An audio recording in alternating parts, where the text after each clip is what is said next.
Tune in to nostalgia. Tune in to now. Golden Radio Hour.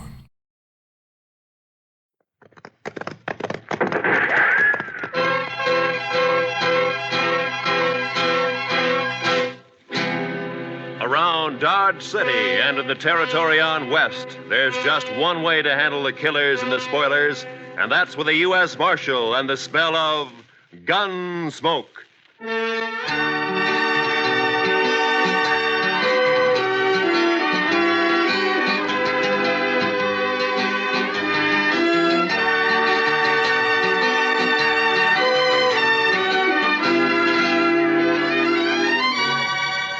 GUNSMOKE, starring William Conrad. The story of the violence that moved west with young America. The story of a man who moved with it. Matt Dillon, United States Marshal.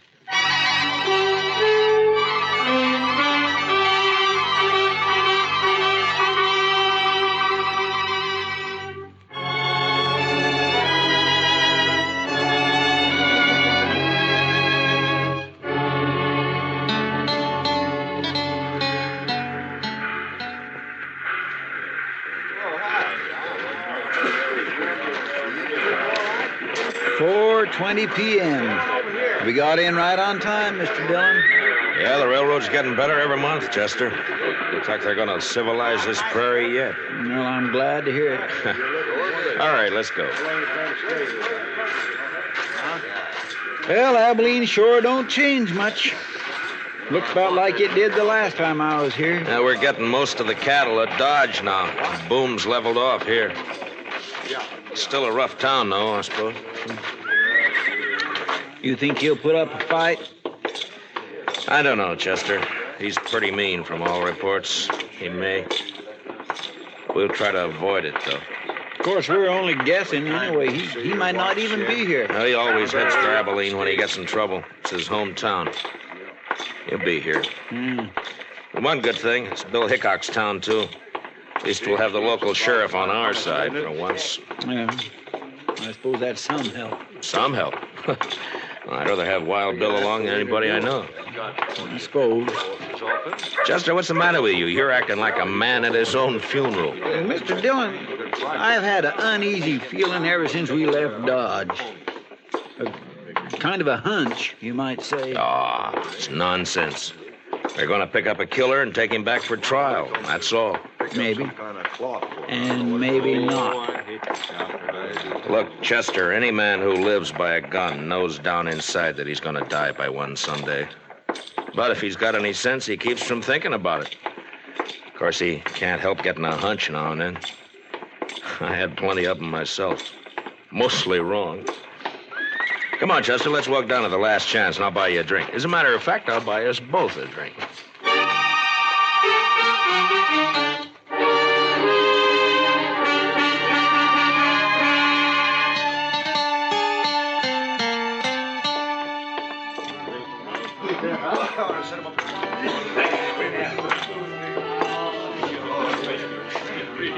What'll you have, boys?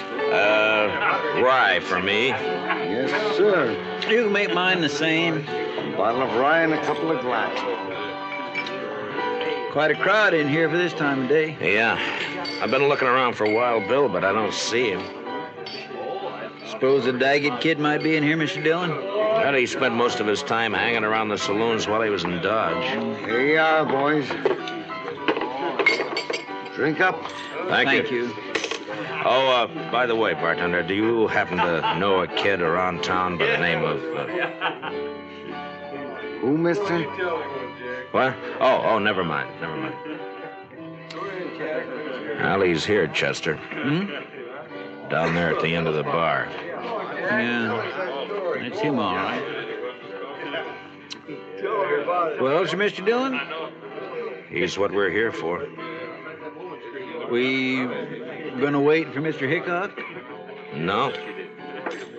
Come up on his left side, Chester, and watch his gun handle. Yes, sir, Mr. Dillon. I'm telling you, it was the funniest sight you ever seen. The bullet knocked that scrawny hound dog end over end. First shot I fired. Caught him right in the back of the...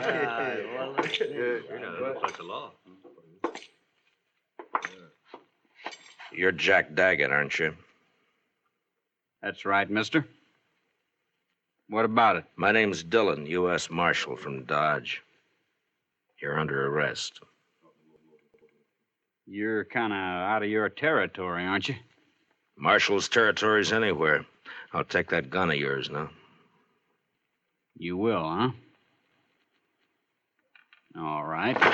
Drop it. Drop the gun. Let go of my wrist! The gun! Drop nothing! You heard the marshal.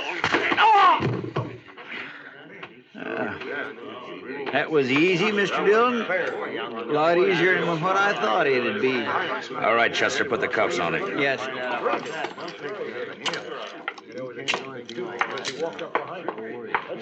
Seems to me your partner acted a little high-handed there, Marshal. It does, huh? Now, he had no call to slug that boy in the head that way. Would you rather I'd have put a bullet in his belly?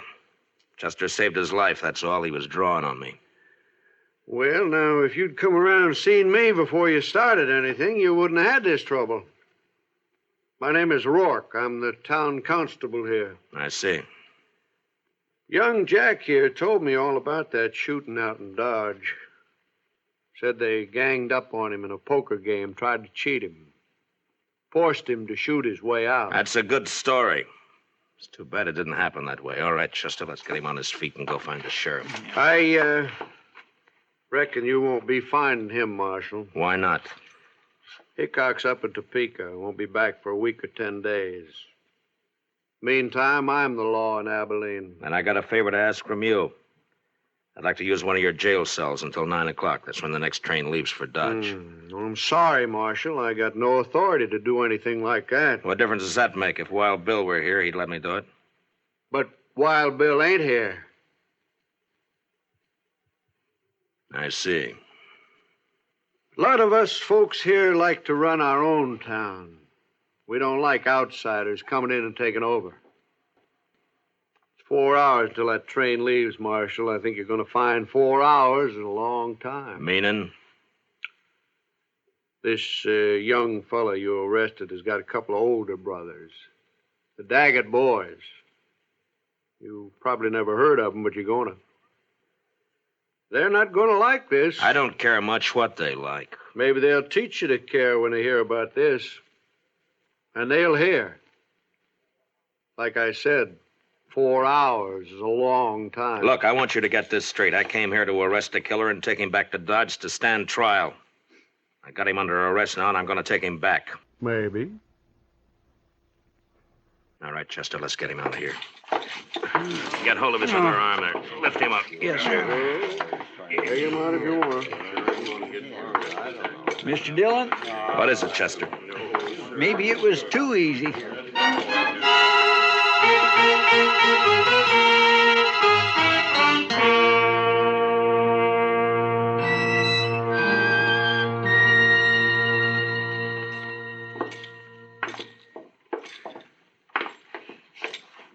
Yes, gentlemen. What can I do for you? We'd like to get a room, please. Well, I have a very nice one right at the head of the stair. If you'd care to look at it. That won't be necessary. We'll only need it for about 4 hours until the train leaves for Dodge. Mm-hmm. Well, if you'll just sign the register here. Thank you. My, your friend seems to have suffered quite an injury. Yes, sir. He bumped his head. Oh, really? Well, it's certainly a bad cut just to have had. Boy, that's one of the Daggett boys. Young Jack Daggett. Yeah, that's right. I got him under arrest for murder. Now, where's the room? You arrested Jack Daggett? Right here in Abilene? Yeah. Did you say the room was up? And you're planning to keep him here at my hotel for the next 4 hours? Well, I can't stand out there on the street with him. Marshal, do you know what's going to happen when the Daggett boys hear about this? No, but I understand they may not like it very much. May not like it. I'm sorry, sir, but you cannot stay here. I will not let my hotel be made the scene of a bloody massacre. Now, just a minute, mister. You've rented me a room. I've signed the register, and I've got the key. I'm going to use that room until 9 o'clock, whether you like it or not. It's the second door at the top of the stairs. Thank you. Come on, Daggett. Move. You heard him, son. Come on. Keep your hands off. There's just one thing, sir. Yeah. It's not a question of your honesty, you understand, but in view of the circumstances, I wonder if you'd mind paying in advance.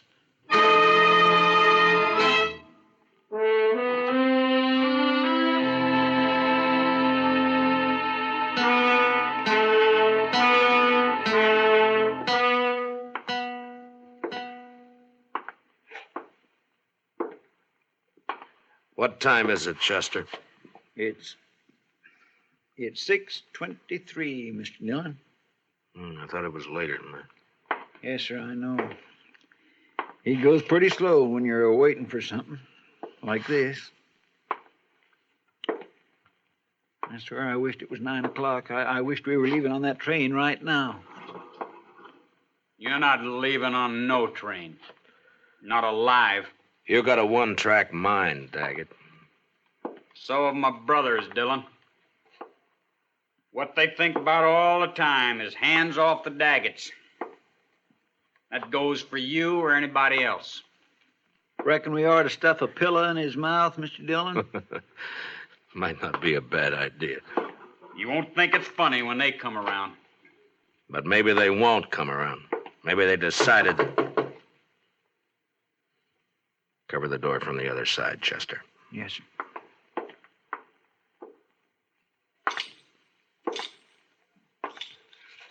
Yeah, who is it? It's me, sir, the clerk. What do you want? It's the Daggett boys. They're across the street at the last chance right now. And you're hoping I'll go over there instead of waiting for them to come here, huh? Well, I... All right. I'd rather jump them than have it the other way around. Chester, I guess we'll go over and have a talk with him. What about him? Well, he's cuffed hand and foot to a pretty solid iron bed. I don't think he's going anywhere. I'm gonna bet on it. You ready, Chester? I'm ready whenever you are, Mr. Dillon. All right, let's go.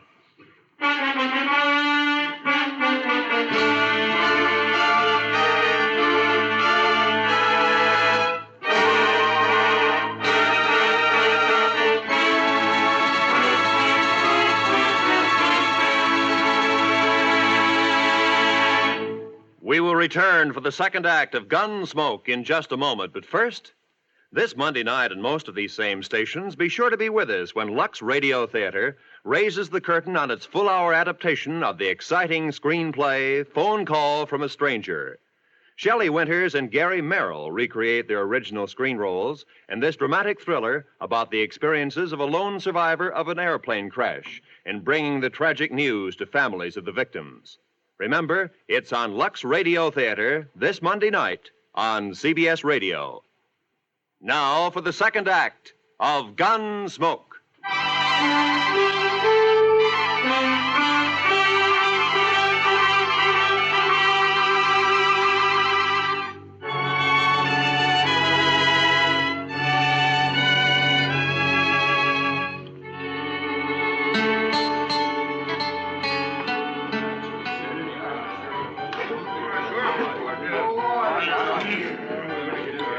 That must be them, Mr. Dillon.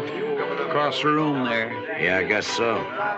They look a lot like Jack. And they look mad. And there's quite a crowd around them. Well, Chester, the only way to get it over is to get it started. Yes, sir. How will we do it, Mr. Dillon? I haven't got a plan, Chester. Just face them down, that's all. Yes, sir. Don't mean nothing to him. Go ahead, it's your deal. You the Daggett brothers? What if we are? This is him, Jim. This is a fellow. Shut up, Rourke. You've been glad enough to stay out of this so far. Stay out of it now. My name's Dillon, United States Marshal from Dodge City. I got your brother Jack under arrest for murder. You probably heard about it. Yeah, rumors got around. I'm taking him out of here on the 9 o'clock train. He's going back to Dodge to stand trial. My guess is he's going to hang. And the point is, what are you going to do about it? Why didn't you wait? We'd have looked you up. You didn't answer my question. Still 2 hours and a half till 9 o'clock. I reckon we got plenty of time yet. We'll wait. Why wait? What's the matter with now? We'd rather wait. Maybe you're trying to pick up some helpers among this bunch of hangers-on, huh? Well, look at them. Each one trying to sneak behind the man next to him. If you're counting on any help there, you better forget it. You're pushing your luck, Dillon. I don't think so. You boys are full of talk, and that's all. You never even intended to start anything. You're a dirty liar. We're going to do plenty. Now, don't you move, either one of you. You covering my back, Chester? Yes, sir. All right. I'll take that gun. Thank you. Yours, too. Sure. Sure play, Dillon. Where it stands now. Thank you. Here, Chester. Kick those back onto the tables. Yes, sir.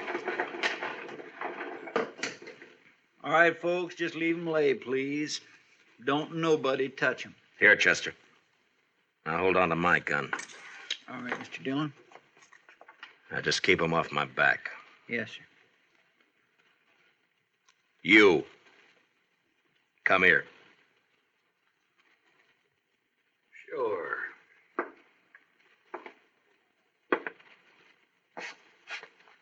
You called me a liar, didn't you? Yeah.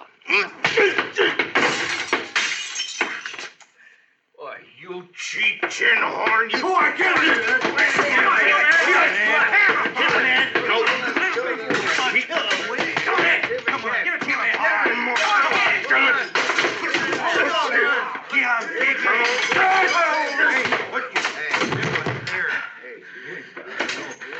I thought you Daggets were tough. Hey, watch this. Watch. All right, you. You're next. I'll wait, Marshal. I'll get to you later. You're a no-good coward, Daggett. All right, Chester, I'll take my gun back now. Here you are, sir. Thank you. All right, boys, the show's over. Unless, of course, one of you'd like to take up where the Daggets left off. Any one of you still figuring on helping them try to take my prisoner away from me? No? Well, I didn't think so. You're all fine, upright citizens now, huh? A pride and joy to Constable Rourke here. That's enough, Dillon. I thought I told you boys the show was over. All right, get out. Go on, get out, all of you. Move! All right, let's get out of here.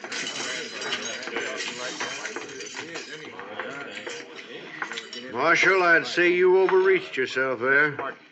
Stepped past the limits of your authority. How I enforce the law's my own business. I do things my own way. The way it'll get you killed someday. Maybe. I have to live in this town, Dillon. You don't know these Daggett brothers. If you cross them, you're through. I've seen it happen. Come on, Chester, let's go. All right, Mr. Dillon.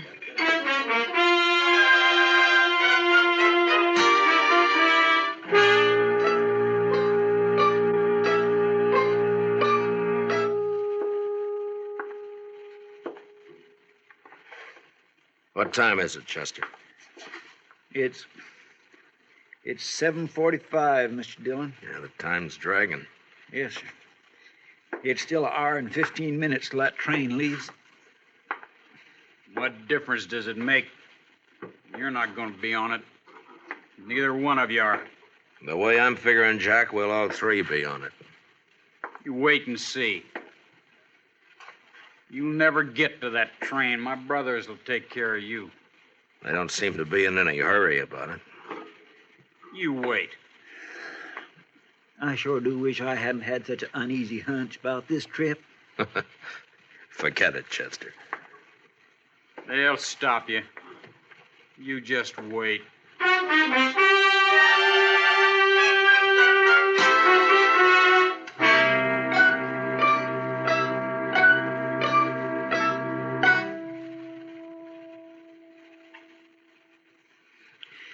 It's only 8:15. Mr. Dillon seems to be going slower all the time. Yeah, it's up, though. Won't be much longer now.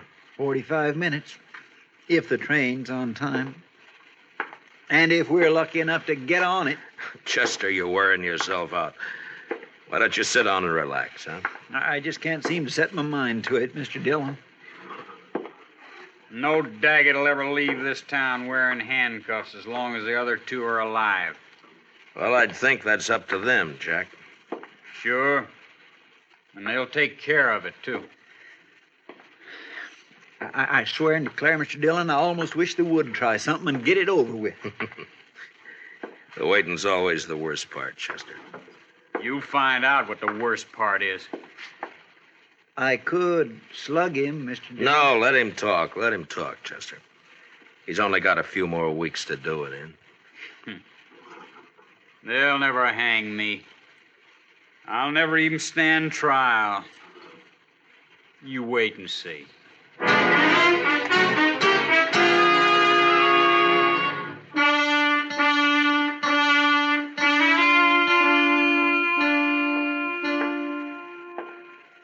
Chester? It's 8:30 exactly, Mr. Dillon. All right. Let's get started. A little early, isn't it? Won't take that long to walk from here to the station. It might if we have trouble. Yes, sir, I guess it might. You'll have trouble, don't you worry about that. Jack, why don't you get on a new subject? How are we going to take him, Mr. Dillon? Just drag him? If he wants it that way. Otherwise, he'll walk handcuffed to my left wrist. Keep him covered, Chester. I'll unlock these cuffs and get him loose from the bed. Yes, sir. Dillon, if you're smart, you leave me here and run while you still got the chance. Well, I've never been smart enough to run yet. Stick out your right wrist. All right. On your feet. Come on. You can put your gun away, Chester. Starting now, he's only going where I go. Now, come on, Jack. We got a train to catch.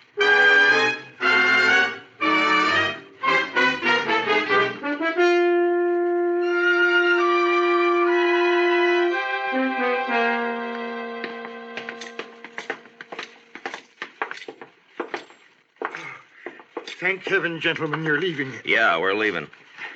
And I want to thank you for your wonderful hospitality. I'll be glad to recommend your hotel to anybody who plans to stop over in Abilene. Oh, I hardly know what to say, Marshal.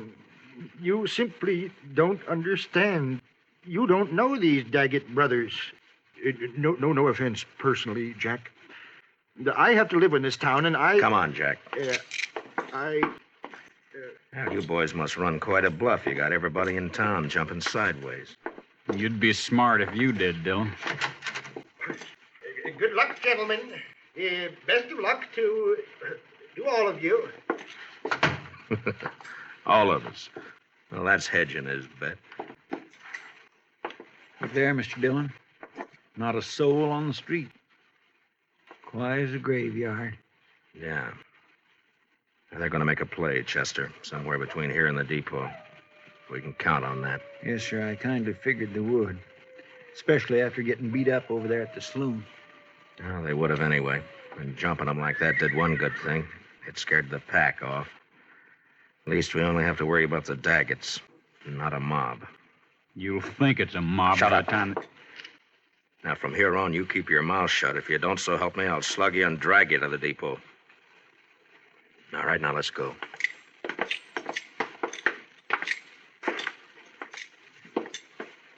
No, sir, not a soul.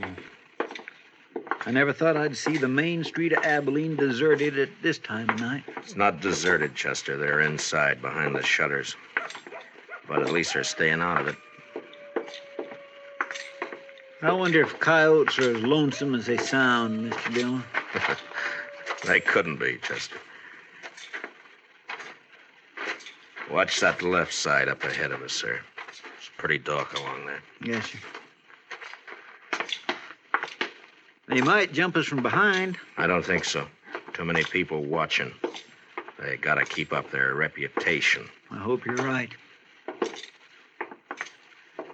Chester, they're at the corner of the bank. Somebody moved. Across the street, too. In the shadow. Take the one in the shadow, Chester. Yes, sir. There's one down, Chester. The other one's still there in the shadows. Get him if you can. Jack here's ruining my aim. I'll ruin more. Good for you, Mr. Dillon. You ought to have slugged him sooner. I didn't slug him, Chester. He caught a bullet that was meant for me. Shot by one of his own brothers. Here, let me unlock those handcuffs, Mr. Dillon. and- No time. Here, I'll get him up on my shoulder and... All right, let's move in and keep firing. Yes, sir.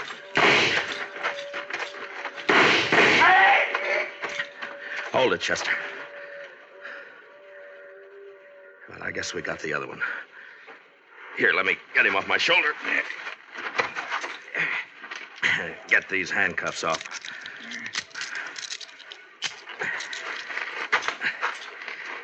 Well,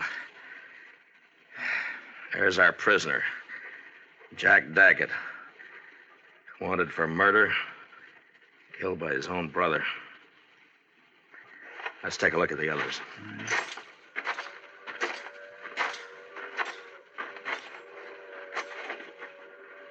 Ah, 3 men dead. Look down the street there, Mr. Dillon. They're all starting to crawl out of their holes. Sure, they're all on our side now. Oh, come on, Chester, the train's coming. We gotta get on it and get out of here. Yes, sir. Let Rourke clean up this mess. He ought to be good for something. That sounds more lonesome than the coyotes. Gives a man the creeps. Yes, sir, it sure does. Well, you were wrong about that hunch of yours, Chester. It wasn't us. Not this time.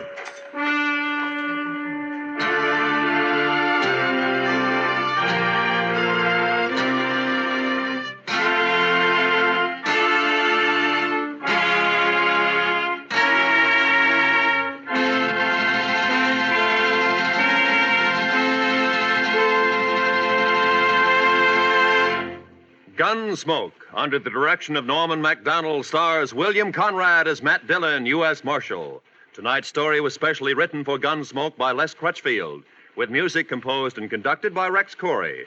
Featured in the cast were Sam Edwards and Barney Phillips, with John Daner, Tom Tully, Larry Dobkin, and Jim Nusser. Parley Bear is Chester. Gunsmoke is heard by our troops overseas through the facilities of the Armed Forces Radio Service. Join us again next week as Matt Dillon, U.S. Marshal, fights to bring law and order out of the wild violence of the West in Gunsmoke.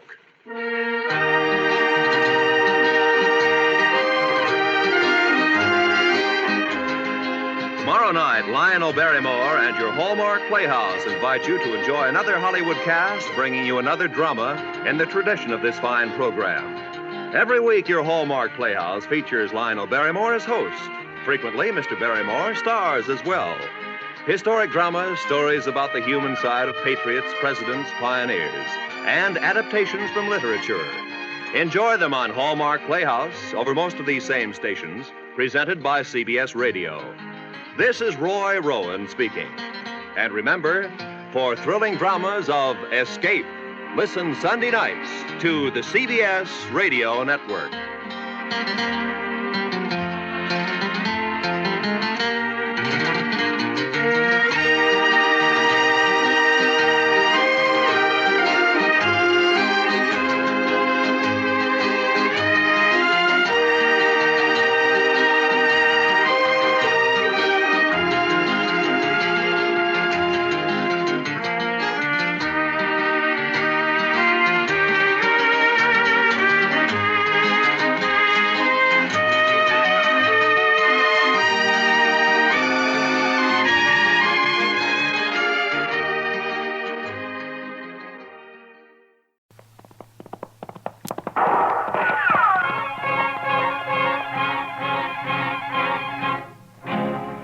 Around Dodge City and in the territory on West, there's just one way to handle the killers and the spoilers, and that's with a U.S. Marshal and the smell of Gunsmoke.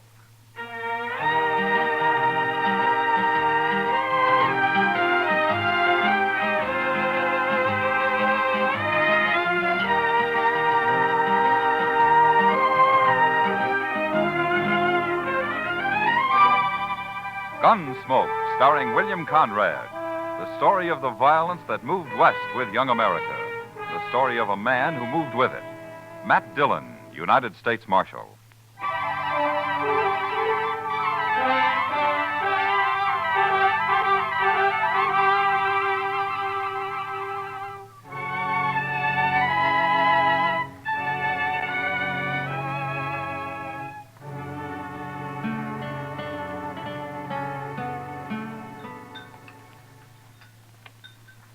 Cigar, Miss Kitty?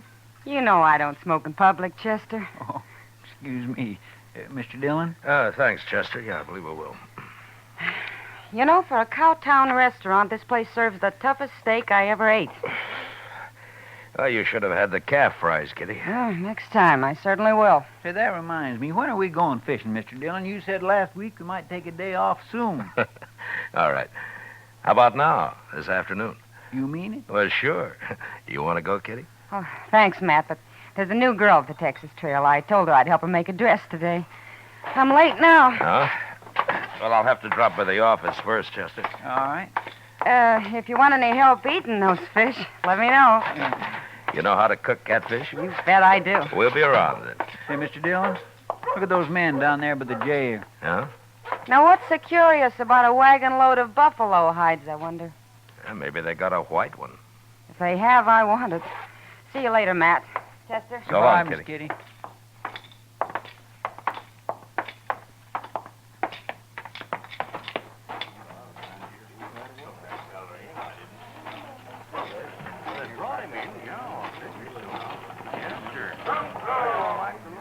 This your wagon, mister?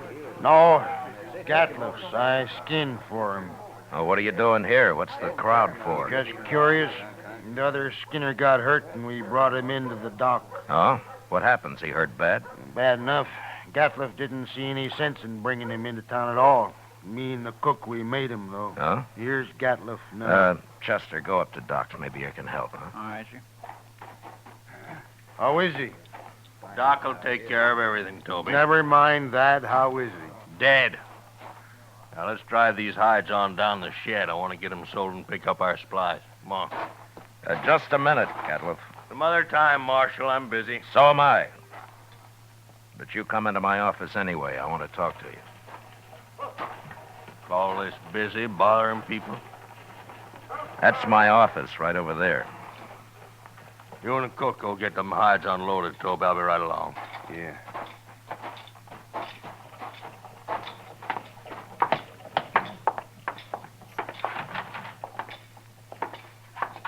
Now, what do you want, Marshal? You new around here, Gatliff? Any log in it?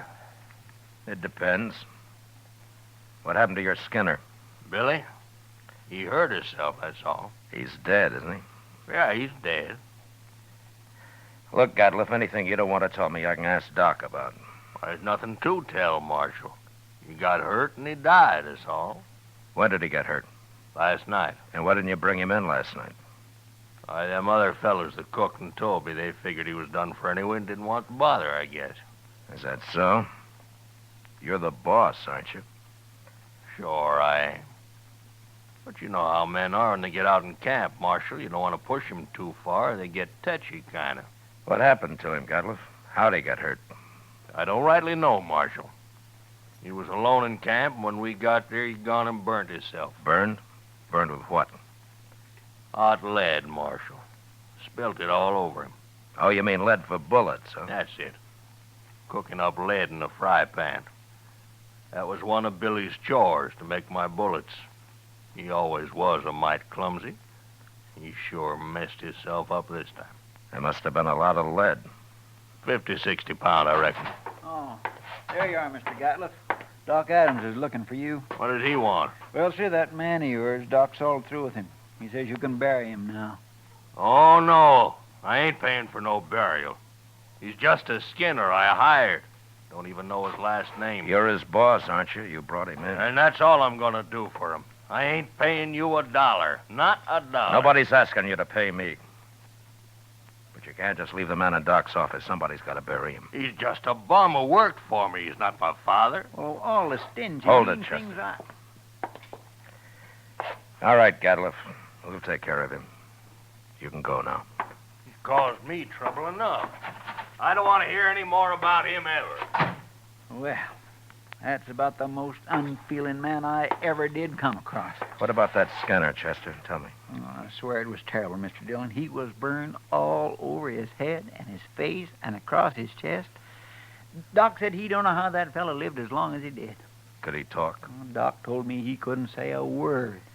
Well, how do you suppose it happened? Why, hot lead.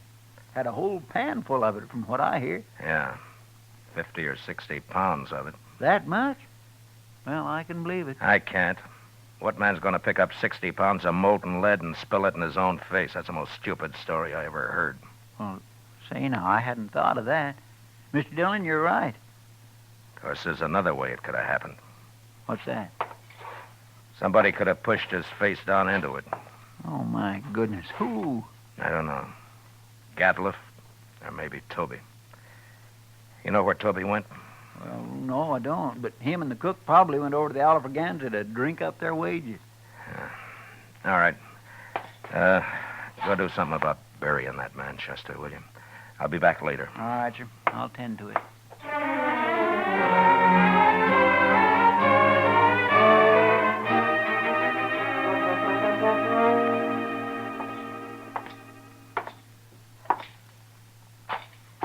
Where's the cook, Toby?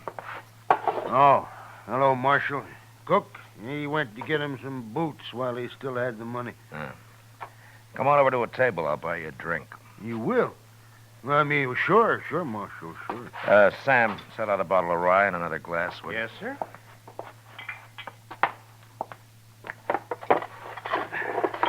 Come on. Yeah.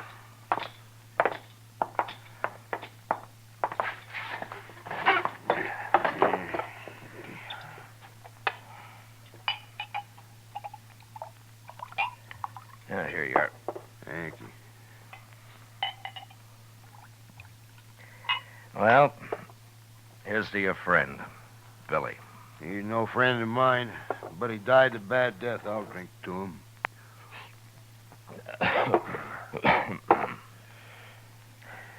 Tell me something, Toby. How did he and Gatliff get on? You see Gatliff's eyes, Marshal?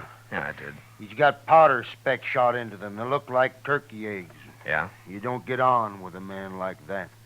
Yeah. Well, why do you work for him, then? Marshal, I get 25 cents a hide, and I can skin over 20 buffalo a day. But I've worked for hunters who couldn't kill enough to keep up with me. Gatliff's a good hunter. And that's the only reason at all I work for him. Now, if he's such a good hunter, how come I've never seen him in Dodge before? And the man's greedy, Marshal. He's downright wicked about money.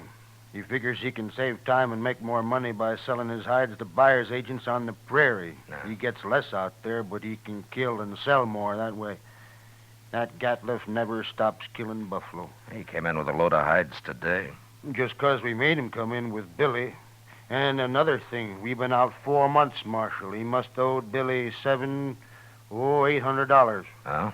Yeah, most hunters would have split that with the crew, but not Gatliff. He like to took my head off when I mentioned Hey, it. want another drink?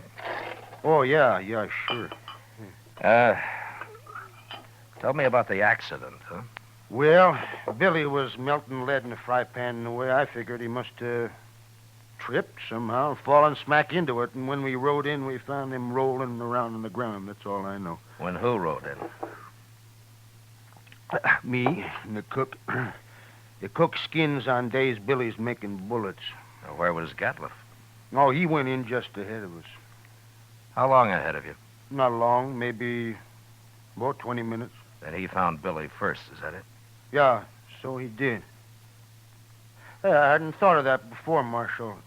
So that's why you've been asking so many questions. Well, I wasn't sure, Toby, but I expect you're telling the truth. The cook backed up your story. Sure, I'm telling the truth. That's what happened, all right. Yeah, Gatliff killed him. He murdered him. Any idea why he would?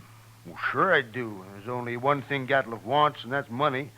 He killed Billy just so he wouldn't have to pay him his wages due. Yeah, maybe. Why don't you arrest him, Marshal? There's no real evidence, Toby, not at all. And it's bad for the law if I arrest a man and later he goes free. Unless he's innocent, of course. He ain't innocent. How come this didn't occur to you before, Toby? Why, I don't know, Marshal. I sure don't. You going back out on the prairie with him? I ain't afraid of him. I'll be sleeping with one eye open from now on. It'd be a pleasure to kill him after what he done. Self-defense, of course, Marshal. Yeah. But if you let on you're suspicious, he'll sure try to kill you. Not me. He can do his killing on somebody else. The cook, maybe? I ain't even gonna tell the cook. Yeah. You'll be leaving in the morning, I suppose. About dawn, I reckon, soon as Gatliff hires a new skinner. Now, the bottle's yours, Toby. Oh? And, good luck. Well, I sure do. Thank you, Marshal.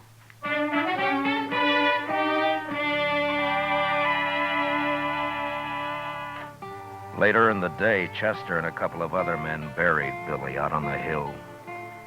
As Toby said, he died a bad death, and it was made worse by the men who'd done it to him, going scot-free. But I figured anybody as greedy as Gatliff would someday overplay his hand, and I hoped I'd be there when he did. The next morning, Chester told me he'd heard that they'd left Dodge. And that afternoon, we went off fishing.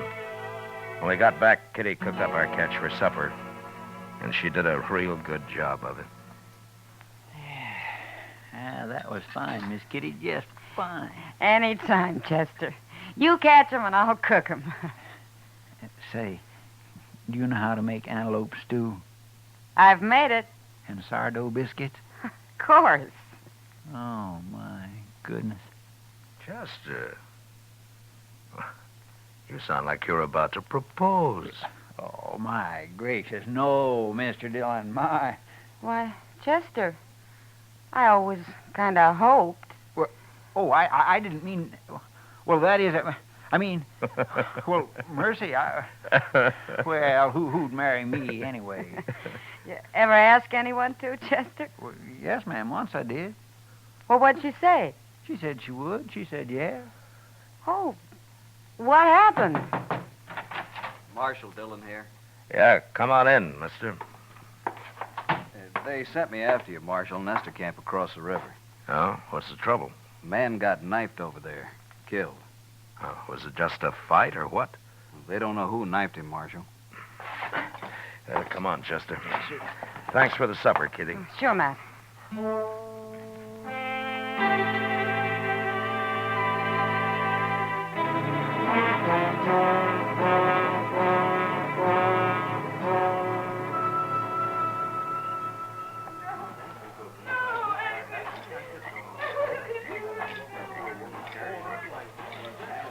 He was knifed in the back, Mr. Dillon.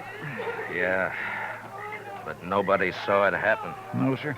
Looks like somebody got clean away with murder. Well, hello there. Marshal Dillon, That's right. What can I do for you, son? that man that's dead. Huh? What about him? Well, go ahead. You can tell me. I saw him get stabbed, Marshal. You did? Well, where were you? I was looking for berries over there. I heard them arguing, and I sneaked up just after he'd done it. They were all alone. Who was the man, son? Did you know him? No, sir, but he was big and kind of dirty looking. He had a buckskin shirt. Anything else you remember? He had funny eyes, Marshal. They had spots in them. It's Gatliff, Chester. Yeah, I declare it sounds like him, sure enough. Son, how come you didn't tell anybody about what you saw? I was afraid to, till you came, Marshal. Why, it's all right. But in case I want to find you later sometime, what's your name? Yorkie Kelly.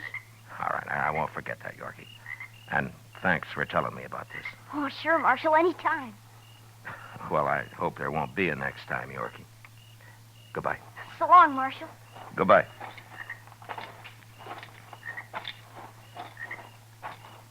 I guess it was Gatliff, all right. Yeah. Seems like a dangerous sort of man to be running loose. No, I got him now, Chester. As soon as I find him. I hope so, Mr. Dillon. I certainly do hope so.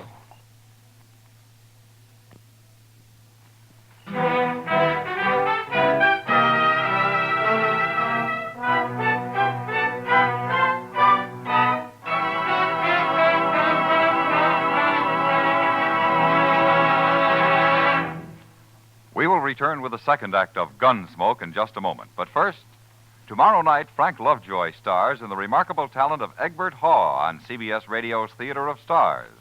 Also tomorrow night, hear Lionel Barrymore on your Hall of Fame Playhouse. Now the second act of Gunsmoke.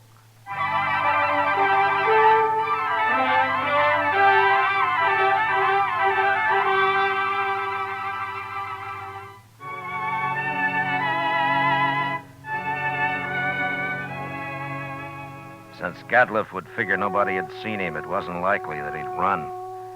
And anyway, there wasn't much sense in trying to track him down in the dark. So Chester and I didn't start out until the next morning. Ordinarily, a man would ride into the prairie and disappear. But with Gadliff, it was a little different. At least we knew he'd be somewhere around Buffalo. It was late afternoon before we reached good hunting grounds, and almost dark when we spotted the first hunter's camp. We just gonna ride right up to him, Mr. Dillon? Now, this isn't Gadliff. He had mules. This man's got horses. Yeah, that's right. Keep your eyes open just the same, Chester. Oh, yes, sir.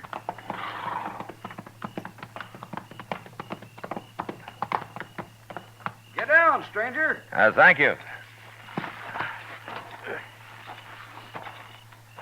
Supper will be ready. Cook, throw some more tongue in that stew pot. Don't like buffalo tongue. You'll go mighty hungry in this camp. Oh, thanks, mister. Hey, you're a lawman. Matt Dillon. I'm a U.S. Marshal. My name's Tom Mercer. How are you? This is Chester Proudfoot. How'd you do? Mr. Mercer? Come over by the wagon and sit down. Supper'll take a little longer now. Anyway, my skinners won't be in for a while yet.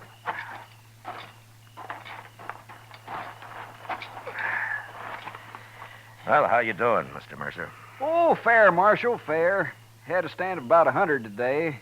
Killed every one of them but a couple of old bulls. Oh? That's why the boys are out so late. Have you been here long? About a month. Move on in a couple of weeks. I don't know, Marshal. I think this whole southern herd's going to be clean wiped out for long. Next year, I'm going to Dakota. Too many hunters, maybe, huh? That's just it. That's it, exactly. Have you seen any in the last day or two, Mr. Mercer? Just who you looking for, Marshal? Man named Gadliff. Big man. Speckled eyes. What's he done? You know him? No, I don't. Nobody's come near us in over a week. You're not much help. Except for that stew the cook's making. Oh, you like that.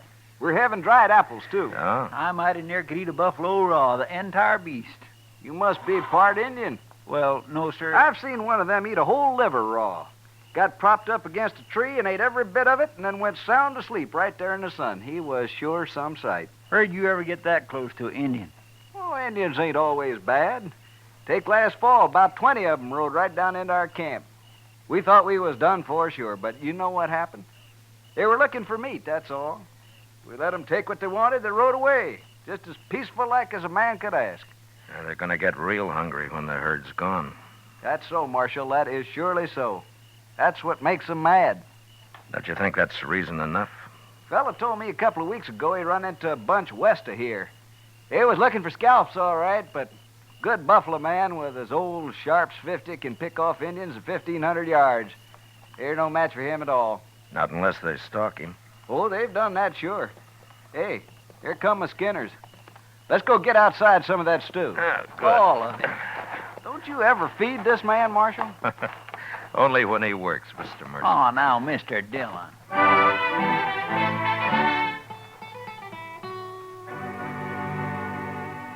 We spent the night in Tom Mercer's camp. And at dawn, just after breakfast, we said goodbye and rode on west. There was a lot of country out there, and all we could do was ride through it till we ran into him. In the next 2 days, we met plenty of hunters, but we didn't find Gadliff.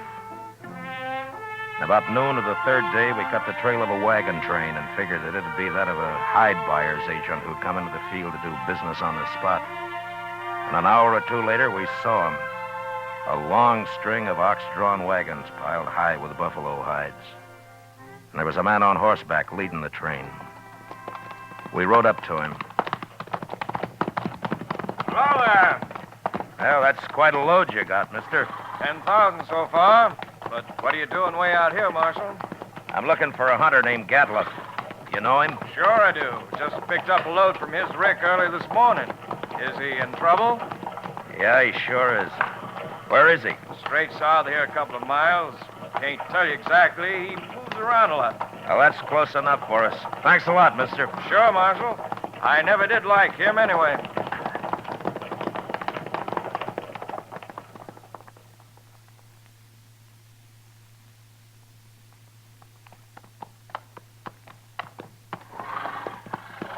There's an empty rick over yonder. That must be it. Yeah, but he's moved his camp. Not far if it was just this morning. Chester, what's that out there? Where? Hey, that looks like a man. Come on. There.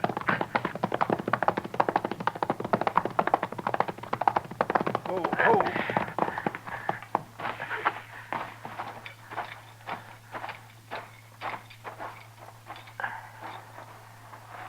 Well, Mr. Dillon, it's that Skinner of his. Get some water, Chester. Yes. Toby? Toby, can you hear me? He's been shot. Yes, sir. Here's the water. Yeah. Toby? It's Marshal Dillon. Give me a drink. Here you are.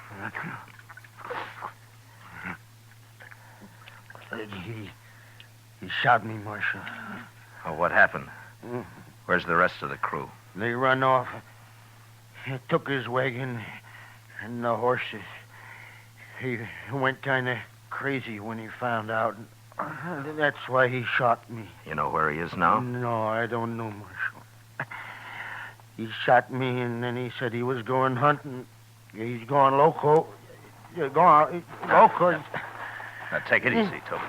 Take it easy. You'll be all right. I could hear him shooting at Sharps a long time. And then he stopped. Well, where was he? Which way? Off.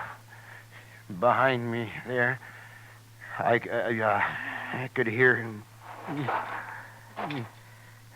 Chester, you stay with him. I'm going after Gatliff. All right, sir.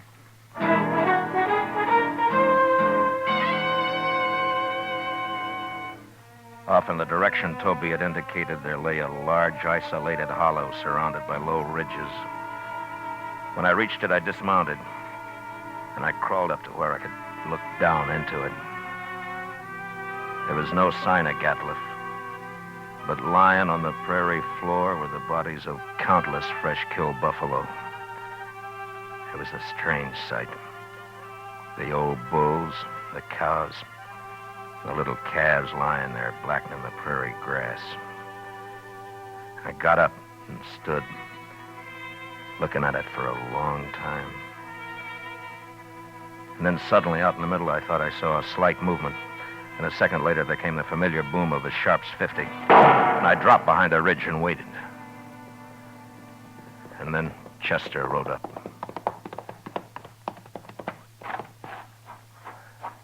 Have you found him, Mr. Dillon? Yeah. I thought I'd better come along. You see...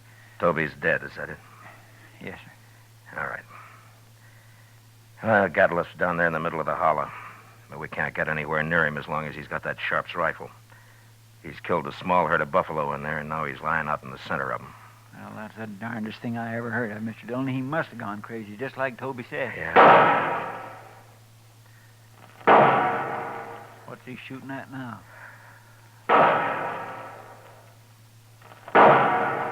Mr. Dillon, the way he's spacing them shots. Yeah, that's a signal for help, Chester. Come on.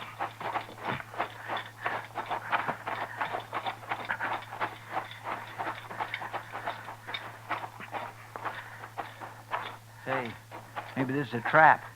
Be ready to take cover behind one of these animals. It might be.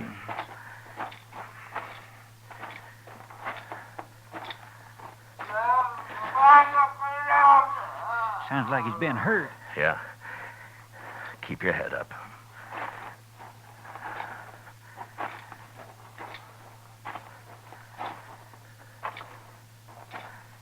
There he is, behind that big bull. Yeah, I see him.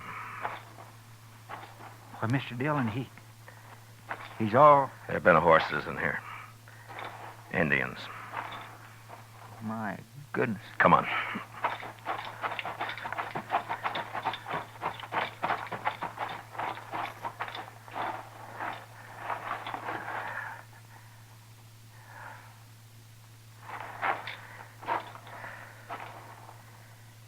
Well, that was his last effort, Chester. He's dead now. Mr. Dillon, that's awful. Yeah. Come on, let's get out of here.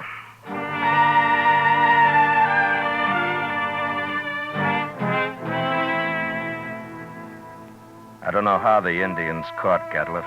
He'd gone a little mad, and maybe that made it easy for him. But they finally got themselves a buffalo hunter. And into their unbelievably savage torture of him had gone all the hatred and desperation of a race being slowly starved and driven from their homeland. And then they'd put him there surrounded by his own bloody slaughter. And they'd gone off with a gesture of contempt, leaving his rifle and his ammunition by his side. And having seen what they did to him, I'll never know how he managed to fire even one of those shots. For all of his evil, Gatliff had died harder than any man I'd ever seen. Chester and I rode back to Dodge. And it was never mentioned between us again.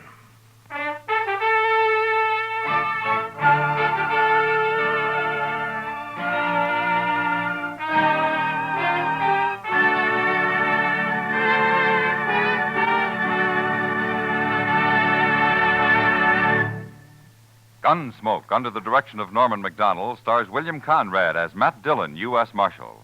Tonight's story was especially written for Gunsmoke by John Meston, with music composed and conducted by Rex Corey. Featured in the cast were Lawrence Dobkin, John Daner, Harry Bartell, Richard Beals, and William Euler. Parley Bear is Chester, and Georgia Ellis is Kitty. Gunsmoke is heard by our troops overseas through the facilities of the Armed Forces Radio Service.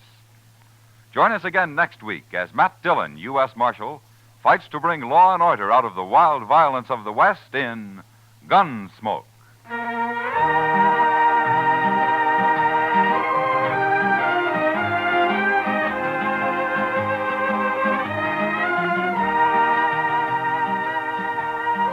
Monday night on CBS Radio, hear the concluded suspense production of Shakespeare's tragic drama Othello, starring Richard Widmark, Elliot Lewis, and Kathy Lewis. Also Monday night, don't miss the Lux Radio Theater's charming excursion into fantasy, The Bishop's Wife, starring Cary Grant and Phyllis Baxter.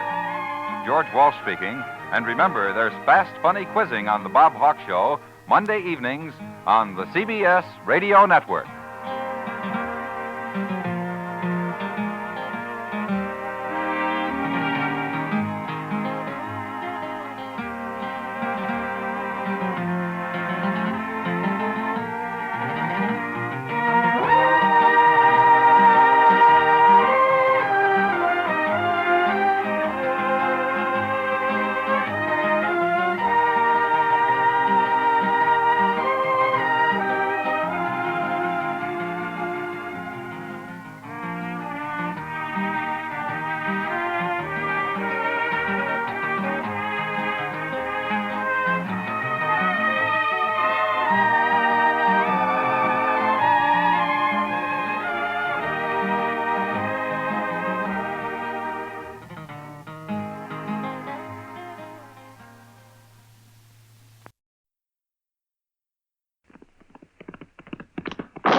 Gunsmoke, brought to you by L&M Filters. This is it. L&M is best. Stands out from all the rest.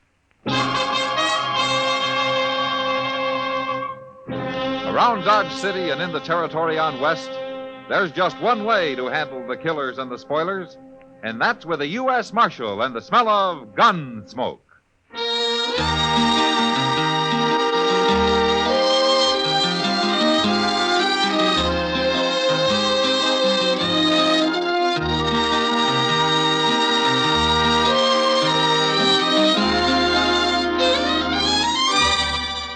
Gunsmoke, starring William Conrad. The transcribed story of the violence that moved west with young America. And the story of a man who moved with it. I'm that man. Matt Dillon, United States Marshal. The first man they look for and the last they want to meet. It's a chancy job, and it makes a man watchful. And a little lonely.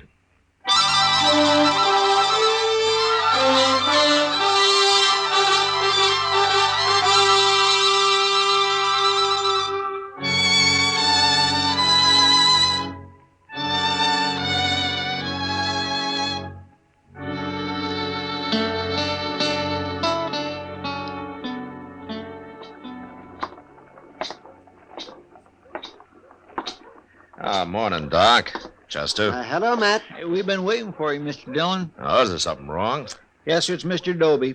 He's at the desk in the hotel there. He's real upset about something. He wants to see you. All right. You both wait here for me, huh? I'll be right out. Yes, sir. All right.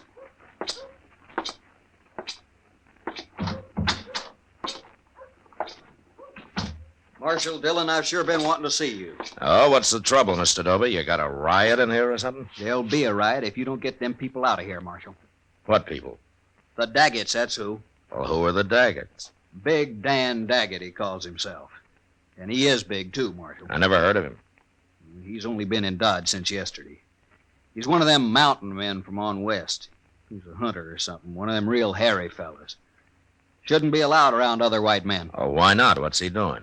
He's setting in my hotel. I let him in before he told me. Before he told you what? It's better you see for yourself, Marshal. Room's right at the top of the stairs there. Well, okay, Doby, let's go. It's true, ain't it, Marshal, that I don't have to let nobody stay in my hotel I don't want. I guess so, if you got a good reason. That's plenty of reason. 3 men have moved out already. And it sounds to me like he must have a box of rattlesnakes with him or something. Worse than that. This is room here. This is a double room, isn't it? He needs it. Needs the whole doggone prairie. And that's where he's going. Now, you tell him, Marshal.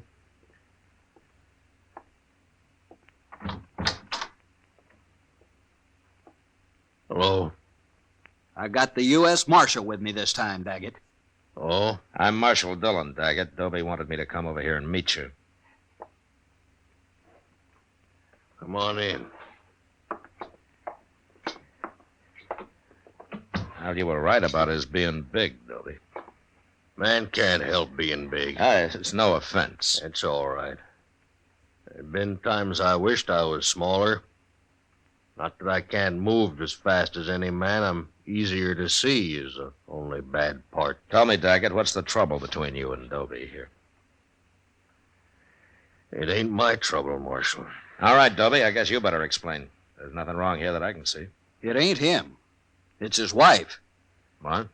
You don't like my wife 'cause she's an Indian, Marshal. That's a lie. What I care if she's an Indian. I don't understand. Where is she, Daggett? In the other room? We'll bring her in here. Doby, you know what I could do to you with the fingers of this one hand? Just the fingers. Don't forget I got the Marshal with me. I use the other hand on him. He starts ordering me around, too. Now, wait a minute. This kind of talk isn't doing any good. You're probably pretty good with that gun, Marshal. But I've killed mountain lion with this knife. I ain't afraid of anything alive and not many ghosts. Ghosts? You even talk like a savage. All right, that's enough, Doby. Daggett, I didn't come here for a fight. I came to see what all the trouble's about. Now, if it's something that has to do with your wife, tell me. It has to do with Doby, not with my wife. That's a lie. Dan? There she is. Look, Marshal. If it is me they are talking about, Dan, why didn't you call me? It's nothing to do with you. He was trying to order me around. At least he was, Doby there. I only told you to get her in here so the Marshal could see her. Well, now he's seen her. Now, what's all the fuss about? You're playing dumb, ain't you, Daggett? Wait a minute. I don't think he is. Tell me something. Where did you and Miss Daggett meet? Near Denver. Near Denver? I'm a mountain man, Marshal. Never been on the prairie before. What were you doing near Denver, Miss Daggett? I was sent there 4 years ago to complete my education. My father was a chief, Marshal. A chief? What chief? His name was Yellow Horse. Yellow Horse? That's worse. That's the worst yet. I don't understand either of you men. What are you talking about? Well, Dobie could tell that your wife was a Kiowa by the way she dressed. Well, she got to come from some tribe, don't she? Yeah, but being the daughter of Yellow Horse makes it even worse. Why? 2 years ago, the Kiowas killed some 18 settlers on raids through the country near here. Yellow Horse led them until he was killed. You never told me that. Is that true? I only heard my father was dead. They told me nothing else. Well, what difference does it make anyway? You wasn't on them raids. The feeling's still high against Kiowas around here, Daggett, but you're right. She had nothing to do with them. A Kiowa's a Kiowa, and we won't stand for him in Dodge. Oh, don't be a fool, Dobie. How can you blame her for what somebody else did? I blame that whole tribe, and especially her father. And I won't stand for her being here. She's probably as murdering as he was. Dobie. All right, hold it, Daggett. I'd like to apologize to Miss Daggett for bothering her.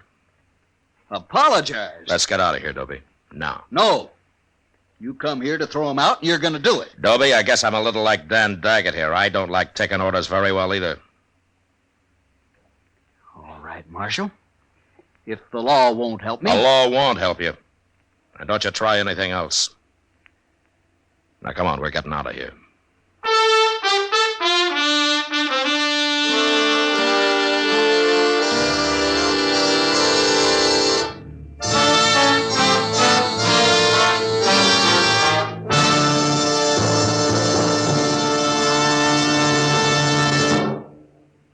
This is it, L&M Filters. It stands out from all the rest. Miracle tip, much more flavor. L&M's got everything. It's the best.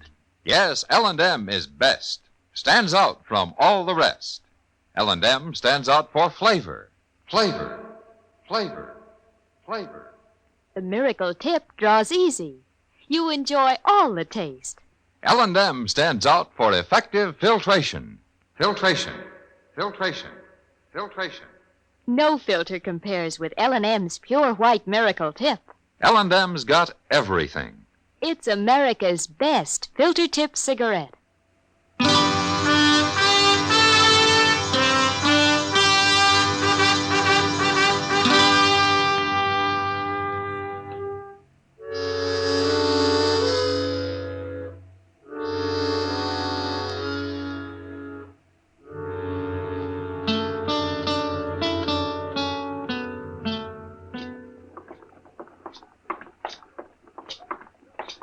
Mr. Dillon? Yeah, what is it, Chester? Well, would you mind stopping in Mr. Jones's store here? It won't take but a minute or two. Oh? You're going to spend your betting money on clothes again? Oh, no, sir. I mean, well, you see, Mr. Dillon, I need a little string tie. For Sundays, kind of. Oh. They don't cost more than a quarter. All right, in that case, I'll go with you.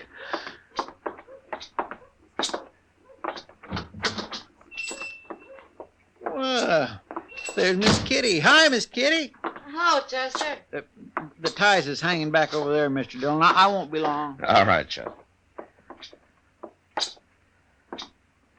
Well, you're as bad as Chester, Kitty. Always buying clothes. As Chester? Matt, if Chester's always buying clothes, how come ever since I've known him he's worn that same pair of striped pants?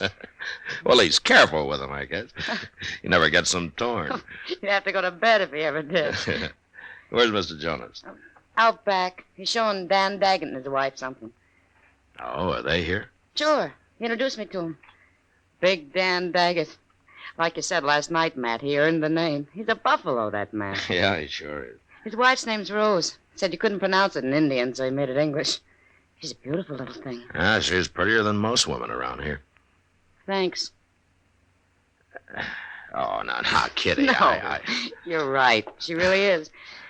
I guess Dan Daggett can't be all brute, or a girl like that would never have married him. Yeah, it's too bad Dobie over at the Dodge House can't see it your way, Kitty. No, Dopey's just not thinking very straight. Where's Jonas? Oh, he's out back, Roden. Oh, hello, Marshal. I didn't recognize you. Oh, here he comes. How you like it, Rose? Who's that, Matt? His name's Roden. He works over at one of the stables. Oh, that explains why he's too poor ever to come into the Long Branch. Jonas! Hey, Jonas! I'll be right with you, Roden. Well, I'm in a hurry. Won't be but a minute. Well, I ain't waiting while you sell beads to her. Hey, wait a minute. What's she doing in here anyway? You stay here, Kitty. Yeah. She's got as much right to be here as you have, Roden. A Kiowa woman? You gone crazy? Well, no. Then throw her out of here, or I will. The woman is my wife, mister. Your wife? Your wife? You'll have to throw me out, too. What? Now, look here. I didn't mean nothing. If you don't mean nothing, then don't talk. Sure. What do I care? It's your business. I don't care. And even if you do care, you shouldn't say nothing about it out loud. I ain't saying nothing. I gotta go now. I gotta go.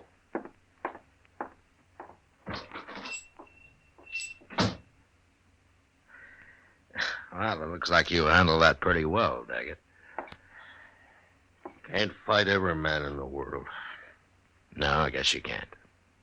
And I don't aim to.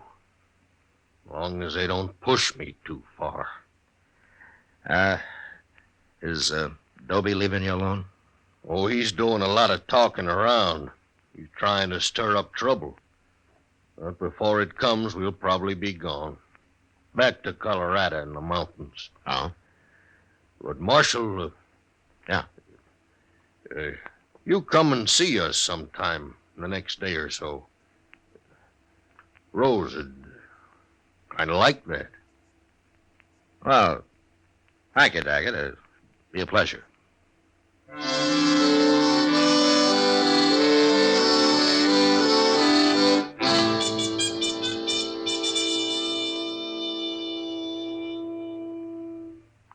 Where's Doc at this morning, Mr. Dillon? I've been up to his office twice, and he ain't there. Well, he was called out to the Duke place last night, Chester. Oh, somebody sick? Well, Doc doesn't get many social calls, you know. I was calling on him social. Huh? Oh, well, he'll appreciate that, I'm sure. Well, I think I'll go up to the Dodge House and make a call on Jim Dobie. Oh. More trouble, Mr. Dillon? Well, there will be if somebody doesn't stop him. He's been talking to everybody who'll listen about Rose Daggett being Yellow Horse's daughter. How they ought to run her out of town. It's like he's looking for help, ain't it? Yeah. He ought to know better than that, a man like Dobie. Well, that's what I'm going to try to explain to him, Chester. Marshal? Hello, Daggett. Marshal, I'm kind of worried. Why, what's the matter? It's Rose. I can't find her nowhere. You can't find her? No. Well, maybe you and Chester will help look for her. I've been everywhere. Of course we'll help you. Now, where did you see her last? Oh, right in our room. Let me tell you, I woke up real early.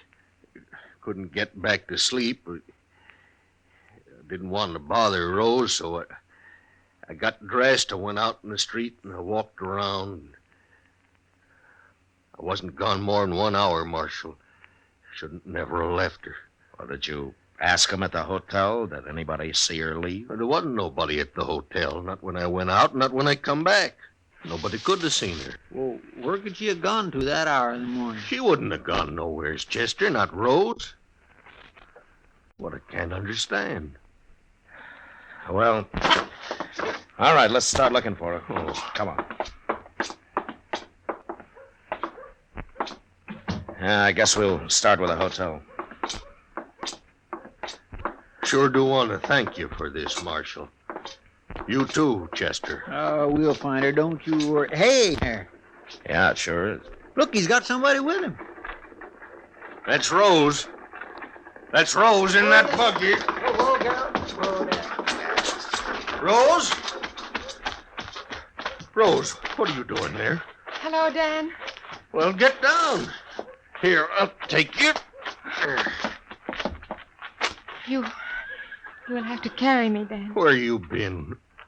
What happened to your feet? Chester, What, Doc? do me a favor. Take this buggy, will you? Sure will. Let me get down here. And you. You must be Daggett. Yeah. Take Rose into the marshal's office. She shouldn't be on the street out here. We'll go.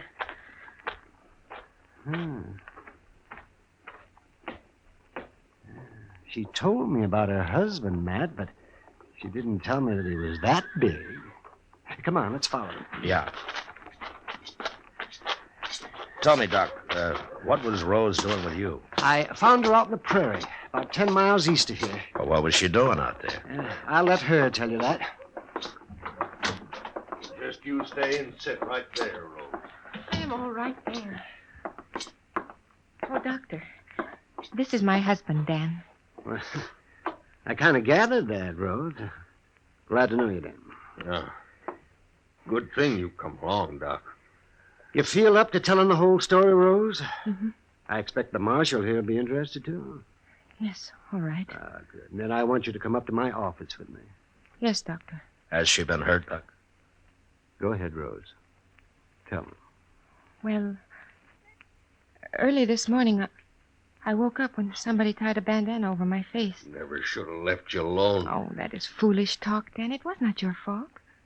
Go on, Rose. Well, it was two men. They never said a word the whole time. They never talked once. But they carried me out the back way. And then they tied me onto a horse and led it way out into the prairie. They finally stopped and took me off and untied me. And then they took my shoes away. And they rode off. Finally got the blindfold off, and I walked and walked till I saw the doctor's buggy coming. I could not have walked much farther. Rose. Rose? Now, wait a minute, Dan. Rose, you never saw these men. No.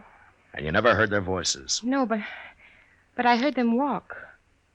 Everybody has a different walk. Well, did you recognize either of them from hearing them walk? No. It was not Dobie or that man in the store. We'll find them, Rose. We'll sit on the street. We'll listen until we find them. When we do, I'll cut them. I'll cut them awful before I kill them. No, Daggett. You let Rose find them if she can, and then I'll take them. They're mine, Marshal. They're just as much mine as Rose is mine. I wouldn't let nobody else in the world touch them but me. That'd be murder. Is that what you call it? Rose, Doc wants you in his office. You go along now. And then we'll start listening. It's as good a way to hunt as any.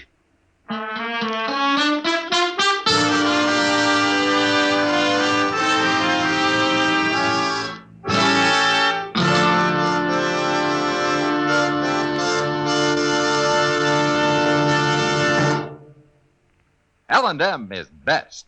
Stands out from all the rest. L&M's got everything. Everything? Everything. Best flavor? L&M stands out for flavor. The Miracle Tip draws easy. Lets you enjoy all the taste. Best filter? L&M stands out for effective filtration. No filter compares with L&M's pure white Miracle Tip for quality or effectiveness. Best tobaccos? Highest quality tobaccos. Low nicotine tobaccos. L&M tobaccos. Light and mild. Every way, L&M is best. Stands out from all the rest. They've got everything. King size or regular, L&M is America's best filter tip cigarette.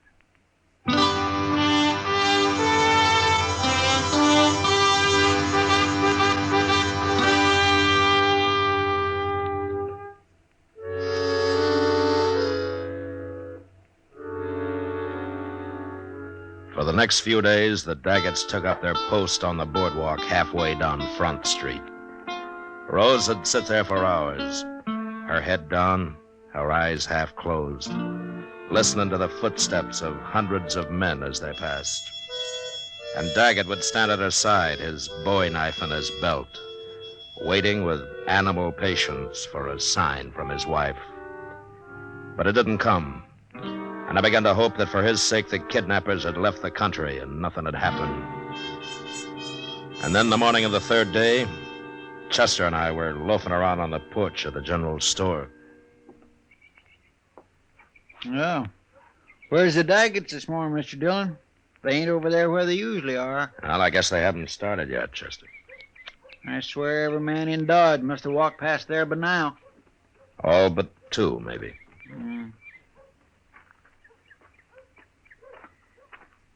Morning, Marshal. Chester. Hello, Mr. Doby. Doby? I'm looking for the Daggets, Marshal. You seen them? No, I haven't, Doby. But Dan Daggett isn't taking things as easy as he was. If I were you, I'd stop looking right now. Doc told me what happened, Marshal. Doc did, huh? Well, he knew nobody else would, so he took it on himself. What for? For my own good, the way he put it. Well, did it do you any good? Made me mad. Mad at myself, mostly. Marshal, I've been a fool. Hey, Mr. Dillon, there's Rose now. In the street there. She's got a shotgun. Hey, what's she doing? Looks like she's following those two men. Oh, she sure is. Come on. She stopped them. She's got them turned around. See, she's going to shoot them. Oh, they ain't making a move. How do you know it was us? What if it was? I guess you ain't learned nothing. Maybe we'll have to do it again. Don't shoot, Rose. I'll take him.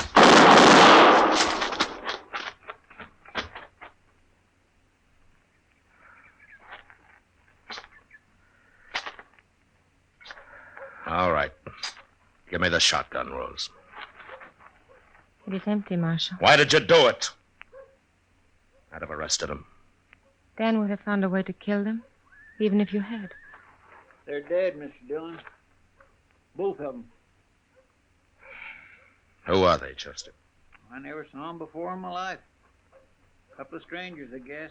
Rose! I'll go get somebody to give me a hand. Rose! Was that them?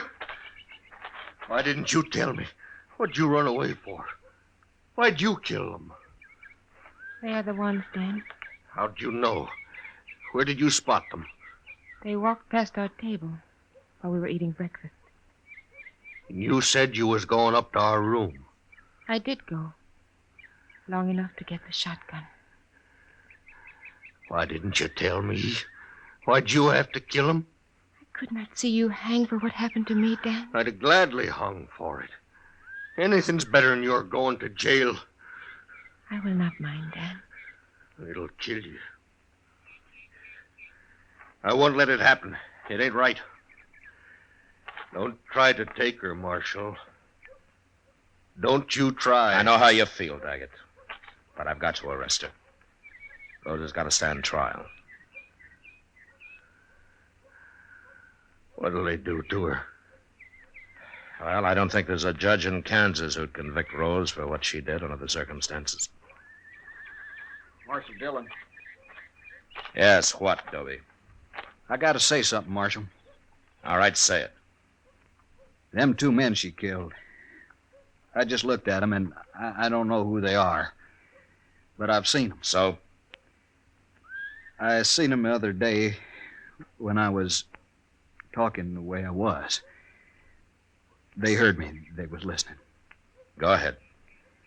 Well, I just had to tell you that. I don't feel very proud. You're the one that ought to go to jail, Doby. That's what I'm trying to tell you, Marshal. It's mostly my fault. What happened to her and this killing and all. Well, you've learned something now, anyway. Only there's nothing I can do about it. It's too late. I feel like hiding. Mr. Doby. Yes, ma'am. Would you walk back to the hotel with me and my husband? Thank you. I'd be proud to.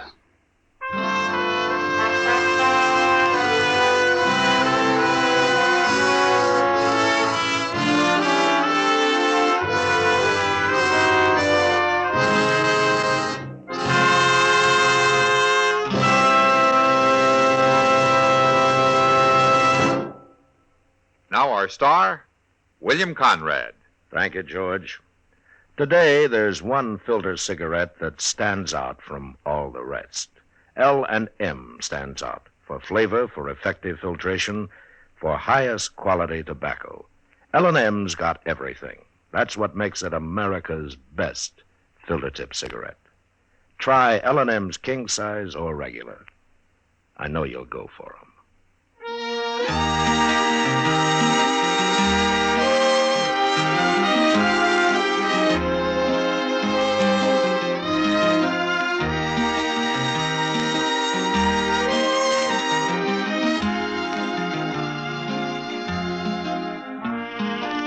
Gunsmoke, produced and directed by Norman McDonald, stars William Conrad as Matt Dillon, U.S. Marshal.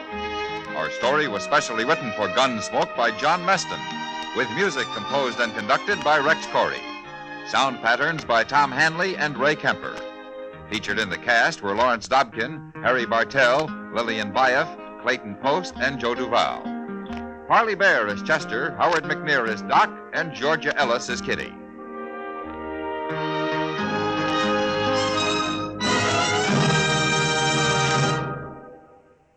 Stop! Start smoking with a smile with Chesterfield, smiling all the while with Chesterfield. Put a smile in your smoking, just give 'em a try. Light up a Chesterfield, they satisfy. Put a smile in your smoking. Next time you buy cigarettes, stop. Remember this.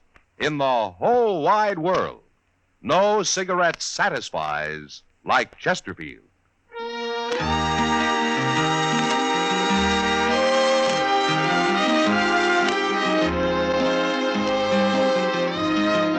Listen to Chesterfield's two great radio shows every week.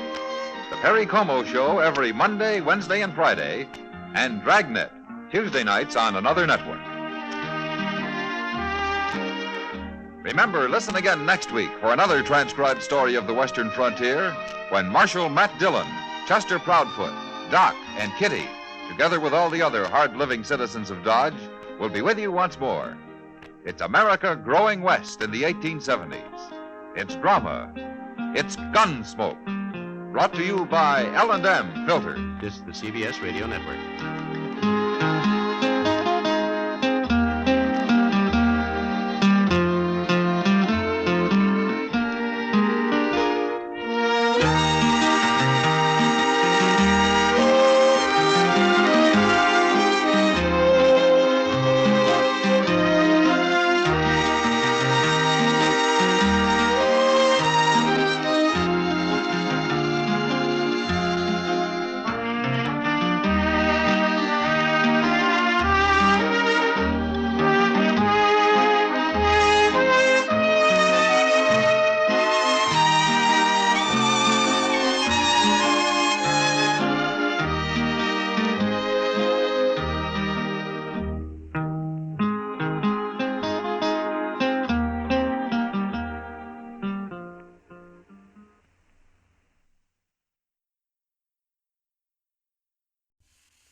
Around Dodge City and in the territory on West, there's just one way to handle the killers and the spoilers, and that's with a U.S. Marshal and the smell of Gunsmoke.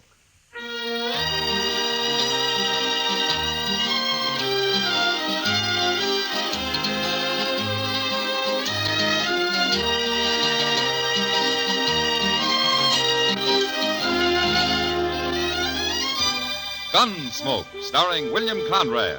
The story of the violence that moved west with young America. The story of a man who moved with it. Matt Dillon, United States Marshal.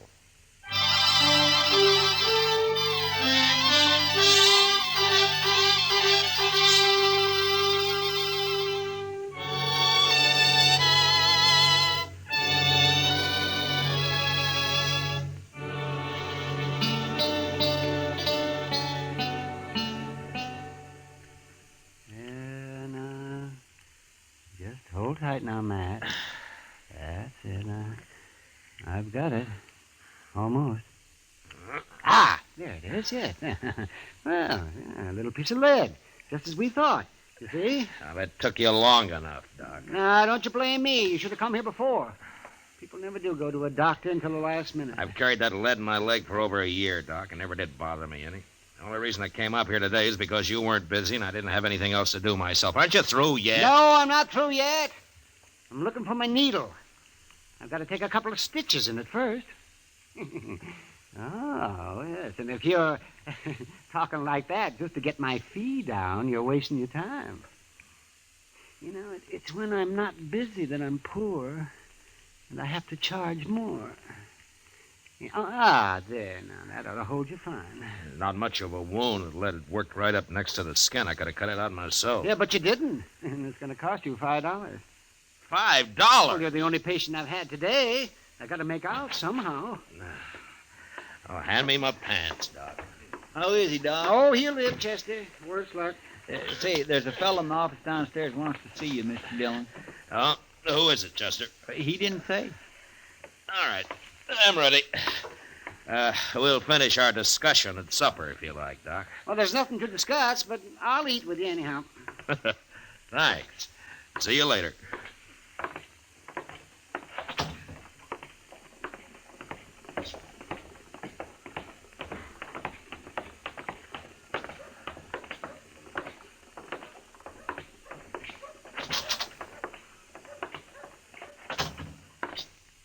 Are you Marshal Dillon? I am. My name's Parker. I'm a special deputy representing the New Mexico Stock Raisers New Association. Mexico? Of course. Haven't you heard of the association? Yeah, I've heard of it. I was just thinking you're a long way from home, aren't you? Perhaps. Marshal, I have a warrant here for the arrest of Dane Shaw. Dane Shaw. I never heard of that name around here. We'll let the marshal handle this if you don't mind. Oh, we will, huh? Well, now, you're a pretty high and mighty for just a Easy, doggone... Chester, easy. Here's the warrant, Marshal. Who issued this, Mr. Parker? We had Judge Blent of Santa Fe issue it. You had him issue it? Well, no. What I mean is we, read it. Read it. Yeah. It's got the judge's name on it and its seal. That looks okay to me. What makes you think this Dane Shaw's in Dodge? I didn't say I thought he was in Dodge. You're the one looking for help, mister, not me. It's a warrant, and you're a marshal. And we think Dane Shaw may be in or near Tascosa. Tascosa? That's a long ride from here, Mr. Parker. Isn't there someone closer than I am? No, I was told to deliver the warrant here. I see. Oh, what's this Shaw wanted for, anyway? Rustling, murder, banditry. All of that? He once rode with Billy the Kid. Does that explain it? Not quite, Mr. Parker. We hold those men equally responsible, every one of them. We? The Stock Raisers Association and others. Ah, I see.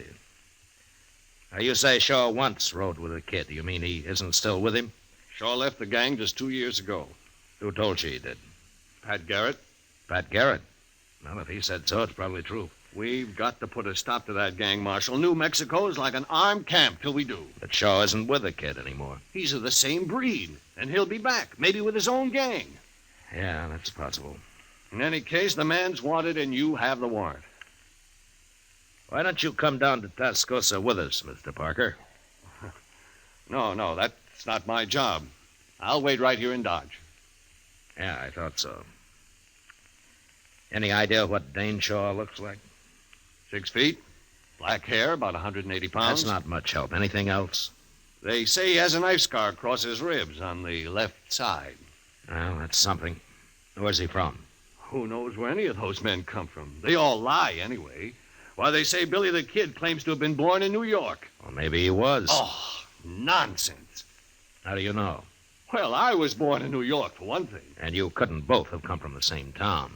I'd hate to think so, Marshal. All right, Mr. Parker. You keep nice and cozy here in Dodge, and we'll ride down to Tascosa for you. Now, Marshal, I don't think that's quite called for. Chester, go get our horses. Yes, sir, Mr. Dillon.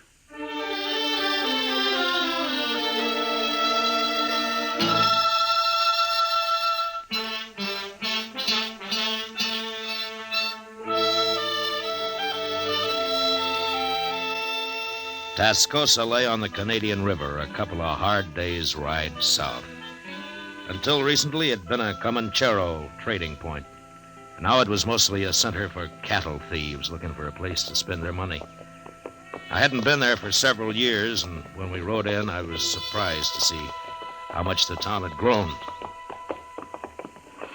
Now, at least they got some trees down here, Mr. Dillon. Yeah, and a couple of new buildings under them, Chester. It looks like there's another one being started.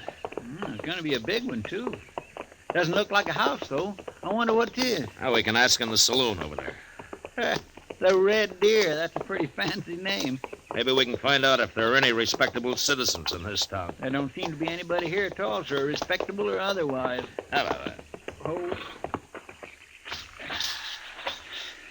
I sure could use a drink, Mr. Dillon. Well, I figure we've earned one.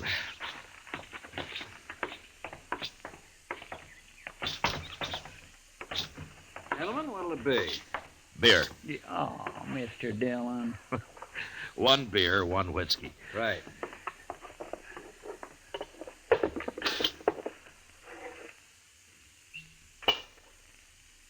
There now.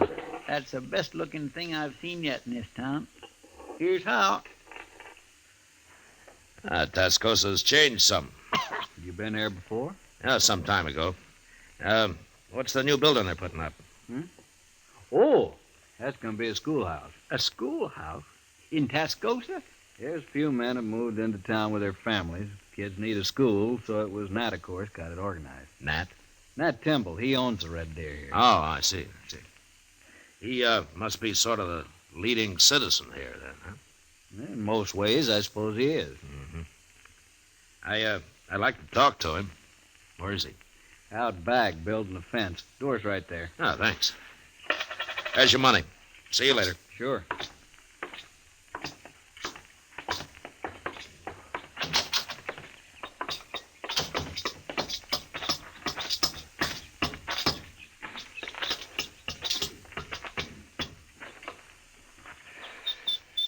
Hello.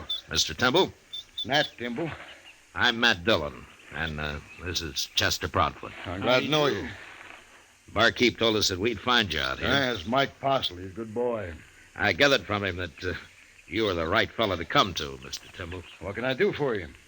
Well, I'm looking for a man. You are? Why? I'm U.S. Marshal, Dodge City. We don't get the law down here often, Marshal. No. Man I'm looking for is Dane Shaw. Do you know him? Nobody by that name around here? Oh, I expect he's changed his name. And how are you going to tell him from anybody else? He's 6 foot tall, black hair, weighs 180 pounds. Could be most anybody that building. He's got a scar across his ribs. It isn't often you see a man without a shirt, Marshal. What you want it for? He used to ride with Billy the Kid. He quit, but they think he might be planning to return to New Mexico with a different bunch, one of his own, maybe. Then it'd be better to stop him now, if that's true. I agree. That's why I'm here. Well, wish I could help you, Marshal. What are you going to do? I don't know. Stay around for a day or so, I guess. Maybe I'll hear something. Fine.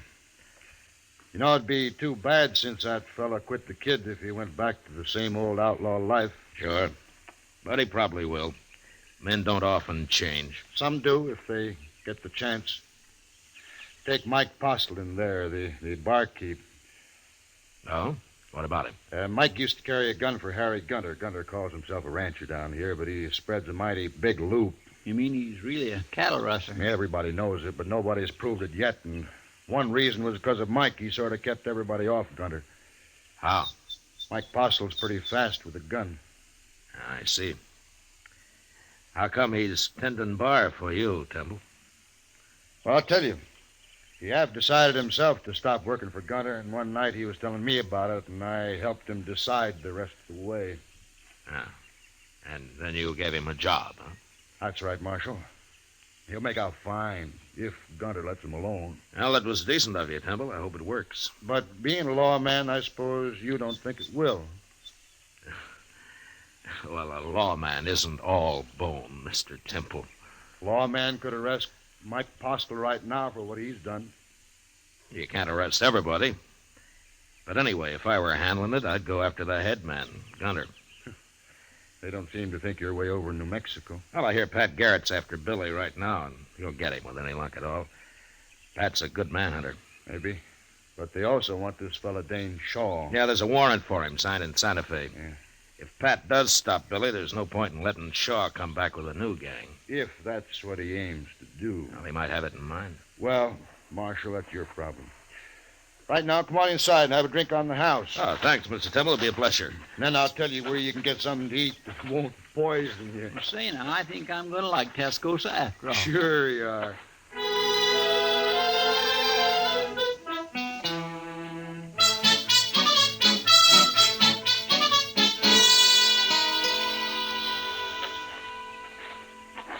That was pretty good turkey, Mr. Dillon. You should have tried it. And they must have a Chinese cook in that place. It's better than the usual feed trough in a town like this. Yeah, let's sit here a while, Chester. All right. Just think, Mr. Dillon, someday Tascosa may be as big as St. Louis. I doubt that, Chester. Well, as big as Dodge, then. That's a little more likely. Ah, here come some citizens now. They sure are. Looking for trouble, and they ain't even dark yet. Maybe they just want to cut the dust in their throats, Chester. Mean-looking bunch, if you ask me. I'll do the talking, man. Okay, Gunner, we're behind you. If he ain't in here, we'll find him. Did he say Gunner? Yeah, I did, Chester. Come on, let's watch it.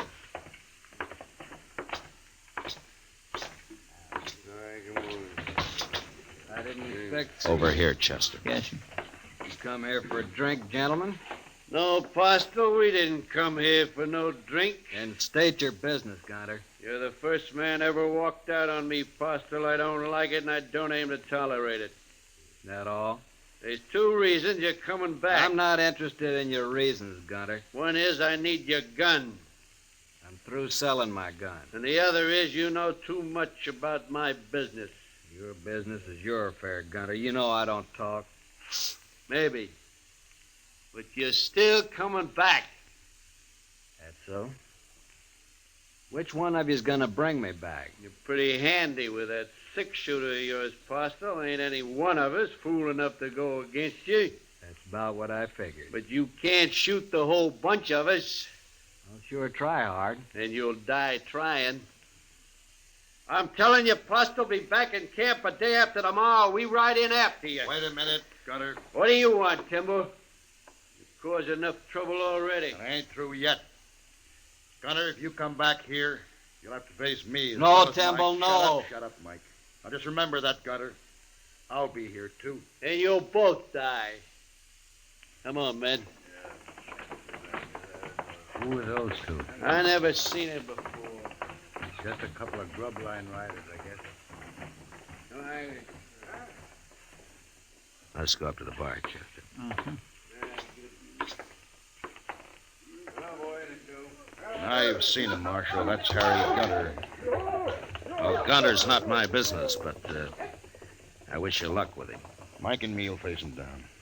I'll face him, Temple, not you. No, I helped get you in this. By heaven, I'll see you through it. It's not your fight, I tell you. It's my fight. I believe any man who wants to make a change deserves all the backing anyone can give him. I'll see you get it. You'll just be killed for nothing. Besides, you're a married man. Being married has nothing to do with it. Maybe we'll both be killed, but that's better than giving in to a man like Gunter. Mike, I never told you going straight was easy. You should have been a preacher, Temple. I'm going to get my supper now. I'll be back in a minute. I'd make a fine preacher, I would. But if business don't pick up some here, maybe I'll have to give it a try. Well, the town's growing, Temple. Business ought to be good. Well, it's growing, Marshal, a little at a time. When I first came here, there wasn't more than a couple of adobe huts the whole place. When was that, Temple? Oh, when you first came here. 1 year and 9 months exactly, Marshal. Now, if you'll excuse me, I got work to do.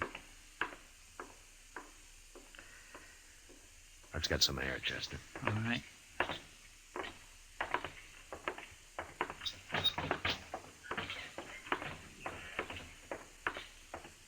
He's a mighty nice fellow, that Nat Timble, isn't he? I mean, willing to back up Mike Postle that way. He's a man of his word. And building a new school and all that. Married, too. Funny thing, Mr. Dillon, I can't quite figure out if you like Timble. I like him fine, Chester. Only his name isn't Timble. What? It's Dane Shaw. He's the man we're looking for.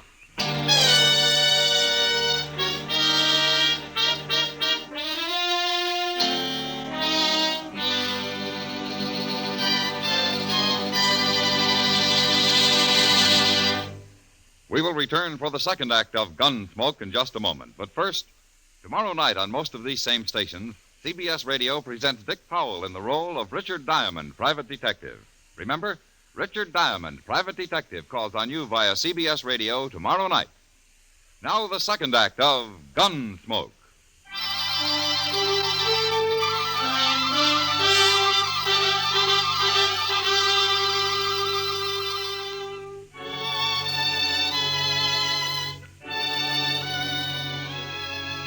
The idea of taking a man like Nat Timble in and sending him back to New Mexico to face a jury of scared and vengeful cattlemen didn't sit too well with me.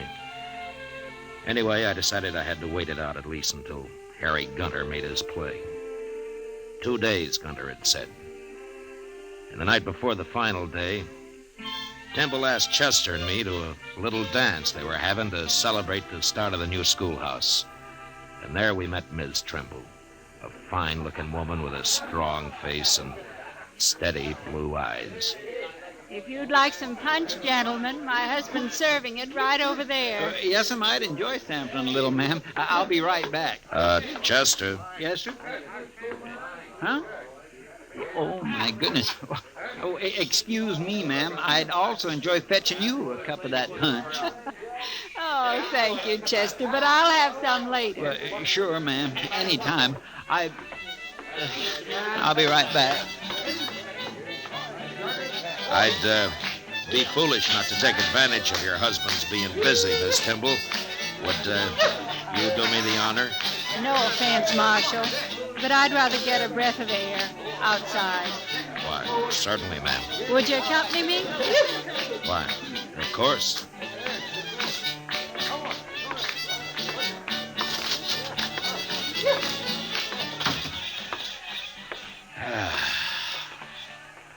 Nice evening.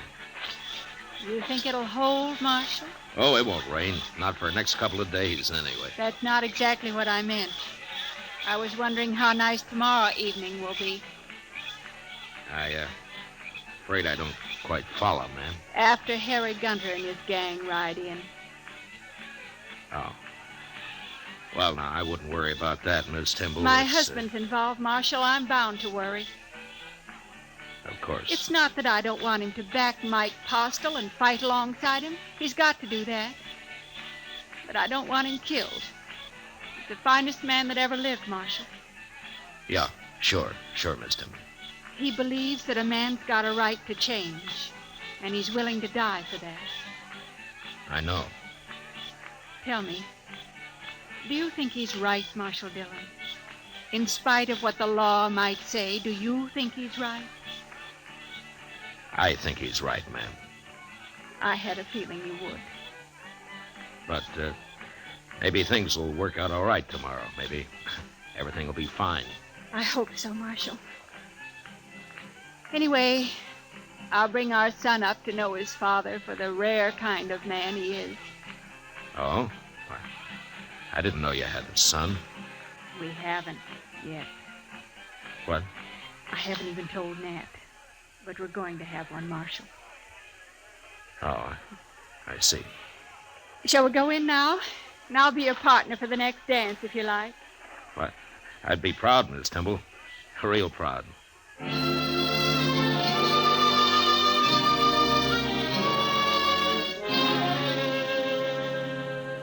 Next morning early, Chester and I saddled up and rode out past the edge of town to the south. There we pulled off the trail into a clump of scrub cedar and waited. Beyond us lay the Canadian River, and across it, broad Vegas of spring-fed meadow grass.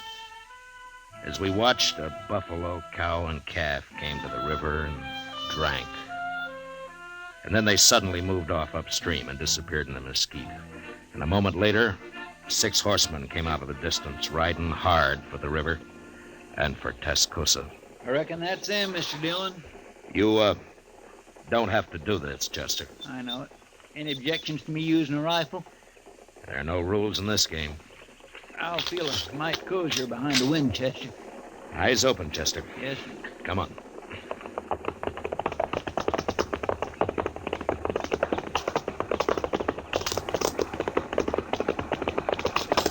All right, hold it, Gunner. Oh! Who are you? I'm a U.S. Marshal. My name's Matt Dillon. Them's the fellas we thought was bums, Gunner, the other day at the Red Deer. Yeah. Get off the trail, Marshal. You got no business with us. Turn around and ride back where you came from, Gunner. Mike Postel's staying in Tascosa. Postel, eh? So you're in on this, too? I've dealt myself in, Gunner. Now do as I say. And keep away from Tascosa from now on, or I'll get a posse and come after the bunch of you. We don't need any lawmen down here, Marshal. Who's that? It's Timble and Mike, Mr. Dillon. How did they know we were out here?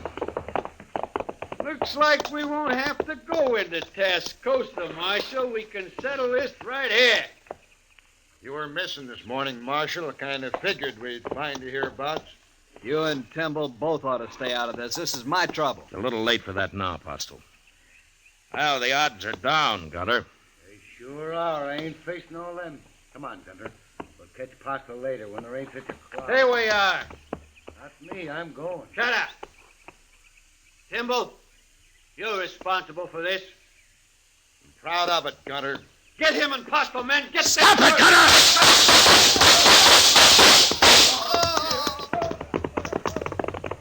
Should we go after them 3? No, let them go, Chester. They won't be back. Temple's been hit.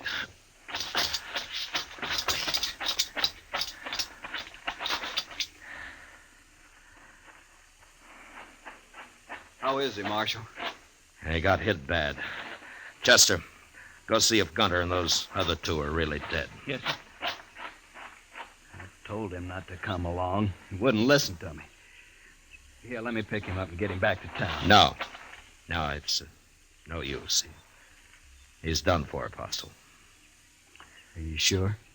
He was dead before he hit the ground. We finished him, sir. All 3 of them. It'd take more than 3 of them to be worth that Timble.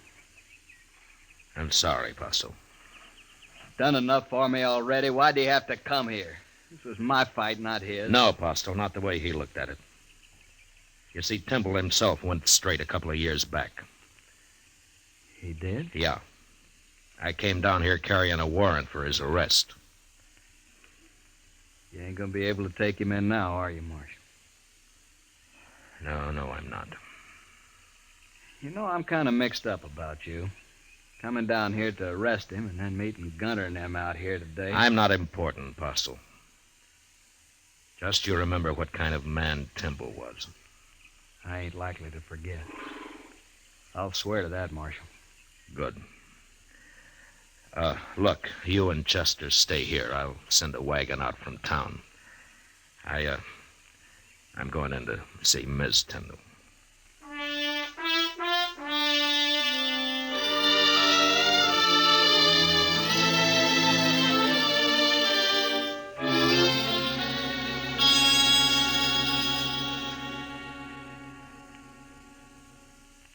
You'll be going back to Dodge now, Marshal. Yes, ma'am, I will. I want to thank you for trying to stop it. It's my job. No, not quite. Well, I guess Mike'll have to run things now. He's a good man. He'll make out fine. Sure. Tell me one thing, Marshal. Yes, ma'am. I know you came here to arrest my husband.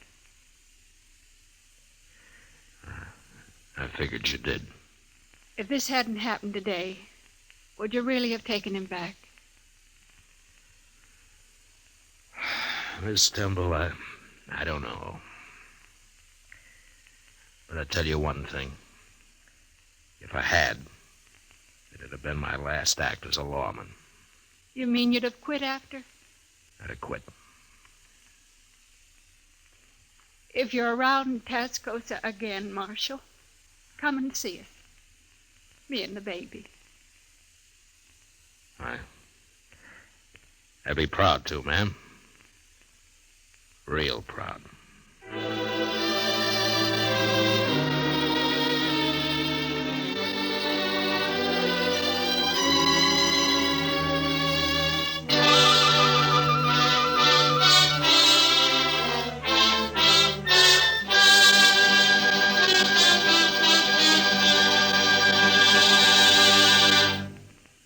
Gunsmoke, under the direction of Norman MacDonald, stars William Conrad as Matt Dillon, U.S. Marshal.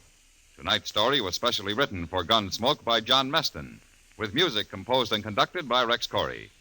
Featured in the cast were John Daner and Tom Tully, with Harry Bartell, Paul Dubov, Helen Klebe, and James Nusser. Harley Bear is Chester, Howard McNear is Doc. Gunsmoke has been selected by the Armed Forces Radio Service to be heard by our troops overseas. Join us again next week as Matt Dillon, U.S. Marshal, fights to bring law and order out of the wild violence of the West in Gunsmoke.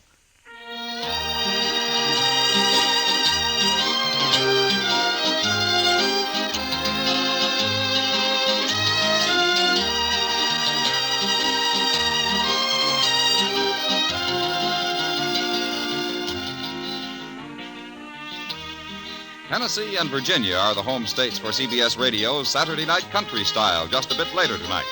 That's where the rural rhythm's coming from, but it's going out all over the country on most of these same stations. This is George Walsh speaking, and remember, you'll find Western adventure and music with Gene Autry Sunday evenings on the CBS Radio Network.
Around Dodge City and in the territory on west, there's just one way to handle the killers and the spoilers, and that's with the U.S. Marshal and the smell of Gunsmoke.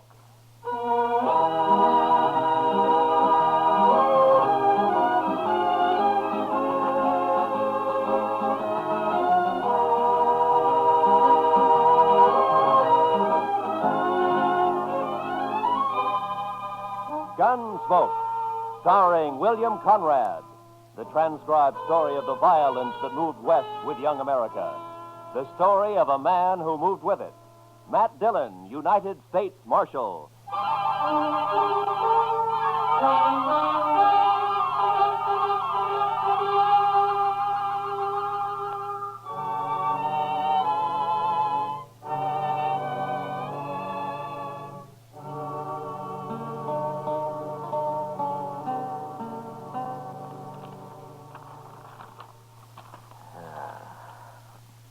Is this everything, Chester?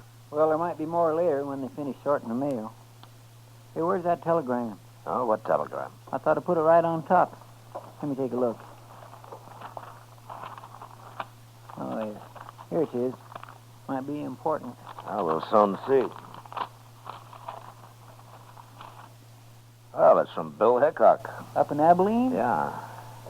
What'd you say, Mr. Dillon? Teeters and Gridler headed for Dodge. Keep them there, but don't arrest them until I get there with murder witness. Or I'll write Washington all I know about you. Signed Hickok. Oh, then Mr. Hickok's coming here, huh? Now, that's what he says. Well, how'll you recognize those two men, Mr. Dillon? I expect I'll recognize them all right. Oh, you know 'em. Yeah, we've met. Teeters and Gridler are gunmen, Chester. The kind who kill as easy as most men shake hands. Just about as often. Too bad you can't just put 'em in jail. Yeah.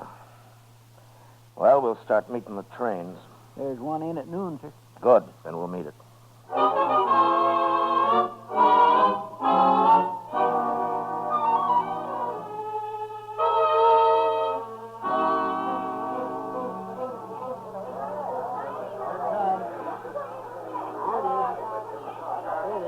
What'll we do if they are on this train, Mr. Dillon? Nothing, Chester. I'll find them later and talk to them, but not in a crowd like this. Yes, sir. You know, every time I see a train, I am just overpowered with the urge to travel. Oh? Where to? Anywhere.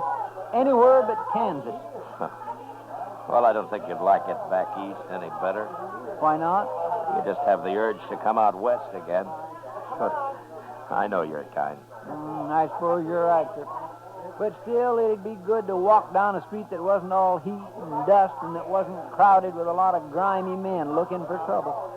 And I wouldn't mind seeing some women, married women, with kids and parasols and Wait a Bibles minute, Chester. There they are. Where? They just got off the end car. Those two headed for the depot there. One of them's tall? Yeah. That's Teeters in the black hat. The other's Gridler. I'll just step around the corner here and see which way they head. Yes, sir.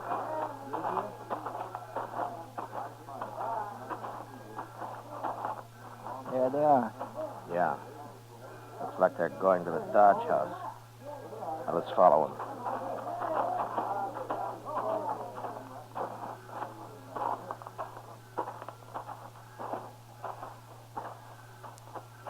Yep, that's where they're going, all right. Now, let's wait here. Let them get a room, and then I'll go talk to them. But if you can't arrest them... And I'll just try to make them feel welcome to stay in Dodge. When do you think Mr. Hickok will get here? Oh, be a couple of days anyway, Chester. Look, right now, I want you to go back to the depot and ask the ticket agent to let me know if Teeters and Gridler start to leave anytime. You can describe them to him. All right, sir. And then go to the stage office. Yes, sir. And go to all the stables, too. If they rent or buy any horses, I want to know about it right away. I'll tell everybody. Also, tell them to keep quiet about it. I'll be back at the office later, huh? All right, sir.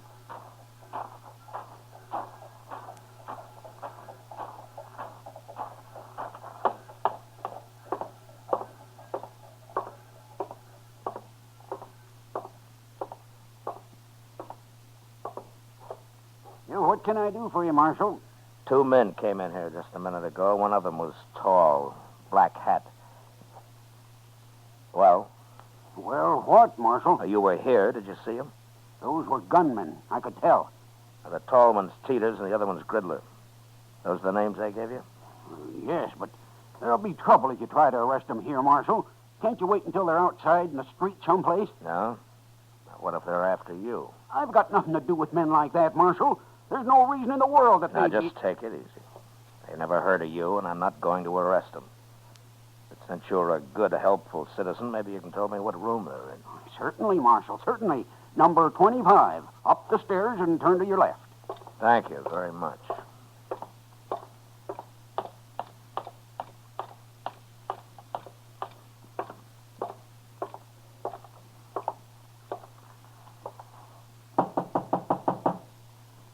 Who is it? Who is it, I said?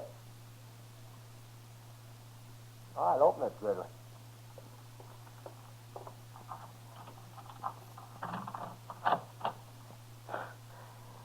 You can put your gun away, Gridler. I just came for a little talk. And make your talk, Marshal. No, I ain't polite, Gridler. Let him in. You watch him better inside, anyway.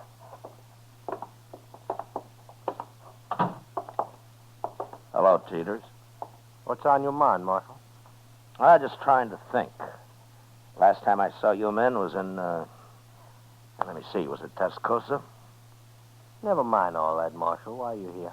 No, I heard you were in town. I thought I'd drop by and say hello. News must travel pretty fast in Dodge. We ain't been here 15 minutes all told. Well, maybe he was expecting us, Griddle. I happened to be at the depot. I noticed you get off, so I followed you here. All right. But we're not wanted, Marshal. Matter of fact, the judge up in Abilene just turned us loose. Wasn't no witness to that killing. Wild Bill tried to frame us, but didn't work. Well, that just goes to show the law's fair to everybody, doesn't it? Why'd you come here, Marshal? Just to let you know that I'm still the law in Dodge and that I don't want any trouble here. And with men of your sort, I always like to mention that. We're not looking for trouble. Good, good. Then you're welcome to stay here as long as you like. That's a funny thing to tell us. It's an open town, Teeters. Yeah, sure, Marshal. Sure it is, yeah. And I'll treat you two just like anybody else. If you stay out of trouble, the town's yours. Anybody who starts trouble won't be us. Well, I'm glad to hear that. I'll be going now, gentlemen. Oh, there are some pretty sharp gamblers here. Don't let them take all of your money. Well, don't you worry about us, Marshal. So long.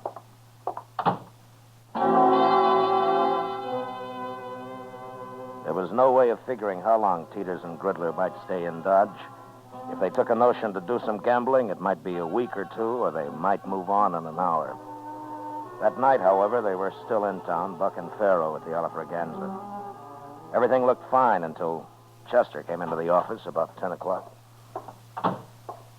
They're fixing to leave, Mr. Dillon, first thing in the morning. Oh, how do you know?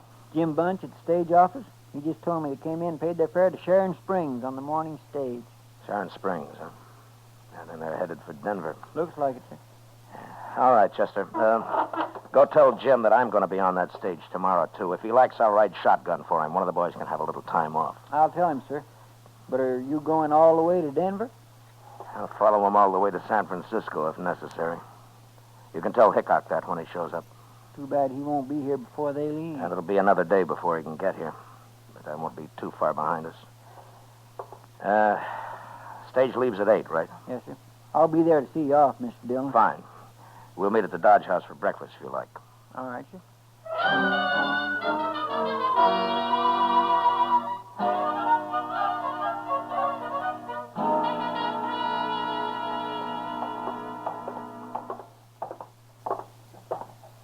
The stage looks like it's all ready to go, Mr. Dillon. Yeah. I don't see Teeters and Griddler, though. They're not inside, are they? I don't think so. No, they're not here yet. Just about 8 o'clock. They should be here. Well, it doesn't matter, Chester. If they've changed their minds, it's all to the good anyway. Want me to go ask Jim Bunch if he's heard from them, Mr. Dillon? No. Let's just wait here. Oh, say, I forgot to tell you. Jim said the regular shotgun messenger has to go up to Sharon Springs anyway, but to thank you just the same. No, good. Chester. Yes, sir? Look, up at the other end of the plaza there. Coming this way. Oh, I declare. It's Sam. Yeah. Now what are they up to, I wonder? Well, they can't be taking the stage if they're horseback. No. Looks to me like they're fixed for a long ride, too. Sure does, Mr. Dillon.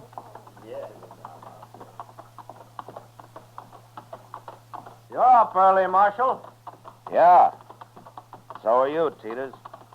Cooler in the morning. For traveling, it is. So long, Marshal. What's the matter? Did you lose all your money last night? Yeah. Next time we'll follow your advice. So long. Will we go after him?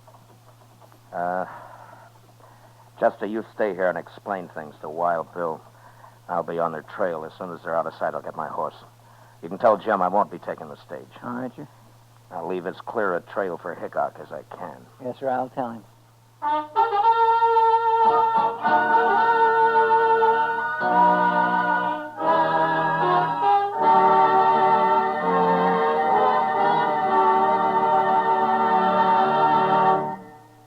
We will return to the second act of Gunsmoke in just a moment. But first, young women are needed to enroll as student nurses and to take their places as graduate nurses in an ever-expanding field where opportunity unlimited awaits. Older women should seek careers as practical nurses where fine living and fine working conditions are in prospect. Ask at any hospital at the nurse's registry desk or at any qualified school of nursing.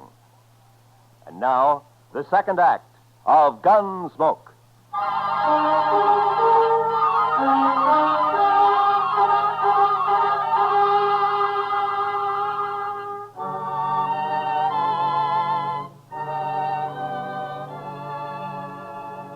I did my best to stay out of Teeters and Gridler's sight, but if they had suspicions of being followed and were watching their back trail, they'd have known I was there, all right.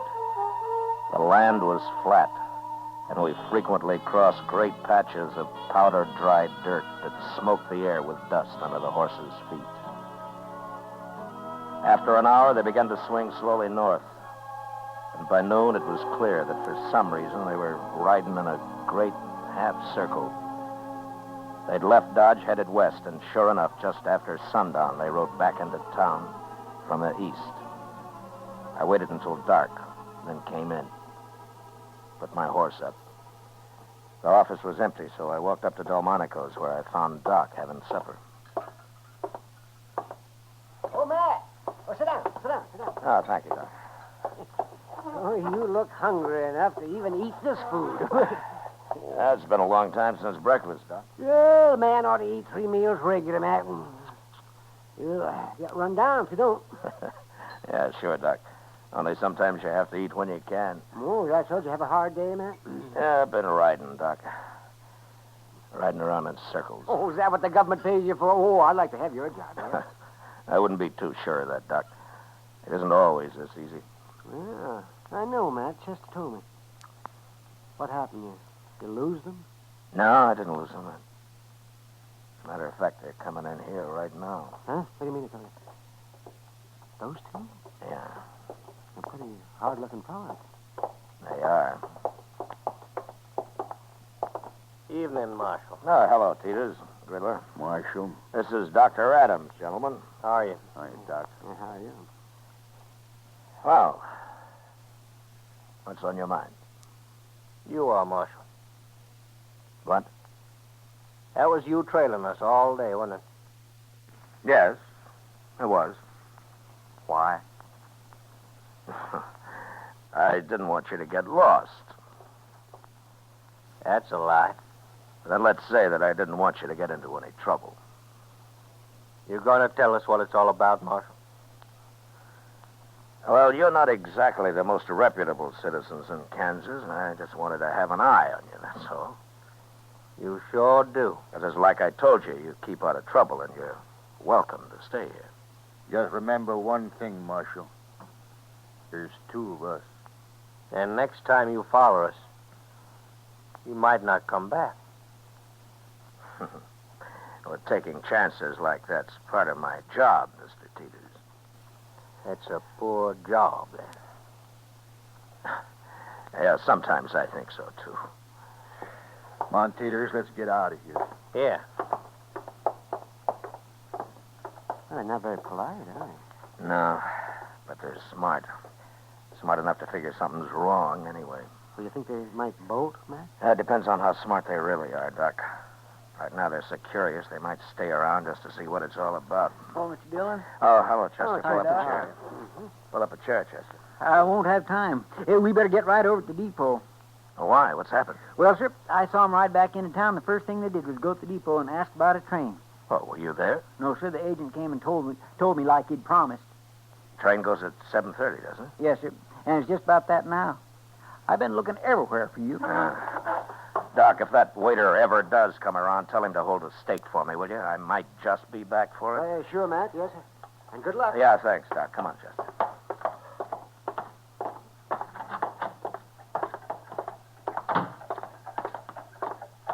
Are you going to go on the train with him, Mr. Dillon? No. Hickok's sure to be here in the morning, Chester. If I can keep him off this train tonight, I doubt they'll try anything else till tomorrow. Yeah, but you can't arrest him. Yeah, I know. Well, then, I'll just face him off it, Chester. So keep your head up. Yes, sir.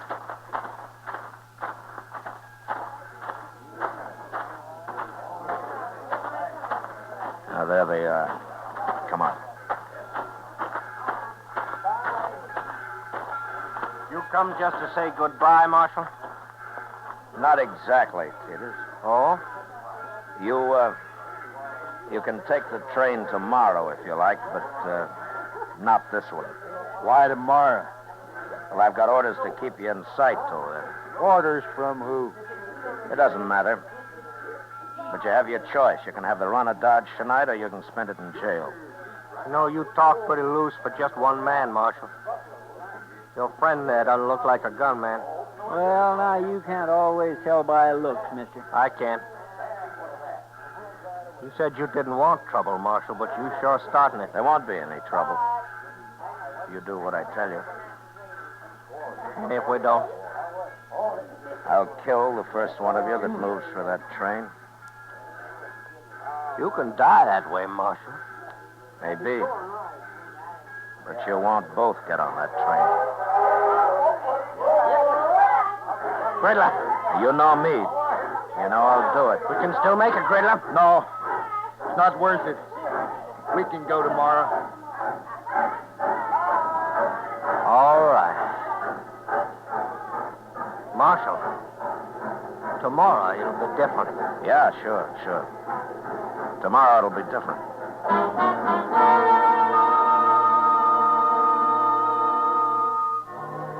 Chester and I met the noon train next day. But as I'd figured, Hickok didn't get off it. I questioned the man who rode the baggage car, and sure enough, Wild Bill and his witness had hidden out there the whole trip. As soon as the crowd left the depot, we walked down to the car, crawled under it, and pounded on the door on the other side. Who is it? It's Dillon, Bill. Open up. Oh, jump up, man. Come on, Chester.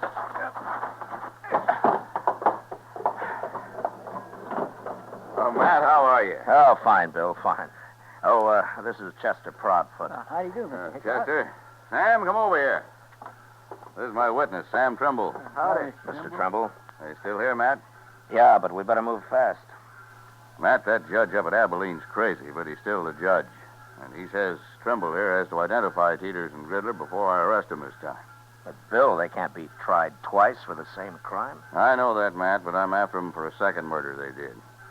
I'd suggest we just go kill them, but I've been waiting a long time to see these two hung, and by glory, I'm going to do it. Well, you will if you're lucky. Tell me, Mr. Trumble, do these men know you on sight? Well, I'll tell you how it was, Marshal. I was in this stable where I worked, over in Abilene, that is, and a fella come in for his horse, and I went to get it for him. I heard some shooting, and then two men ran right past me. I got a good look at them, all right. They just killed that fella, too. You mean you don't know Teeters and Gridler? I never heard of them, Matt. There's no pictures of them I know of, but he can identify them when he sees them. Yeah, sure, but what about them? Will they recognize you, Mr. Trumble? Gosh, I don't know, Marshal. I hope not. They'd kill me on sight, wouldn't they? I hadn't thought of that. Well, you just do what we tell you to, and you'll come to no harm, Trumble. Dillon and I are a fair match for those two. If they start any trouble, we'll be on them so fast they'll die on their feet. Taking a terrible chance. I hadn't thought of that. Easy, Trumble, easy. An hour from now, we'll have them in jail with their teeth pulled. I sure hope so, but how are you going to do it? Just go find them, that's all. As soon as we get them locked up, I'll buy you the biggest steak you ever ate, Trumble. Come on, let's go.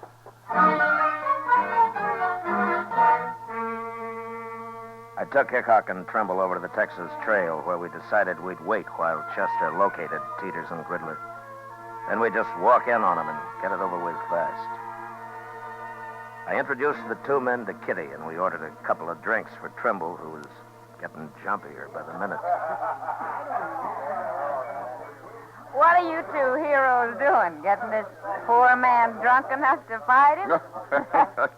Not exactly, Miss Kitty. He just lacks faith in us, that's all. I wouldn't have come if I'd thought about it. I sure would.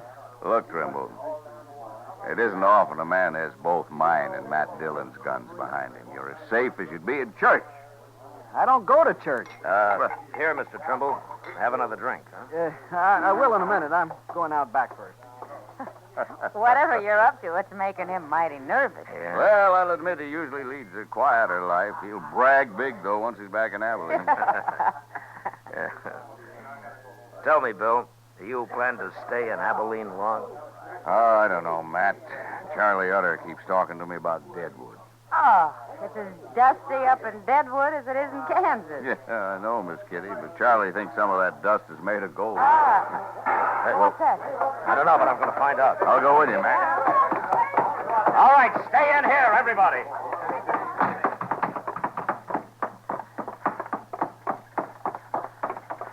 It was Peters and Gridler. I was just crossing the street and saw them run out of the alley there. All right, come on.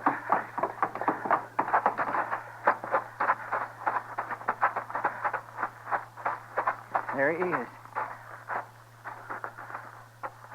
Yeah, it's Trumble. What happened, Trumble? They shot me. I was going to run away. And he got scared and ran right into him. We shouldn't have let him alone at all. They said they saw me with you, Mr. Hickok. They said that's all they needed to know. And they shot me. Chester, go get the doctor. Hurry. Yes. Tell me, Trumble. They were the men who killed that fellow in Abilene. You recognize them all right? No. No, I never saw these two before. It wasn't them. What? I knew I shouldn't have come. I got killed for nothing. Trumble. Trumble. That's no use, Bill. Yeah. He got killed for nothing, all right. They must have figured he was a witness to some murder they did commit. Well, anyway, they'll hang for Trumble now. Let's find them before they get out of town, Matt. We'll find them even if they do. Hickok and I walked out of the alley and into the plaza. There were a couple of citizens who'd heard the shooting and had seen Peters and Gridler run out of the alley. Told us that they'd gone into the Dodge house, and we followed. From the look on the clerk's face as we went past him and up the stairs, I knew that they were in their room. When we reached it, Bill stood on one side of the door, and I on the other. Think they'll fight, man? Well, let's ask them.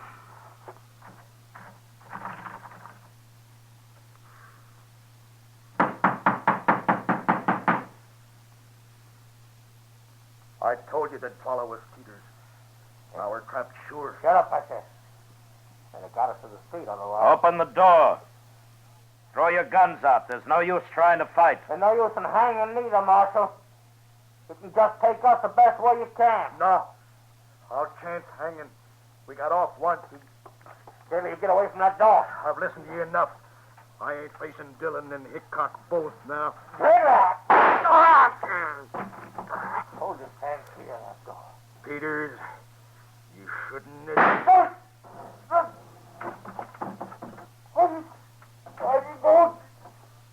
Don't you try to commit us.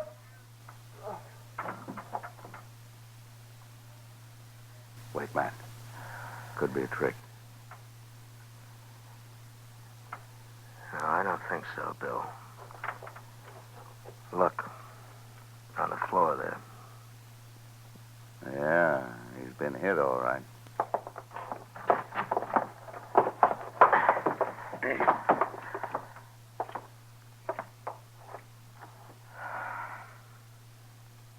Well, they're both dead.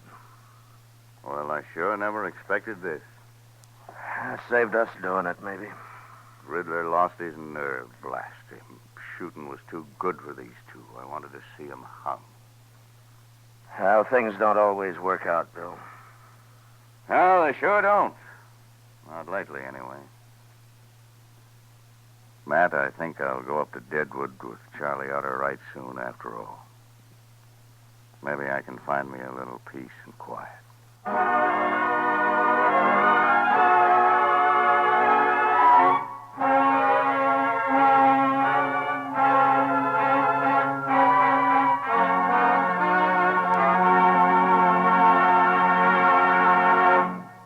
Gunsmoke, transcribed under the direction of Norman MacDonald, stars William Conrad as Matt Dillon, U.S. Marshal. Tonight's story was specially written for Gunsmoke by John Meston, with music composed and conducted by Rex Corey.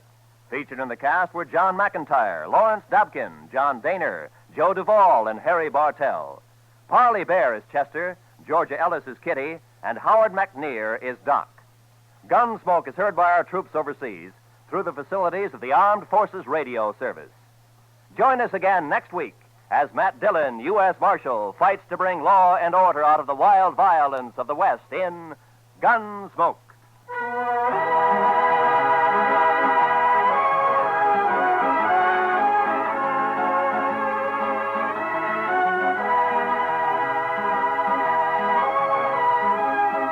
Many of the war orphans of Korea have never known peace or plenty. Their lives have gone from bad to worse. Now their future is in our hands. Without help, they cannot live. We can send them food through CARE, the American Package Sending Relief Agency. Send your contribution to CARE's local office or to CARE New York or CARE Los Angeles. This is Roy Rowan. This is the CBS Radio Network.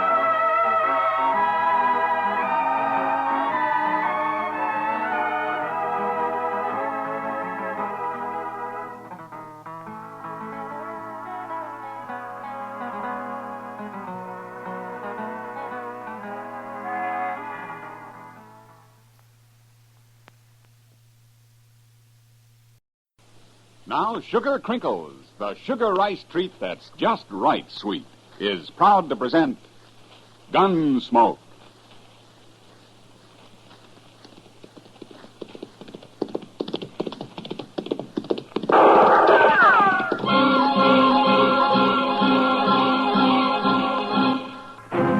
Around Dodge City and in the territory on West, there's just one way to handle the killers and the spoilers.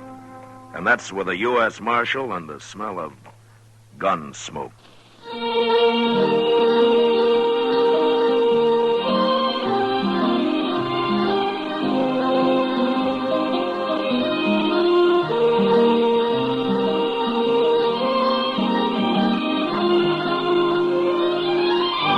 Gunsmoke, the story of the violence that moved west with young America. The story of a man who moved with it.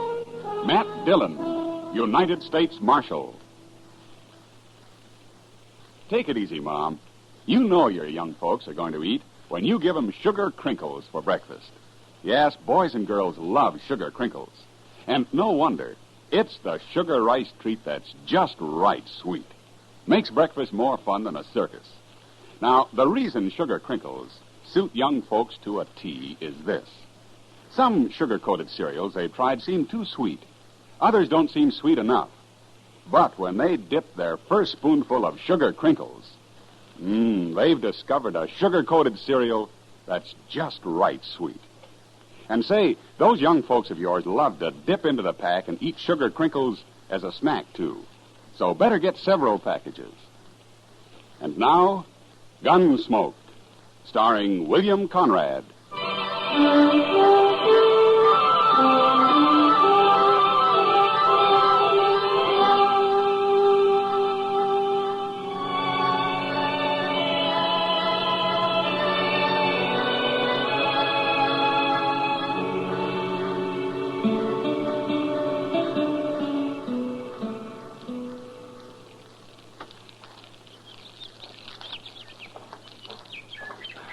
I got a horse's saddle, Mr. Dillon. I'm so hungry I could eat a whole hog. Well, all the hog you got this morning's cooking on that stick right there, Chester. Is it done? That depends on how hungry you are. It's done.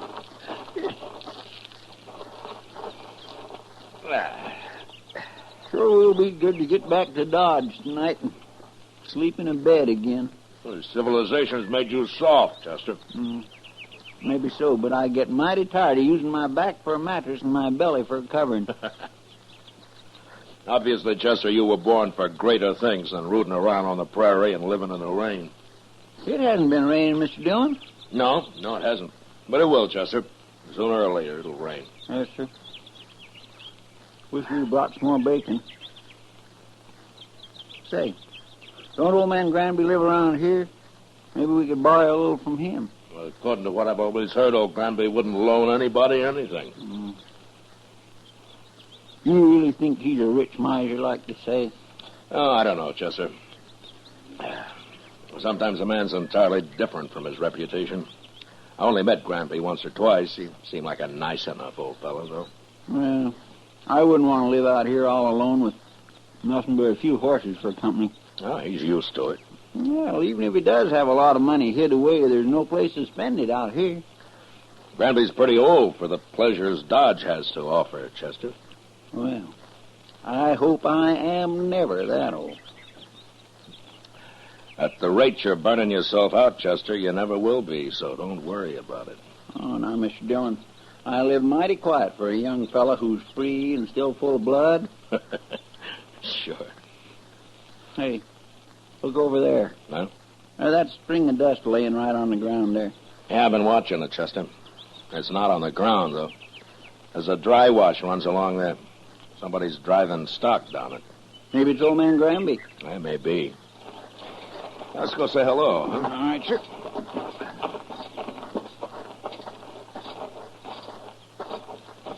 If it is old man Granby, we might just ask him about a little bacon, huh? Well, we can ask. There's no harm in that. Oh. Hello.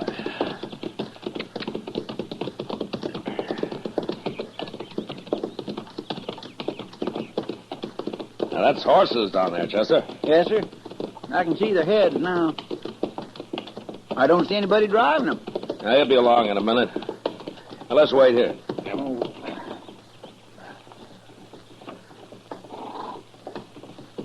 There he comes. Yeah. Hello! He stopped. That's not old Granby. Let's ride down and say hello anyway.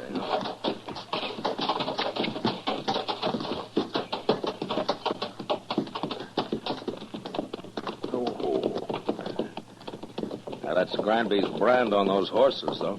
He must have hired him a hand. Yeah, maybe.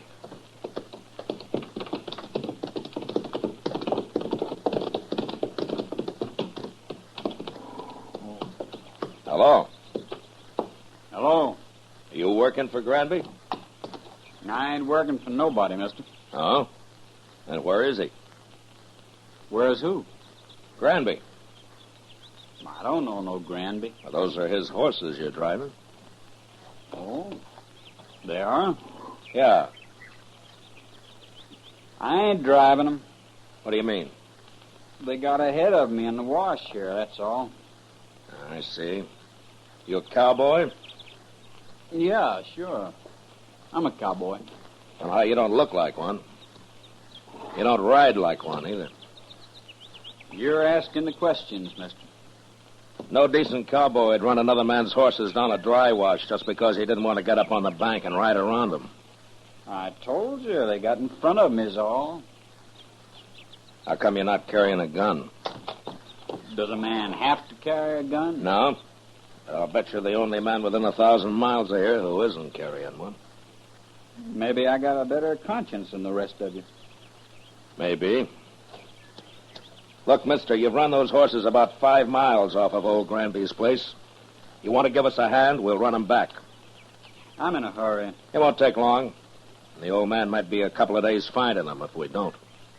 You worry about him. I got to get into Dodge. We'll ride in with you. Afterwards. I ain't going to do it. Look a lot better if you did. I'd like to, mister, but I can't wait. I'm leaving now. So long. You going to let him go, Mr. Wait Bill? a minute, Chester. I'll let him hear what lead sounds like. No, don't shoot! Don't shoot me! All right, then ride back here.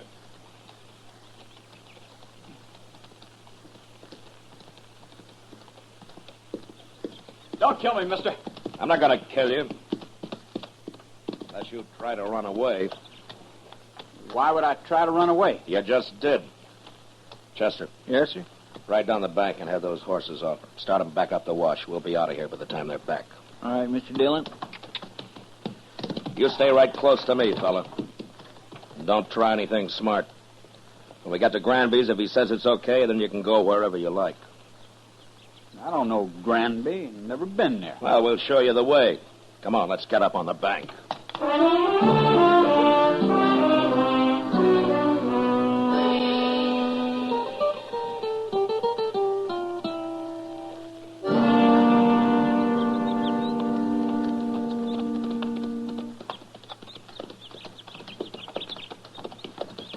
Old man Granby can find his horses all right now, Mr. Dillon. Yeah.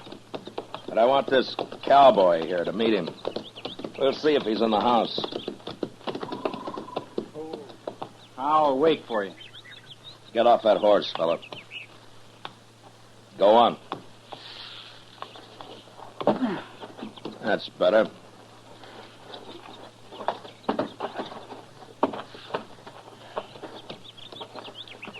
Come on. We'll take a look.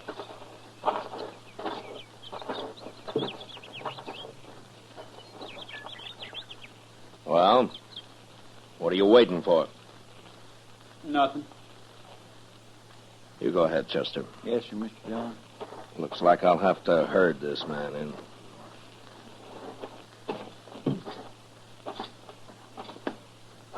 You've been kind of balky ever since we ran into you, mister. I don't like being dragged around. I never did. I just want you to meet old Granby. He'll be grateful for you, helping run his horses back here. I know what you think, mister. You think I was stealing them horses. Well, I never heard of the old man. I was never near this place. Yeah, so you told me. But you're here now. I ain't afraid of you or nobody. Then let's go into the house. Come on.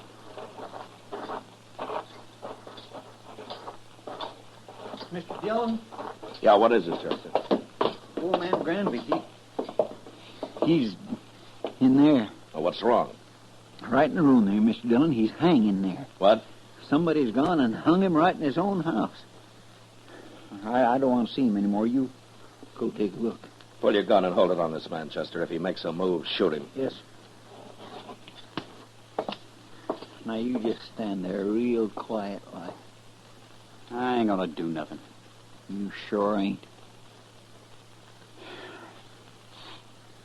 Just because I happen to be in the country don't mean I killed nobody. Mr. Dillon will decide about that. Who is this Mr. Dillon, anyway? He's a United States Marshal, that's who. A marshal? Looks like you run into the wrong people, fella. I'll hold your gun, Chester. Search it. All right, here. Get around. All right.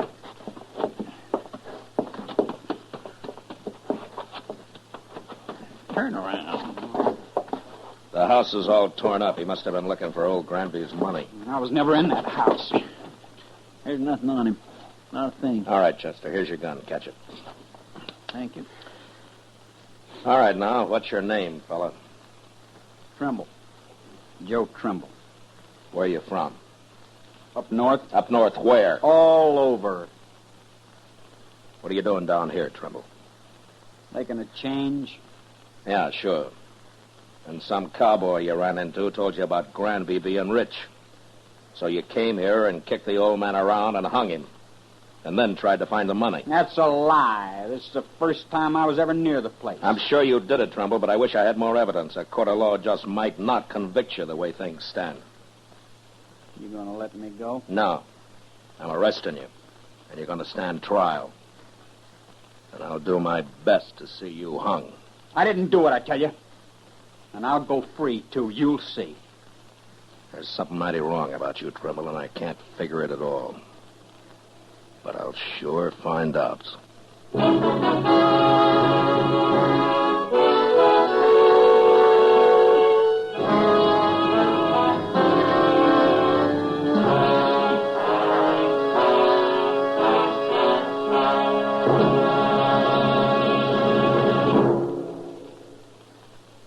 Mother, it does your heart good, I know, when your young folks eat all of their breakfast cereal. That's why I'm so happy to tell you about new Sugar Crinkles. Sugar Crinkles, you know, is the sugar rice treat that's just right sweet. Crisp golden nuggets of sugar-coated rice. They make breakfast more fun than a circus. Why, young folks love Sugar Crinkles so much, they disappear like magic. Now, you've had experience with sugar-coated cereals that seem too sweet to you, and others that just don't seem sweet enough to the youngsters. Well, what a wonderful surprise Sugar Crinkles will be to your whole family. For new Sugar Crinkles really are just right sweet. Remember, Sugar Crinkles make great snacks, too. And there's even more good news about Sugar Crinkles. Right now, there's a full-size package of Charms, that wonderful fruit-flavored candy, in every special package of Sugar Crinkles your dealer has. 10 delicious fruit-flavored Charms, free of extra cost to you. So hurry. Get Sugar Crinkles soon as you can. Now back to Gunsmoke.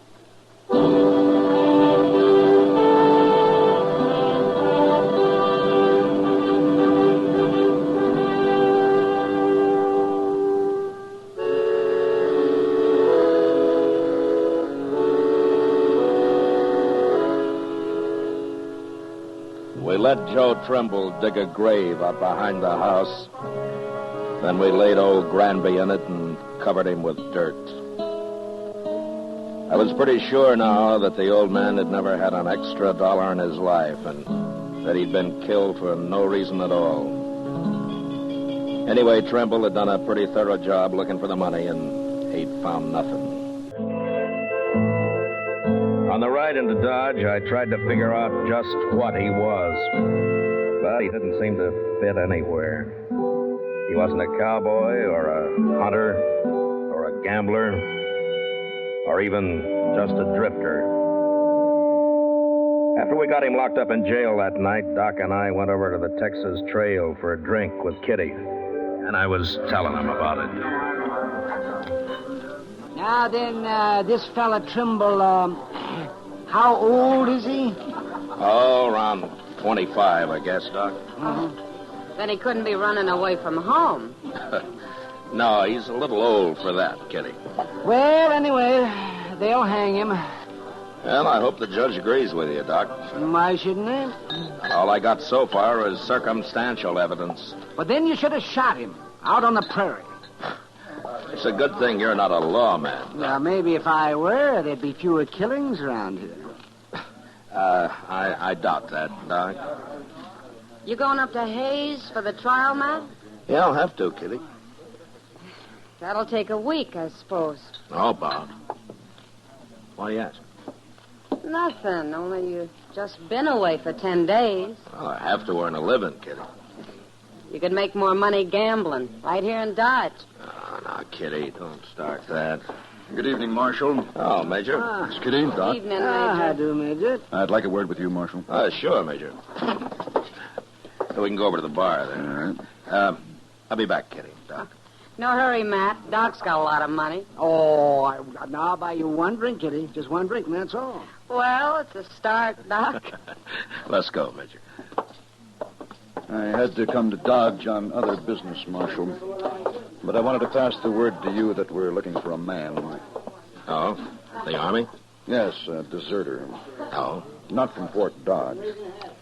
Where was he stationed, Major? He was with the 7th Cavalry at Fort Lincoln. Oh, up in the Dakotas. And for some reason, they think he headed south. Now, I don't have much of a description of him, just that he was a private, about 25, curly blonde hair, and he had a scar on his left hand. Yeah, that fits.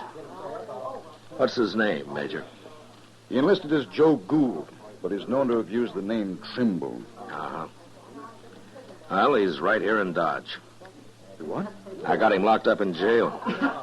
Well, that's fine, Marshal, but how did you know? I think he murdered an old man who lived a day's ride north of here. I'm going to have him tried for it. Now, that won't be necessary now, Marshal. I'll take over custody of him. No. Then he'd be tried at Fort Lincoln for desertion. I want him tried for murder. And I got to be there to present the evidence. You could go up to Fort Lincoln. No, the Dakotas are out of my territory, Major. Besides, this is a civil crime. The Army wants that man, Marshal. I'm sorry, Major. He's going to be tried in Hayes first. He is still a soldier, even if he did desert. Well, if the judge lets him off, you can have him. But not otherwise. Major, he tortured and hung an innocent old man, and I'm going to do my best to see him punished for it. Well, I'll have to take this up with my superiors, Marshal. You better hurry. I'm going to Hayes with him tomorrow. I hope you won't regret this, Marshal. I won't, Major.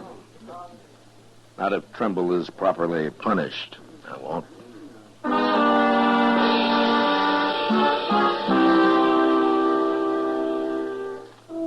I didn't wait till morning, but started out for Hayes with Joe Trumble that night.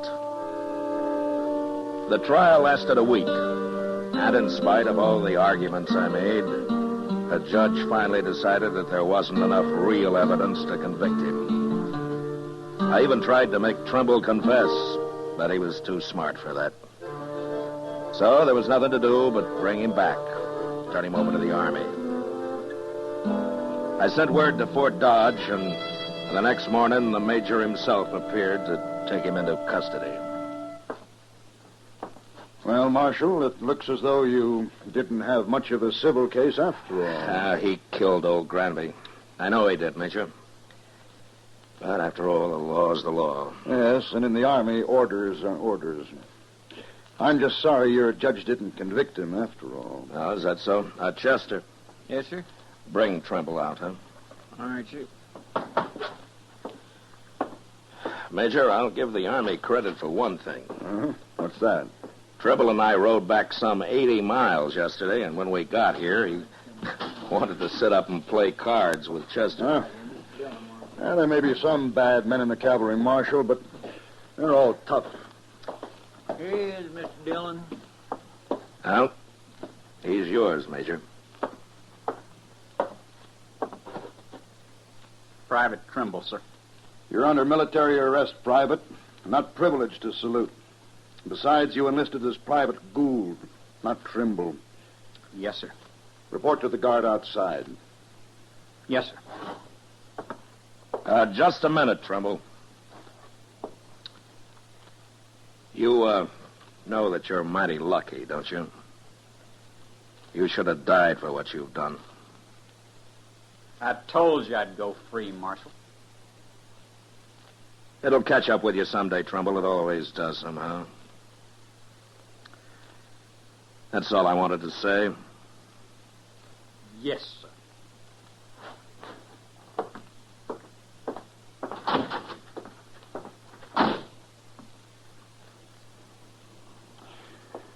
Well, thank you, Marshal.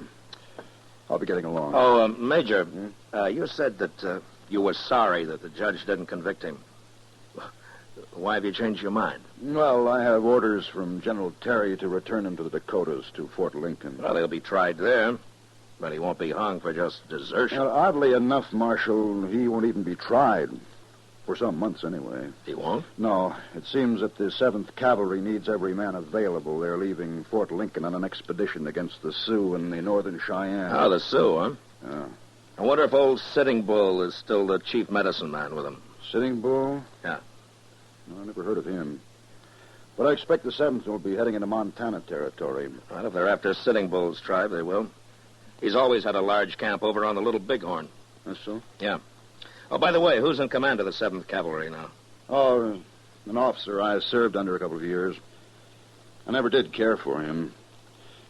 A General Custer.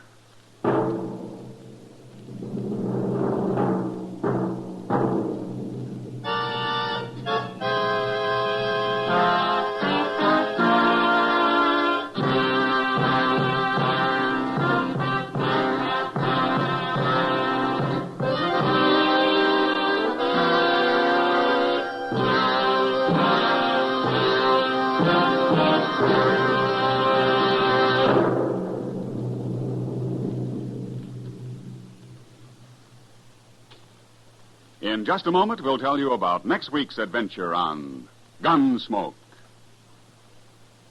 You know, what you are tomorrow depends on what you eat today. So, Mother, be sure the big and little Indians at your house always eat a good breakfast.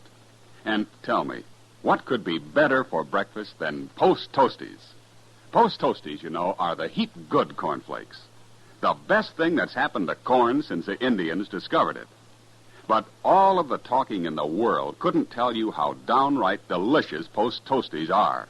You have to taste those crackling, crisp flakes. Yes, you have to taste that sweet kernel corn flavor toasted. Then you'll know how perfectly wonderful breakfast can be. Put Post Toasties on your shopping list right now, Mother. Just watch how your whole tribe goes for them. Remember, Post Toasties are the heap good cornflakes.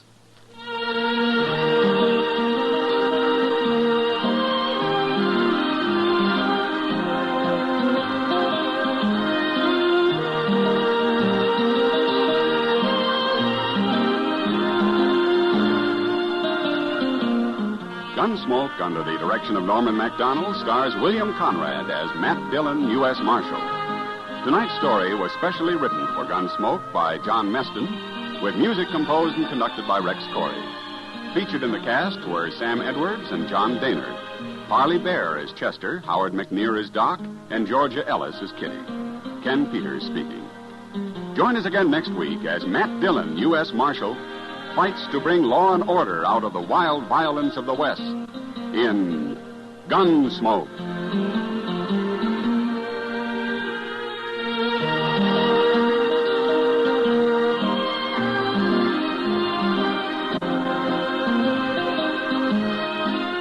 Listen next week at this time when Gunsmoke will be brought to you by Post Toasties, the heap good cornflakes.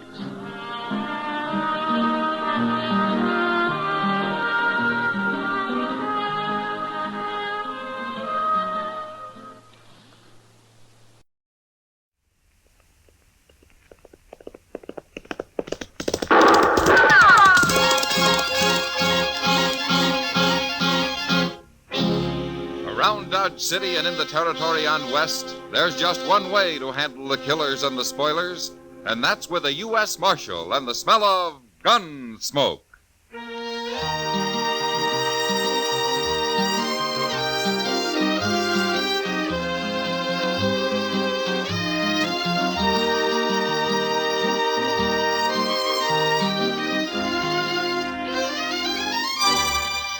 Gunsmoke, starring William Conrad. The story of the violence that moved west with young America. The story of a man who moved with it. Matt Dillon, United States Marshal.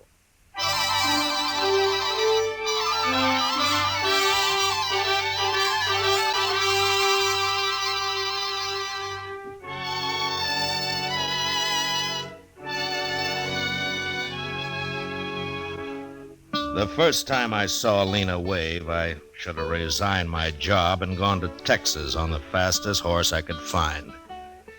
Handling a man is one thing, but trying to handle a woman is another. Especially when she weighs some 200 pounds and is muscled like a mule and twice as ornery. Lena came to Dodge on a great draft horse with dark circles around its eyes. And she was leading an old jack mule that carried her boyfriend, Emmett Fitzgerald. And Emmett was a tired, pigeon-breasted little fellow with a green look in his face. They weren't a very handsome pair, but we were mightily impressed by them the day they rode up Front Street. I swear, Mr. Dillon, that woman must wear leather underwear. I don't know why she's leading his mule. The man doesn't look stout enough to run away if he wanted to. My, I'd sure hate to have her on my tail. But she's wearing a 6-gun and built like a buffalo. She sure isn't the gentlest looking woman I ever saw. Oh, that poor little man, Mr. Dillon. He somehow gives me the feeling he's being carried around in a bird cage. Now, quiet, Chester. They'll hear you. Yes, sir. Oh, I never thought we'd make it, Lena. You mean you never thought you'd make it? Get off that mule. Sure, Lena. Here. I'll help you tie him up, Lena. Ow! You stepped on my foot. I'm sorry. Lena. That'll learn you to be a gentleman. up there! Stop that!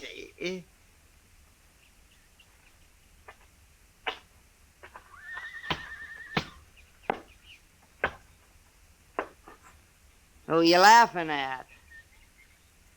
Why, nobody, ma'am. That's good. 'Cause if I got the notion you was laughing at me or my man, I'd open you up. Oh, no. Oh, mine, no. No, it was just something funny I heard the other day from a fella. What? What? What'd you hear that was so funny? Well, I was sitting there and he come around the end Think hard, mister. You remember, Mr. Dillon, you tell her, please. Dillon? Why, you must be the marshal here. Oh, that's right, ma'am. Well, now, Marshal, I'm proud to know you. My name's Lena Wave. Shake! Well, how do you do? Over here, Emmett. Sure, Lena.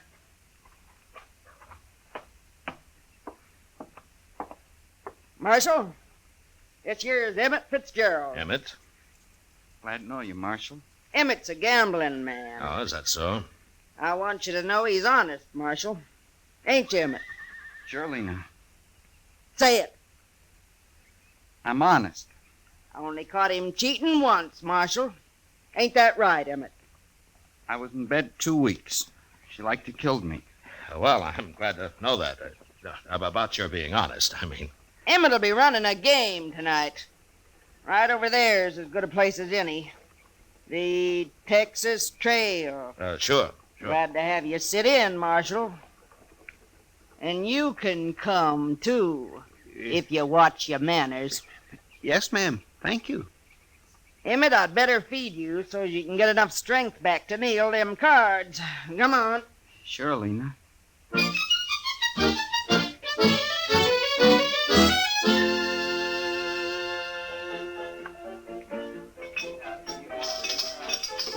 Chester's been in that game over there for 2 hours, Matt. He must be losing. Well, he usually does, Kitty. How anybody could concentrate with Lena hulking around, I don't know. She does keep an eye on things, doesn't she? You know, Matt, I feel kind of sorry for her. Oh, she can take care of herself. Well, isn't that? She's being so big and not very pretty. After all, she is a woman. That's not too easy to tell, Kitty. You think she's in love with Emmett? Well, now, Kitty, I tell you, I haven't worked that out yet. I'm sure been studying on it, though. Matt. Every woman needs a man of some kind. She's got one. Yeah. I feel sorry for him, too. Oh, Lena will take care of him. I know. But I'll bet he'd like to take care of Lena just once. After all, he's human. I tell you, that is not my hand. I had 3 aces. You accuse Emmett of cheating, and I'll shoot you dead. Excuse me, Kitty. I better go fish Chester out of that. That Emmett was dealing, wasn't he? I'll blow a hole in you, mister. Right now. All right, hold it, Lena. She's about to shoot me, Mr. Dillon. You bet I am. Lena, I don't know what it's like where you came from, but you shoot anybody around here and you're going to go to jail. You'd put a woman in jail? For shooting, I would. For fighting? What? This is what? When I hear he can put you in jail for that, too, now. Now, here. The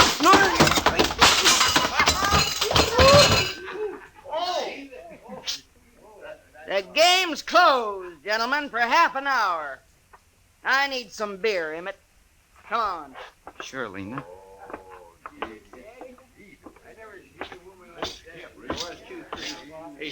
I don't care what this thing. Getting enough on me like that, it ain't fair. Here, Chester. Let me help you out. Come on. There. Well, are you all right? Why didn't you stop her, Mr. Dillon? She might have killed me. Well, I don't know, Chester. I never fought with a woman. Well, I have, and I don't want no more of it. You can't hit her. What can you do with her? Leave her alone. That's what I'm going to do. You know, Chester, Lena could get to be quite a problem. Well, she ain't going to be my problem. I'm getting out of here.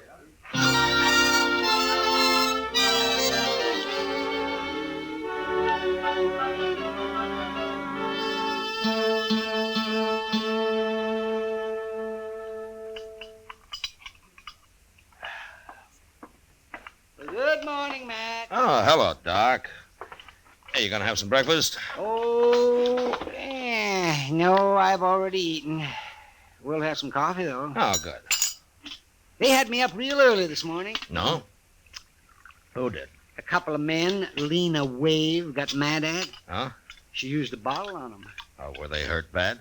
Oh, she bloodied them up some. It wasn't real serious, though. All they did was try to protect themselves. After all, what man's going to fight a woman?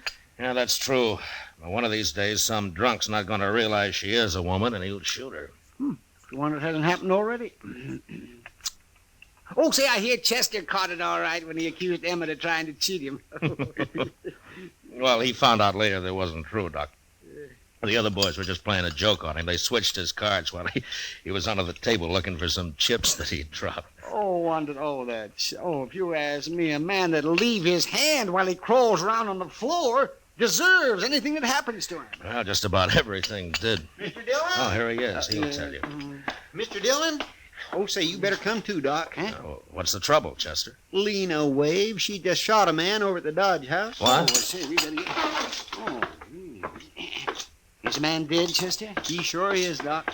Where's Lena? She's still there. Claims it was self-defense. Did you see it? Yes, sir. I was right there.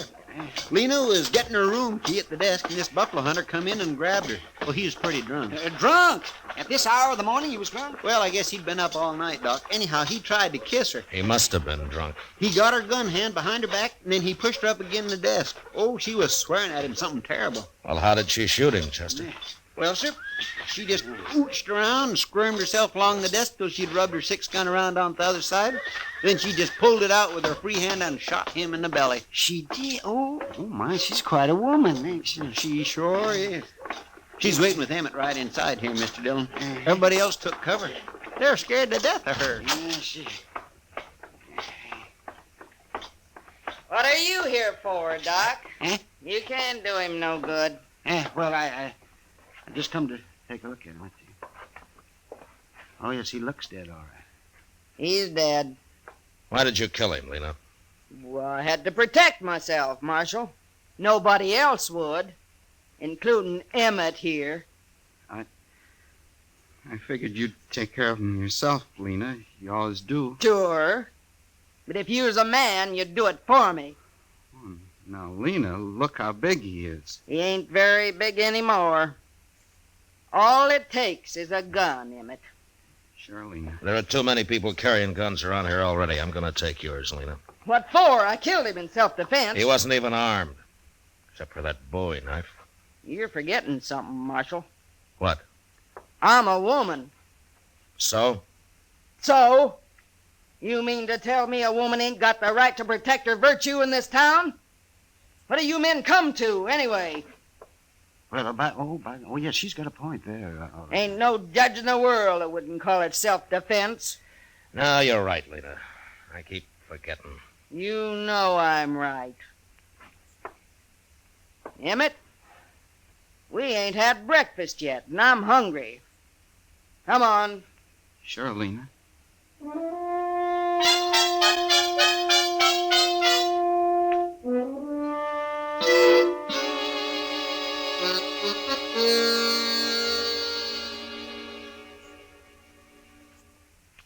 You know, I've been thinking, Mr. Dillon. Oh, what about, Chester? Well, old Lena could have let that fella kiss her this morning, just a little peck anyway. Then she wouldn't have had to shoot him. Yeah, she could have, but she didn't. I declare, she's enough to curdle cream. Well, I hope everybody leaves her alone from now on. Marshal Dillon? Yeah. I'm Nate Bannister. Now, I'm glad to know you. You won't be, if what I hear is true. Oh? Jim Henry was my friend, Marshal. Is that so? Nobody's going to shoot a friend of mine and get by with it. Not even a woman. He was drunk, Nate, and he was treating her bad. And it's no call to kill him. In this country, a woman's free to protect herself any way she can. Yeah. That's what everybody I've talked to say. Well? Don't sit with me You gonna arrest her? No. Okay, then. Now, wait a minute. What? Where you going? I'm Marshal. I'm going to kill me a woman.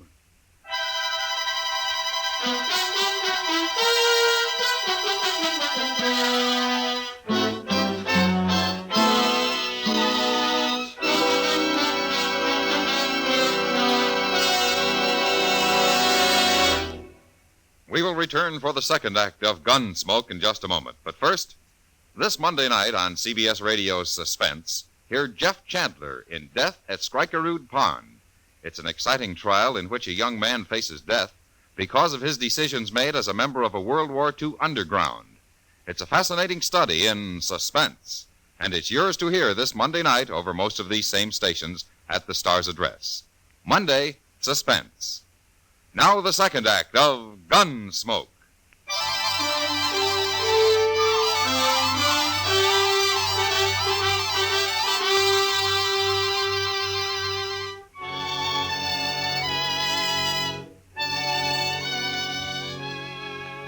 Nate Bannister was obviously a buffalo hunter, same as his friend who had been shot that morning. He was a huge man with a heavy black beard and eyebrows so thick it was hard to tell if he was looking at you or not. I watched him as he stood in the doorway, having just said that he was going to kill Lena Wave. And I realized that a man that primitive was capable of doing anything, even shooting a woman. And I wasn't sure how to stop it, unless I shot him first. The way I was brought up, Marshal, that's what friends is for. If somebody kill you, then they gotta kill them. You do any killing around here, Nate, and you'll be tried for it. Maybe. If you catch me. I'll catch you.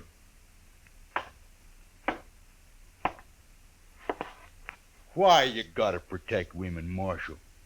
Just 'cause they're so weak and puny? Is that Nate Bannister? Huh? You heard me. Why, yes, ma'am. I'm Nate Bannister. Well, they didn't tell me you was so big. Who didn't tell you? How'd you know my name? You've been spreading it around that if the marshal don't arrest me, you'll shoot me. That true? Are you Lena Wave? I am. And if there's gonna be any shooting, I want in on it. Now, wait a minute, Lena. I ain't gonna get bushwhacked by no dirty buffalo hunter, Marshal. Bushwhack? I wouldn't do that to nobody. Especially a lady. Lady? Yes, ma'am. He called me a lady, Marshal. Well, you are, ain't you?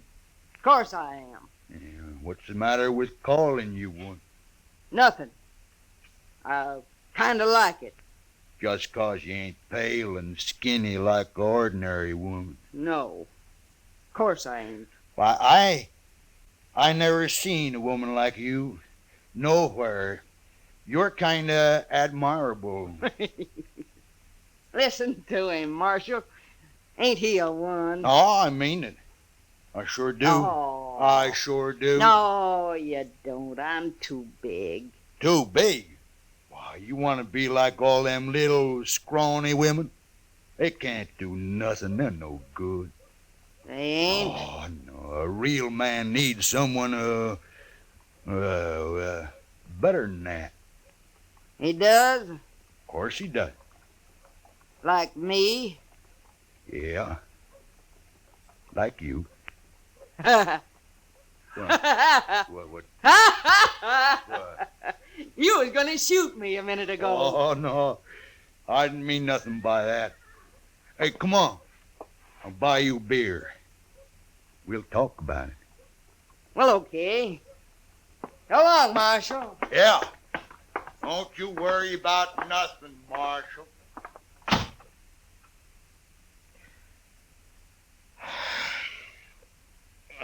Chester!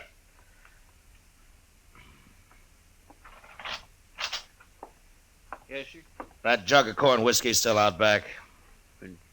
Yes, sir. It was last time I looked. Go and get it.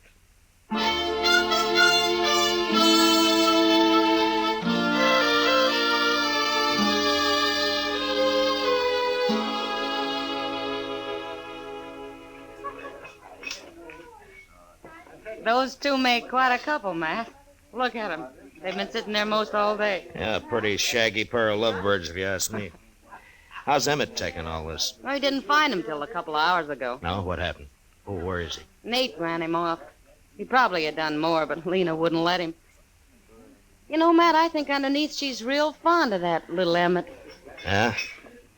And she got a strange way of showing it. Women do sometimes. Well, it doesn't matter as long as she keeps out of trouble. She leads quite a life, doesn't she? Shoots a man in the morning and falls for his best friend in the afternoon. She might have shot both of them if Nate hadn't started sweet-talking her. Well, he made her feel like a woman, that's what. Oh, sure. Nothing wrong with that, is there? It probably saved his life. All right, mister. You get away from Look, her. Matt, it's Emmett. Yeah. You heard me. I thought you'd gone home. I ain't going home. Not without Lena, I ain't. Yes, you are. Lena and me is going to get married. I didn't say that. I ain't had time to tell you. I'm warning you, mister. Excuse me, Kitty. I better stop this. Look, fella, I'm going to kiss her. Watch. No. Hold it, Emmett! Oh! All right, Emmett. Give me that derringer. Sure, Marshal. Chester, Yes, sir. Here I am, Mr. Dillon. get Nate's gun before he comes to. All right, sir. I'll get it. All right, then take him over to Doc's, huh? He doesn't look too bad hurt. No, sir. He ain't. I'll take care of him. Emmett, you shot him. I know. You shot him. Over me. Well, he was stealing you, Lena. And you went and shot him. I was kind of ashamed this morning when that other fella tried to kiss you. You're a man after all, Emmett. I couldn't stand losing you, Lena. Oh, I didn't care nothing about him. You didn't? No. I was just tired of not being treated like a woman. He called me a lady and kind of lost my head. That's all. Well, Emmett kind of lost his head, too, Lena. All right, Emmett. Come on. You're going to jail. No, Marshal, please. Come on. Get going, Emmett. All right. My husband goes to jail. So do I. Your husband? Of course. We've been married 10 years, Marshal. I always knew it wasn't a mistake. Well, he's still going to jail. Please, Marshal, don't take him. Of course I'll take him. He just shot a man, didn't he? He was only protecting his lawful wedded wife. You gotta let me go with him. Well, I can't leave him now. I've been waiting 10 years for him to treat me like a woman. Oh, please, Marshal. Look, Lena, there's been nothing but trouble since you hit Dodge. Please, Marshal. When Nate gets patched up, he'll be gunning for Emmett here. Emmett'll kill him next time.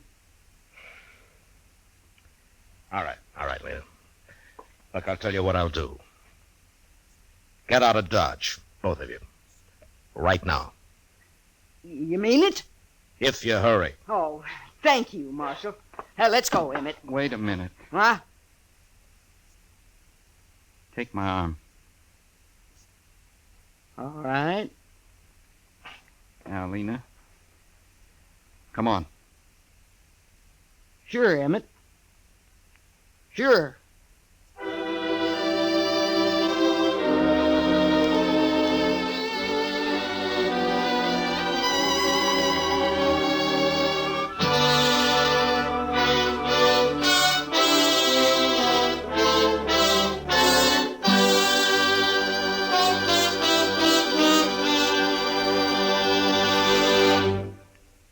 Gunsmoke, under the direction of Norman MacDonald, stars William Conrad as Matt Dillon, U.S. Marshal.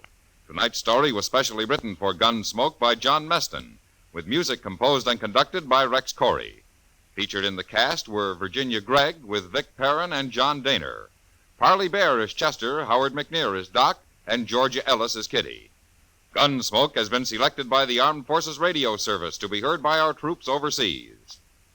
Join us again next week as Matt Dillon, U.S. Marshal, fights to bring law and order out of the wild violence of the West in Gunsmoke.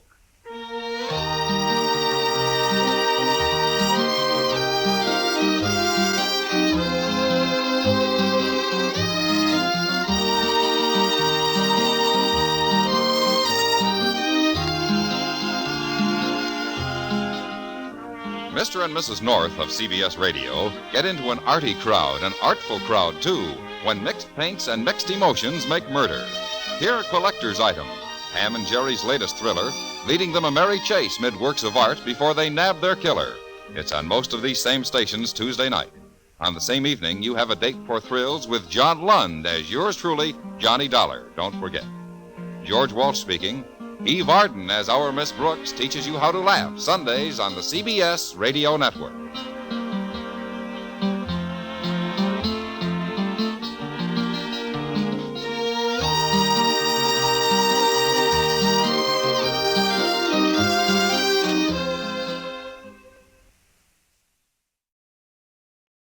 Now, Post Toasties, the heap good cornflakes, is proud to present Gunsmoke.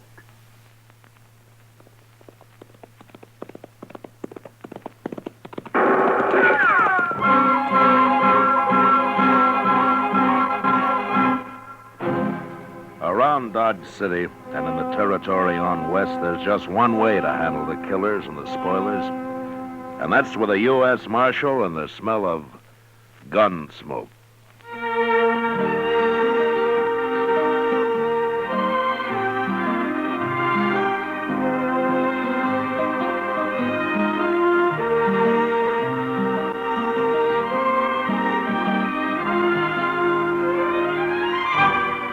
Gunsmoke, the story of the violence that moved west with young America.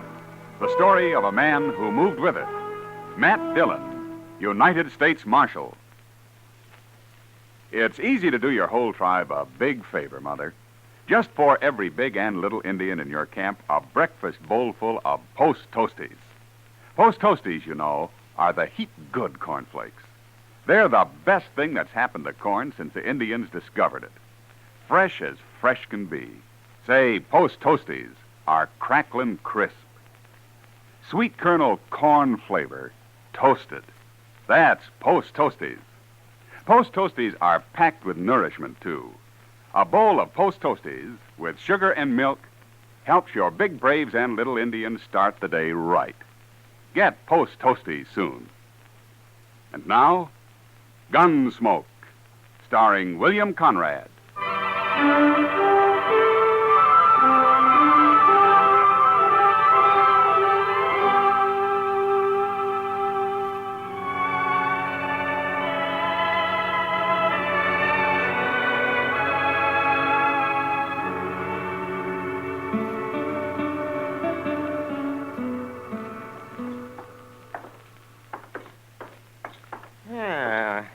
Nice day, Matt. The wind's gone down anyway. It sure was blowing last night. Where were you, Doc?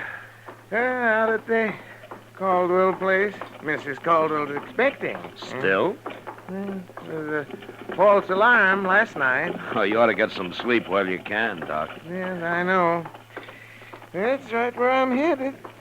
Doc Adams. Oh, hello, Roof. I've been looking for you, Doc. Matt, this is Roof Tucker, Sheely Tucker's son. Oh, hello, Roof. We ain't met before, Marshal. No. How's Sheely these days? He's just like ever. But it's Ma I come to get Doc for. Well, what's the matter, Roof? She swallowed a nail, Doc, and it's hurting her bad. Swallowed a nail, did she? How'd she do that? I told her not to, but she was fixing the chicken house anyway, and she had some nails in her mouth. Oh, you say it's hurting her? It's her stomach. She's got a terrible pain in her stomach. Oh, that's bad. I'll ride out with you right away, Roof. As soon as I get my tools, may have to operate. You know Pa, Doc. You know how he is. Oh, yes, I forgot about him. Sheely doesn't like doctors, does he? He hates them. But he ain't there now. He's been out on the prairie the last couple of days. Oh? When'll he be back? I don't know for sure. But Ma said to get you anyway. She doesn't want to die. Sheely'd cause trouble if he found me there, wouldn't he? He sure would. He'd beat you half to death. Well, maybe I better ride out with you, Doc, just in case Sheely comes home while you're there. Good idea, Matt. I think you better. Yeah, Roof, go over to the Alafraganza and tell Chester I want him to go with us, will you? Sure, Marshal.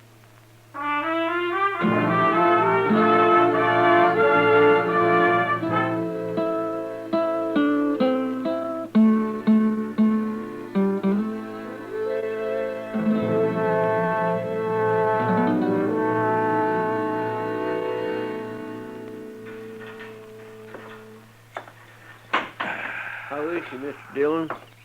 Oh, I don't know, Chester. Doc's still working on her. Well, there's no sign of Sheely anyway. Well, that's some help. What's the matter with a man like that, Mr. Dillon? Hating doctors the way he does? I don't know, Chester.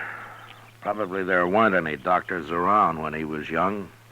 And what was good enough for his father is good enough for him. Some fool notion like that, maybe. Sheely always was a mean old cuss, except for his horses. He's always treated horses like they're human. Did you ever notice that? Sheely isn't really a bad man, Chester. He's just ignorant and prejudiced because of his ignorance. If he'd have been here, he'd let Miss Tucker die rather than have Doc operate on her. Yeah, probably. Well, that's bad. To me, it is. Maybe if Doc saved him someday, he might get over his ideas. Old Sheely's never had a sick day in his life I know of. Oh, Doc, you all through? Huh? Oh. Yes, I'm all through, Matt. How is she, Doc? Yeah. She's dead. Dead? I guess her heart couldn't take it. I don't know. I had to operate, though. She'd have died sure if I hadn't. Oh, it isn't your fault, Doc. You did all you could. I know, but I always feel maybe if I'd have done it better, things like this wouldn't happen. You're not to blame, Doc. You, want me to tell Roof? Yeah, I've already told him. He's in there with her. Oh, how'd he take it? Yeah, he didn't say a word, Matt. Well, we better be getting back to Dodge, I guess. Yeah, you must be plumb wore out, Doc. Yeah, I am. Doc. Hey? Yes, Roof. And you too, Marshal.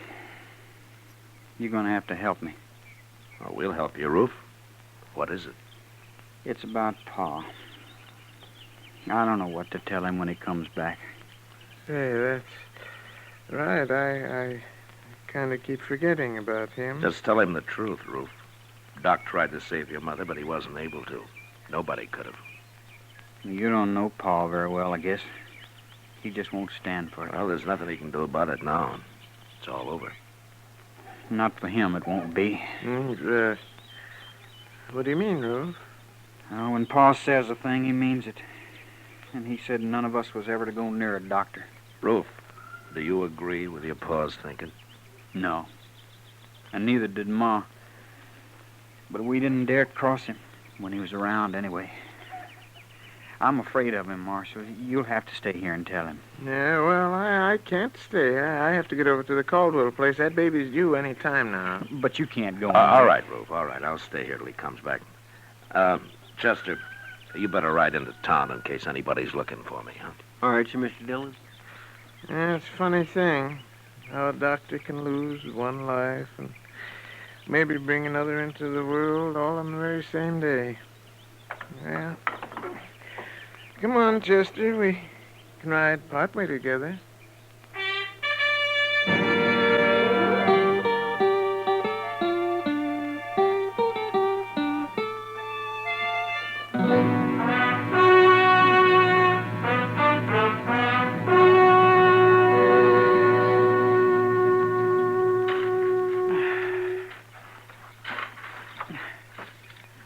That ought to do it, Roof. I want her buried good, Marshal.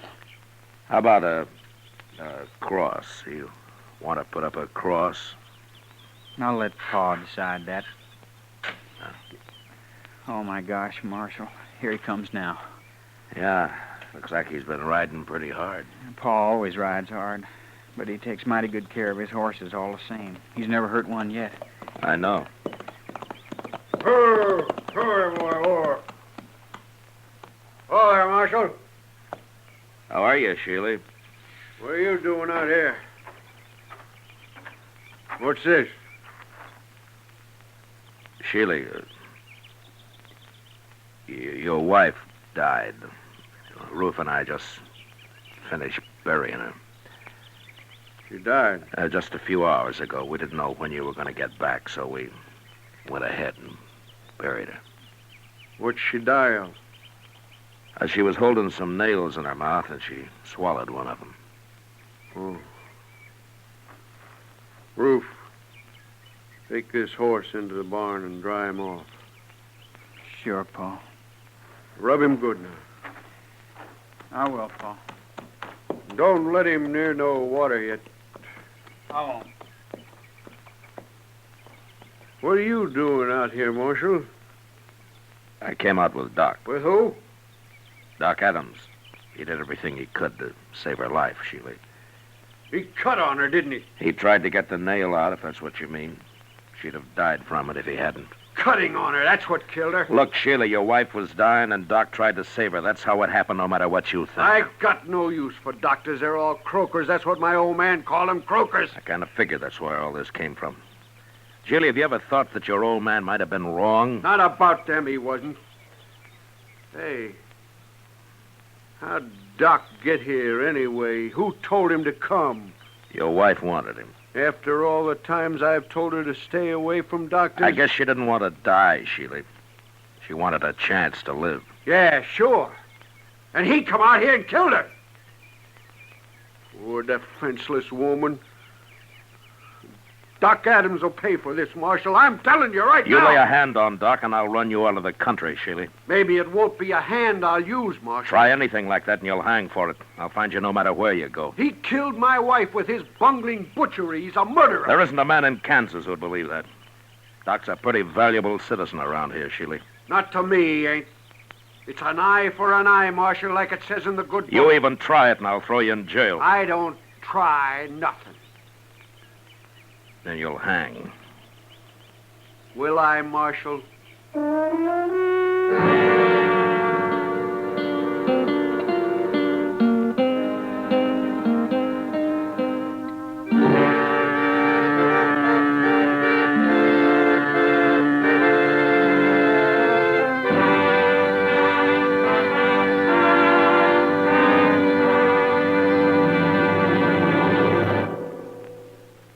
Say, what goes on at your house at breakfast?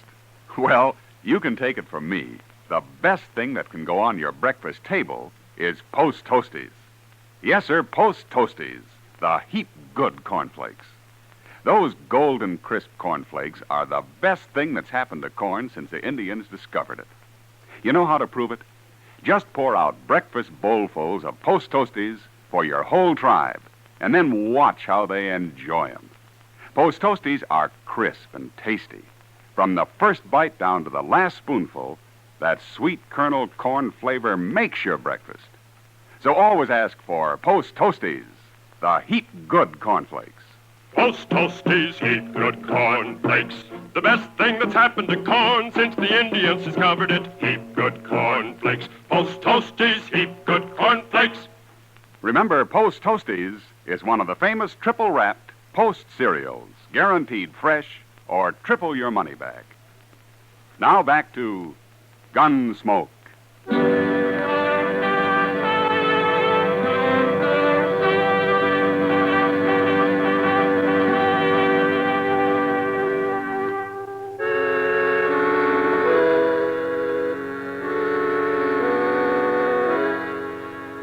I left Sheely Tucker standing by his wife's grave, and I rode back to Dodge. There was no use trying to convince the man that doctors aren't bunglers and murderers. I figured he'd have to experience the truth himself somehow. And there wasn't much chance of that, the way things stood. But what really worried me was his threat to get Doc. Ordinarily, Sheely was peaceable enough, but there was no telling what he might do now. Doc stayed at the Caldwell place that night and the next day, too. I thought he'd be safe there, and I didn't worry about him till the next evening.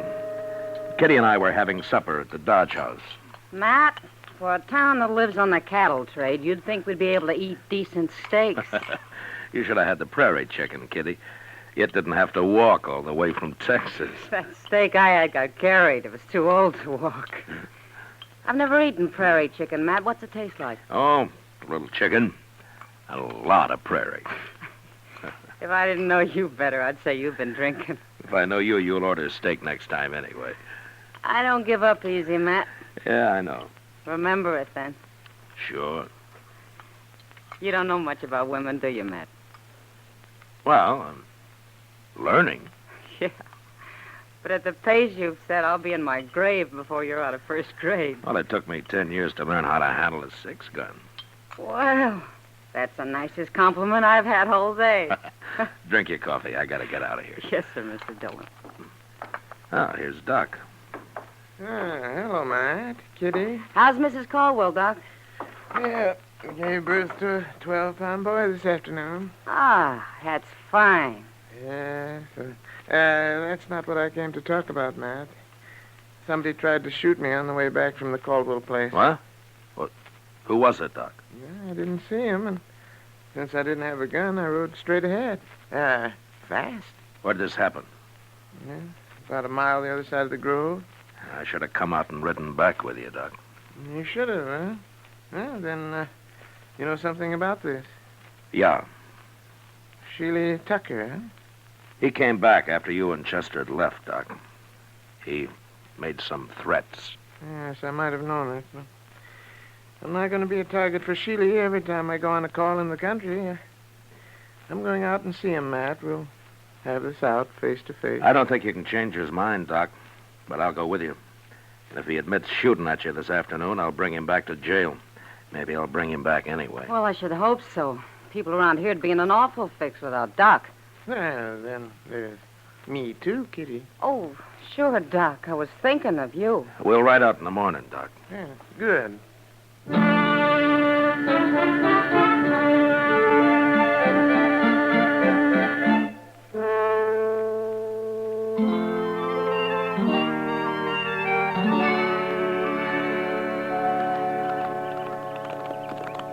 There's somebody in the corral there, man. Yeah, it looks like Sheely.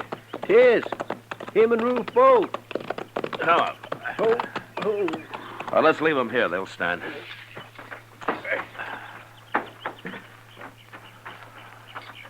I got a horse tied down in there, Mr. Dillon. He's down, Chester, but he isn't tied.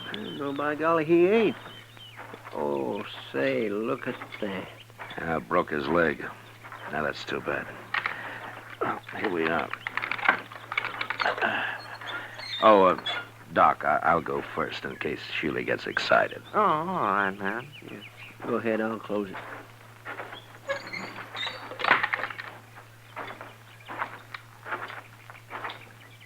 Hello, Sheely. Ruth. Hello. You bring that croaker out here to kill my horse for me, Marshal? Now, Sheely... Wait a minute, Doc. I'm sorry about your horse, Sheely. What happened? That bay's the finest animal I ever owned. I was just topping him off when he fell and busted his leg. I'll blame it. Gee, that's too bad. It sure is. Ruth, go on up to the house and fetch me my rifle. Okay, Pa. Terrible thing to lose a horse like this. Sheely, if you like, I'll do the shooting. Oh, thanks. I'll kill him myself. It's my job. You know, it's a funny thing. We always shoot a horse if it breaks a leg, but we wouldn't think of shooting a man when he does. You croakers got other ways of getting rid of people. Yeah, I'll overlook that, Sheely, but I'll tell you something. I don't want to hear nothing from you. Well, you like that horse, don't you? Of course I do. Well, then, don't shoot him. What? Well, look, Sheely, that horse is done for anyway, so it won't hurt to let me try to fix his leg the same way I would a man. It just might work. You mean put a cast on him? I do. I never heard of putting a cast on a horse, Doc. Yeah, neither have I. It's crazy. I don't like it. It's up to you, Sheely. Well, I wouldn't have let you near my wife if I'd been here. Why should I let you fool with my horse? All right, Sheely. Shoot your horse, and I'm taking you back to Dodge. What for? You're going to jail for trying to kill Doc yesterday. At least that's what Doc told me. Yeah, now, Matt, I didn't exactly Shut up, say... Doc. I ain't going to jail. I can't... Yes, you are. Unless maybe Doc changes his mind about charging you with attempted murder. Then I couldn't put you in jail. Oh? Yeah, no. No, he couldn't then. You know, Sheely, I might get so busy working on this horse, I'd plain forget about everything else. I might even save the animal to boot. Well, make up your mind, Sheely. I gotta get back to Dodge. Well, all right. But you better make it work, Doc. I said I'd try. That's the best I can do. Ever. No matter who the patient is. Okay, Doc, you try. But try real hard, will you? I always do, Sheely. Real hard.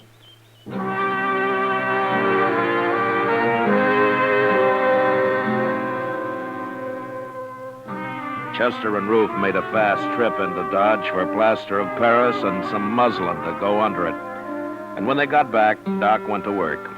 An hour later, he had a heavy cast on the horse's leg. And after giving Sheely some final instructions, he was finished. He promised to come back in a couple of weeks and put a lighter cast on, and then we left. Sheely didn't say much, but I knew if anything went wrong with that horse, he'd be after Doc again. However, 6 weeks went by before anything happened. Doc and I were hiding out in his office with a game of chess we'd started a few days earlier. Yeah, doggone rook if you're sitting there, Matt. If I move my bishop, you'll be right in on that queen. That's the only move you got, Doc. All right. There you are, Matt. See what you can do with it. A couple more of those and I'll get that queen. Doc. Well, hello, Sheely. Doc, I've been looking everywhere for you, blast you. Why'd you put a sign on your door saying you were out? How come you're wearing a gun, Sheely? Man, it'd be a fool not to wear a gun in this town, Marshal. He'd be a worse fool to try to use it. Don't rile me. I'm in a bad enough temper already. What's wrong, Sheely? How's your horse? My horse is tied up right outside, Doc. What? Yeah, I took that second cast off myself. Then I rode him in here. Of course, I took it easy with him, Doc, real easy. And he ain't even limping. Well, what do you know? By heaven, it works. Oh, that's fine, but what are you so heated up about, Sheely? Well, you'd be heated up too, Marshal. If you'd been carrying a rotten tooth in your jaw as long as I have. You mean you're looking for a doctor, Sheely? I'm man enough to admit it, Marshal. Well, now, Sheely. You just sit down right over there, and I'll see what I can do. Okay, Doc. Hey, this is the one right here. Try to get it out, will you? I'll try, Sheely. That's the best I can ever do. Ever. That's good enough for me, Doc.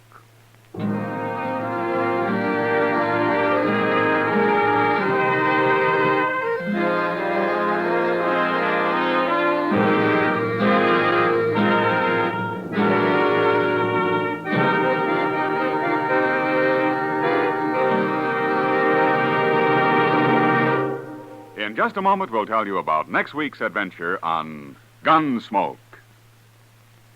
Say, exciting things happen to breakfast when there's sugar crinkles at every place. Sure, new sugar crinkles make breakfast more fun than a circus. You know why? Sugar Crinkles is the sugar rice treat that's just right sweet.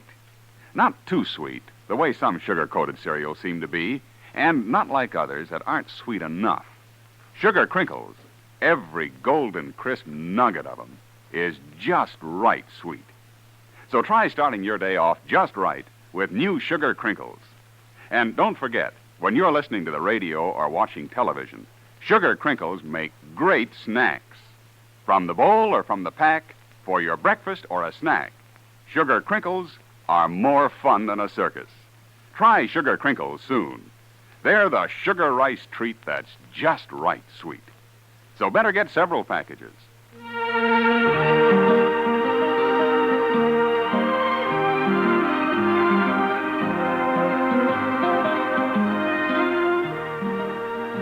Gunsmoke, under the direction of Norman MacDonald, stars William Conrad as Matt Dillon, U.S. Marshal.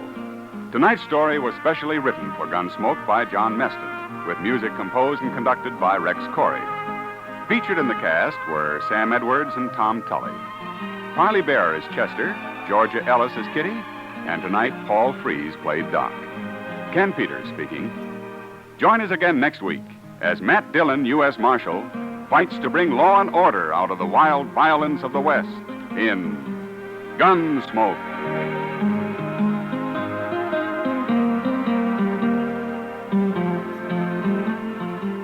Listen next week at this time when Gunsmoke will be brought to you by Sugar Crinkles, the sugar rice treat that's just right sweet.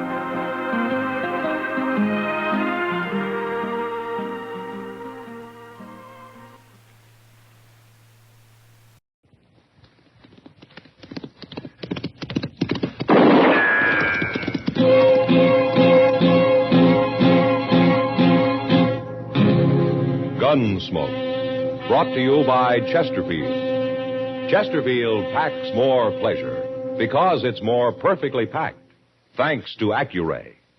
They satisfy the most. Around Dodge City and in the territory on West, there's just one way to handle the killers and the spoilers, and that's with a U.S. Marshal and the smell of Gunsmoke.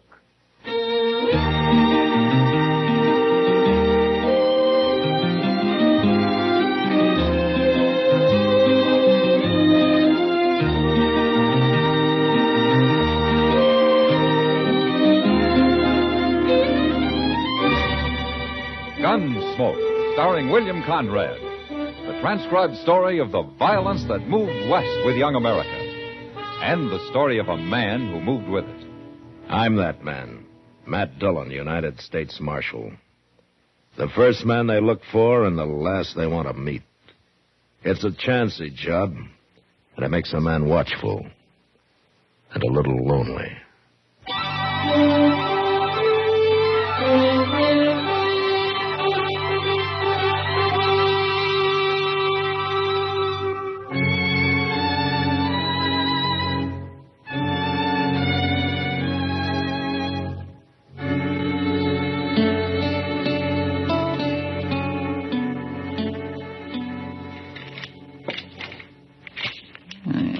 Doggone thing. There. That works. Hello, Chester. Oh, Mr. Dillon? Are you going hunting? No. I saw all kinds of wild turkey about a mile down the Arkansas yesterday. I ain't going hunting, Mr. Dillon. What's the gun and all the shells for, then? Well, shotguns was made for more than shooting birds with. Yeah, that's true. Mr. Dillon, you ever hear me talk about Live Oak County? South Texas? Sure I have. According to you, it's a hideout for bandits. Yes, it is. And they've got a saying down there that if the law ever did catch any of them, there ain't enough good men around to act as a jury to try the bad ones. Well, that's very interesting, Chester, but you're a long way from Live Oak County now. Well, part of it's moved up here. What? Asa Ledbetter. He's in Dodge. Asa Ledbetter? Is he an outlaw? No, sir. But I seen him at the Long Branch, and there's only one thing he's here for, Mr. Dillon. Well, what? To kill me.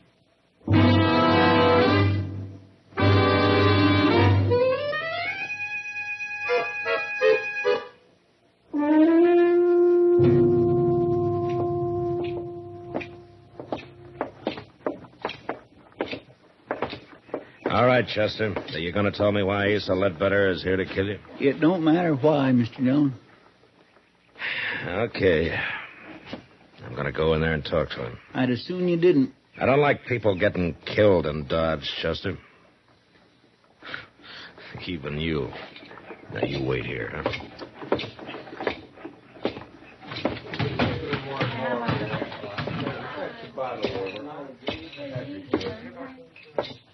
Hello? Oh, say, you're the marshal. Your name Asa Ledbetter? How'd you know that? Chester told me. Chester? Yeah, Chester Proudfoot. Well, okay, Marshal. He got my name right, but I don't recall his. What? I never heard no Chester Proudfoot. Glad to meet you, though. Buy a drink? Oh, thank you. Say, there was a fella in here a while ago, I remember, 'cause he was staring at me so hard. He heard me say my name, too. I was talking to a cowboy about finding work around here. Where you from, Ledbetter? Texas. What part? Amarillo. Ever been in South Texas? No, never have. Marshal, what's this all about? Now, Chester thinks that you came here to kill him.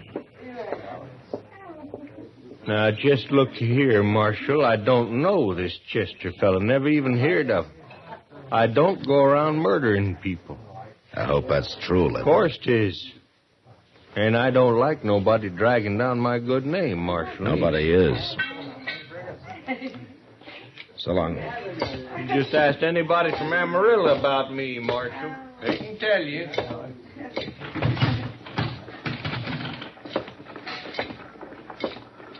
Chester? I feel like a darn fool standing out here.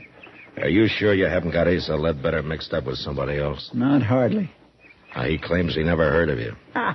He's been looking for me for years. Why, Chester? It don't matter why, Mr. Dillon. If I'm dead, all that matters is I'm dead. Why don't you take a few days off, huh? Go fishing or something. You don't believe me, do you? I didn't say that, Chester. Well, you'll be sorry, Mr. Dillon. You'll be real sorry.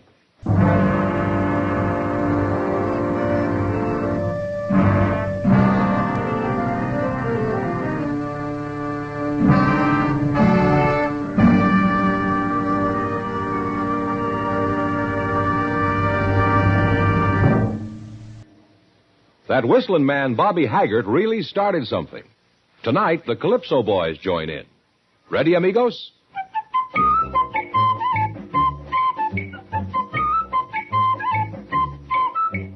Packs more pleasure, packs more pleasure. Chesterfield packs more pleasure because Chesterfield's more perfectly packed. It stands to reason a cigarette made better and packed better, smokes better, tastes better. And Chesterfield is more perfectly packed by Accuray. This electronic miracle removes human error in cigarette manufacture. So Accuray Chesterfield is firm and pleasing to the lips, mild yet deeply satisfying. Yes, Chesterfield gives you something no other cigarette can give you. Chesterfield packs more pleasure because Chesterfield's more perfectly packed. To the touch, to the taste, Chesterfield packs more pleasure because it's more perfectly packed. By Chesterfield, mild, yet they satisfy the most.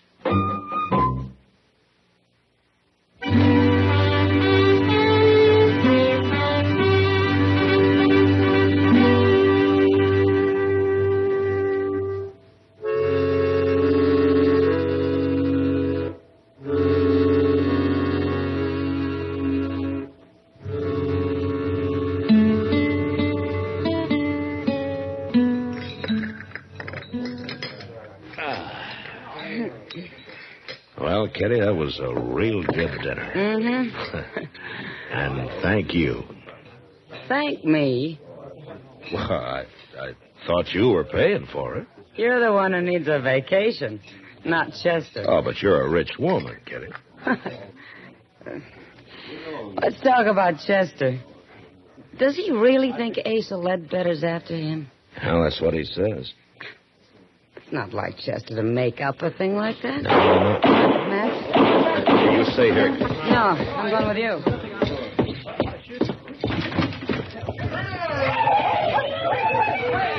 couple of drunken cowboys. You going after him? Mr. Dillon? Mr. Dillon? It's Chester, Matt, down there by the alley. Come on.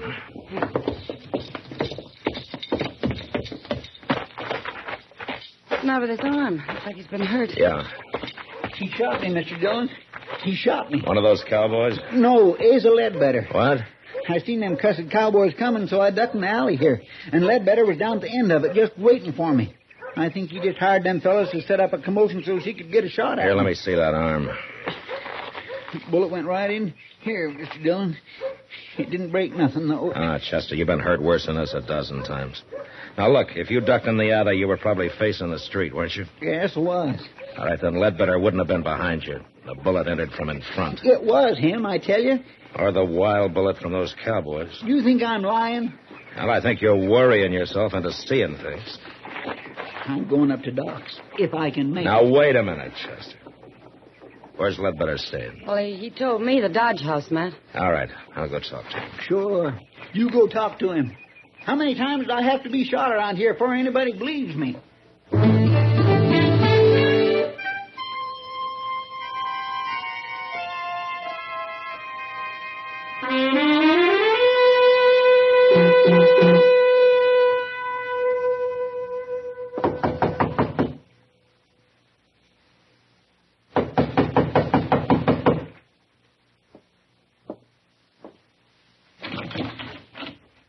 Oh, hello, Marshal. Ledbetter. Nothing wrong?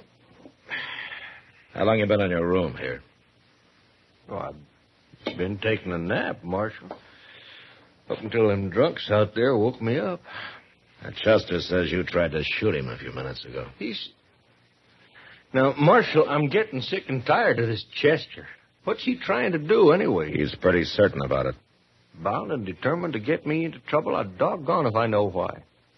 There must be some reason. Well, sure, and if there is, I don't know it. I'll be glad when I find me a job and get shut of this town. Never did hear nothing good about Dodge anyway. We try to keep it peaceful. Oh, sure, but it's like you say. Probably ain't enough good men left to act as jury to try the bad ones. Oh? Now, just where do they say that, Ledbetter? Oh. I don't know. You heard it before, ain't you? Yeah, I've heard it before. It's a saying down in South Texas in Live Oak County. Well, that may be, Marshal. And I heard it in Amarillo. Now, ain't that possible? Yeah, I guess it is. Marshal, listen here. If I come here to kill a man, what did I be waiting around for? A change of weather? It don't make sense, does it? No. No, it doesn't make sense. Any part of it.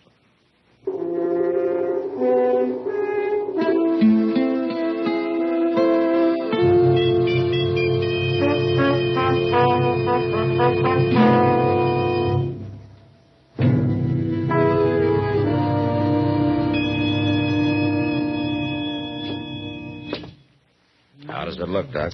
Well, it's just a scratch, Matt. A scratch?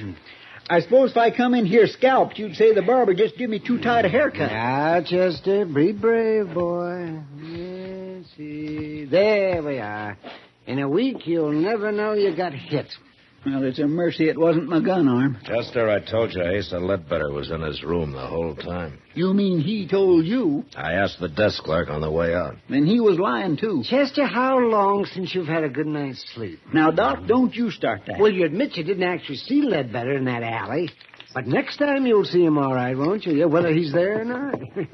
Have you finished doctoring my wound? Oh, now, wait a minute. Getting mad won't help you. Well, maybe it... Well, where are you going now? Who cares where at I'm going?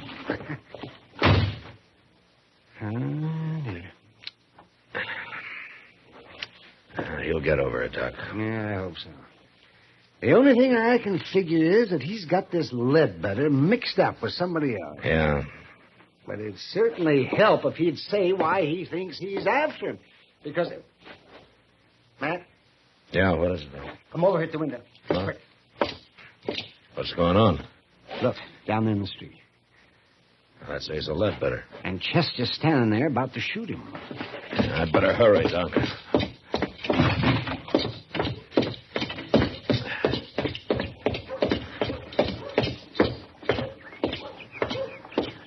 You are just getting plumb good and tired, are you? Then why don't you do something about it? Yes, sir. You stay out of this, Mr. Dillon. I don't like gunfighting, no matter who starts it. I didn't start it. He come here to shoot me. Marshal, he is crazy. He ought to be locked up.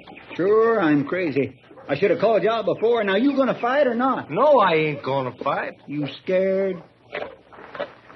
I've got no quarrel with you. Are you scared? Leave him alone, Chester. No. Then tell me what this is all about. No. Now, Chester, why don't you just go off and get drunk or something? Hey, Chester. Now will you draw? Now will you? Oh, Marshal, I ain't going to take much more of him. I said, are you All right, gonna Chester, draw? that's enough. Now, you come with me. You're a dirty coward. You little come brother. with me, I said.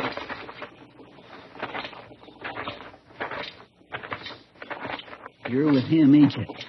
You and Doc and everybody. Maybe you are crazy, Chester. Sure. Oh, sure. Oh, where you going? I'm going to get me a drink. Alone.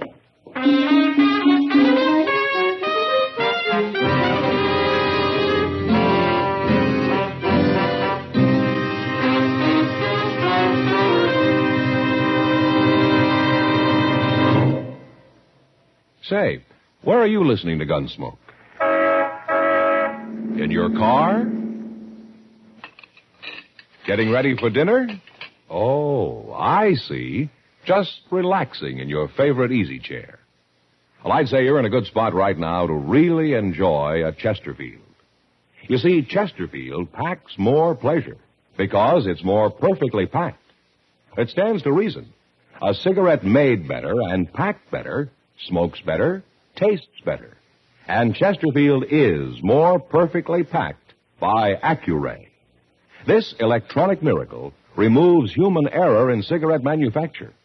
So Accuray Chesterfield is firm and pleasing to the lips, mild, yet deeply satisfying. Yes, Chesterfield gives you something no other cigarette can give you. Chesterfield packs more pleasure because Chesterfield's more perfectly packed. To the touch, to the taste. Chesterfield packs more pleasure because it's more perfectly packed. Buy Chesterfield. Mild, yet they satisfy the most.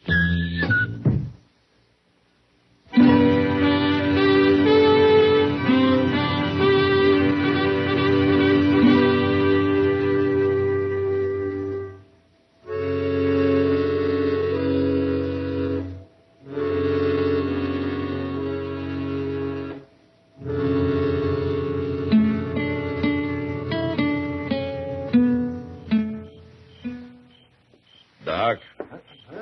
Is that you, Doc? Oh, man.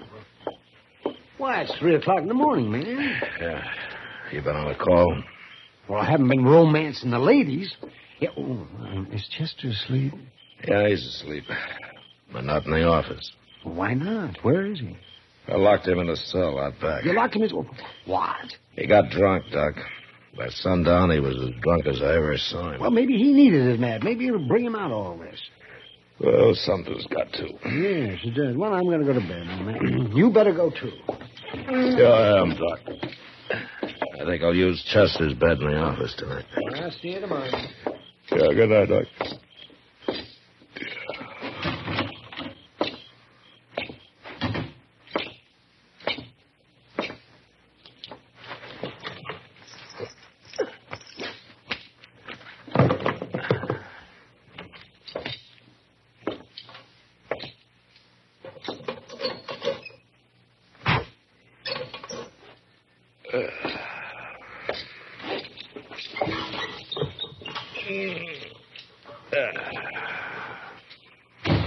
Don't move, Chester. This here's a shotgun. All right, now get off that bed and get over to the window. Go on.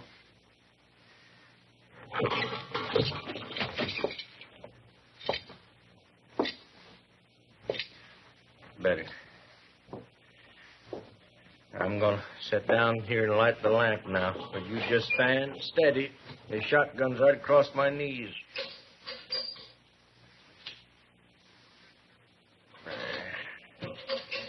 Now, Chester, you and me, we're going... Marshal? What you doing here? Well, I was trying to get some sleep. Well, you don't sleep here. It's Chester's bed, all right. Where is he? Now, he's around.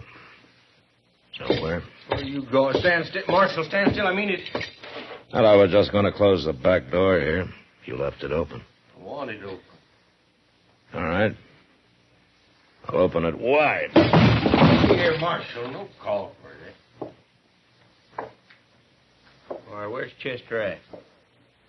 I don't know where he is, Ledbetter. You're lying. Yeah, I'm lying. You got drunk this afternoon. You brought him over here. I thought you put him to bed, but since you didn't, there ain't but one place he'd be. Right out there in that cell behind you. You walk right past him on your way in, Ledbetter. Get out of that doorway, Marshal. No. I'll shoot you if you don't. You'll shoot Chester if I do. Now move, I say. I can't oblige you, Ledbetter. I'm sorry. I'll kill you, Marshal.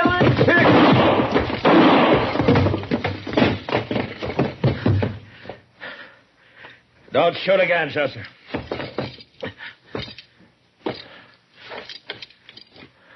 Mr. Dillon?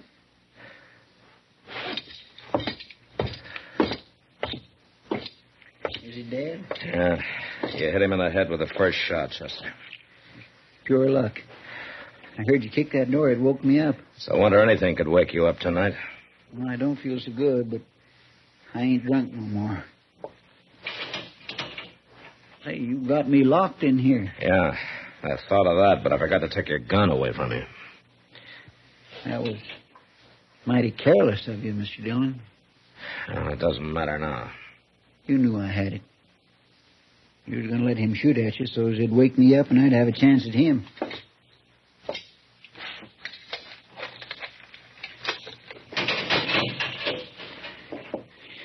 I guess I was kindly wrong about you being agin me. You know, it might have helped things if you'd have told me why Ledbetter was after you, Chester. I just couldn't, Mr. Dillon. Oh, why? It had to do with a lady. Oh. She's dead now. But I didn't want nobody talking about her. Saying her name. Nobody. Can you understand that? It'll be daylight soon, Chester. Let's go brew up some coffee, huh? Thank you, Mr. Dillon. Thank you.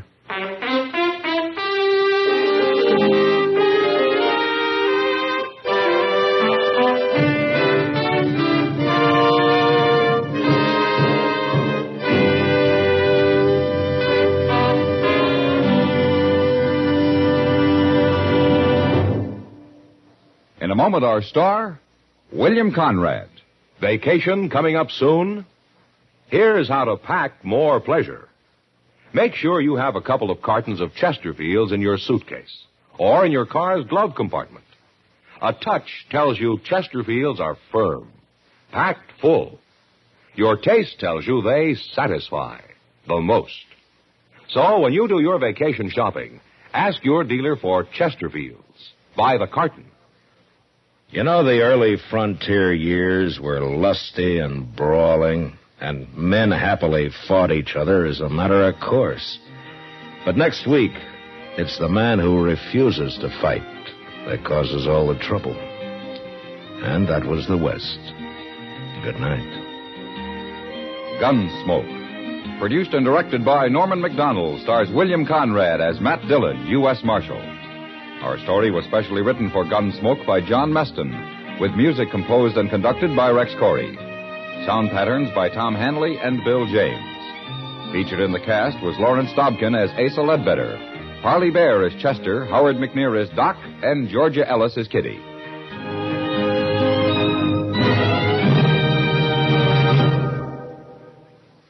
Live modern. Smoke L&M. live. Modern. Change to L&M. Yes, have an L&M. No other cigarette you can buy, plain or filter, gives you the full, exciting flavor you get through the pure white L&M Miracle Tip. Through the modern Miracle Tip, L&M tastes richer, smokes cleaner, draws easier. So light up, free up, let your taste come alive.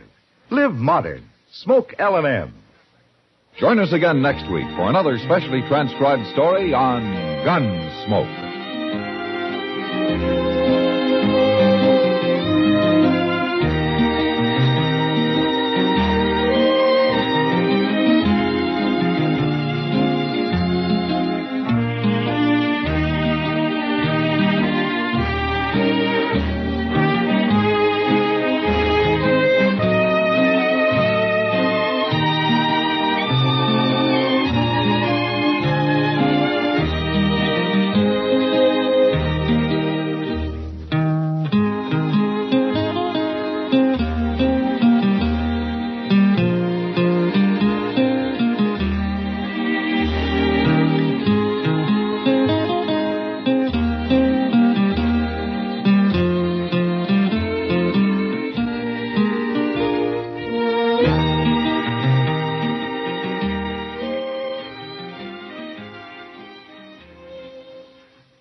Gunsmoke, brought to you by Chesterfield. Chesterfield packs more pleasure because it's more perfectly packed, thanks to Accuray. They satisfy the most. Around Dodge City and in the territory on West, there's just one way to handle the killers and the spoilers, and that's with a U.S. Marshal and the smell of gun smoke.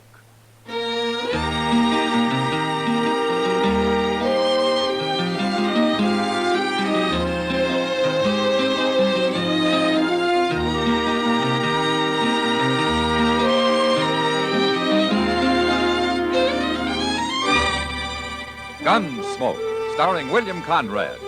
The transcribed story of the violence that moved west with young America. And the story of a man who moved with it. I'm that man, Matt Dillon, United States Marshal.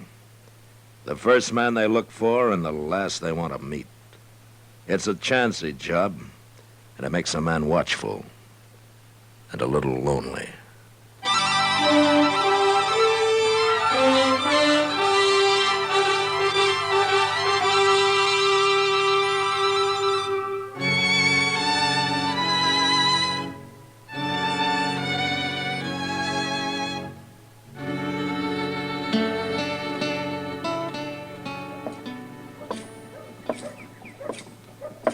Oh, morning, Kitty. Well, you're out early today. I'm a working man. I have to keep regular hours. Then what were you doing at the Long Branch at 2 o'clock this morning?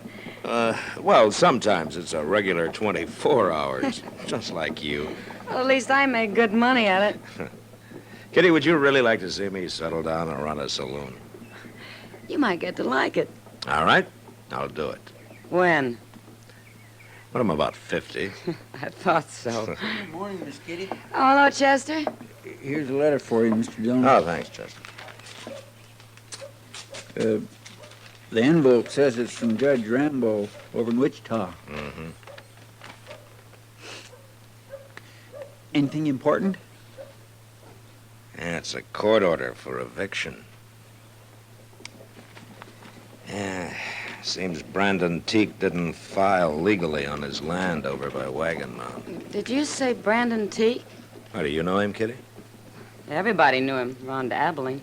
Yeah, he had a pretty bad reputation then, I guess. Doesn't he still? Well, I haven't seen him for some time, but he's married now, and he's trying to prove up some land. Well, I don't envy you trying to put him off it. Brandon Teague never shoved very easy, that I recall. Well, we'll ride out there this afternoon, Chester. Be sure your gun's loaded, Matt. Yeah, well, maybe I won't need it, Kitty. Want to bet? No, I guess not.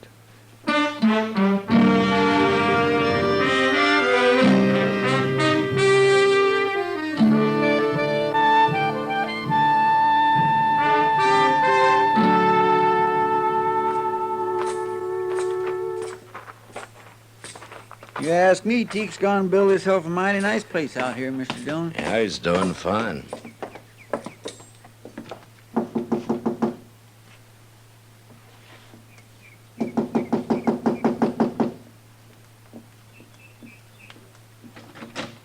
Hello, Teek.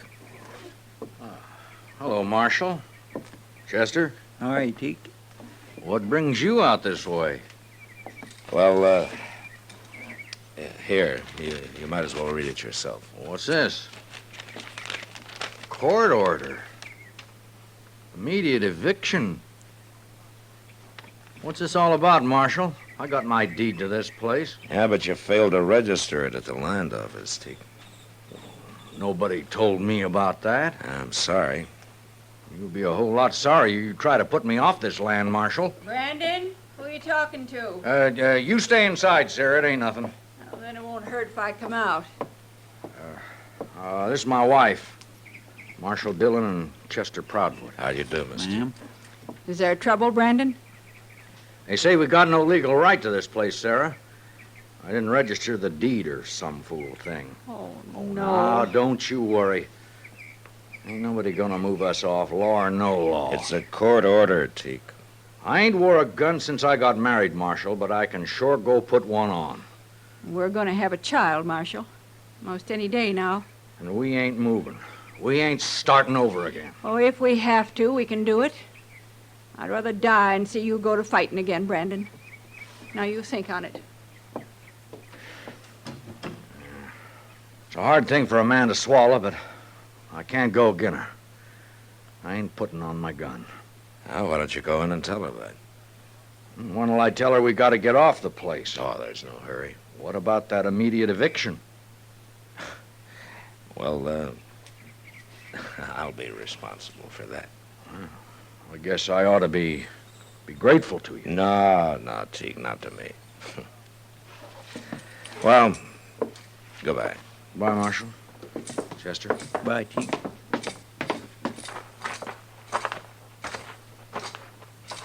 When are you going to put him off, Mr. Dillon? I'm going over to Wichita, Chester. I'll find out there.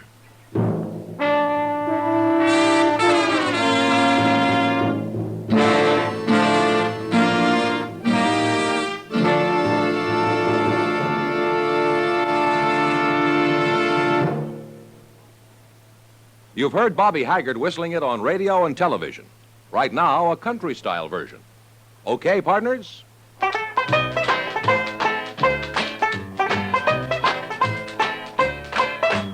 Packs more pleasure, packs more pleasure. Chesterfield packs more pleasure because Chesterfield's more perfectly packed. It stands to reason a cigarette made better and packed better, smokes better, tastes better. And Chesterfield is more perfectly packed by Accuray. This electronic miracle removes human error in cigarette manufacture. So Accuray Chesterfield is firm and pleasing to the lips, mild yet deeply satisfying. Yes, Chesterfield gives you something no other cigarette can give you. Chesterfield packs more pleasure because Chesterfield's more perfectly packed. To the touch, to the taste, Chesterfield packs more pleasure because it's more perfectly packed by Chesterfield. Mild, yet they satisfy the most.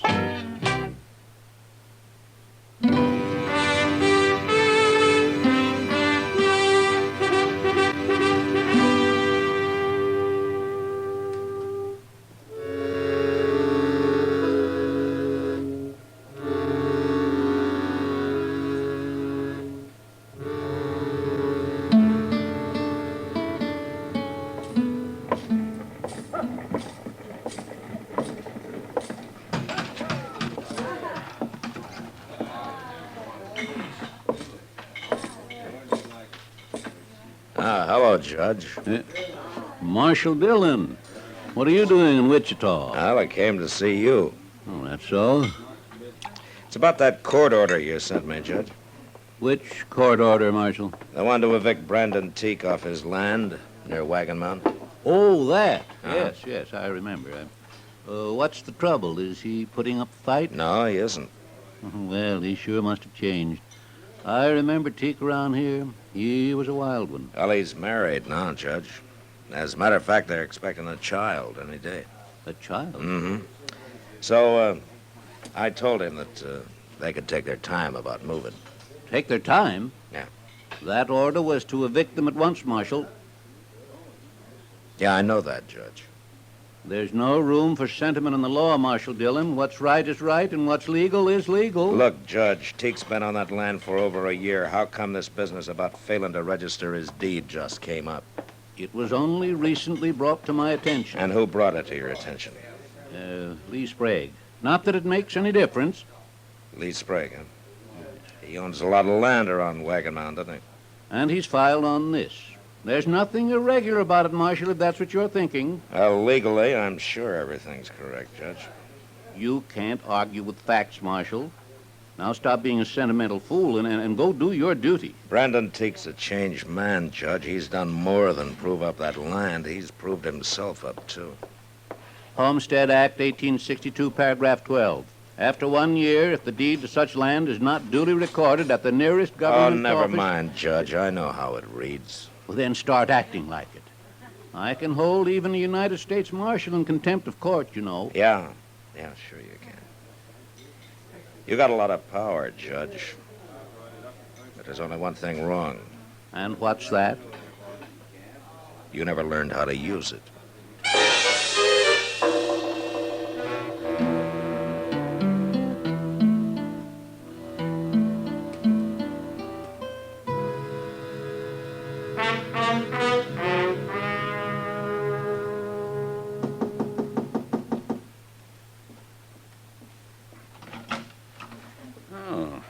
Marshal Dillon. I want to talk to you, Sprague. Come in. Thank you. How'd you know I was in Dodge today? I found out. It's about Brandon Teak, Sprague. Something wrong? No, not legally. Judge Rambo made that pretty clear. Want to tell me what's bothering you, Marshal? Yeah, sure. I think Brandon Teak deserves that land more than you do. Marshal, I'm in the land and cattle business, and I'm making out mighty well. No man can accuse me of ever doing anything illegal or dishonest. But everybody knows I practice sharp, and I'll go on practicing sharp, too. Even against a man like Teak, who's hung up his gun and settled down and tried to make a life for him and his family? What do you mean, his family? There's a child coming any day now. Then he's better off in town, Marshal. What? My wife stayed in the country. That's why I lost her. Looks to me I'm doing Teak a favor. You got an awful easy conscience, Sprague. No use arguing, Marshal. You got your order. Now go put him off. No, Sprague, I'm not going to do it. What? I couldn't hold my head up if I had any part of the kind of law you and Judge Rambo want. You mean that? I do. I ain't gonna let you stand in my way, Marshal. You're in for trouble.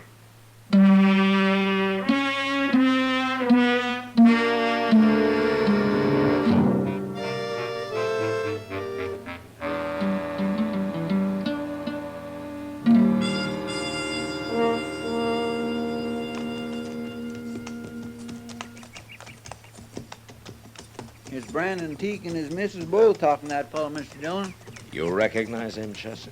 No, sir, I don't. He's a stranger to me. Yeah.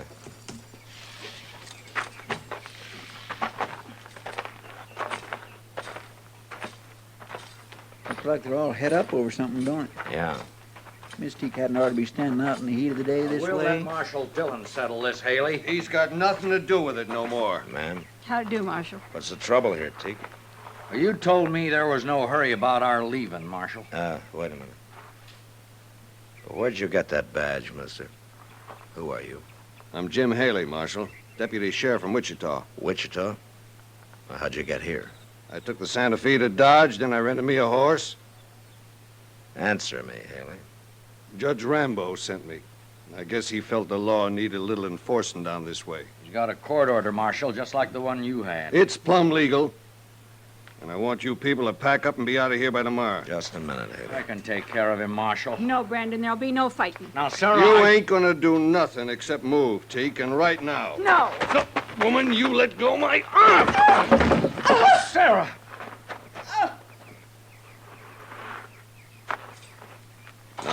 Now, wait a minute, Marshal. She shouldn't have grabbed my arm like that. I was only trying to do... Get his gun, Chester. Yes, sir. Is she hurt, Teak? You all right, Sarah? I'll be all right. She only grabbed his arm. He's gone and hurt her, Marshal, flinging her off like that. Chester. Yes, sir. Jump on your horse and ride for Dodge, huh? Tell Doc to get out here. Fast.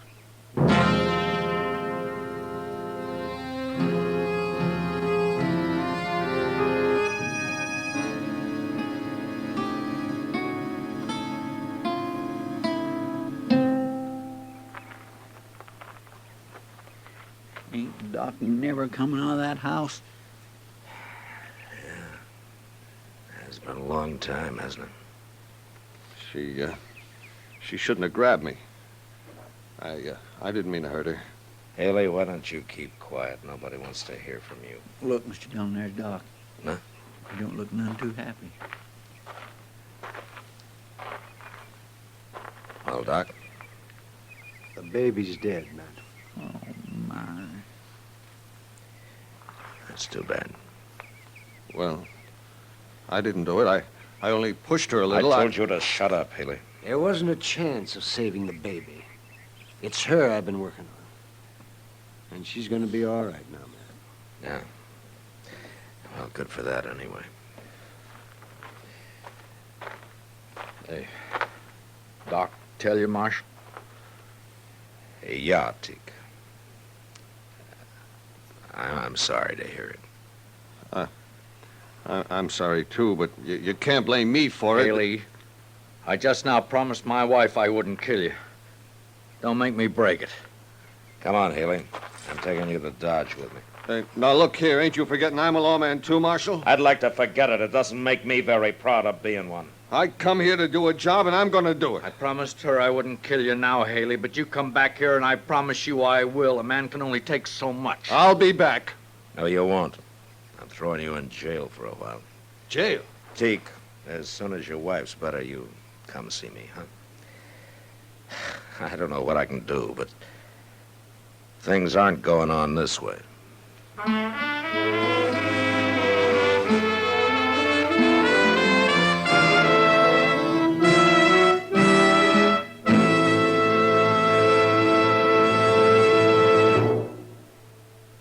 Where are you listening to Gunsmoke?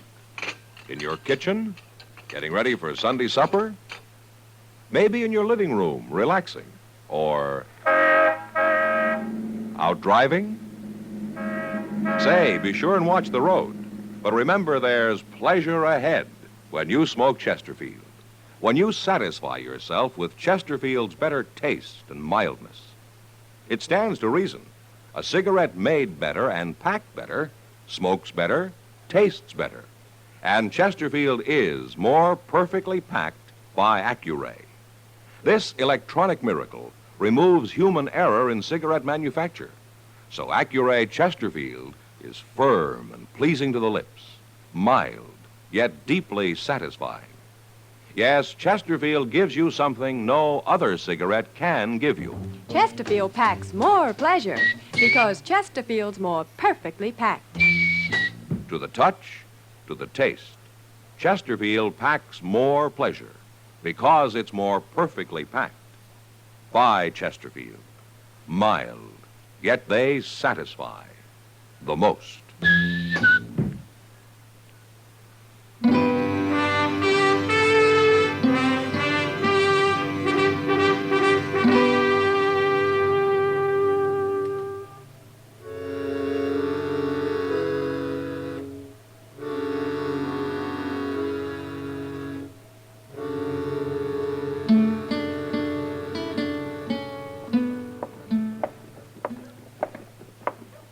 Hello, Chester.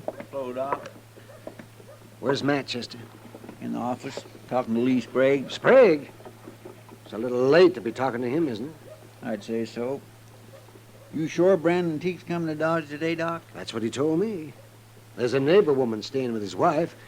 Not that she really needs anybody now. Well, I'm glad to hear that. It's only been a week, but she's a strong woman. Oh, well, here we are. Huh? Yeah, oh, my God, he did come. Hello, Doc. Chester. Oh, hello, Teague. How's the patient? She's pretty good, Doc. Being awful brave about it, but I know how she feels. Only time will cure that. I guess so. Mr. Dillon's in the office, Teak. He wanted you to go right on in when you got here. Okay. Oh, hello, Teague. Come on in. You know Lee Sprague? Yeah, I know him. Hello, Teak. Sprague and I were over at the land office this morning. I think we got everything straightened out. What do you mean? Here. Take a look at this. What is it? That's a deed to the land you're on, Teak, and this time it's legally registered. Yeah, sure. In your name. That's right. You help him with this, Marshal? Well, I wanted to be sure that there weren't any loopholes, Teak. You know, if it wasn't for my wife, you people would have to shoot me off that place. Teak, I want to tell you something. Ain't you said enough, Sprague? No. Now, listen. I'm a greedy man, Teak, and I'll take anything I can get, legally. But Marshal Dillon here has been talking pretty hard to me lately. Sure, and I've been listening to him, too. I guess I'd have gone right on, and I could have. Till I heard about your baby. Why should that matter to you? I lost my son, Teak. But I lost my wife, too. Taking my land gonna help you? You tell him, Marshal. He's not taking your land, Teak. That deed's in his name, ain't it? Didn't you go along to be sure he didn't make any mistakes? There aren't any mistakes this time. Sprague can deed that land to anybody he wants to now. All clear. And it's yours. I'm not giving it to you. It's yours anyway. I'll tell Sarah. And I'll tell her she was right all along about not fighting. Yeah. Well, what about you, Marshal? Ain't there going to be trouble you jailing a deputy sheriff? Well, as soon as he gets back to Wichita, I suppose there might be some trouble, yeah. But don't you worry about that, Teak. I've always wanted to see California anyway.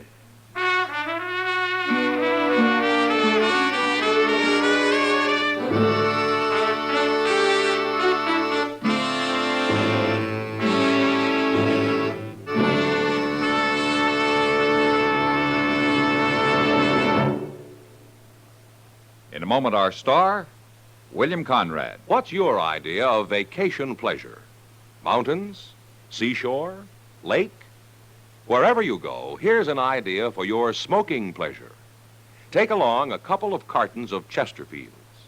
Chesterfields are firm, packed full, give you full-time flavor that's bound to make whatever you're doing more enjoyable. Vacation bound, buy Chesterfields by the carton. Mild, yet they satisfy the most. You know, on the frontier, a horse thief was often caught and hung because someone else's brand was on the animal he'd stolen. But next week, a man is hung because his horse has no brand at all. But that was the West. Good night. Gunsmoke. Produced and directed by Norman McDonald, stars William Conrad as Matt Dillon, U.S. Marshal. Our story was specially written for Gunsmoke by John Meston, with music composed and conducted by Rex Corey. Sound patterns by Tom Hanley and Bill James. Featured in the cast were Joseph Kearns, Vic Perrin, Helen Plebe, Paul Dubov, and Will Wright. Harley Bear is Chester, Howard McNear is Doc, and Georgia Ellis is Kitty.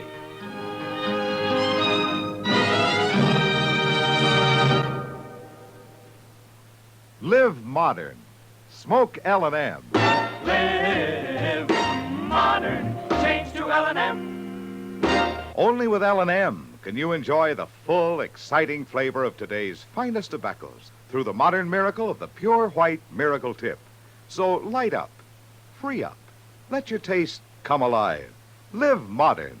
Smoke L&M. Live modern. Change to L&M. Join us again next week for another specially transcribed story on Gunsmoke.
Around Dodge City and in the territory on West, there's just one way to handle the killers and the spoilers, and that's with a U.S. Marshal and the smell of Gunsmoke.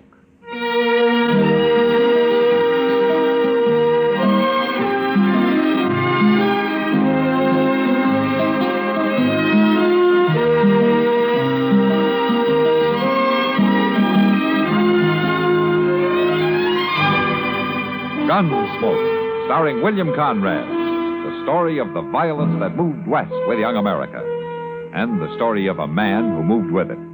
I'm that man, Matt Dillon, United States Marshal. The first man they look for and the last they want to meet. It's a chancy job, and it makes a man watchful and a little lonely.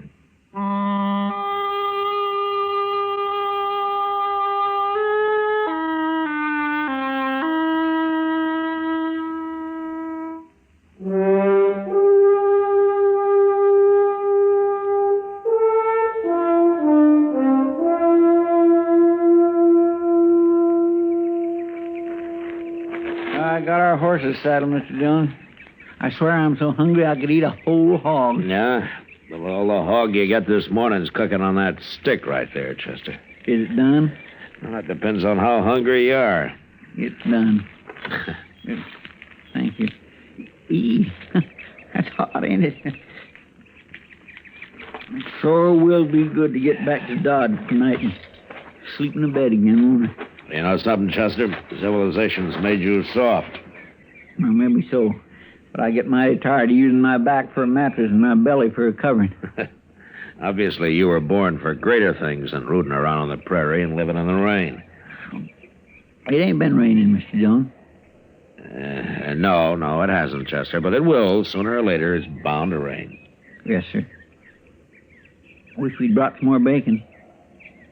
Say, Mr. Dillon, don't old man Granby live around here somewhere? Uh-huh. Well, maybe we could borrow a little from him. According to what I've always heard, old Granby wouldn't lend anybody anything. Yeah. You really think he is a rich miser, like they say? Oh, I don't know, Chester.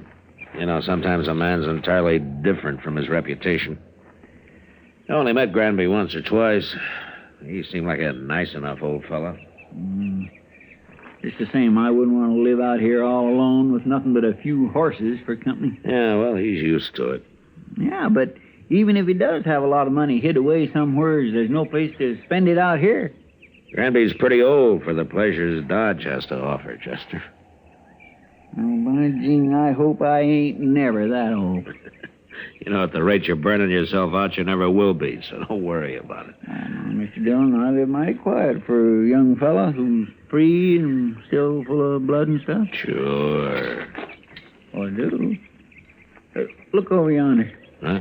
Over there, that string of dust laying right on the ground there. Ain't that funny? Yeah, I've been watching that.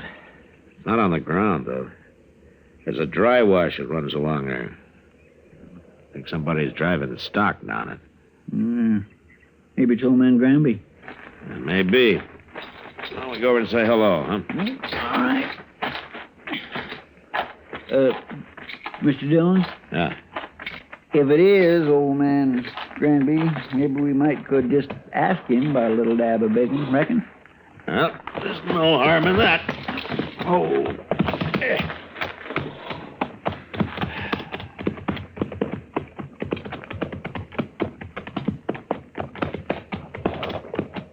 That looks like horses down there. Yes, sir. I can see their heads now. But I don't see nobody driving them. They belong a minute. Now, let's wait here. Yonder he comes. That's not old Granby. Well, let's ride down and say hello anyway, huh?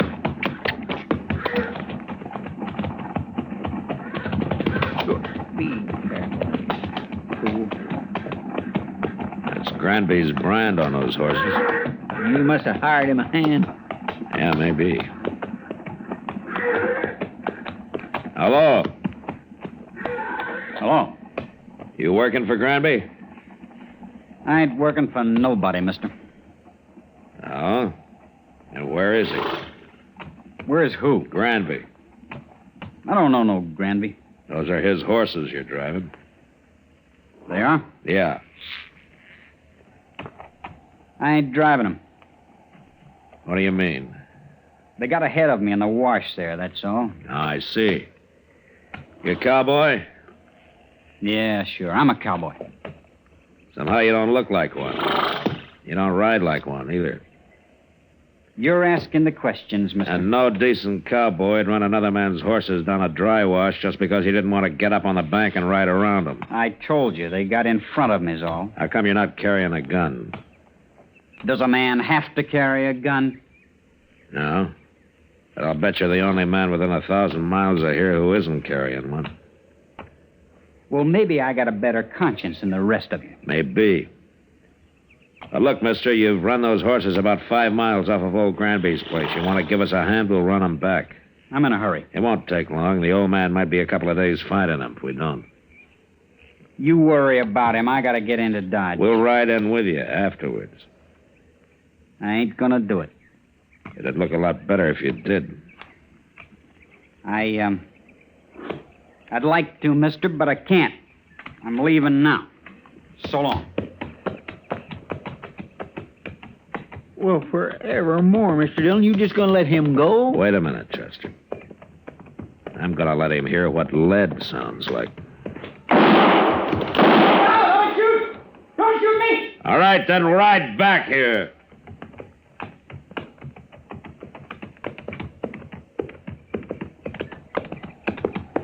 Don't kill me, mister. I'm not gonna kill you.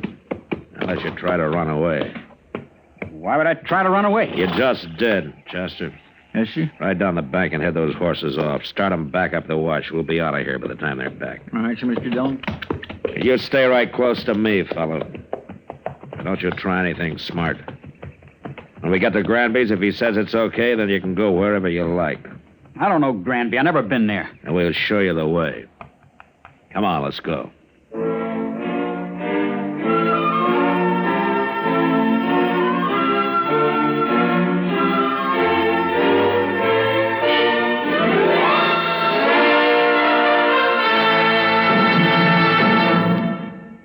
Another visit with Joe and Daphne Forsythe. Joe? Joe? Joe, stop reading that paper and talk to me. I'm listening. Go ahead. Well, I was talking to Mrs. Snyder today. You know, she's the one whose boy had 31% less cavities. Uh-huh. Well, she thinks that we should buy bigger savings bonds. Uh-huh. She says that when people can afford it, it makes more sense. Oh, she says there are a lot of different denominations. They start at $25, but then there are $50, $100, $200, and even $500 bonds. Is that so? And then with the ones we've already bought through the payroll savings plan, we'd have quite a nest egg. Uh-huh. Are you listening to me? Uh-huh. Did you know that the total accumulated compounded semi-annual interest of the Series E savings bond will amount to 93 1/3% of the original purchasing price? Uh-huh. I thought so. Joe, what did I say? You said that United States savings bonds are a safe, easy way of investing. I did. That they help guard our country's freedom. And? They're the best investment in America's future. I said something else, too. Oh, yeah. You said that the total accumulated compounded semi-annual interest of the Series E savings bond will amount to 93 1/3% of the original purchase price. Well, now, how did you do that? Husband's trade secret.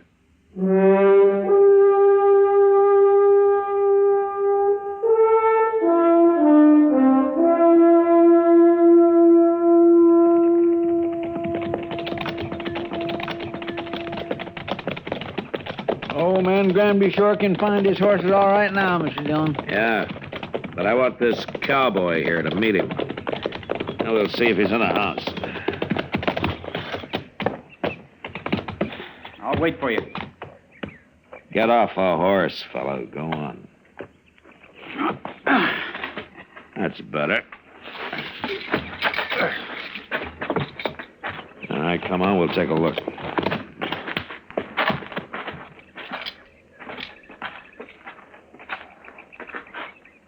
Well, what are you waiting for? Nothing. You go ahead, Chester. Looks like I'm going to have to herd this man in. Yes, sir.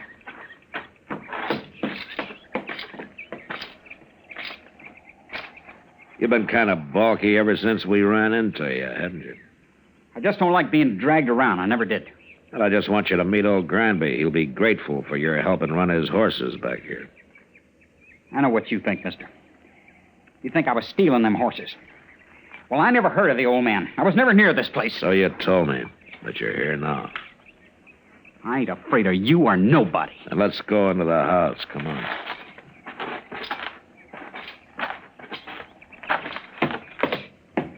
Mr. Dillon? Yeah, what is it, Chester?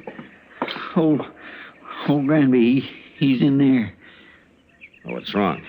Right in the room there, Mr. Dillon. He's just hanging there. What? Somebody went and hung him right in his own house. I don't want to see him no more. You go take a look at him. Pull your gun and hold it on this man, Chester. If he makes a move, shoot him. Yes, sir. Now, you just stand right there, real quiet like. I ain't gonna do nothing. You sure ain't. Just because I happen to be in the country don't mean I killed nobody. Yeah. Mr. Dillon will decide about that. Who is this Mr. Dillon, anyway? He's a United States Marshal, that's who he is. A marshal? A marshal. Looks like you run into the wrong people, fella. Here, I'll hold your gun, Chester, and you search him. All right, sir. Here. Turn around. All right, take it easy. Now, the house is all torn up. You must have been looking for old Granby's money. I was never in that house. Ain't nothing on him. Not a thing. All right, Chester. Here's your gun. Here, catch it. Thank you. What's your name, fellow? Trumble. Joe Trumble. Where are you from? Up north. Up north where? All over. What are you doing down here? Making a change. Sure. And some cowboy you ran into told you about Granby being rich. So you came here and you kicked the old man around, and then you hung him, then you tried to find the money. That's a lie. This is the first time I was ever near the place. I'm sure you did it, Trumble, but I wish I had more evidence. The court of law just might not convict you the way things stand. You gonna let me go? No, I'm not gonna let you go. I'm arresting you, and you're gonna stand trial, and I'm gonna do my best to see you hung. I didn't do it, I tell you.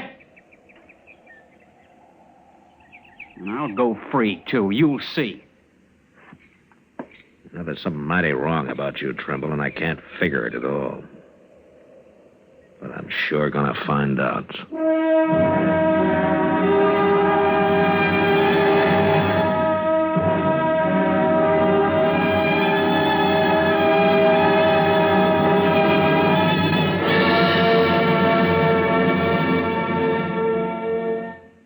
Another visit with Joe and Daphne Forsythe. Hey, honey, I'm home. Daphne. Drop dead. Uh-oh, what's the matter, honey? Don't you speak to me, you Don Juan. Don Juan? Daphne, I'm no Don Juan. No habla español. Very funny. Ha, ha, ha. Well, it was no prize winner, but... Neither are you Lothario. I've often wondered, what's a Lothario? I don't know, but that's what the wives on TV always call their husbands. I guess it applies. Do you want me to go out and come in again? As far as I'm concerned, you can go for a long walk, preferably on a short pier. Well.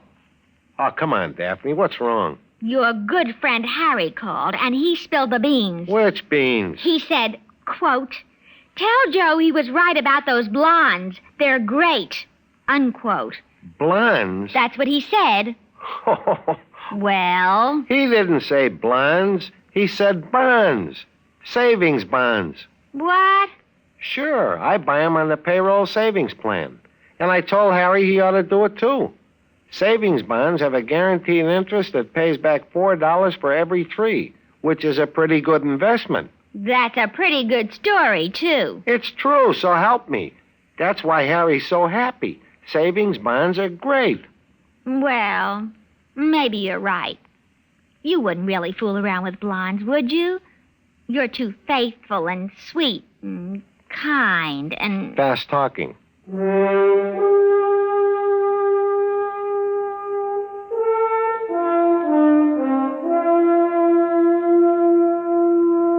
We let Joe Trumble dig a grave up behind the house, and then we laid old Granby in it and covered him with dirt.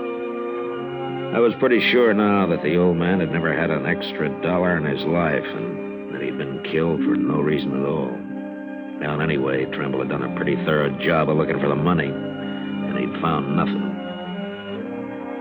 On the ride into Dodge, I tried to figure out just what he was. He didn't seem to fit anywhere. He wasn't a cowboy or a hunter or a gambler or even just a drifter. Well, after we got him locked up in jail that night, Doc and I went over to the Long Branch for a drink with Kitty. I was telling him about it. How old is this fella, man? Well, around 25, I guess, Doc. Oh, well, then he couldn't be running away from home. He's a little old for that, Kitty. Yeah, well, anyways, he'll hang him. Well, I hope the judge agrees with you, Doc. And why shouldn't he? All I got so far is circumstantial evidence. Well, then you should have shot him out on the prairie. It's a good thing you're not a lawman. Well, Doc. maybe if I were, there'd be fewer killings around here. I doubt it. You going up to Hayes for the trial, Matt? Yeah, I have to. That'll take a week, I suppose. Oh, Bob, why? Nothing. Only you just been away for 10 days. Oh, I gotta earn a living, Kitty. Well, you could make more money gambling. Right here in Dodge. Oh, now, Kitty, don't start that again, will you? Good evening, Marshal. Miss Kitty, Doc. Yes, hi, Major. I'd like a word with you, Marshal. Sure, Major, sure. Would you excuse us? We'll go over to the bar there. I'll be back, Kitty. No hurry, Matt. Doc's got a lot of money. I'll buy you a drink anytime, Kitty. Well, that's the best offer today, Doc. Let's go, Major. I had to come to Dodge on other business, Marshal, but I wanted to pass the word to you that we're looking for a man. Oh, the Army, you mean? Yes, a deserter. No? Not from Fort Dodge. Oh, where was he stationed, Major? He was with the 7th Cavalry at Fort Lincoln. Up in Dakota, huh? For some reason, they think he headed south. Now, I don't have much of a description of him, just that he was a private, about 25, curly blonde hair, a scar on his left hand. Well, that fits. What was his name? He enlisted as Joe Gould, but he's known to have used the name Trimble. Well, he's right here in Dodge, Major. He what? I got him locked up in jail. Well, that's fine, Marshal. But how did you know that? I think he murdered an old man who lives about a day's ride north of here, and I'm going to have him tried for it. That won't be necessary now, Marshal. I'll take over custody of him. Then he'd be tried at Fort Lincoln for desertion. I want him tried for murder, and I got to be there to present the evidence. Well, you could go up to Fort Lincoln. No, Dakota's out of my territory, Major. Besides, this is a civil crime. The Army wants that man, Marshal. I'm sorry, Major. He's going to be tried in Hayes first. He's still a soldier, even if he did desert. Well, if the judge lets him off, you can have him, but not otherwise. Major, he tortured and hung an innocent old man. And I'm going to do my best to see him punished for it. I'll have to take this up with my superiors. Well, you better hurry. I'm going to Hayes with him tomorrow. I hope you won't regret this, Marshal. I won't, Major. Not if Trumble is properly punished, I won't. I didn't wait till morning, but started out for Hayes with Joe Trumble that night. The trial lasted a week, and in spite of all the arguments I made, the judge finally decided that there wasn't enough real evidence to convict him. I even tried to make Trumble confess, but he was too smart for that, so there was nothing to do but bring him back and turn him over to the Army. I sent word to Fort Dodge, and the next morning the major himself appeared to take him into custody. Well, Marshal, looks as though you didn't have much of a civil case after all. He killed old Granby. I know he did, but the law's the law, Major. Yes. And in the Army, orders are orders. But I'm sorry your judge didn't convict him after all. How's that, so? Chester. Yes, sir. Bring Trumble out, will you? Yes, sir. Well, I'll give the Army credit for one thing, Major. What's that? Trumble and I rode back some 80 miles yesterday, and when we got here, he wanted to sit up and play cards with Chester. Well, there may be some bad men in the cavalry, Marshal, but they're all tough. Here he is, Mr. Dillon. Alley's yours, Major. Private Trumble, sir. You're under military arrest, Private, and not privileged to salute. Besides, you enlisted as Private Gould, not Trimble. Yes, sir. Report to the guard outside. Yes, sir. Just a minute, Trumble.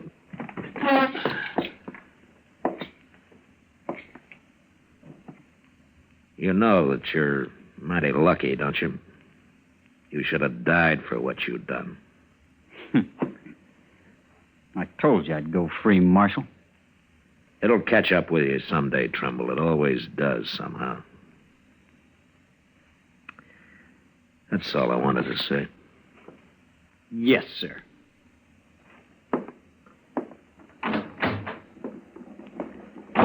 Well, thank you, Marshal. I'll be getting along. Major, you said you were sorry that the judge didn't convict him. Why have you changed your mind? Marshal, now he won't even be tried. Not for some months, anyway. Right. You mean that the 7th doesn't want him anymore? Oh, they want him all right. My new orders are to send him right up to the Dakotas. Oh?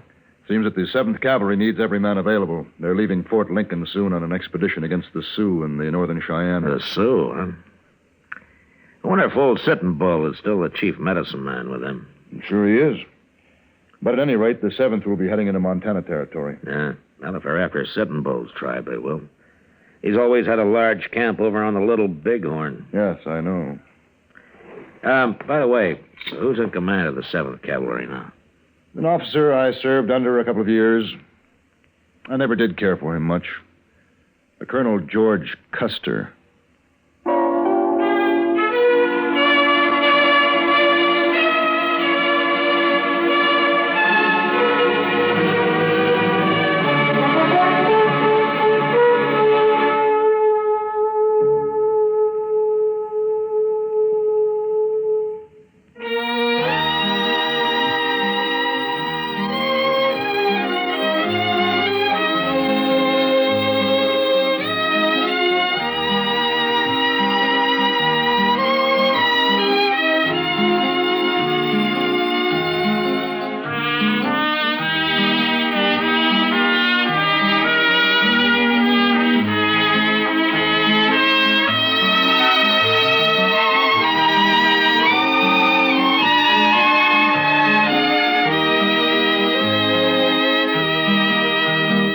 Gunsmoke. Produced and directed by Norman MacDonald, stars William Conrad as Matt Dillon, U.S. Marshal. The music was composed and conducted by Rex Corey.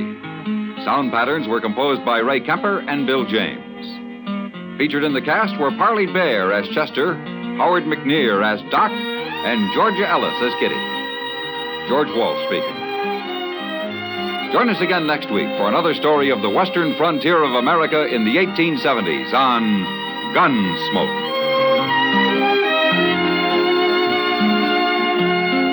This is the United States Armed Forces Radio and Television Service.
Around Dodge City and in the territory on West, there's just one way to handle the killers and the spoilers, and that's with a U.S. Marshal and the smell of gun smoke.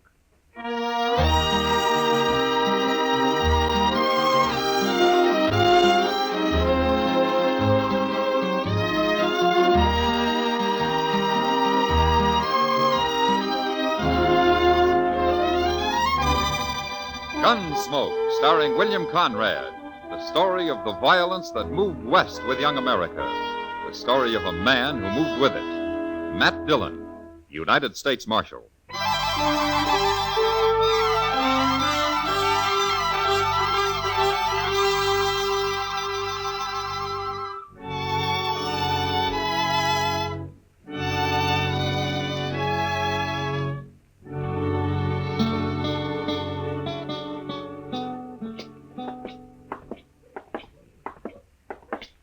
Mr. Dillon, would you mind stopping at the Alfraganza here for a minute? Pretty early in the day, isn't it, Chester? Oh, I don't want a drink. No? No, the barkeep's holding some money for me. I won a little last night, and I didn't want to put it back into the game. Ah, but you want to get it now so you can put it back tonight, is that it? Yes, sir, I'm afraid it is. Okay.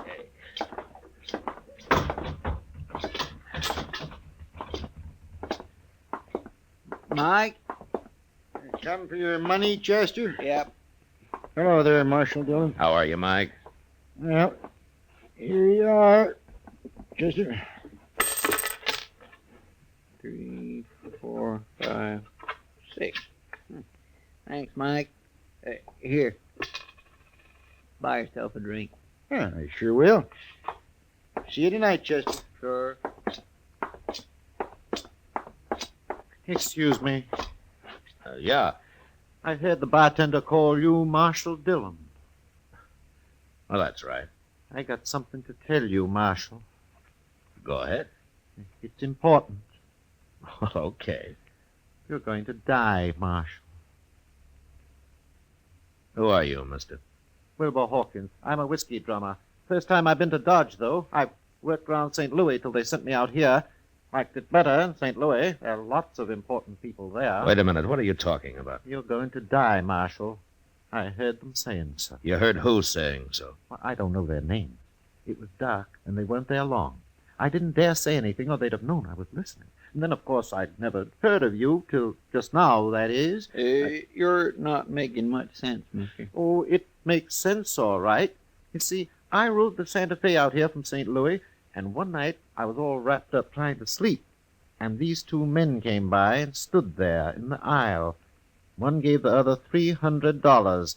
He said it was to kill Marshal Dillon, but he didn't say where. So, of course, I didn't know till just now. Is that all you know about it, Mr. Hawkins? Yeah, that's all, Marshal. I've done my duty now. I'll be going. Goodbye. Well, what do you make of that, Mr. Dillon? I don't know, Chester. He acts so crazy like I don't know whether to believe him or not. No. But I suppose we'll find out soon enough.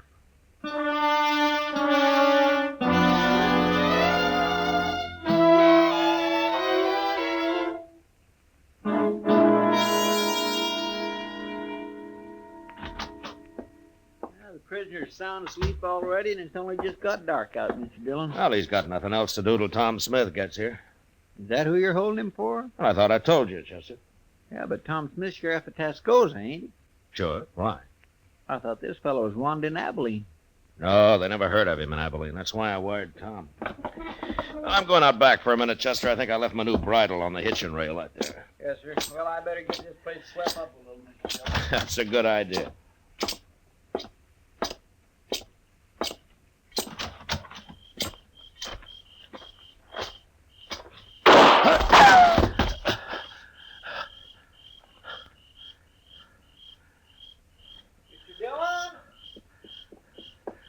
Stay there, Chester. Stay there. Mr. Dillon, you've been shot. Well, I was trying to play possum, Chester.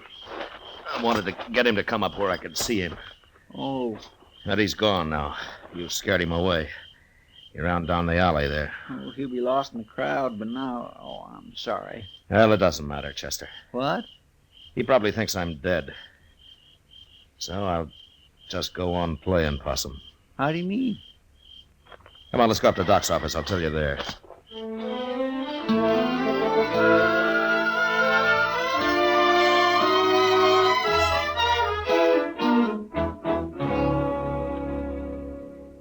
What'd you say that whiskey drummer's name is, Matt? Wilbur Hawkins, Doc, but you never heard of him. This is his first time in Dodge. Well, you think you'd have sense enough to have followed those two men to find out who they were? Yeah, he was probably scared to death, Doc. Yeah, and anyway, he kind of acts like he got hit by lightning somewhere. Even when he's standing still, he gives you the feeling that he's sort of walking sideways like a crab, if you know what I mean. No, I don't, but I'd sure think twice before asking you to explain, Chester. Well, what is it you have in mind to do now, Matt? Nothing, Doc. Nothing? No, Chester's going to do the work for a while. I'm just going to sit up here in your office and wait. Wait? Wait for what? Well, when Chester spreads the word around that I'm dead, whoever wants me that way is going to make his play. He'll come right out into the open and do whatever he's got planned. And then I'm going to give him a little surprise. Oh, Mr. Dillon, that's a wonderful idea. Now, why didn't I think of that? You better get going, Chester. I'm kind of anxious to meet this man. Him and his gunman. Yes, sir. But only one thing. Ain't the boys likely to run a little wild when they hear you're not around to keep a lid on things? Yeah, they might. But we'll have to take the chance. Okay, sir. I'll get started.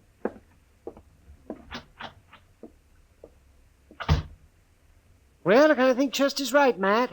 There's a lot of men in Dodge who are just waiting for an excuse like this. If it gets too bad, I'll just have to come to life again. Tell me something, Doc. What are you going to do to entertain me while I'm waiting up here, huh? Say, I never thought about that. Oh, I suppose I got to feed you, too. You'd be a mighty poor host if you didn't. Well, how long do you figure on staying here, anyway? I don't know, Doc, but I don't think it'll be very long. Well, you want to play a little cribbage, or would you rather fix supper first? Oh, you're the first dead man I ever saw with an appetite. Well, I'll go get the cribbage board, but I'm making no promises about supper.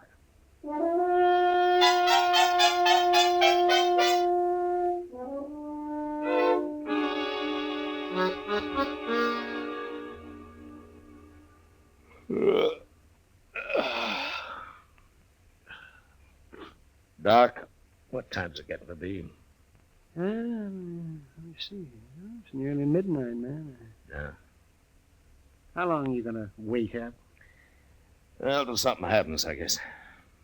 Chester will let me know. Town seems quiet enough so far. Maybe nothing's going to happen. They didn't try to kill me just for the fun of it, Doc. No, I guess not, man.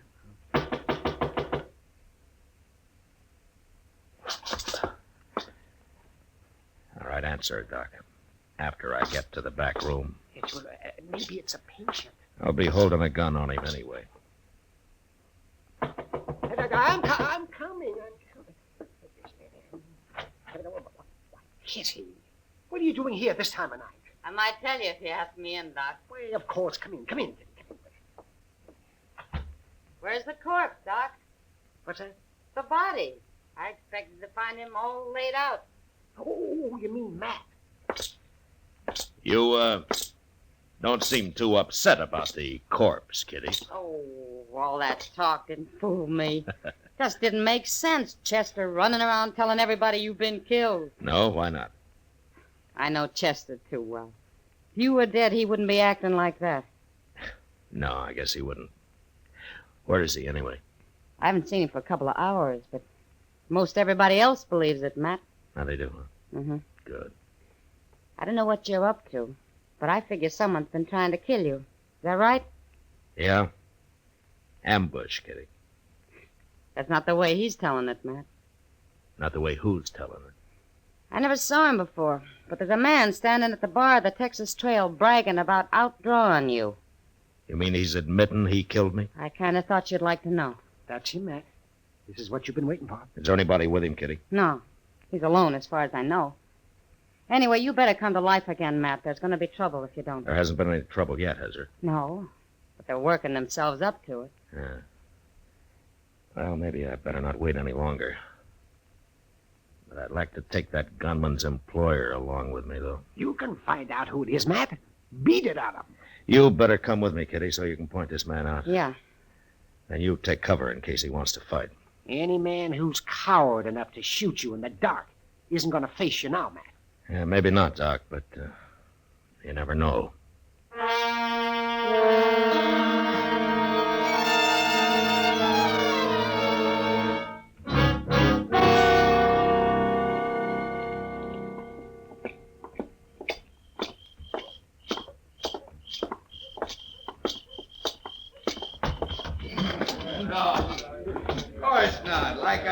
There he is, Matt. Tall fellow in the black hat. He's kind of drunk. Okay, Kitty. I was just waiting. You wait outside while I see how he's going to behave. Okay, Matt. Good luck. Thanks.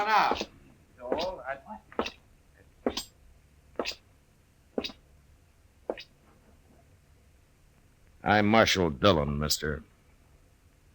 Oh. Who are you? I'm Tom Rogers. I thought you was dead, Marshal. I changed my mind. What do you want? You've been bragging about shooting me. Just talk, Marshal. I didn't mean nothing by it. I was just talking. Mm-hmm. Kind of dangerous talk, don't you think? Everybody said you was dead. Well, I was waiting for you to come out of your hole, Rogers. You know, I don't like getting ambushed. Marshal, I never even seen you before. I didn't ambush you. All right, turn and face the bar while I take your gun. Go on.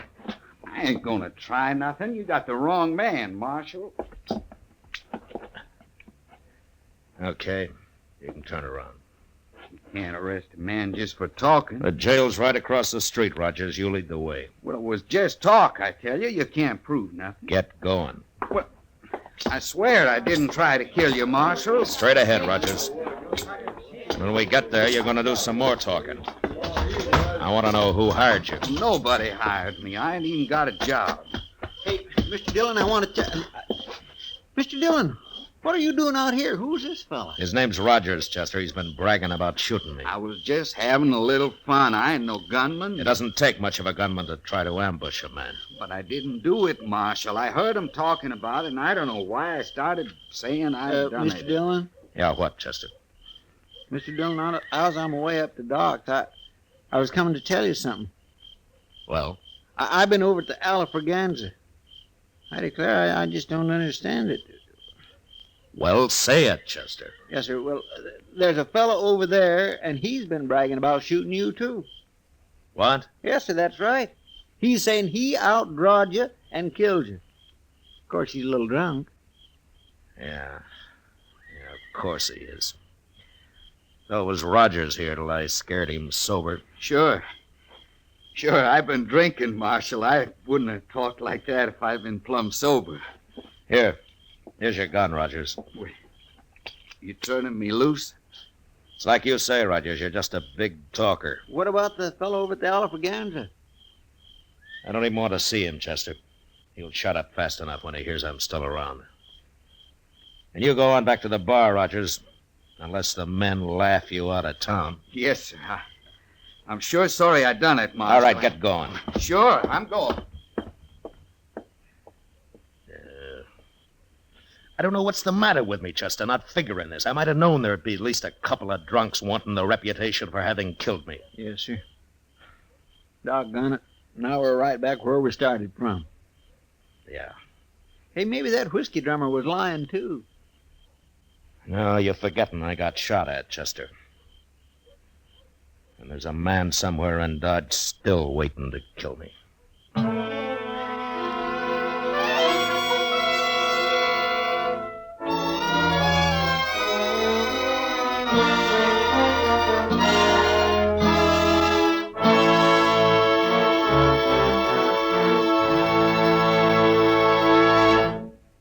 We will return for the second act of Gunsmoke in just a moment. But first, this Monday night on most of these same CBS radio stations, hear Ida Lupino and Edmund O'Brien in the stirring screenplay adaptation of The Star on the Lux Radio Theater.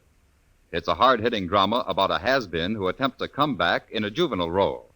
This will be Lux Radio Theater, drama at its best, Monday night at the Star's address. Now the second act of Gunsmoke.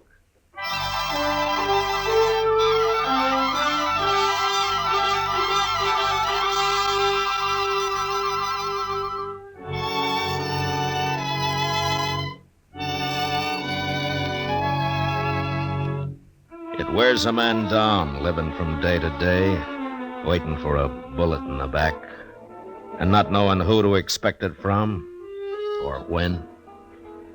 Makes you feel kind of helpless. And before long, in spite of everything you try to do to stop it, you get kind of spooky. And you start shying at the most ordinary noise, especially if it comes from behind you.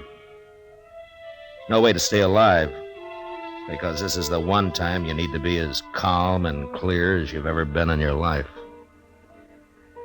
Well, I had a week of it, and nothing happened. Until Chester came into the office one day with a telegram from Sheriff Tom Smith at Tascosa. I thought I'd better get right over here at this, Mr. Dillon. Might be important. Now, you told me it was from Tom Smith, Chester. Yes, sir. It is. Well, if you know that, how come you don't know what the message is? Oh, well, I didn't read it too close, Mr. Dillon. Here. Thanks. He's coming for his prisoner.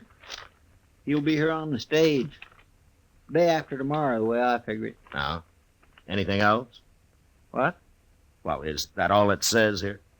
Yes, sir, that's all. Well, there's just one thing you missed, Chester. What's that? The date it was sent. It got delayed somewhere along the line. Tom's due in today. He is? Yeah, what time is it? About noon, I guess. Well, that stage ought to be here right now. Come on, let's go see. All right, sir.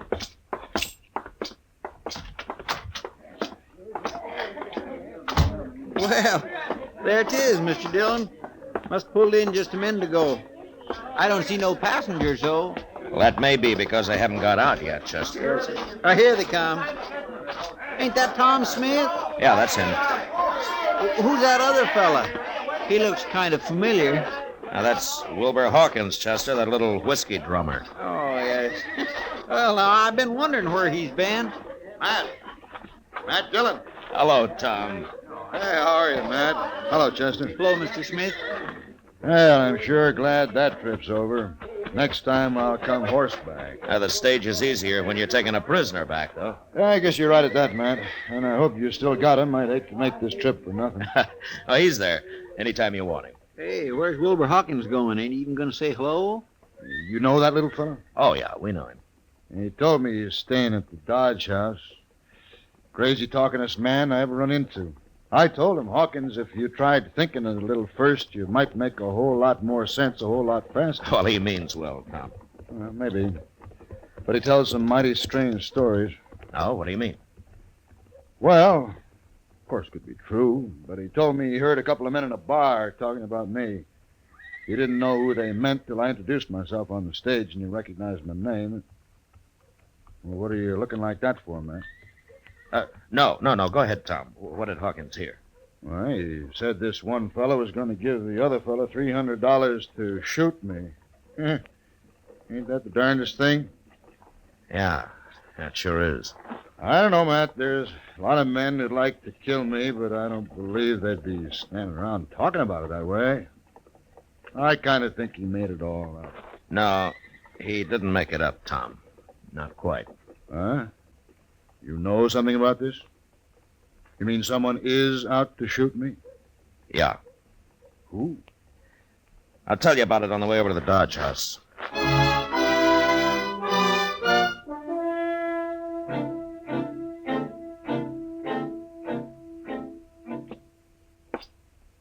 You wait here, Chester, just in case he gets past us. All right, Chief. He ain't gonna get past us. But I can't figure, Matt. Why Hawkins would want to kill you and me. Now, that doesn't make much sense, Tom. Now, here it is.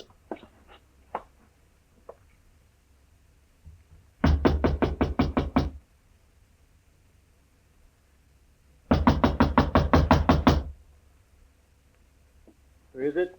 It's Tom Smith and Matt Dillon, Hawkins. What are you doing here? We want to talk to you. Open up, Hawkins. Tom, get out of the way. Yeah.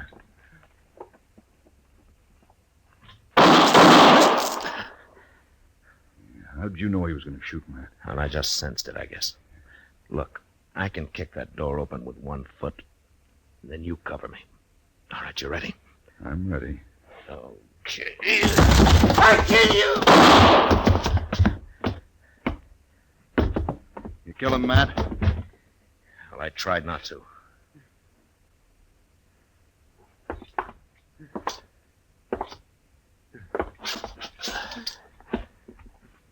Hawkins. You hit me. Now, I'm going to die. I had to shoot Hawkins. But why did you want to kill us? Smith and me. A lot of people want to. Hear them saying. Nobody said nothing.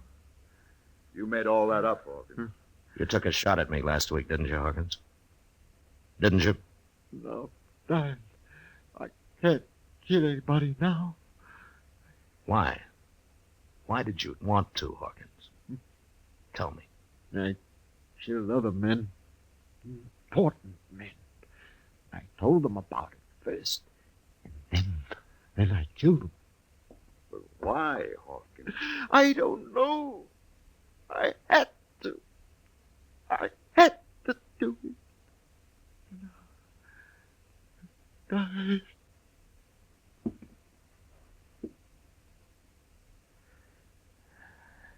He's dead, Tom. Matt, what the devil was he talking about? I don't know. But it doesn't matter much. I don't understand it. I never saw him before yesterday. Now, Hawkins was a murderer, Tom. The kind that doesn't need any particular reason.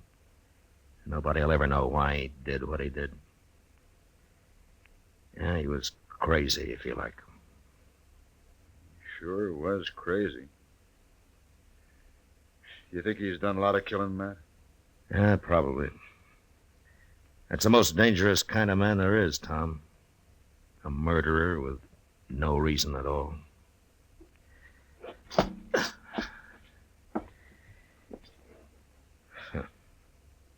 Innocent-looking little whiskey drummer.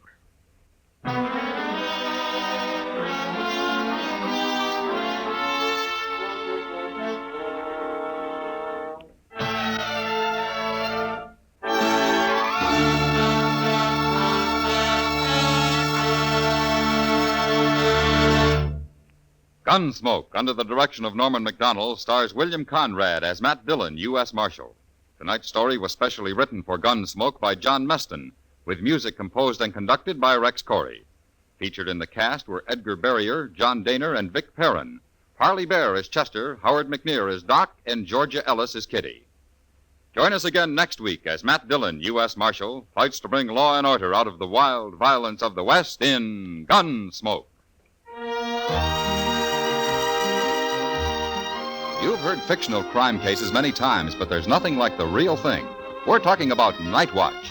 This Monday night, following the Bob Trout news, you'll be on the scene when a burglar is caught in the act. You'll hear him break a glass window in trying to get away. You'll hear the officers handcuff him and take him off to jail.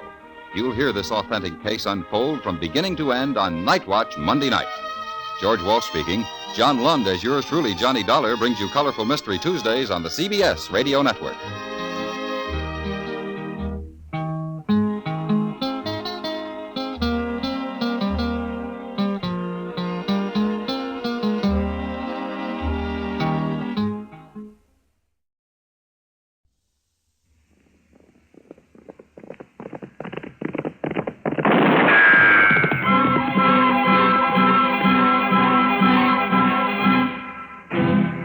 Around Dodge City and in the territory on West, there's just one way to handle the killers and the spoilers, and that's with a U.S. Marshal and the smell of gun smoke.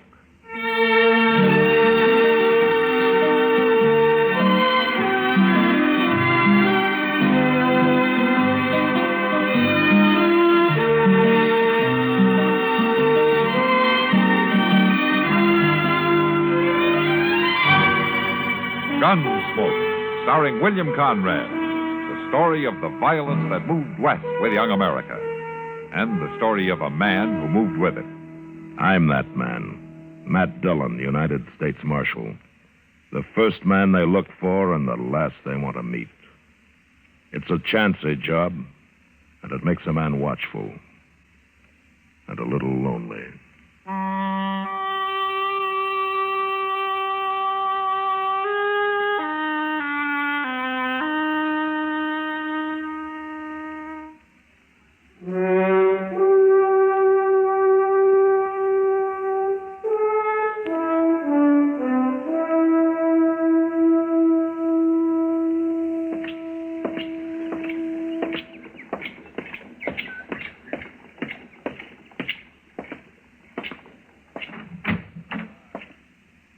Hey, Doc. Hey, Doc, you up?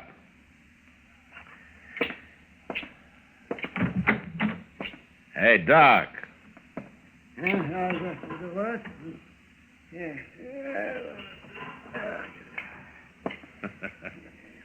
You gonna sleep your life away, Doc? Yeah, what's the matter? What's the matter, man? All right, what time is it? 7:30. Now, put your pants on. Let's go up the street and get some breakfast. Now, come on. 7:30. Come on, roll out. It's daylight in the swamps. Come on. Oh, Jesus. Oh, well, I guess I might as well. Now that you got me wide awake. Wide awake. Yes, well, I'm getting there. You sure don't see the sense in starting the day so all fired earlier. You're putting them on backwards, Doc. I am not putting them on. I'm just about to turn them around. Oh, sure you were. I've been putting my pants on for a long time without being told how by the village policeman. Yeah. Now, do you care which foot I put in which leg first? No, I think you can decide that for yourself. Yes. Say, where's Chester, anyway? Why aren't you hounding him instead of me? Chester ran into an old friend of his last night. Huh? Who's that? I've forgotten his name, but Chester went out to visit him for a couple of days. Yeah, well, out where? Out Fort Dodge. Fort Dodge? Uh-huh. You mean he's in the Army? Yeah, he's got a pretty interesting job, too. Oh? He's a mess sergeant. Mess sergeant? Yeah. Oh, in a couple of days of that, you'll have to go after Chester with a wagon. Well, he seemed pretty excited about the whole thing. Yeah, I can imagine. Well, the quartermaster's going to be excited, too, when he starts checking his groceries. Yeah. Oh, come on, Doc. You take more time than a woman. Come on. Well, I want to look my best. It isn't often somebody buys my breakfast. Buys it? Now, wait a minute, Doc. I'm ready. Let's go. Well, no wonder you're so rich. Oh, sure, I'm rich, all right, yeah, and I owe you. Well, at least you got something to dream about. Ah, well, say it's a nice day. Yeah. It'll get hot, though. Who's that woman driving the wagon? That looks like Hank Rutger's wife, huh? Yeah, it is. Rutger, you mean? Was he that runny little sodbuster out by Cottonwood Springs? Yeah, that's the one. I wonder what she's doing in time this early in the morning. Marshal? Oh, well, she's beckoning to you. Well, let's go see what she wants. Morning, Miss Rucker. Morning, Marshal. Doc. Good morning, man. You're up early. Yeah. Been quite some time since I've seen you in town. Always work to do when you're homesteading. You break your heart and you break your back and you end up with nothing. Even worse than nothing. 'Cause the years are gone finally and you can't get 'em back. How's Hank? Hank, Yes, ma'am. Your husband, Hank. 8 years slaving for 'em, working my fingers to the bone, and you end up with nothing. Miss Rucker, is there something wrong? Miss Rucker, I said, is there something wrong? I heard you. Hank's in the back of the wagon there, under that tarp. What? Here, Doc, I'll pull the canvas back. All right. Well, he's dead, Matt. Yeah. Shot in the back.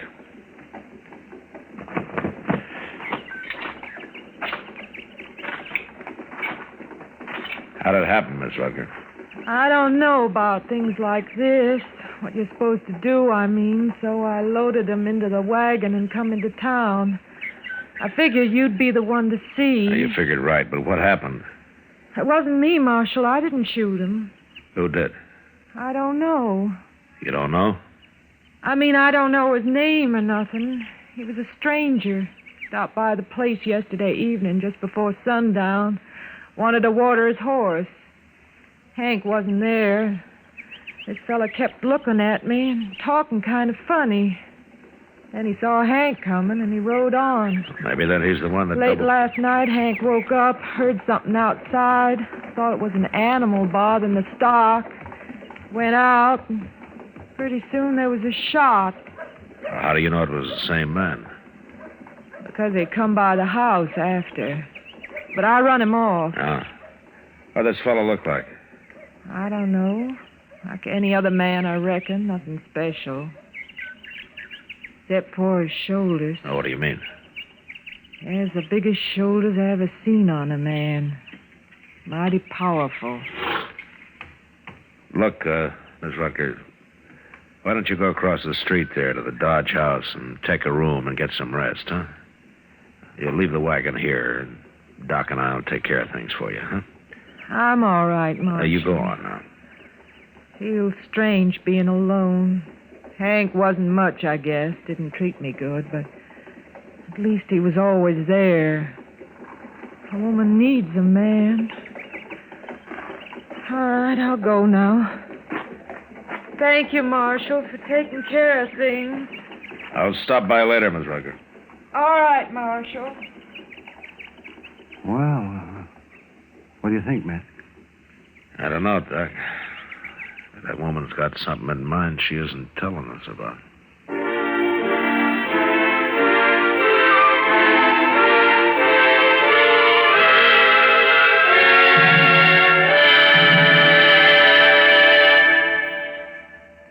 Well, here's our expectant father, the memory expert.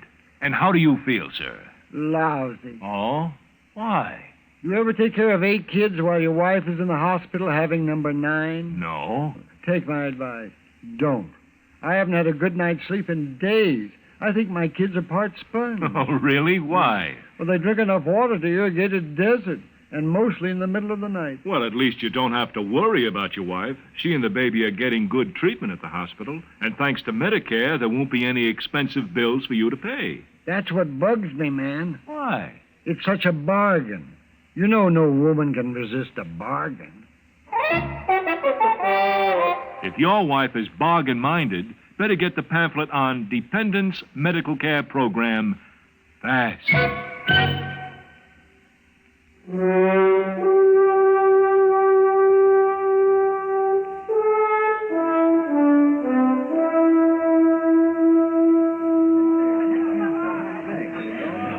Like another beer, Doc? No, guess not, Kitty. People criticize me enough for this. Doc. Oh, there's Matt. Huh? Over here, Matt. Oh, well, maybe I will have a beer after all, Kitty. On him. Hello, Kitty. How are you?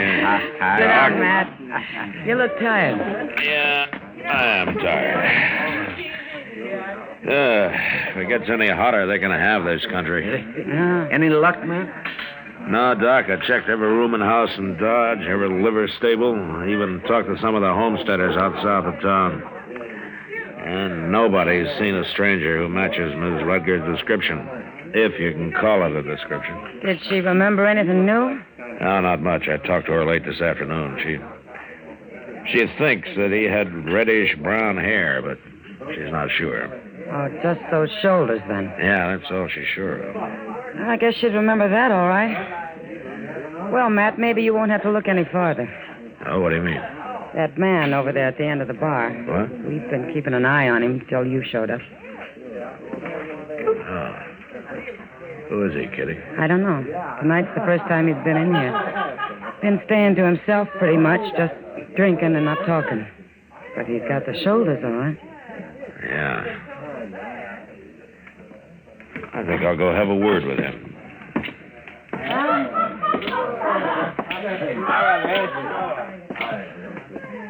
Evening, stranger. Evening. You're new in town, aren't you? I don't remember seeing you around before. You feel like gabbing, you better find somebody else, mister. I would if it was a matter of pleasure. My name's Dillon. I'm the U.S. Marshal here. That's supposed to bother me? It bothers some, others not. And I'm one of the others. What's your name? Logan. And is that all? Just Logan? Bull, they call me. Bull Logan. When did you hit town? Today. Just going through. Oh, from where? Out west, different places. Why? What difference does it make? None, maybe. You mind taking a little walk with me? Where? Across the street.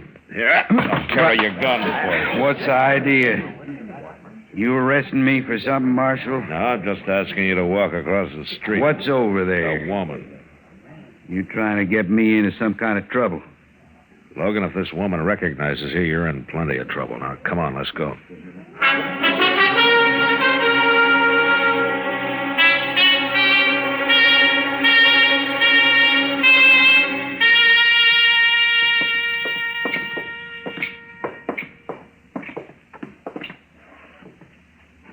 All right, you stand right there, Logan. I don't know what you're trying to pull, Marshal.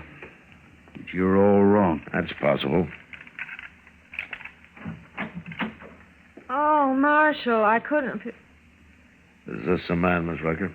What are you talking about? I never seen her before in my life. I thought you better take a look at him, ma'am. I don't know this woman. Now, what is this? What are you trying to set up here? Shut up, Logan. The man that shot Hank was real big. I reckon it stuck in my mind because Hank was such a little man. There's such a difference between them. All right, I'm big. What about it? You claiming you seen me before? Stay where you are, Logan. He's not going to hurt you, Miss Rucker. Now, take a good look at him. Is this the man who stopped by your place yesterday afternoon, who came back later and shot your husband? Well? No, Marshal. It ain't him. It's his shoulders, that's all. But other than that, he don't look nothing like that fella. I never seen this man before in my life. Look, if you're scared of him, don't be. I ain't scared of him. Why should I be? He ain't the same one. Yeah. You satisfied, Marshal? All right, Miss Rucker. Thanks anyway. I'm sorry to have bothered you. I'm going back out to the place in the morning, Marshal. There's things to do. And I think that fella's got clean out of the country by now. All right, ma'am. Do I get my gun back now? Yeah, here you are, Logan. Thanks. Be seeing you. Pleased to have met you, ma'am. Good night.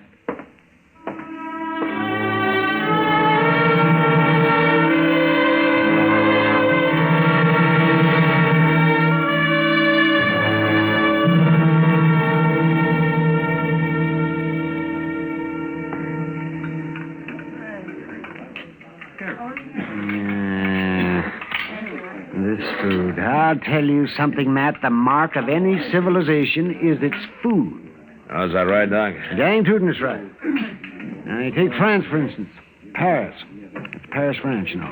Their food is cooked just right. It's seasoned right and it's served right. And by golly, they're civilized. It goes together. Doc, you've been eating this same grub ever since you came to Dodge. Now, what's wrong with it all of a sudden? Well, look at the stuff. What's wrong? A plate full of greasy spuds and a few chunks of boiled leather. I tell you, man, it's enough to turn a man's stomach. It's no worse than usual. Now, go on, finish your supper. I wouldn't touch another bite of that with a 10-foot pole. No, sir, I'm telling you, Matt, this town will never be civilized until it starts eating decent food. Well, the way I heard it, the mark of a civilization is how it treats its women folk. Oh, Howard. You think Dodge City rates any higher on that score? No, I guess not. No, they're fancy women. They plague till they drink themselves to death. And their farm wives, they work to death. Why, a woman hasn't got a chance out here. Yeah, so I've been told. By a woman, of course. She was right. Whether it's the food or the women folk, this town is no goddamn good. Marshal Dillon. Oh, hello, Jeb. Well, how are things at the telegraph office, Jeb? Fine, Doc. I brought this telegram right over, Marshal. Uh-huh. It's your answer to that circular you sent out on Bull Logan. Oh, yeah, thanks, Jeb. What about this Bull Logan, man? Well, I thought he might be mixed up in the Rutger killing, Doc. Well, I thought you'd given up on that. No, I sent out a bulletin just on a hunch. Yeah. What is it? Wow. Huh? Look, he's wanted in California. 2 counts of assault and suspicion of murder. The victim was shot in the back.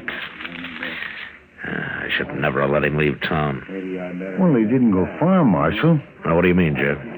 I ran into Ed Perkins on the way over here. He seen Logan just this afternoon. Where? Out by Cottonwood Crossing. And he said Bull Logan's gone to work for Mrs. Rutger.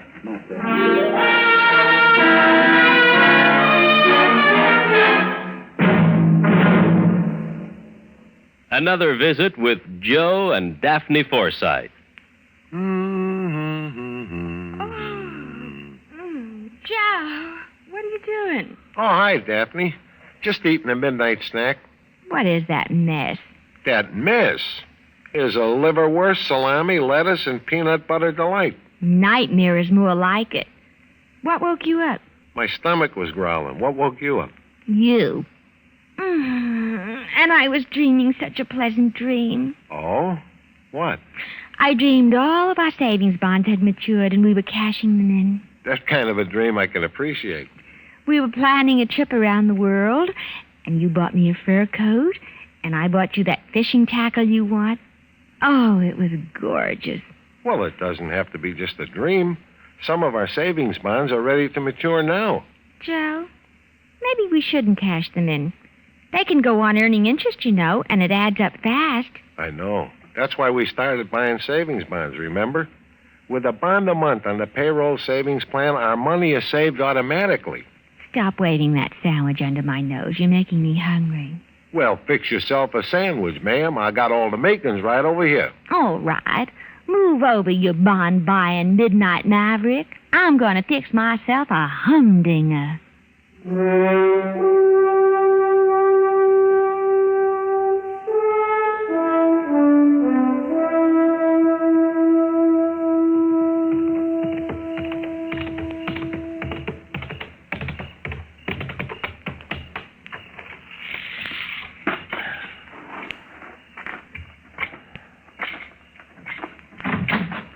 Who is it? Who's there? It's Marshal Dillon, Miss Rutger. I'm sorry if I scared you. No, you didn't. I just couldn't figure who it was. Nobody comes here at night. It must be Kind of lonesome since Hank was killed, huh? Well, yeah. Yeah, it is. You managing all right by yourself? Well, I've had some help this week. Oh? Some of the neighbors, huh? No. I took on a hired hand to help out. Well, you're lucky to find one. The boys can usually make more work in cattle this time of year. Well, I offered shares on the crop. A woman can't run a place like this by herself. No, man, I guess not. Yeah, a local man, is he? Somebody from town? No. Just a stranger riding through. That's kind of risky, isn't it? Taking on a stranger. Well... What's his name, Miss Rucker? I reckon you already know, Marshal. Yes, ma'am, I already know. And did he tell you that he's wanted in California, maybe other places, too? No. 2 counts of assault, suspicion of murder. Your husband wasn't the first man he shot in the back. What do you mean? It is the same man, isn't it, Miss Rucker? No. When you said you'd never seen him before, you lied, didn't you? Didn't you, Miss Rucker? Yes, I lied. All right, now where is he? He's out in the barn. You stay here, and don't you try to warn him.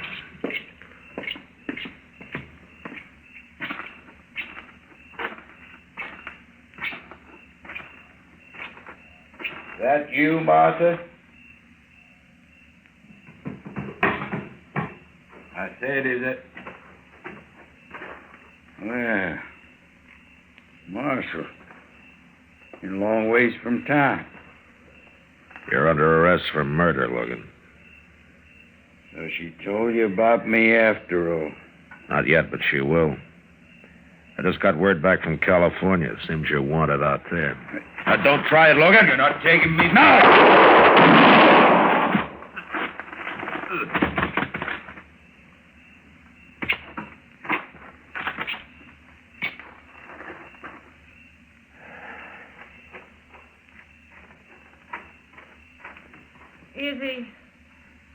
Is he dead, Marshal? Yeah, he's dead. I don't know why I said it wasn't him. I reckon I must have been crazy or something. Just seems such a shame, though. A shame? What was done was done. There wasn't nothing going to bring Hank back. I was left by myself. Bull here was big and strong. Seemed such a waste. Him dead, too. I see. I got ground that needs plowing, Marshal. Seed to be planted. Life ain't easy for a woman alone. I don't know, man. Seems pretty easy the way you go at it. You go on back to the house now. I'll take care of things here.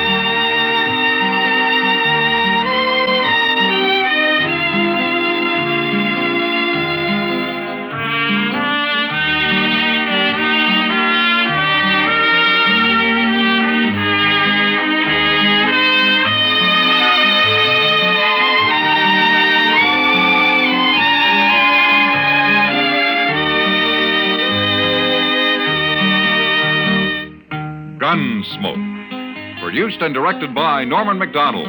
Stars William Conrad as Matt Dillon, U.S. Marshal.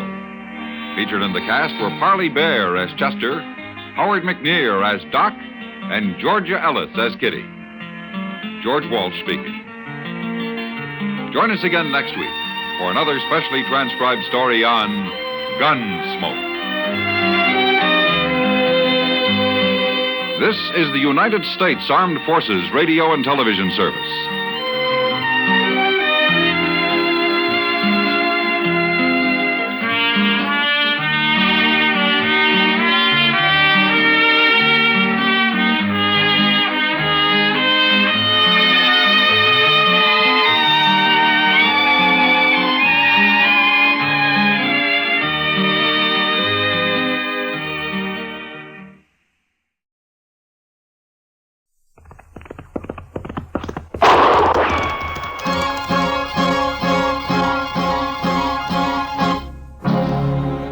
Around Dodge City and in the territory on West, there's just one way to handle the killers and the spoilers, and that's with a U.S. Marshal and the smell of gun smoke.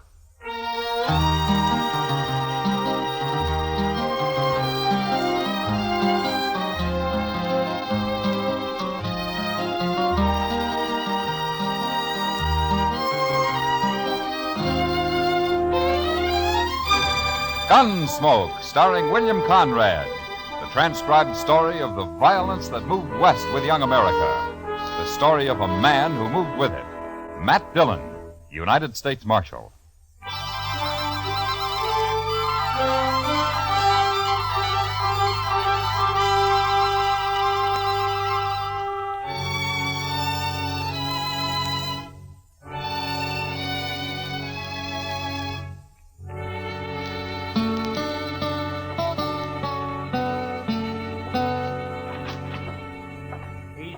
Mr. Dillon.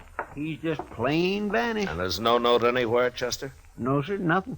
I looked again, all over. Well, it's 2 days now. That isn't like Doc. I still think he's just gone off on an emergency out in the country somewhere. Well, maybe, but he's always left word before.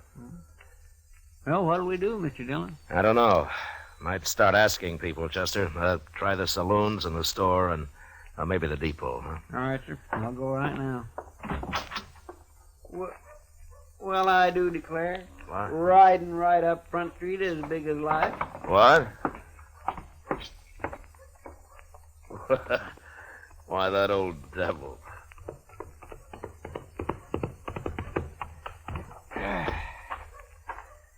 Well, you sure are a sight for sore eyes, Doc. Where in the world have you been, anyway? Hello, Chester.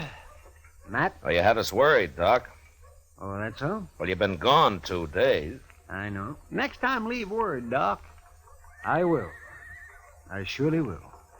If I can. Well, it sure would save us a lot of... Wait a minute. What do you mean, Doc, if you can? Just that. If they let me, I'll leave word. Come on inside, huh? Okay, Doc, I'm curious. You want to tell me about it? Well, I can tell you part of it, the least important part. I made a promise about the rest. You know how it is, man. No, but you tell me.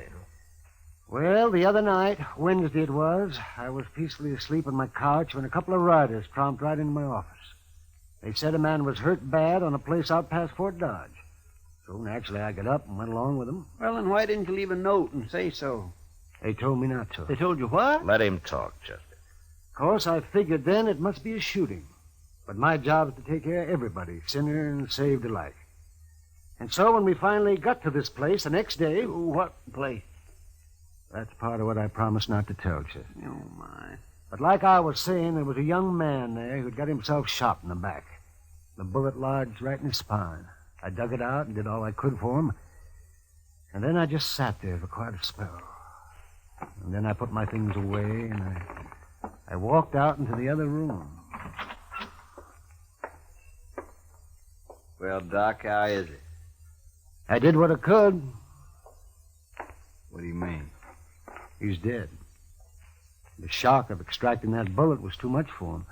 It's a bad place, the spine. You killed him, huh, Doc? No, I didn't kill him. He's dead, ain't he? That boy wouldn't have lived more than a couple of days anyway with that bullet where it was. Whoever put it there murdered him. Want me to shut him up? Not yet. Doc, tell me something. You know that boy in there? I do. Mm-hmm. The three of us here, you know any of us? Him? I've seen him around somewheres. Dodge, I guess. Well, that settles it. He ain't walking out of here. Shut up. You know his name, Doc? No, I don't. Might come to me, though. Let me think. You don't understand, Doc. He wants to kill you already, and now you're trying to remember his name. That's just going to make it worse. You can't kill a doctor for following his oath. No. I shot that boy when he tried to get away and shoot you just as easy. Don't be a fool. I'm a doctor. And since there's nothing more I can do here, I got to be available to other patients.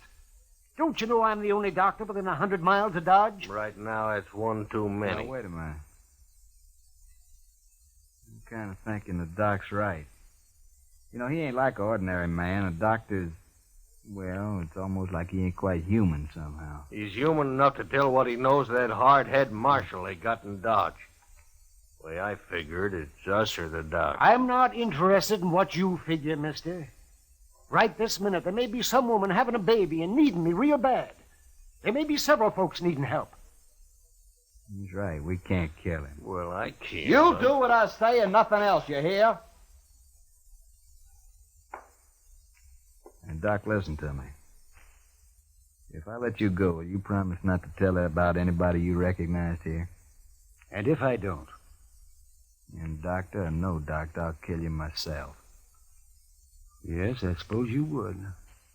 All right, I'm here as a doctor, and nothing else. I promise. Word of honor, Doc. My word of honor. Okay, get out.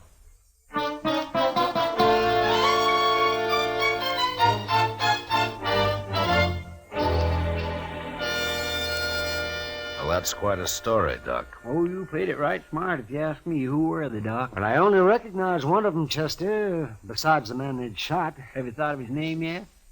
Chester, don't you understand? I gave my word I wouldn't tell. Oh, but that was just so you could get away. Yes, but still I gave my word. It doesn't matter how or why. But, Doc, they're just a bunch of killers. I know. Leave him alone, Chester. But I don't... Yes, sir? Matt? Yeah. Wouldn't you do the same if you were in my boots? That'd be a hard choice, Doc, but... Yeah, I suppose I would. I think any man would. Leastwise, any man of honor. I guess I wasn't really thinking about it that way. Well, I'm going to get myself some sleep. Matt? That was a good boy they murdered. I hope they hang for it. That blossoming... How are we ever going to find him, Mr. John? I don't know, Chester. We don't even know who they killed. And just think, Doc could lead us straight to him right now. It isn't making the Doc happy, Chester. No, sir, it sure isn't.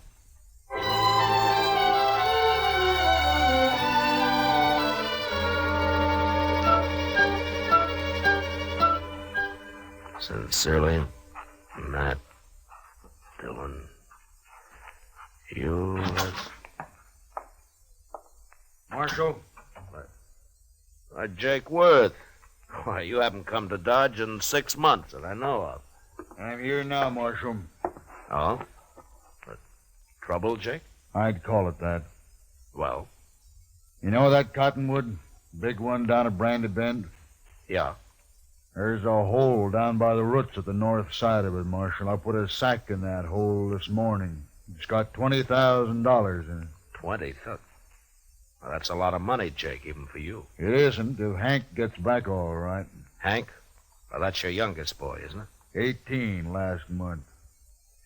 He didn't show up the other night, Marshal, and next morning I found a note tacked on the corral. Said to leave the money or they'd kill him. Well, come on, Jake. We'll try to get there before they pick up the money. No, Marshal, I won't take any chances. They'd shoot him sure if we did that. You should have told me before you left the money. You should have come here first. You didn't hear what I said, Marshal. I won't take the chance. All I want now is for you to watch for anybody who turns up rich around here. Jake, listen to me. You listen to me, Marshal. Nobody's going to do a thing till Hank's back safe on the ranch. Not one dang thing. Jake, if they killed Hank, you'd want him hung, wouldn't you? I'll hang him myself if it comes to that. All right, then let's go. Let's get down to Brandy Bend and wait for him. No, I already told you no. Jake! I think Hank's dead. You what? I think they've already shot him, and he's dead. What are you talking about? Where is he? I don't know. And how come you think he's dead? Well, I can't tell you. Marshal, I've had about enough of this. Look, we're wasting time here. Come on, Jake. I'll tell you what I can on the way to the river. You better, by heaven, or one of us ain't never going to get to the river.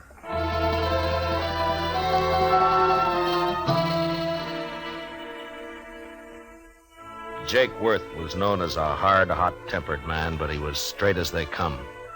He'd made one fortune in Texas cattle and another in buffalo hides, and now all he wanted was his ranch and his 3 sons to work it with him.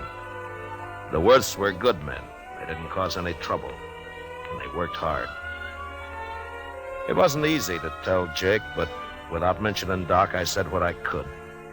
And when we reached the Arkansas, we hid our horses in a clump of bushes and worked our way on foot up to the big cottonwood.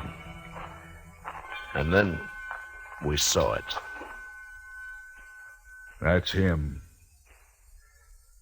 That's Hank.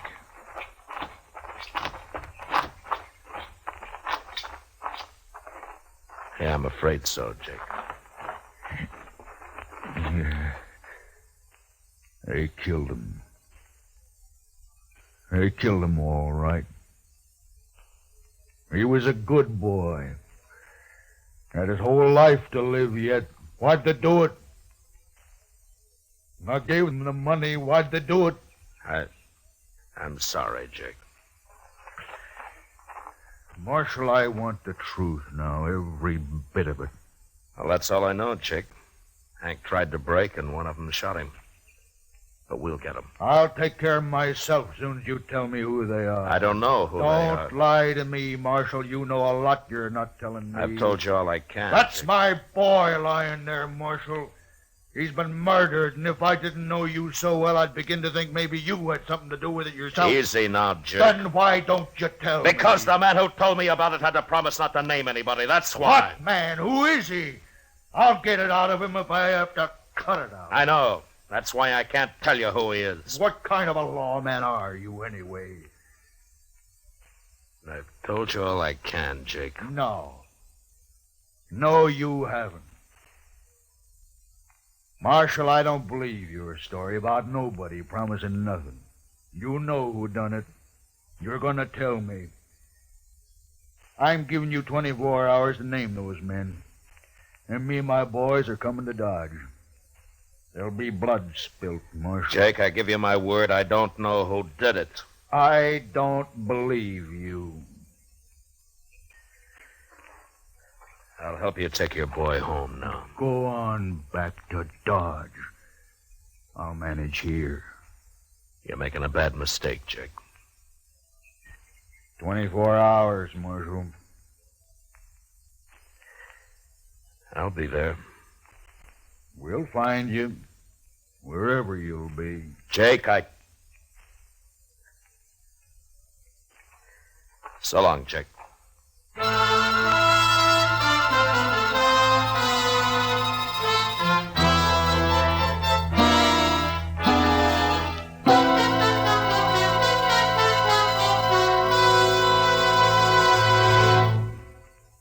Ladies and gentlemen, at the conclusion of tonight's show, our star, William Conrad, steps out of the character of Matt Dillon to bring you an announcement which we are certain will be of great interest to all our listeners. So be sure to listen at the close of tonight's program for a special message from William Conrad. And now the second act of Gunsmoke.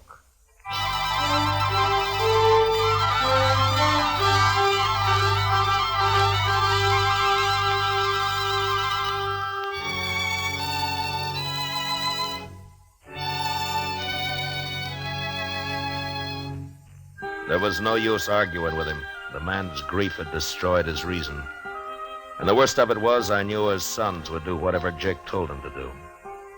Unless I could stop it somehow, I'd have to shoot it out with 3 good and perfectly innocent men. And for no reason at all. I thought about it all the way back to Dodge. And by the time I got there, I had an idea. I went up to Doc's and I talked it over with him. All right, Matt. I'll do whatever I can. Well, it might not work, Doc. And you'll be exposing yourself to a lot of danger. Have you thought about that? I have. And I've also been thinking about the men who killed Hank Worth.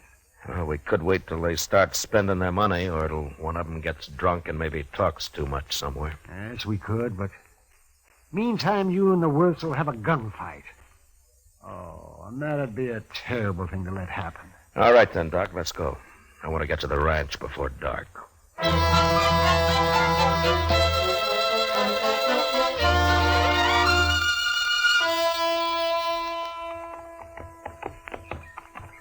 You know, Matt, I haven't been out here since Mrs. Worth died. It must be 4 or 5 years now. Place sure has changed. Yeah. I don't see anybody around, do you? Well, maybe they saw us first. Maybe they're hid out. Yeah, maybe.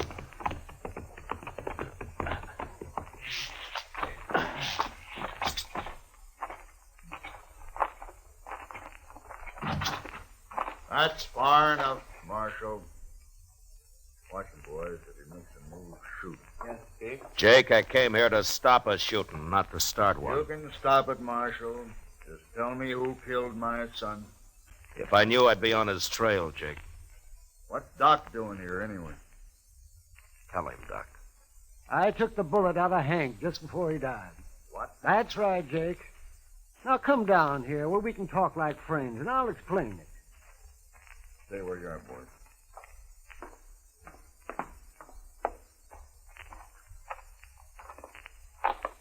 All right, Doc, let's hear it. Well, they got me out of bed, Jake, and they led me out into the country. Hank had been shot in the back, and I extracted the bullet.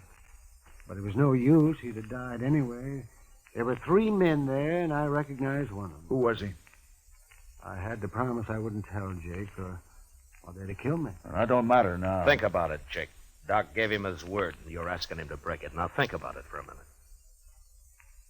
I'm thinking, and I'm thinking about my boy, too. Hank's dead, Jake. We can't help him. Shot in the back, and the coward who did it's running free. You want to help get him, Jake? Don't ask fool questions, Marshal. Of course I want to get him. All right, then listen to me. Those men told Doc if he talked, they'd kill him. Yes, and they meant it, too. All right, so I got an idea, Jake. We'll spread it around that Doc has identified the killer. The news will reach him soon enough. And meantime, I'll lay low and have Chester tell everybody I've ridden out after them. Go on. Then we'll just wait. 1 or 2 or maybe all 3 of them will come into Dodge to kill Doc some night soon. They still might get away. I'll deputize you and your boys right now, and you can wait for them with us. But you're going to have to stay hidden, like me. Well, we won't mind that. Not if we get a chance at them, we won't. Good. Funny thing, though. What? Man like Doc here, rather than break his word, he'll make himself a target for those killers. Yeah. Look, Jake, Doc and I are going to go back to Dodge now.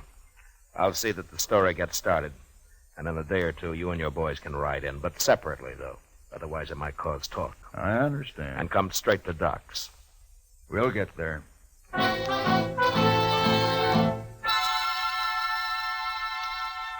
For the next few days, Doc never left his office. I figured that'd make him look scared and draw the killers right into his place. The rest of us sat around in his back room and waited. Chester kept us supplied with food and coffee. And on the 6th night, about midnight, we got our game. Mr. Dillon, I think it's them. What? They just rode up Front Street, 3 of them. They're tying up outside right now. They acted too deliberate-like for ordinary riders, so I run up the back way to tell you. Good. Doc, come on in here, huh? What do you want me to do, Mac? Take cover in here and stay out of sight, huh? Whatever you say, Mac. Let's go downstairs and meet them, Marshal. No, we might just scatter them that way, Jake. Now listen.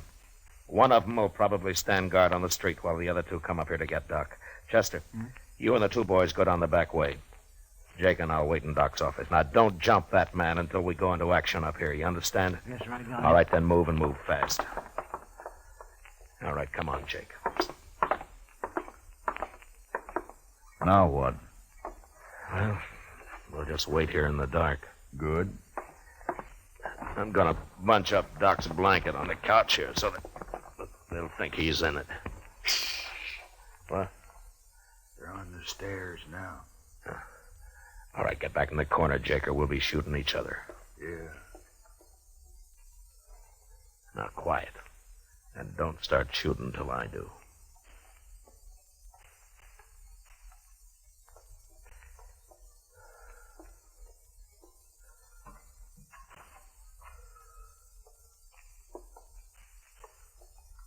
Doc, wait wake up, you lying dog. Let's just shoot him and get out of here. Wait, he ain't here. What? Get your hands up. You're under a arrest. trap. Both of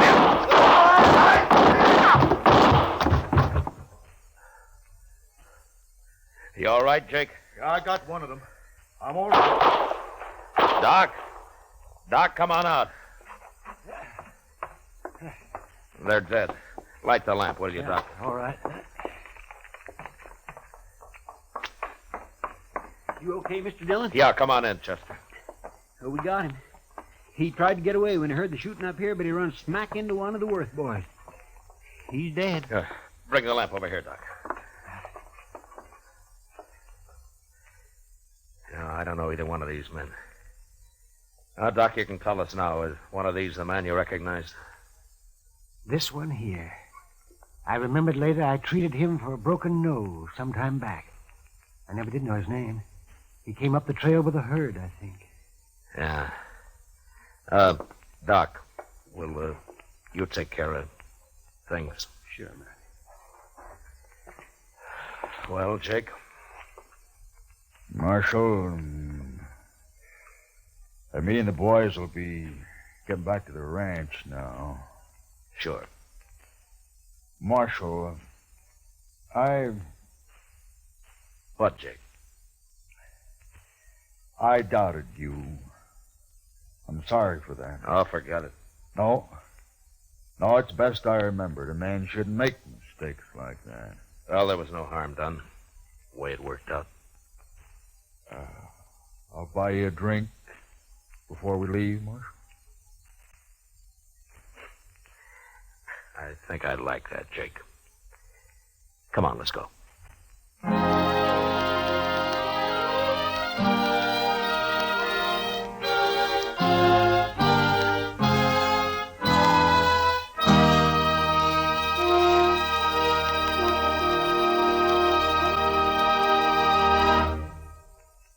Now, a special announcement.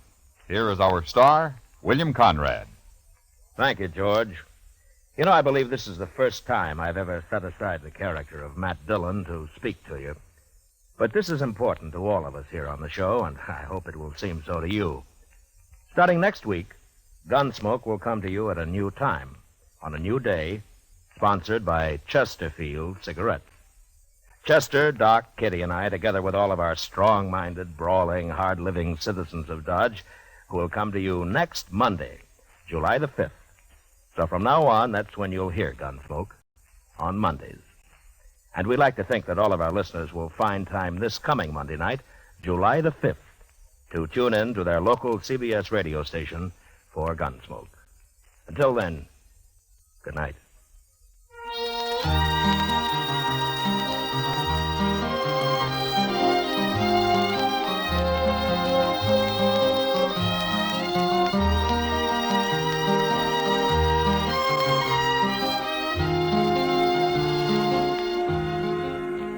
Gunsmoke, transcribed under the direction of Norman MacDonald, stars William Conrad as Matt Dillon, U.S. Marshal. Tonight's story was specially written for Gunsmoke by John Meston, with music composed and conducted by Rex Corey. Featured in the cast were John Daner, Lawrence Dobkin, and Harry Bartell. Parley Bear is Chester, and Howard McNear is Doc. Join us again Monday, July 5th, as Matt Dillon, U.S. Marshal, fights to bring law and order out of the wild violence of the West in Gunsmoke. George Walsh speaking.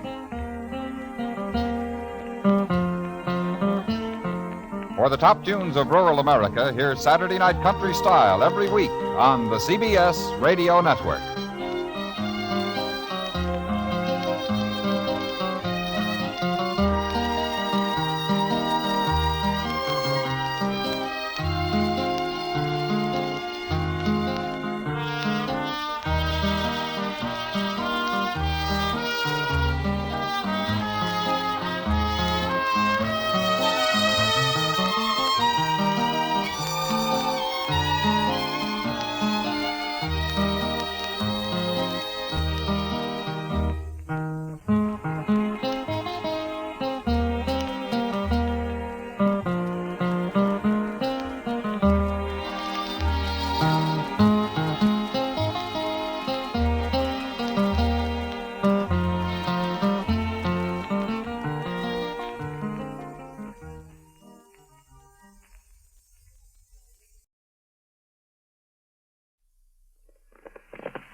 Around Dodge City and in the territory on West, there's just one way to handle the killers and the spoilers, and that's with a U.S. Marshal and the smell of gun smoke.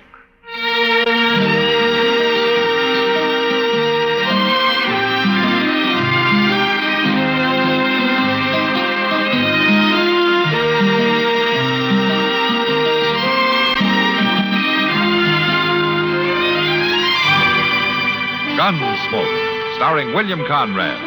The story of the violence that moved west with young America. And the story of a man who moved with it. I'm that man, Matt Dillon, United States Marshal. The first man they look for and the last they want to meet. It's a chancy job, and it makes a man watchful and a little lonely.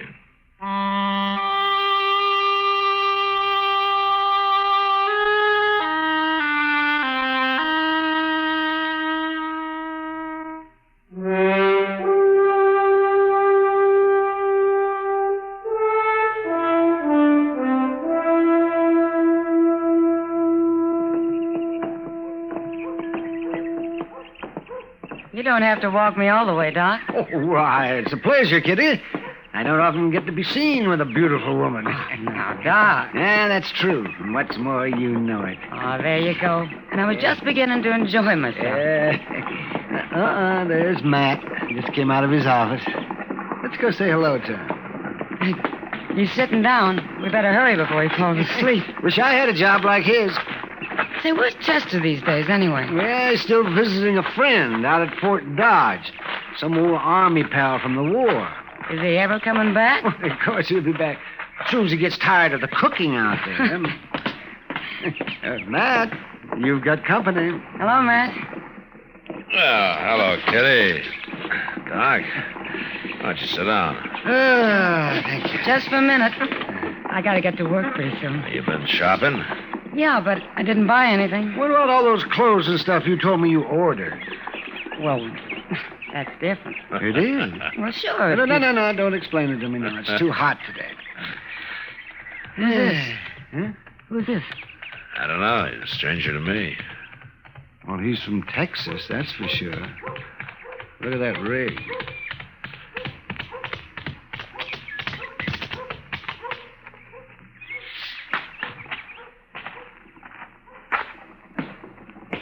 I'm looking for a U.S. Marshal. You're wearing a star. Maybe you're him. Now, sit down, stranger. You Matt Dillon? That's right. Oh. Well, I'm Phil Jacks, Marshal. With a herd of 3,000 San Saba cattle, about 5 days' drive from here.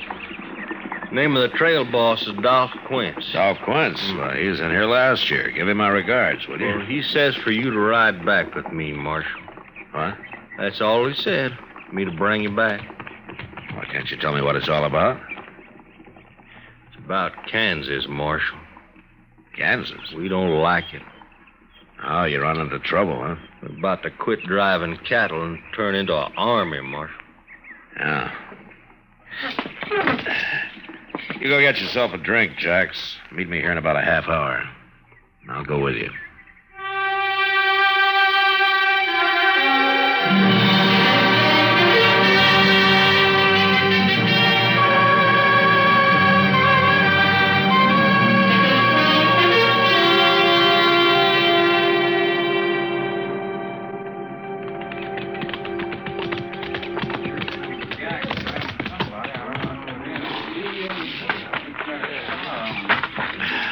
You just drop your saddle anywhere, Marshal.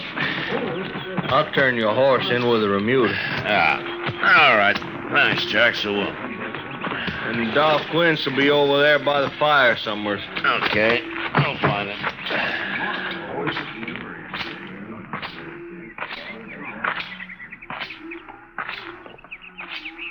Hello, Dolph. How are you, Marshal? Good to see you again. Hey, it's fresh meat in camp. Ask the cook for a plate. Oh, thanks. I will. Well, now, I'll go with you. I need some more coffee. You like buffalo veal? Huh? One of the boys wrote and shot a calf this morning. Sure, I like it fine. Guess it was buffalo that scared our horses last night. Whole remuda broke loose. Hey, cook, give this man a plate of meat. Yeah, sure thing, Dolph. Yeah, it looks mighty good, doesn't it? Give me some coffee, will you? Yeah. Thank you. Nestor woman came to the bed ground before daylight this morning and asked if we had any little calves that had been dropped during the night. She probably picks up calves from all the herds that pass this way. We'd have to get rid of them anyway. So I'll let her have them, even if she was a Kansan. Oh? You know, if it had been a Kansas man asked for calves, I don't think I could have talked these boys into allowing it. Oh, is that so? It sure is, Marshal. Tell me, Doc, have you seen any Kansas jayhawkers on the way up? How'd you know? That's a pretty good guess. 2 nights ago, some of them jayhawkers managed to sneak up on Snyder over there when he was out on guard. They stripped him and flogged him, then stampeded the cattle. We had our hands full for the next few hours, or we might have caught up with them. Any trouble since? Not yet. You know, Dolph, the ordinary Kansan hates jayhawkers as much as you do. There's nothing but shifty, murderous criminals. They got started on the Missouri border during the war, and they got the taste of blood in their mouths. And now it's like they got no place to go. We can show them a place. Yeah, they're bandits, that's all. You got bandits in Texas, but that doesn't make every Texan one, does it? It's kind of hard to make the men see it that way, Marshal. Yeah, I know it is. I just hope they understand it before a regular war breaks out.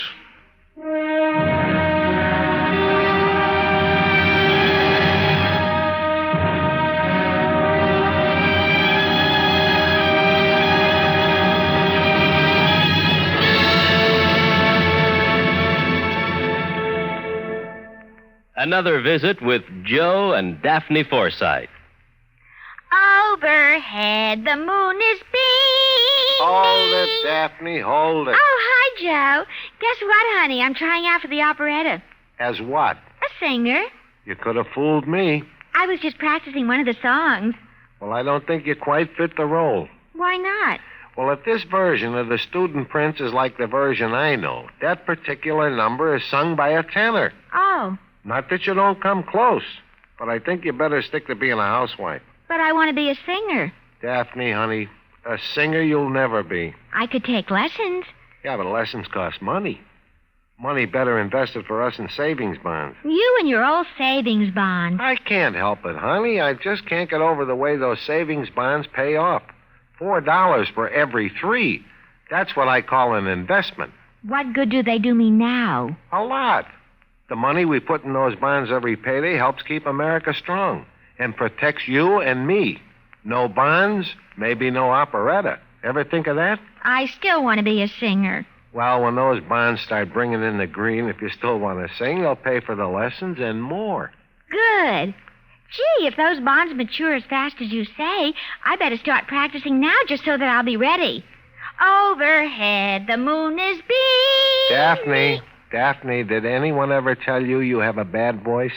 Everyone.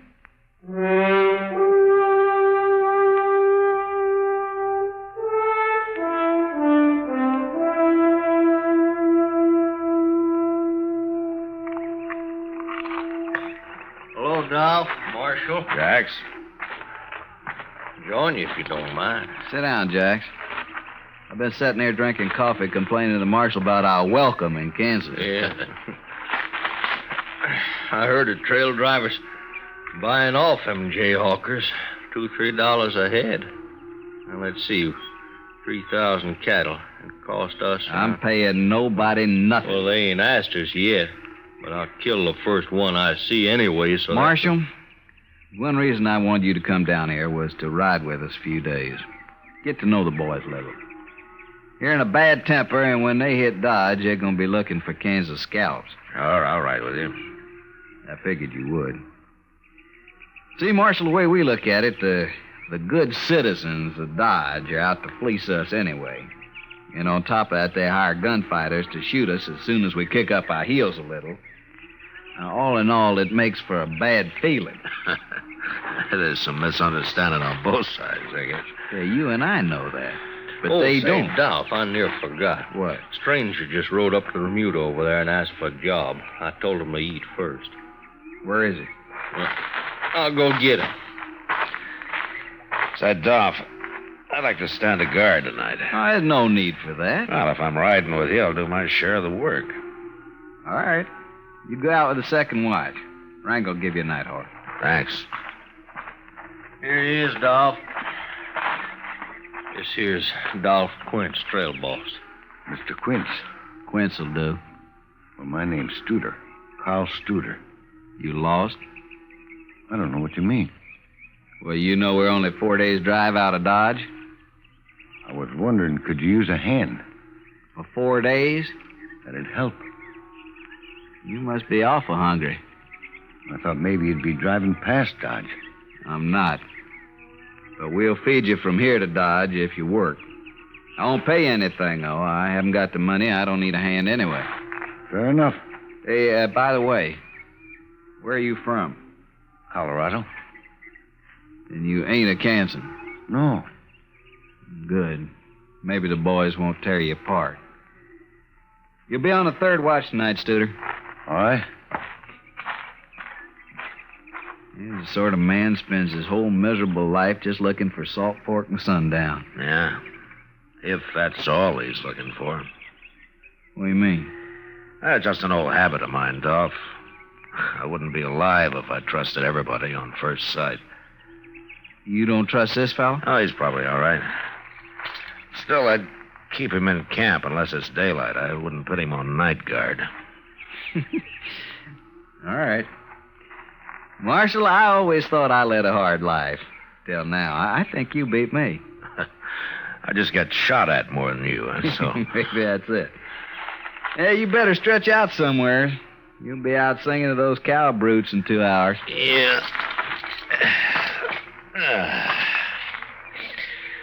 Well, I'll see you later, Dolph. Breakfast at 4. You find it don't take long to stay all night at this ranch.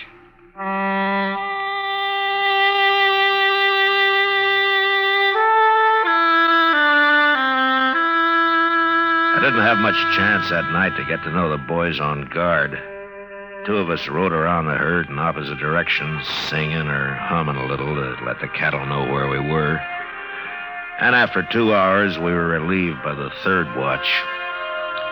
But at breakfast the next morning, the men treated me a little less like a gunfighter hired to shoot them when they got to Dodge. After the cattle had grazed for a few miles, we got them on the trail, and I started to forget that I was a lawman myself. Jax and I were riding the swing of the herd when Dolph Quince loped up behind us.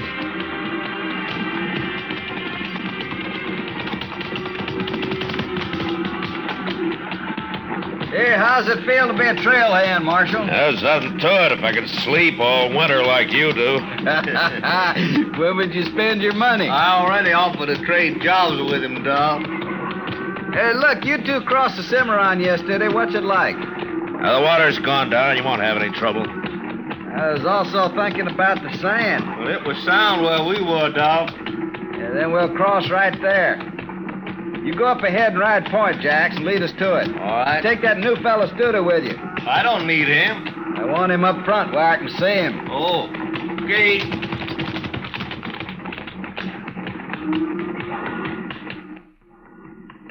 First crossing I tried last year had a quicksand bottom and bog of saddle blanket. Oh? Lose many cattle? 30 head. Couldn't even dig their tails out. You know, Dolph, I sometimes wonder if it's worth it to you, driving cattle up here. Well, Texas is bankrupt, Marshal. War broke us. All we got is these wild longhorn cattle. Yeah, I know. Well, maybe there'll be an easier way someday. We'd starve waiting for the railroad. I suppose so. Anyway, the San Saba herd of yours is the first to reach Dodge this year. The price is pretty high. You ought to profit, about $20 a head. I hope so. Money in your pocket, Dodge could offer high-class entertainment. Almost anything you'd want. Well, the boys will be there. Hey, that's up ahead. Come on.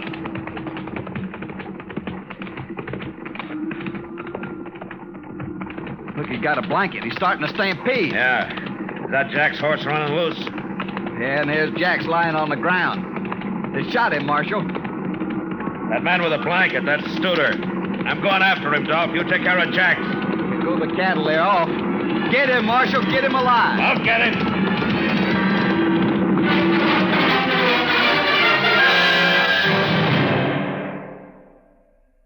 Helen. Helen.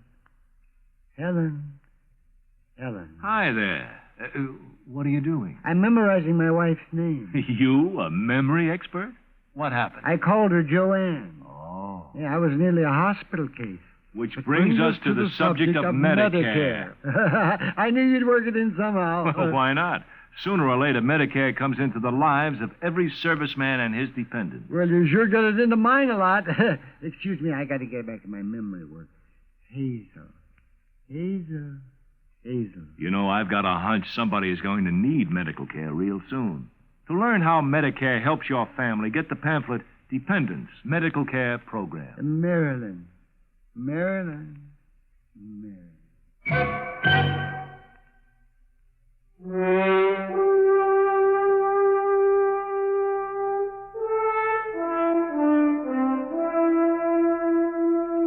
As I followed Studer, a few shots whipped past my head, but they didn't come from him.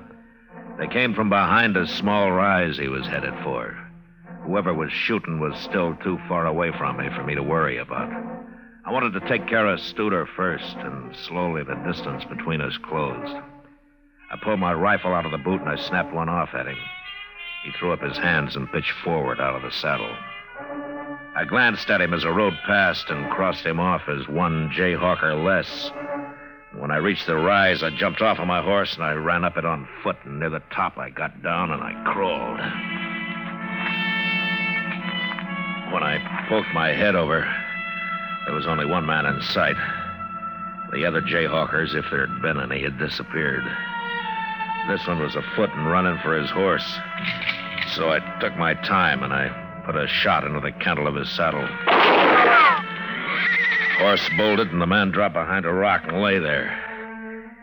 He was only half covered, so I stood up. A step at a time, I started toward him down the hill. That's far enough, mister. Going back. You're in pistol range now. All right, fella, put down and come forward. All I want's a horse. Now I'll get out of here. We won't bother you no more. You sure won't. Just let me on the horse. Listen to me, I'm a United States Marshal. You give up, and I promise you there'll be no lynching. You'll get a fair trial. No. If you don't give up, you're gonna die right where you are. Let me go. I'm warning you.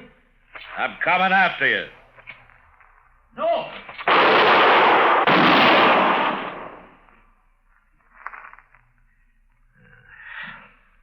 You just had to try it, didn't you?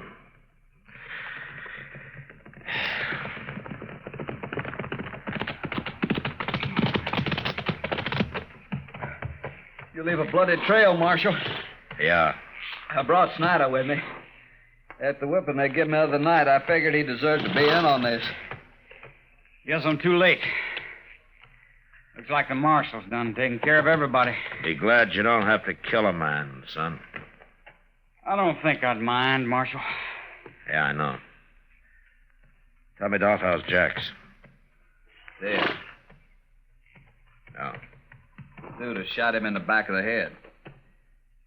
He was a good man. Boys have got the lead cattle turned. They let them mill around for now and then graze them out. Good. Snyder, I left my horse over the rise there. Would you get him for me? Yeah, sure.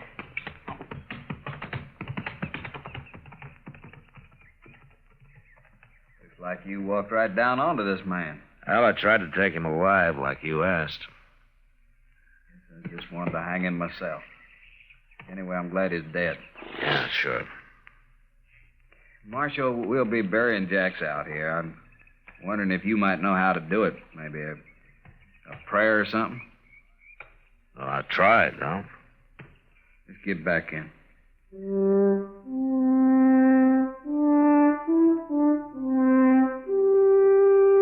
Well, we we got back to where Jacks had fallen, the cook had driven the chuck wagon up and was busy fixing coffee for the men, even though it was far from noon. The cattle were spread out and feeding now, and one by one the men rode up, sober, quiet, with just a glance at Jacks where he lay covered by his saddle blanket. A grave was soon dug, and with the end gate of the chuck wagon for a headstone, Phil Jacks was placed in the ground and covered with prairie earth. Their hats in their hands, the Texas men had watched the service in silence. When it was done, they turned and walked away.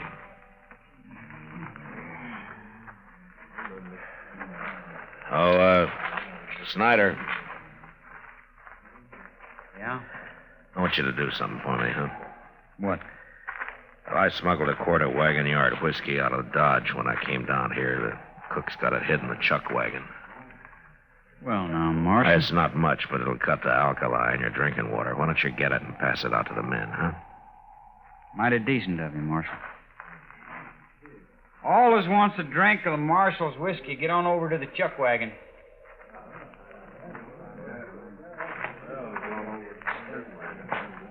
There's times when a drink's good for a man, Marshal.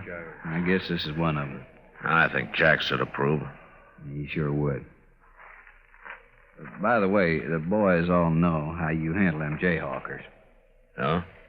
It ain't changed their minds about Kansans much, but maybe they think a lot more highly of the law around here. The kind of gunfighter hired by the law, anyway. That's good. Of course, it don't mean they won't hoorah Dodge a little when we get there. I expect that. Sure. Come on, we got a drink coming out of that bottle, too.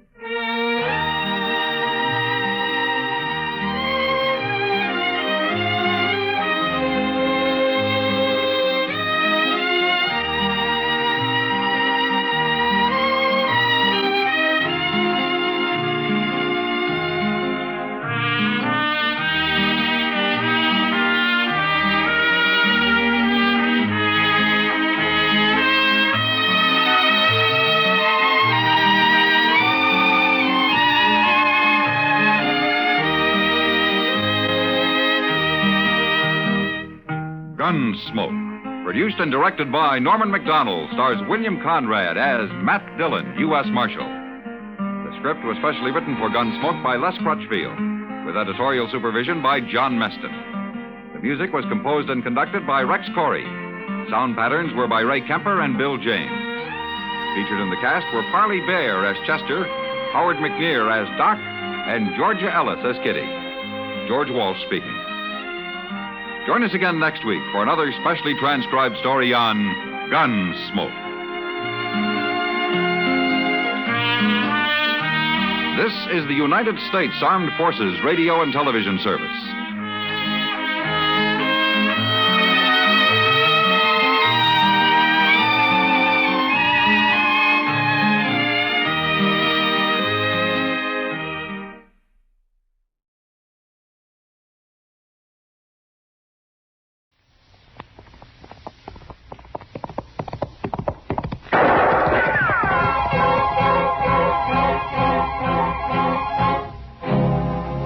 Dodge City and in the territory on West, there's just one way to handle the killers and the spoilers, and that's with a U.S. Marshal and the smell of Gunsmoke.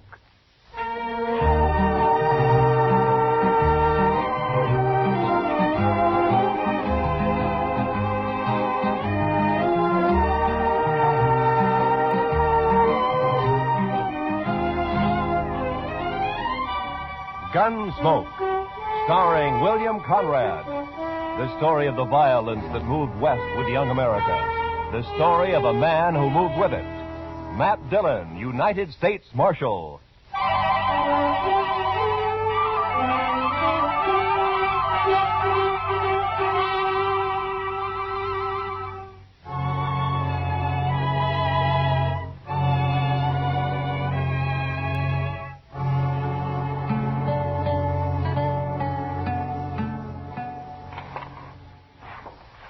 You going out soon, Mr. Dillon? It's a little early yet, Chester. Things seem quiet enough. But why do you ask? Well, sir, I thought I might red this office up a little bit when you go. At night? Night wasn't made just for sleeping. That's what my mother used to tell us. Chester, I'll bet you $1 to a dime it was your father that said that. It was my father who... Well, of course. Did I say my mother? Oh, I sure never meant that. My goodness, no. She didn't believe in doing anything after dark except to read the Bible out loud. Well, that did you no harm. And anyway, you've more than made up for it since. Oh, now, Mr. Dillon, I'm not such a wild one as all that. I don't know, Chester. Every now and then you get a look in your eye that spells trouble for a pretty girl somewhere. That's pure talk. You're just pure talk. Hey, what's that? I don't know, but it's close by. Come on.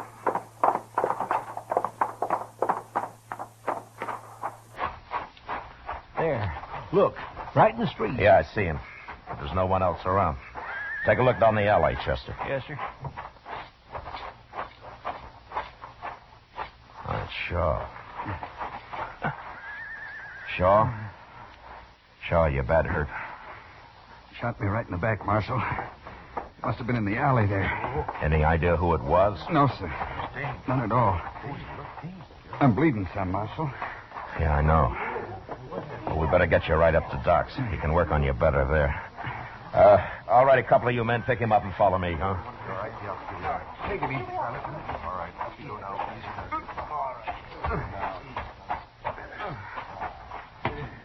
Not too fast. Didn't see a thing, Mr. Dillon. I went right to the end of the alley, but there was nary a soul in sight. Well, there's no use running around in the dark looking for him now. Maybe Shaw can tell us something after we get him in the docks here. Yes, sir. All right, put him on the couch there, huh? Easy with him now. Doc's not here, Mr. Dillon. I just looked out back. All right. You men, will you spread out and see if you can find Doc? Try the Alfraganza first. Yeah, sure.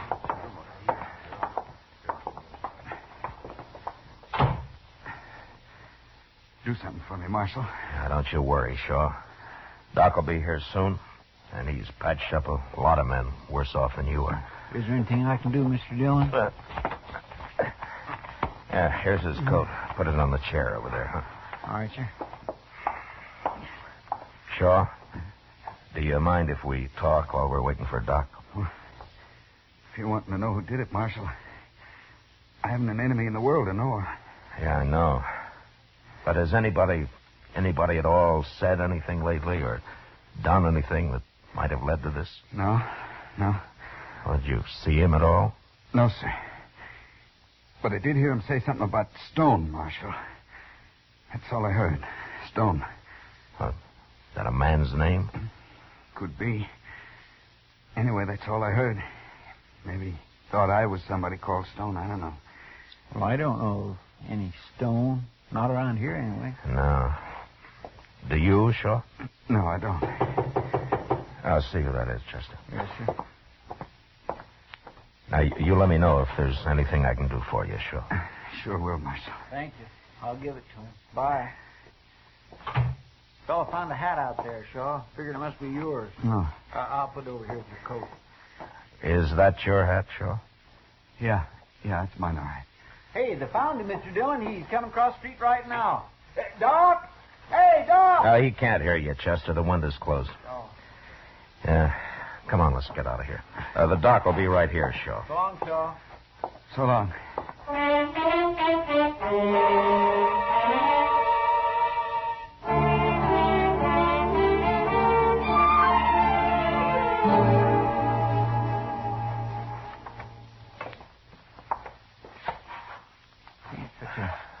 Nice, peaceable fellow. It's a downright shame, that's what it is. Yeah. But he's right, Chester. He got shot by mistake. Oh? How come you're so sure, Mr. Dillon? His hat, for one thing. His hat? Yeah, it's the same shape and the same color as mine. It is? Yeah. And Shaw and I are built enough alike, we're close enough in size that somebody could possibly make a mistake. especially at night. Well, maybe. But that's stretching it some, if you ask me, Mr. Dillon. Yeah, except for one thing. I once knew a man named Stone. You knew him? You mean he's dead? Yeah. Well, if he's dead, then it couldn't have been him. Stone had a friend by the name of Danch, Chester. Might have been Danch. But why? Well, they were both cow thieves down in Matagorda County, it was. One day, Danch found his friend Stone hung from a live oak tree. I haven't seen Danch since that event, but I've heard that he's often sworn publicly that he's going to kill me for it. Well, did you? No, Chester. Probably some cattleman caught him using a straight iron and practiced a little quick justice. I wasn't even around. Oh. I don't hang people, Chester. Oh, no, of course not. Anyway, if that was Danch, he's probably still in Dodge. He'd have heard he shot the wrong man soon enough. You gonna go look for him, Mr. Dillon? Well, it's better than letting him look for me, Chester. Especially seeing the way he goes about it. Well, what's he look like? In case I see him first. Yeah, he's tall, thin.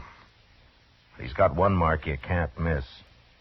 You're standing on his left side, anyway. What's that?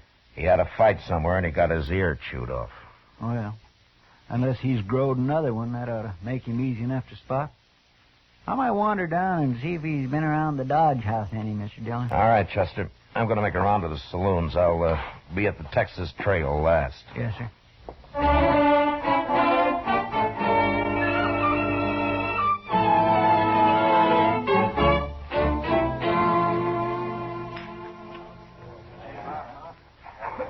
You sure you don't want a drink, Matt?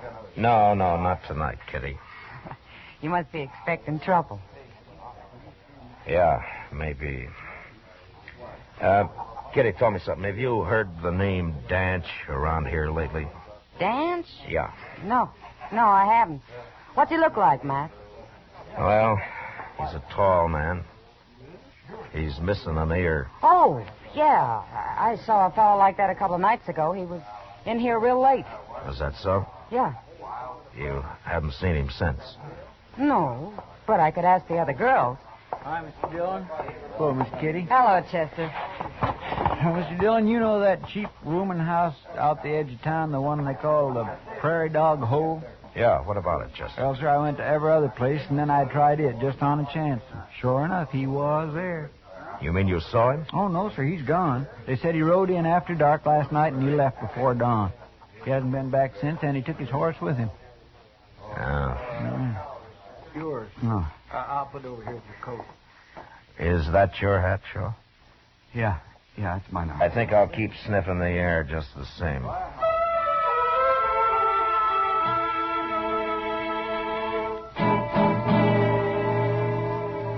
The next afternoon, about sundown, Shaw suddenly died. He hadn't been badly hurt, but as Doc said, you never know how a man's heart will react. Anyway, Shaw, the man without an enemy in the world, was dead. Murdered. And in place of me. That night, I was walking down Front Street thinking about it and wondering why it is that the innocent so often get hurt. And all at once, I had a feeling that I was being followed. I walked on until I reached an alley and then turned into it casually. Once out of sight, I ran halfway down it and ducked behind a rain barrel. Waited. A few seconds later, I knew I'd been right.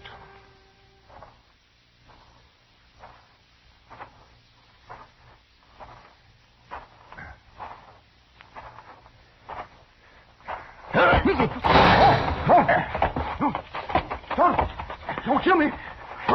Don't kill me, Marshal. Well, that depends on you, mister. All right. Now, come on, get up. Yeah. You got my gun. I'm unarmed. It went off when you jumped me, that's all. Shut up. And turn around.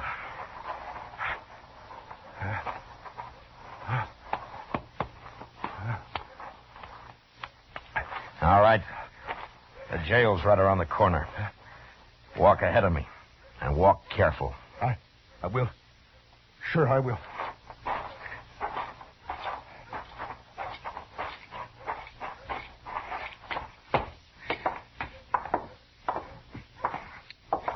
right, that's it.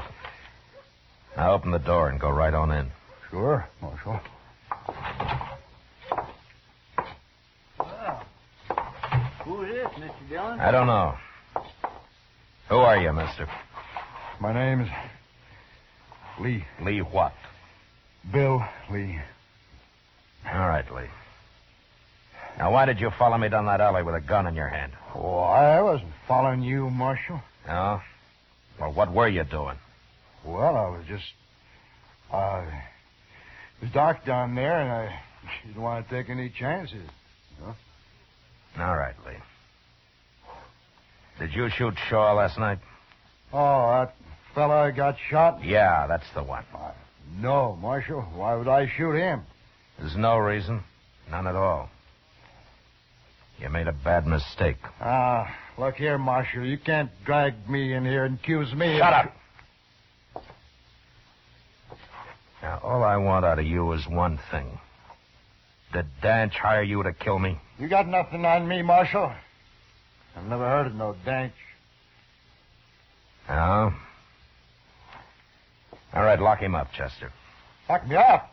What for? For lying. Now, wait a minute. That's illegal. It sure is. Not I mean, you can't put me in jail for You show him what we can do, Chester. All right, mister. Right through that door. Go on. I see you tried for this, Marshal. Now, I know my rights. Lee, the only right you got left is to be hung. And I hope it takes place real soon.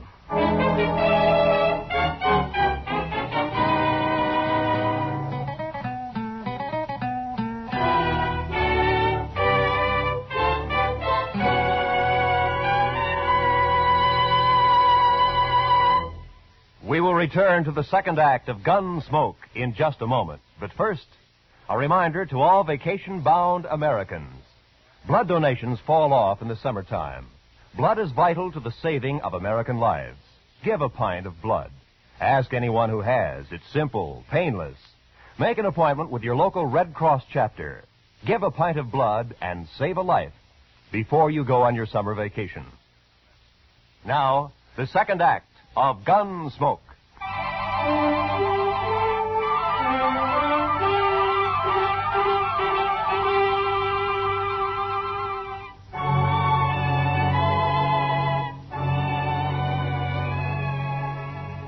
There were a lot of men on the frontier who were bad, and some of them were worse than others.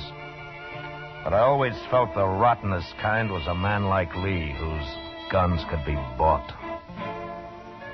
Every morning, Chester brought him out of his cell, and I questioned him. But he admitted nothing, day after day. Now, we kept him in jail anyway, and I hoped Danch would hear of it and come into town to do the job himself. But it isn't a good feeling to walk down the street and know that any minute you might get shot in the back. And finally, I got tired of it. I wanted to know where Danch was. Go ahead, Lee. Here he is, Mr. Dillon. You're wasting your time, Marshal. For the last time, Lee. You going to tell me where Danch is? I've told you 100 times. I don't know Danch. Where'd he make his deal with you? I don't know nothing about no deal. I'm an innocent man, Marshal, and as soon as I get out of here, I'm going to write the government about you. Well, when you do, tell him how you messed up killing me. I'll tell him nothing. I mean, I'll fix you, Marshal. Yeah, sure. Tell me something, Lee. How does it feel to kill a man for money?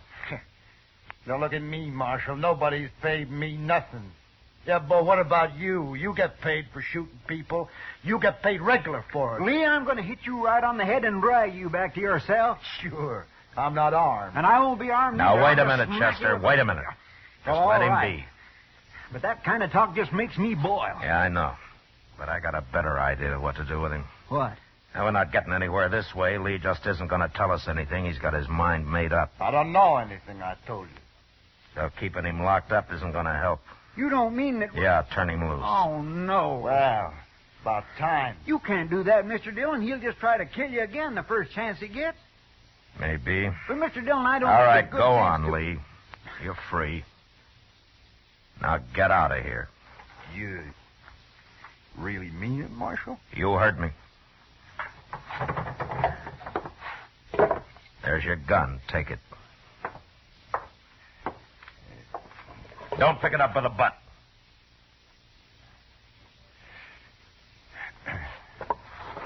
That's better. I wouldn't try nothing, Marshal. You'd die if you did. You're not fast enough to kill me face to face. No, I wouldn't try. Well, bye, Marshal, Chester. I'm leaving. I'm taking the next Santa Fe to Abilene. So long. I'll leave. Yeah? There's just one thing. What? You said I get paid for shooting people. Oh, now, Marshal, I didn't mean nothing. No, in a way, you're right. Sometimes I have to when there's no other way out. I understand. But I won't get paid for shooting you. What? No. I figure killing you will be part pleasure and part self-defense. What are you talking about, Marshal? Just that. Why would you want to shoot me? I don't like men of your kind. But, Marshal, you can't. I can't let you get any farther than that boardwalk. I'd be a fool if I did. Now, go on, Lee. Go on out the door. And I'm coming right after you. No. I'd feel a lot safer with you dead. Go on now. I'm staying right here. All right, then I'll kill you right here. You're armed. No. I'll give you my gun. Don't touch it. Don't kill me, Marshal. Don't kill me. I'll tell you anything you want. It's too late. Oh, no, Marshal. You'll probably lie anyway. No, I won't. Listen to me. Dance is down the Santa Fe Trail about 75 miles across Cimarron, a place called Wagon Bed Springs. He is, huh? Yeah, he's waiting there for me. He's waiting to pay me when When you kill me. Is that right? I'm not going to kill you, Marshal. No. Take his gun, Chester, before he changes his mind. He's a pretty brave man. Sure. Take it here. There. I told you. Let me go now, huh? You know, Danch isn't going to like your having killed the wrong man and me still walking around in good health, Lee. I hadn't thought of that. No. And the law wouldn't like it if I turned a murderer loose. So lock him up, Chester. You know the way, Lee.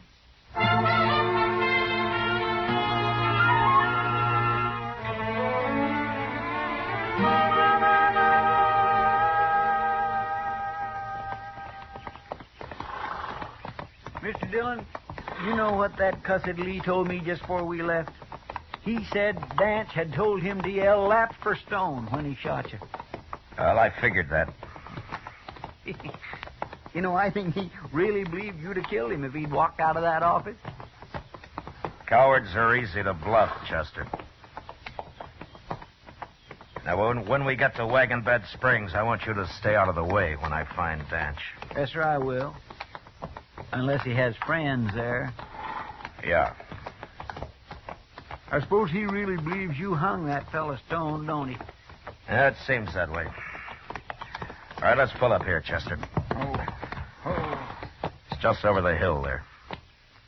We'll go on in as soon as it's dark.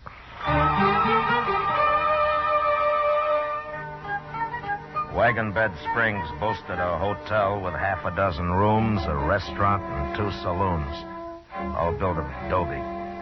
We're just a stopping point for bull whackers and mule skinners driving their freight wagons along the Santa Fe Trail. And such men didn't carry much money with them. When night came, Chester and I rode in, found a corral for our horses, and scouted the town. Danch wasn't anywhere in sight, so I decided to begin asking questions.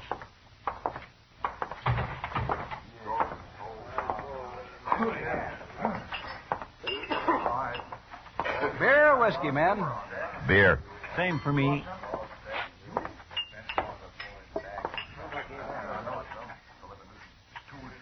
Strangers, ain't you? Yeah, we're supposed to meet a friend here. Well, look around, mister. I have. I can't find him.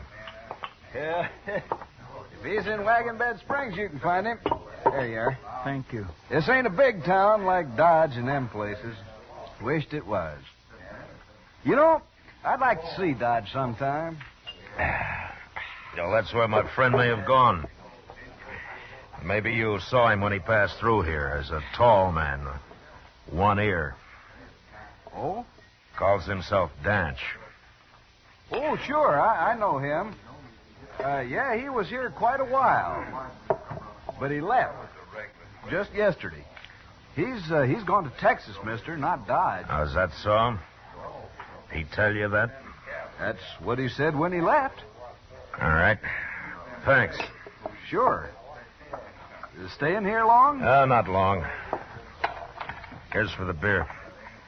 We'll be back as soon as we eat. Good.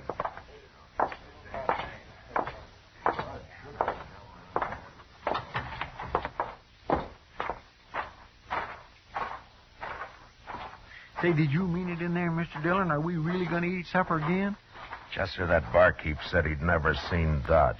Well, he was there last fall. I remember his face. Oh, what's he trying And if he was in Dodge, he knows who I am. Danch is here somewhere, and that barkeep's going to get word to him mighty fast. Here, let's cross the street. Where are we going? I will follow him when he goes to tell Danch I'm here. He'll leave as soon as he thinks we're in the restaurant. All right, he won't see us here. Can I go with you, Mr. Dillon? If you stay out of the way. I will, sir. I'd figured it right. And in a few minutes, the barkeep came out into the street and walked down toward the edge of town. We followed some distance behind until he reached a small adobe hut. And there he knocked and then disappeared inside. The hut had no windows we could see, but I sent Chester around back to make sure. He returned in a moment, and I told him to wait while I went up to the door.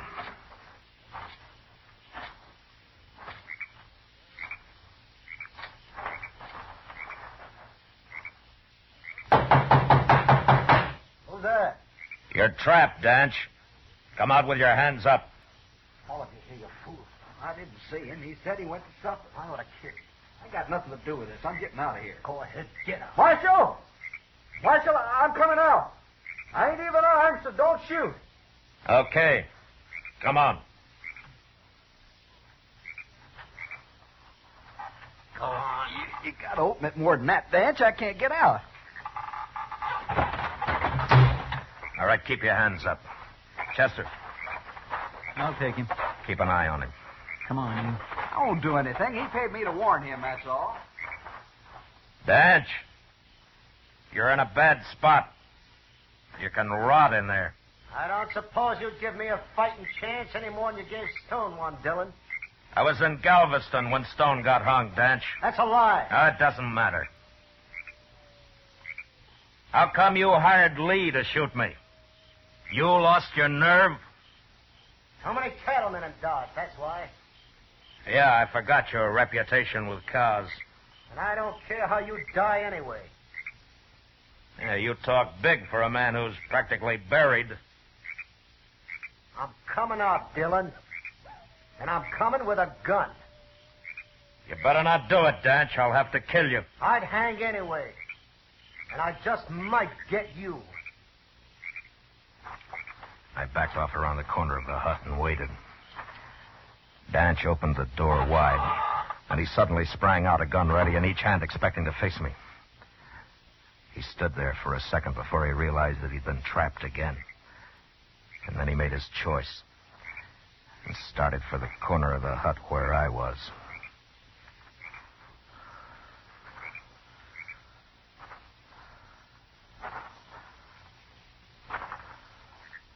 All right, drop him, Danch.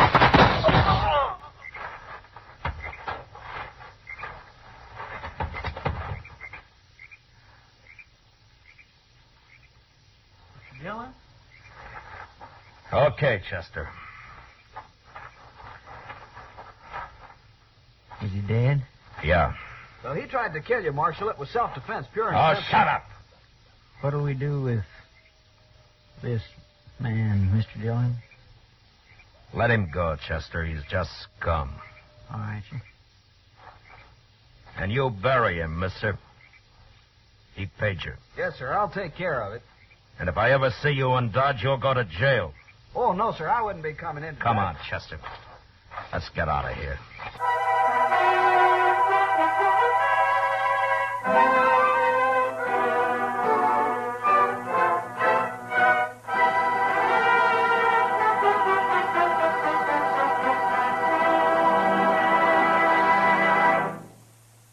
Gunsmoke, under the direction of Norman MacDonald, stars William Conrad as Matt Dillon, U.S. Marshal.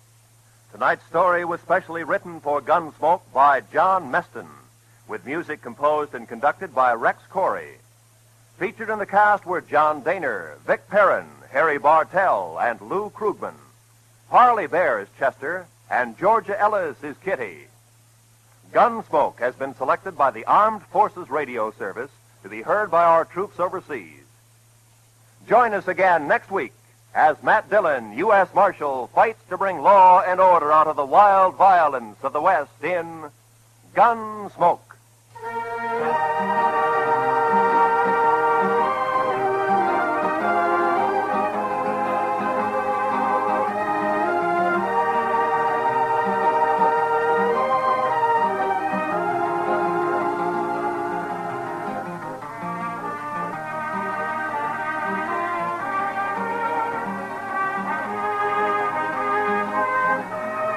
This is the season for people to have letters added to their names as universities award degrees to scholars.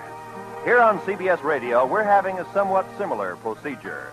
This Monday, the letters KQV, WHYN, and KTHS will be added to CBS Radio. Yes, on behalf of our affiliated stations from coast to coast, CBS Radio welcomes to the network where America listens most, Station KQV in Pittsburgh, Station WHYN, serving the greater Springfield Holyoke area, and radio station KTHS, serving Little Rock, Arkansas. This is Roy Rowan speaking over the CBS Radio Network.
Gunsmoke, brought to you by Chesterfield, America's most popular two-way cigarette. What a pair. Chesterfield king size at the new low price. Chesterfield regular. Around Dodge City and in the territory on West, there's just one way to handle the killers and the spoilers, and that's with a U.S. Marshal and the smell of gun smoke.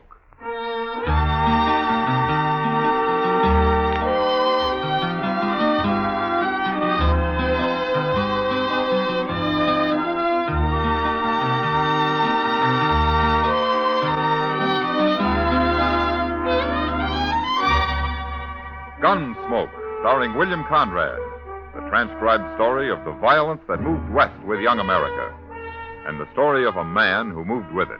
I'm that man, Matt Dillon, United States Marshal. The first man they look for and the last they want to meet. It's a chancy job, and it makes a man watchful. And a little lonely.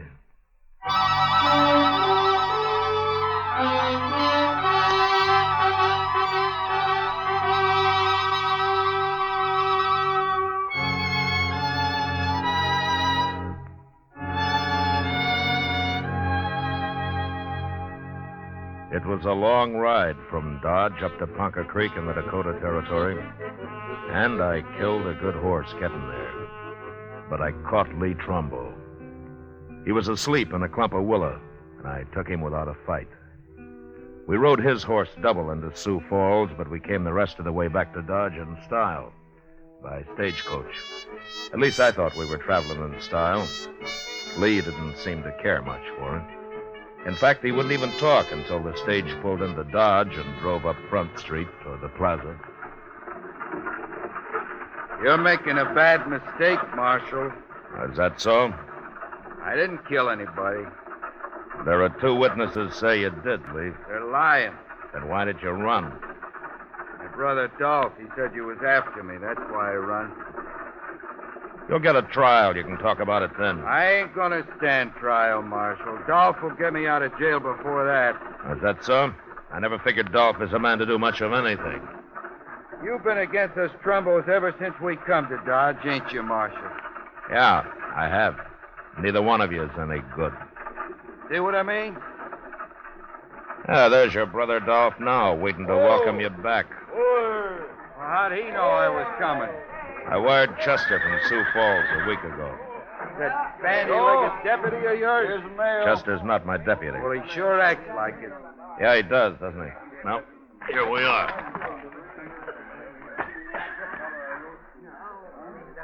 You got my brother in there, Marshal? Come on out, Lee. You're going to be sorry for this. Yeah, that's what Lee's been telling me. Come on, Lee, get on out of there. I'm coming, Marshal. I'm coming. Shoot him, Dolph. What?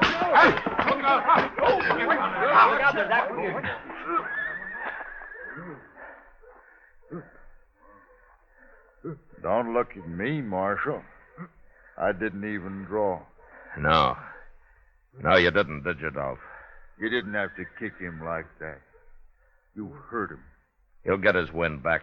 I got him covered, Mr. Dillon. Hello, Chester. Don't you try nothing like that again, Lee. It's all right, Chester. The fight's out of him. You want me to take Dolph's gun? Now, that's funny. I keep forgetting. You do wear a gun, don't you, Dolph? There's nothing wrong with wearing a gun, Marshal. There is the way you wear one. What do you mean? Well, you might run into somebody who doesn't know you're afraid to use it, and he might shoot you before he found that out. You calling me a coward, Marshal? Now, Chester. Yes, sir? I'm going over to the office. When Lee here stops groaning, herd him over and lock him up, will you? Okay, sir. And if Dolph gives you any trouble, shoot him. Now, Marshal. Get going, Dolph. Go on, move. You'll be sorry for this. I'll make you sorry for it. Oh, say, there's a fellow waiting for you over at the office, Mr. Dillon.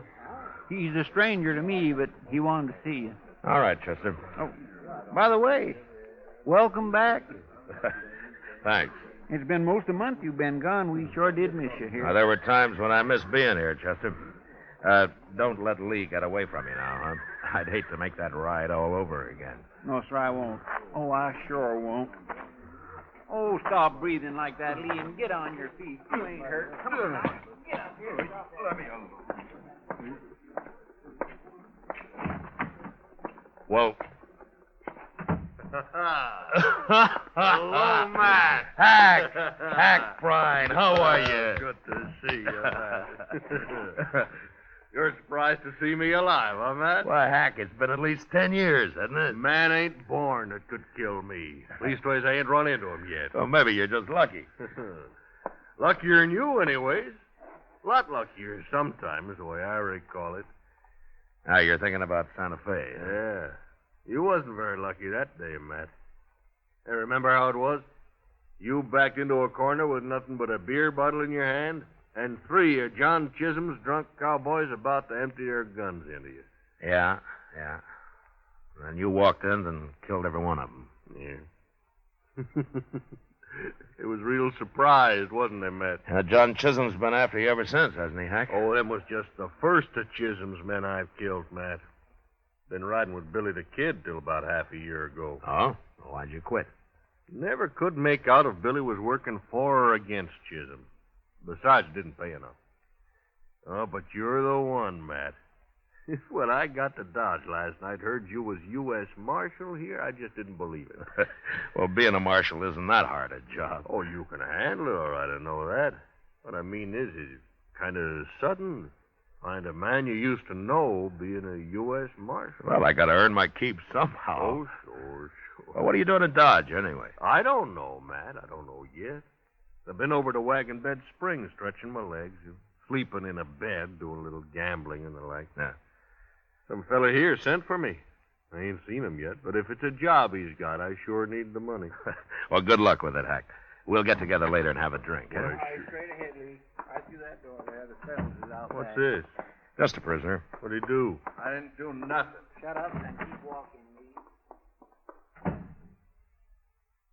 What you locking him up for, man? Murder?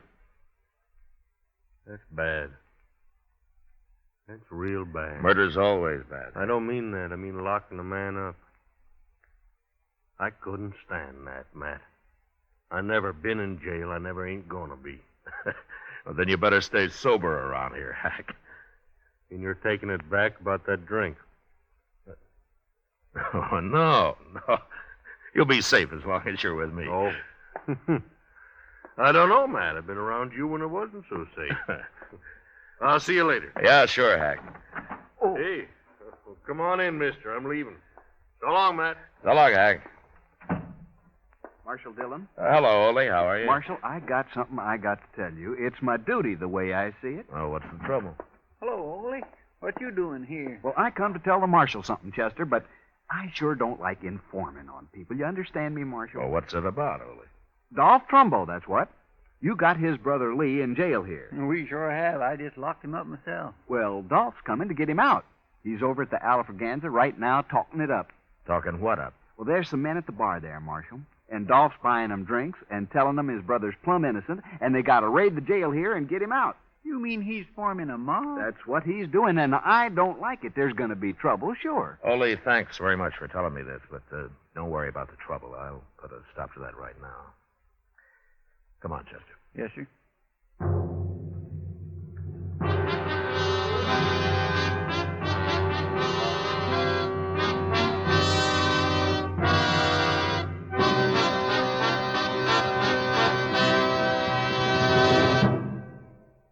What a pair. What a buy. King-size Chesterfield, now at the new low price. And Chesterfield Regular. They're the quality twins. The same highest quality. The same low nicotine. Either way you like them, you get the same wonderful taste and mildness. A refreshing smoke every time. Change to Chesterfield, America's most popular two-way cigarette. Yes, the Chesterfield you smoke today is the best cigarette ever made. What a pair. Chesterfield Regular, Chesterfield King Size. They satisfy millions. They're best for you.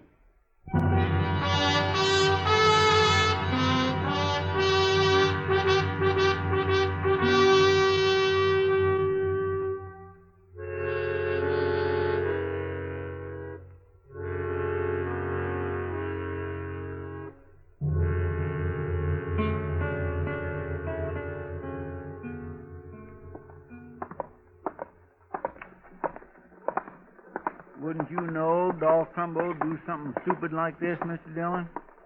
Trying to form a mob to take his brother out of the jailhouse. Well, it works sometimes, Chester. Not in Dodge, it don't. Oh, not so far, anyway. Here's the Alfraganza. Now, don't get in the way. Huh? No, sir.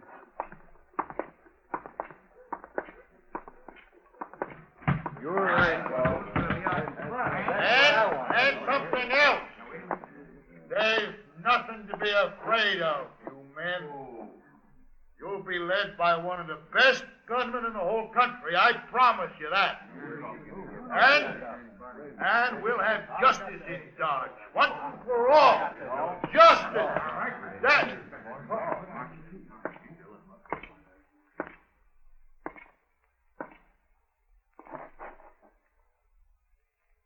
What do you want, Marshal?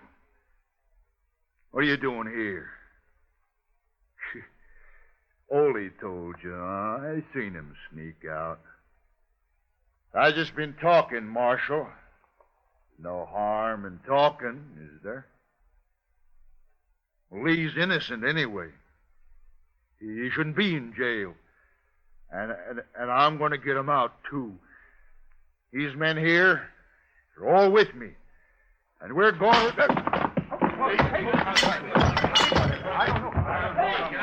Quiet. Shut up! Bartender, this place is closed for the rest of the day. No more liquor. And you men get out of here and don't let me find any of you together again. Not for a long time. Now get moving.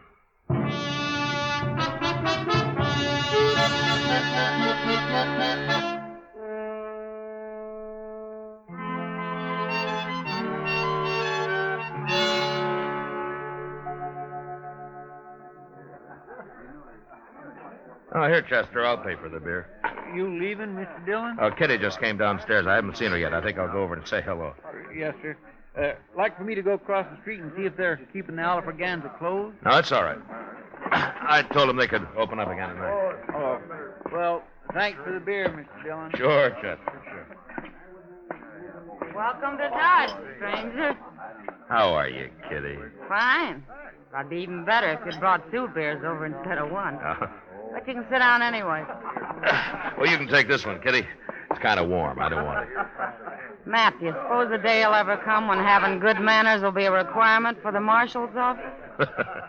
Well, if it ever does, Kitty, I don't guess they'll need marshals anymore. Yeah, maybe you're right at that. Well, how have you been, huh?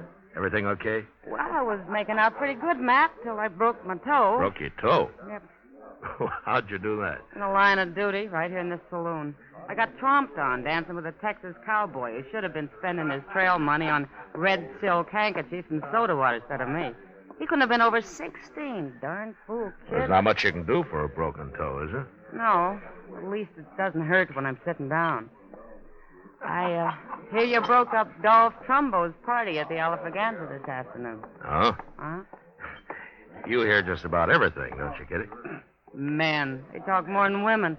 This place is full of men, day and night. You think if I closed my eyes and prayed real hard, they'd all go away? Well, if they did, what would you do for a living? That'll keep me awake. Say, there's your friend Dolph now. Just came in. Huh? There's a stranger with him, Matt.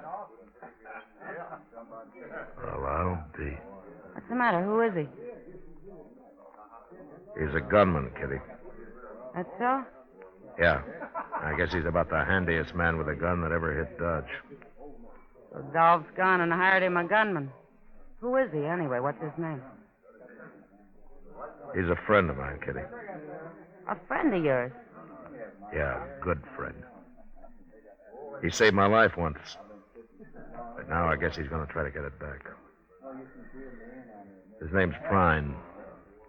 Hack Prine.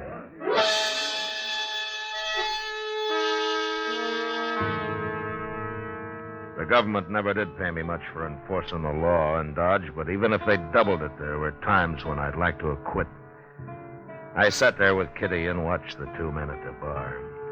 They had a drink, then they shook hands, and then Hack walked out. I got up, and I followed him.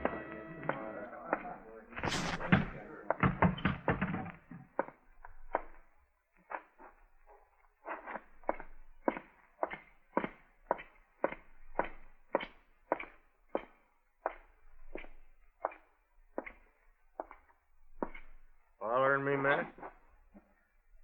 Yeah, Hack. What for? Where you staying? Dodge House. Huh? Got a room. I'd like to talk to you. Street'll do. Okay. Dolph was trying to form a mob this afternoon, Hack. He wanted to raid his brother out of jail. I heard about it.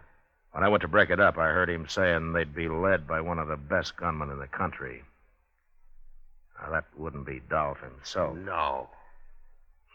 He's afraid of guns. He meant you. Didn't he, Hack? I hadn't talked to him yet. He was just guessing I'd come in. And you have? Not with no mob. I told him that. I don't work with mobs. You should have known better than to say that. How do you work, Hack? Alone, by myself. I'm a pretty good gunman, Matt. Yeah, I know. It saved my life once, sure, being a good gunman. Yeah.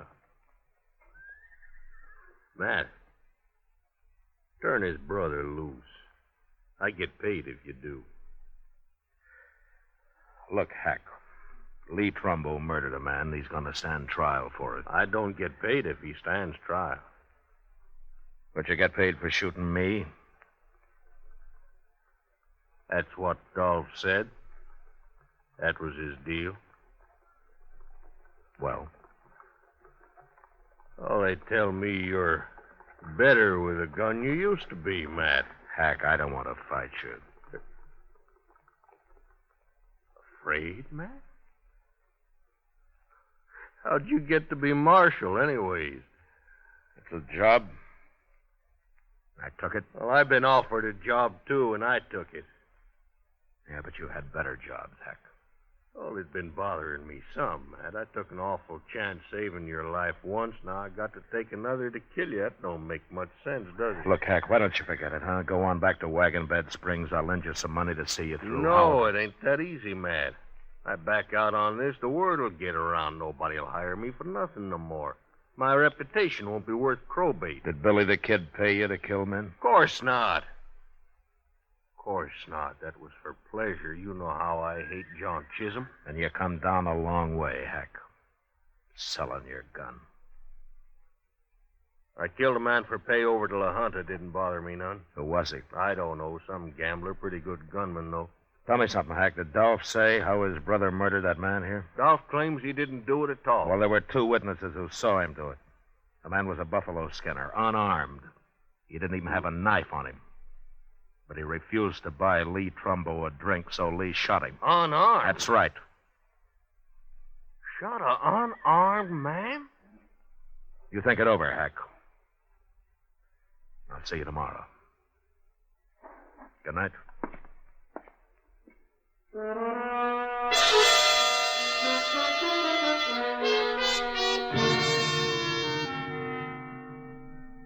A man like Hack Prine had his own peculiar sense of honor. The idea of shooting me seemed to bother him less than the fact that Lee Trumbo had killed an unarmed man. Later that night, I heard he'd been seen having an argument with Dolph. So I figured I'd won. But another killing in Dodge, either me or Hack, had been avoided.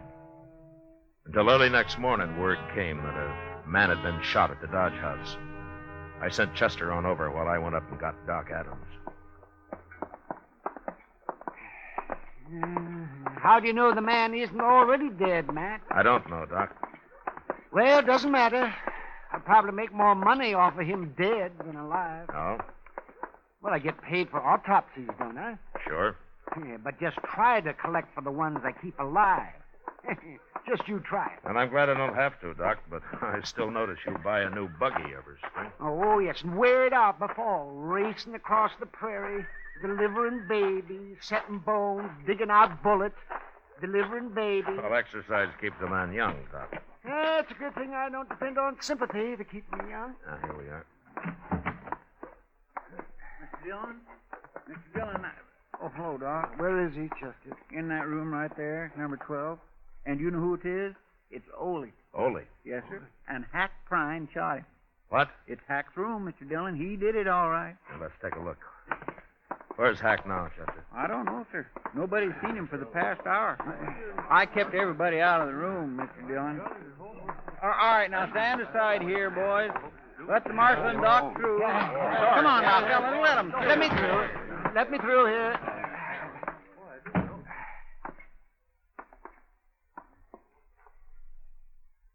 It's Ole, all right. He's dead, Matt. Real dead. 3-4 hours, probably. Nobody heard a shot or nothing, Mr. Dillon. But when the clerk come on duty about an hour ago, he saw Hack Prine walk out of here. Why anybody would want to kill poor little Ole, I do not understand. I'll bet I know, Mr. Dillon. What, Chester? You didn't talk Hack out of trying to kill you after all. He went back to Dolph last night and told him he'd take the job. Then he figured the only way to get you into a fight was to shoot somebody so you'd have to come after him. Yeah, maybe. Now, come on, let's start looking for him.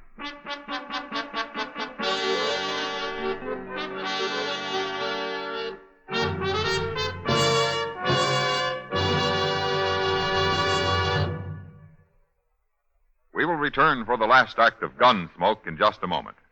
What a pair. Les Paul and Mary Ford, America's most popular recording duo. You ought to know. You buy millions of their records. Les and Mary say, Chesterfield's for me. I guess you could call us a real Chesterfield family. I've been enjoying them now for over 6 years. It's over 15 years for me. We believe it's the best cigarette ever made. Yes, they have just that refreshing taste and mildness that we like. What a pair. Chesterfield King Size, now at the new low price, and Chesterfield Regular, America's most popular two-way cigarette.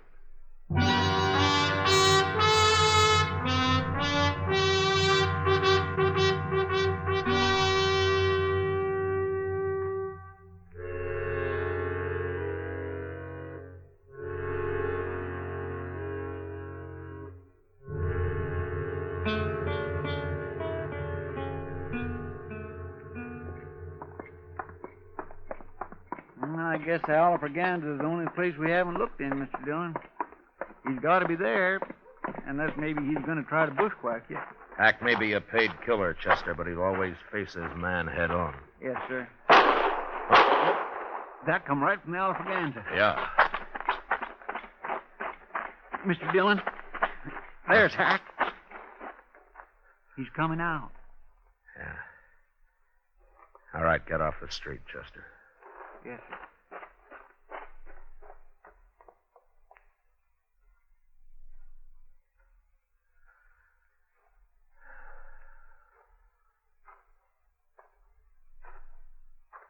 Morning, Matt. Hello, Hack. Just killed a man, that saloon there. Dolph Trumble? I killed him. I give him a chance, but he wouldn't draw. I killed him anyways. That's too bad, Hack. Ain't no man gonna frame me. I never thought you killed Ole, but I wanted to hear you say so. How'd you know I didn't do it? It wouldn't be your style to kill a defenseless little fellow like that, would it? Of course not. So while you were out gambling last night, Dolph killed him and dumped him in your room. I found him there, and then I went after Dolph. Ain't no man can do that to me. Hack, according to the law, you murdered Dolph. I'm going to have to arrest you. What? You're going to have to stand trial for it. Oh, no, Matt. No, sir, I ain't going to jail. Not me, Matt. Never. I'm a lawman, Hack. I got to arrest you. Matt, I told Dolph last night I wasn't going to take his job. I told him I was going to leave town. You're under arrest, Hack. All right. I guess you've got to do it. Let's go for it, Matt. No, Hack, no. Let's see what happens.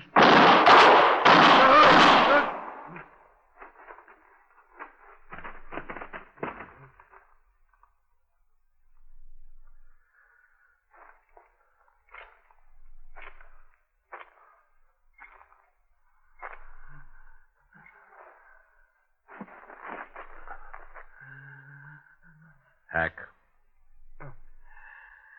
Hack. Oh, you're sure good, Matt. You're awful good. Yeah. Better this way, Matt. Than getting paid to fight you. Sure. Sure it is. There weren't no reason to fight you. Not that way. I can't see you no more, Matt. It's like being underwater. I can't see nothing.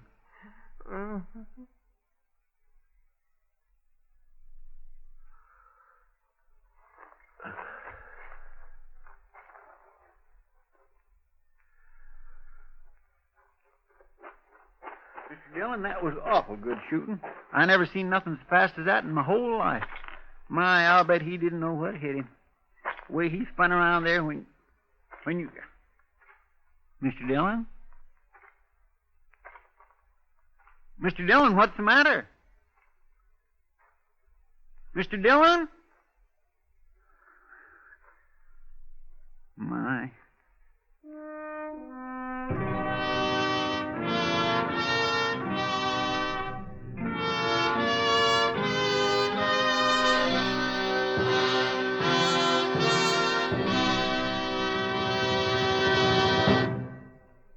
Here is our star, William Conrad. Right now, I'd like to step out of my character as Marshal Matt Dillon to join George Fenneman as a Chesterfield salesman. You know, about the greatest compliment I've ever heard about any product is what smokers say about Chesterfield. They satisfy. So whether you smoke a regular or king-size cigarette, Chesterfield is best. We hope you'll try them, and soon.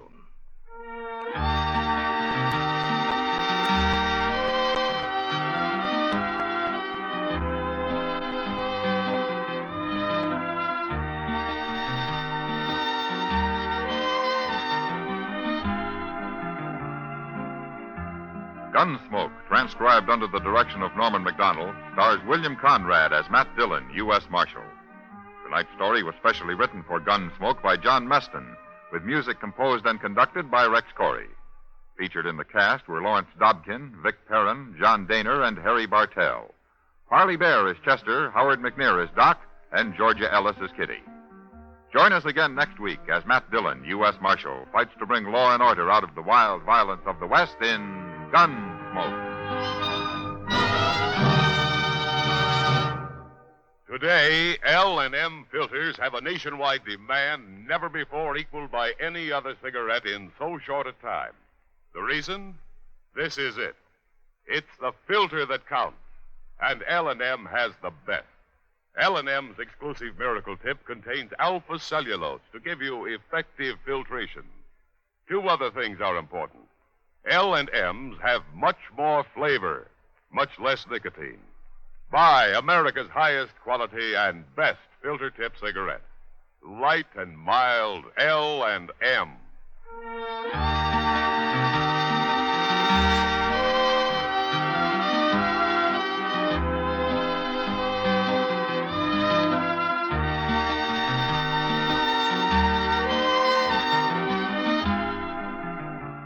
Be sure to listen to Dragnet, the story of your police force in action, tomorrow night, Tuesday, on another network. Next week at this same time, Chesterfield will bring you another story of the Old West on Gunsmoke. This is the CBS Radio Network.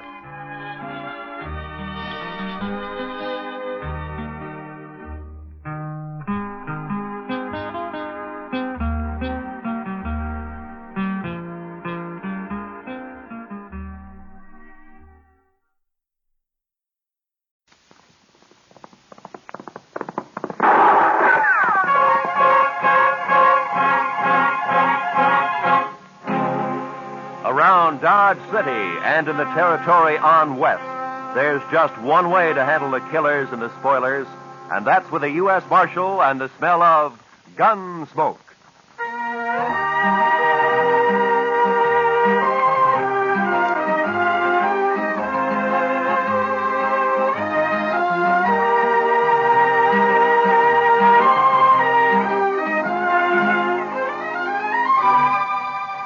Gunsmoke, starring William Conrad. The story of the violence that moved west with young America.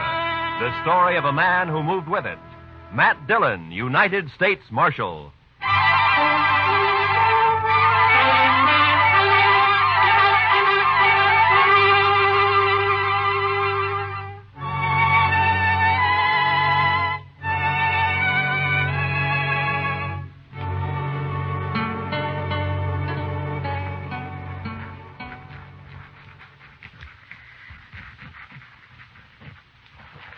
Mr. Dillon, I've been thinking. Yeah? We ought to renovate this place. What? Renovate it? Oh, blast it, Chester. What's the matter? Oh, nothing. I was trying to write and listen to you at the same time. That's all. It can't be done. Well, Marshal. Yeah, what's the matter, Lee? I'm drunk. the way he was walking, I thought he'd been shot. No, I'm not shot. I never saw you drunk before, Lee. Well, would you like a little coffee or something? Ah. There's my gun. Now lock me up. What? Lock me up, I said. What, you mean you want to sleep in jail here? I do. You keep my gun. Are there any blankets out there, Chester? Well, there's one, Mr. Dillon. No, that's enough. Okay, Lee. Just follow Chester, then. I will. Marshal, I come here to prevent a killing. Oh? I'm drunk enough to want to kill him, and I'm sober enough to know I'm too drunk to kill him. You understand? To kill who, Lee? Jim Salter. That's who. My foreman. Is he in town, too? He is. At the Texas Trail. And let him stay there. Keep him out of here. I'm going to bed. Right in there, Mr. Dargan.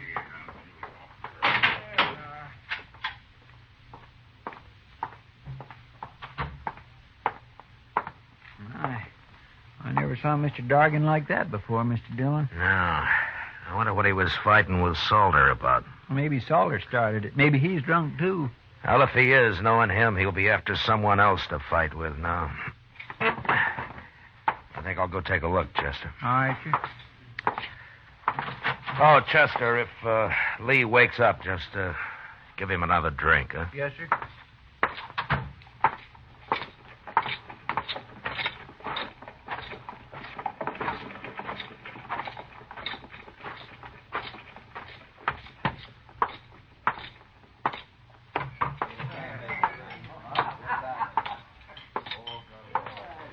Well, how come you're alone, Kitty? Being alone isn't so bad, Matt, sometimes. Oh? Buy you a drink? No, thanks. I don't see Jim Salter anywhere. I wouldn't complain about that. Well, then he was here, huh? Sitting right where you are. And he'll be back any minute.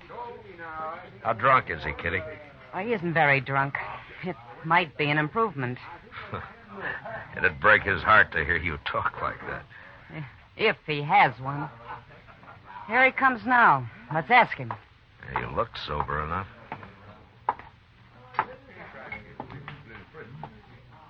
You move in fast, Marshal. Sit down, Salter. Sit down. Seeing as how it's my table, I will. I ran into Lee Dorgan. He was pretty mad about something. That so? Yeah. But it's all right as long as you're not looking for trouble. Me, Marshal? I never look for trouble. Neither does Lee. Now, you know those Southerners, Marshal. They're always getting insulted about something. You've been foreman on Lee's ranch for over a year now, Salter. This the first time he's wanted to kill you? Is that what he said? That's what I heard him say. Oh, yeah. Well, Marshal, Lee's had a little bad luck with his cattle, that's all. When he's had a drink or two, he needs someone to blame it on. You know how it is with these greenhorns. No. How is it? If it weren't for me, he wouldn't have as many cows as he's got. Now he's lost a few strays, he's all upset. Well, as long as it doesn't end in gunplay.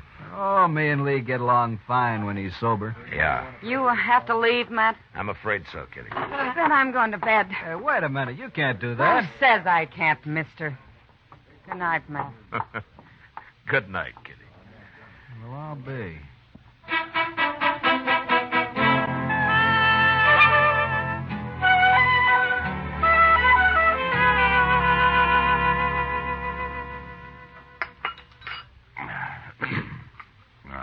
Mighty nice of you, Chester, to bring me all that coffee.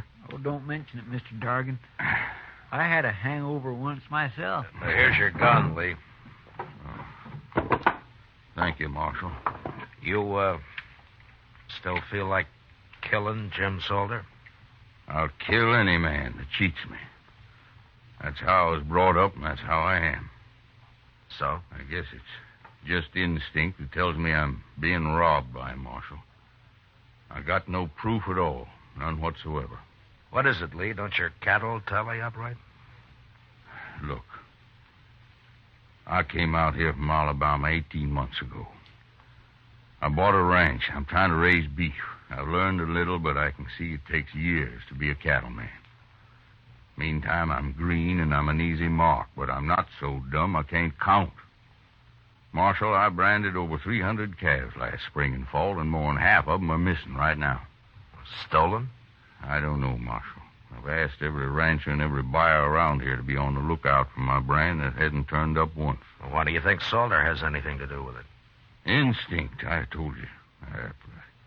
I just don't trust him. Nothing more, but it's enough. Well, then why don't you fire him? Pride, I suppose.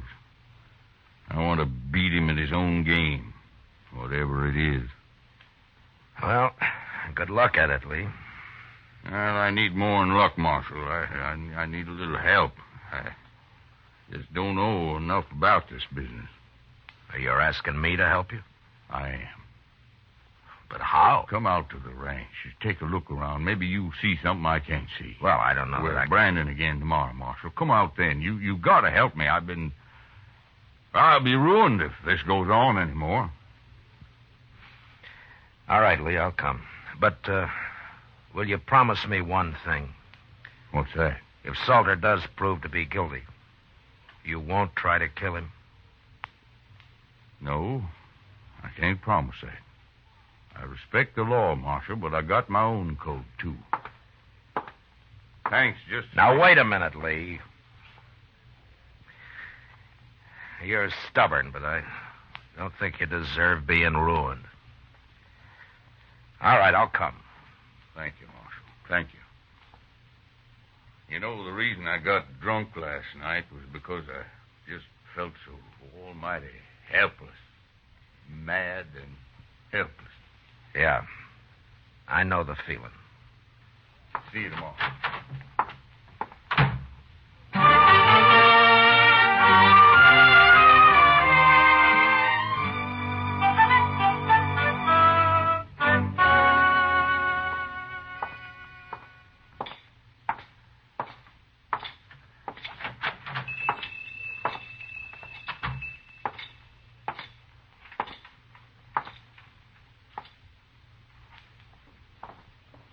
Good morning, Marshal Dillon. Good morning, Mr. Peters. And what can I do for you this morning? Well, I'm interested in some brands that you got registered here. Oh, you don't mean to tell me that you're going into the cattle business, Marshal? No, not likely. I just want to see what new brands have been registered in the past, 12 or 13 months. Well, certainly, Marshal. Let's see, 1865, 67, 68, 68, yeah. Here it is. There you are. That's the official brand book for the last 2 years. Oh, thank you. You can start anywhere you like in it. Well, maybe you remember, Mr. Peters. Mm-hmm. Has Jim Salter got a brand registered? Salter? Yeah, Jim Salter. The fellow who works for Lee Dargan? That's right. Yeah. Last summer.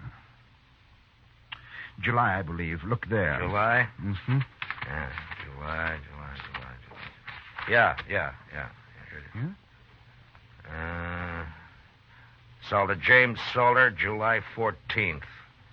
Bar S. That's it. Bar S, yes, indeed. How's he doing? Fine, Mr. Peters, fine. Thanks for the help. Oh, anytime, Marshal, anytime at all. That's what I'm paid for. Goodbye. Goodbye, Marshal.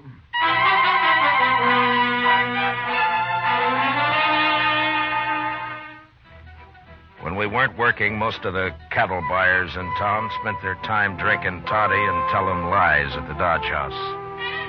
And there I learned that a number of Bar S calves had been sold in the fall and some more of them in the spring. They remembered because it wasn't often a man sold only calves, and also because the brands were newly burned on. But they said the brands were clean, and there was no question of any previous marking having been altered.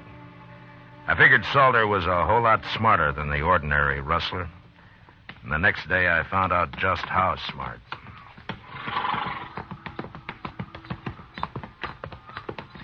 They sure got their branding fire set far enough apart, Mr. Dillon. Yeah, they have.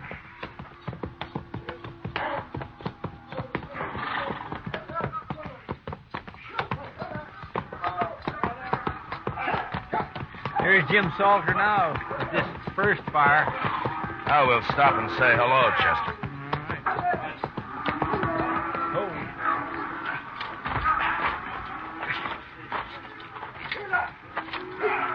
All right, let him go, boys. That's interesting. What is? I'll tell you later.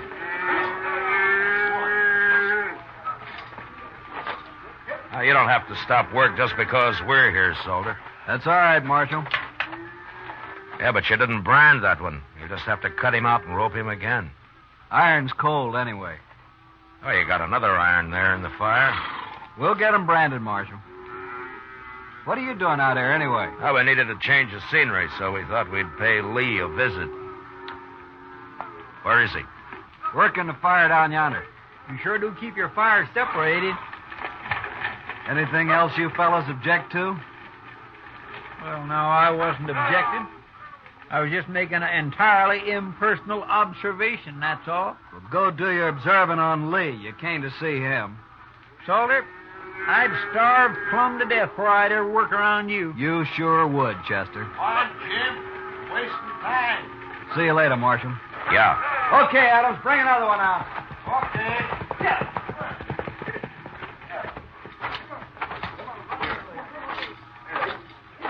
He's smart, that Salter. To me, he's just mean and downright graceless. At least that, too, Chester. Oh? You got something figured out, Mr. Dillon? I got it all figured out. What? Salter's stealing cattle, all right. I know just how he's doing it. But the problem now is how to handle Lee Dorgan and that code of his. I wouldn't want to see Lee hung for murder. No, sir. I surely wouldn't either. Hello. Hi, Marshal. Hold it, man. How are you, Marshal? Chester? Fine, Lee. We're about through for the day. Why don't you ride on down to the house? Okay. I'll be along directly. We stopped by Salter's fire back there. Oh, how are they doing? Fine. Tell me something, Lee. Does Salter always work alone with those same two cowboys? Yeah, come to think of it, he does. Why? I was just curious. We'll see you at the house, Lee. Sure, Marshal. Tell the cook I'll string him up and supper isn't ready when we get there. All right, I'll do that.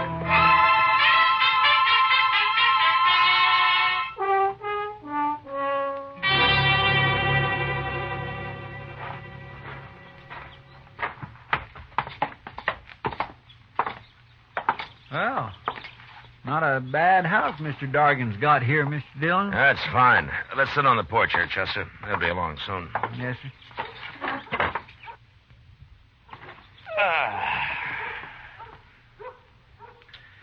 Mr. Dillon? Yeah. I've give up trying to figure it out about Salter. You'll just have to explain it. Well, I told you he sold fresh branded calves under the Bar S mark that he's got registered. Yes, sir. Well, those were Lee's calves. Did you ever hear of using a cold brand, Chester? A cold brand? Yeah. You can either put it on through a wet blanket or you can just keep the iron hot enough to burn hair and press it down lightly so it won't scorch the hide. Well, Looks like a fine brand for a few months. That is until the calf sheds. well, I'll be doggone. And then the calf's as unmarked as the day it got dropped. You can brand it at leisure with any mark that appeals to you, like a Bar S, for example. So that's what Salter's been doing. He was about to put a cold iron on that calf a while ago when we rode up. Sure. He works at a distance from Dorgan because the other cowboys had noticed right away what he's up to. Poor Lee. He's sure right about being green at this business. Well, he's going to learn now, Mr. Dillon. No. No, Chester, I can't tell him. Well, why not? Lee meant it when he said he'd kill Salter if he had any proof. And if he did that, he'd be worse off than he is now. Well, then why don't you just arrest that man? Yeah, Judge would let him off, I'm afraid. Cold brand can be laid to carelessness. Of course, we could wait a couple of months and catch him doing his bar-ass branding. That's risky, too, though. Well, what are you going to do, Mr. Dillon? I don't know, Chester. But I'll have to figure something out by morning.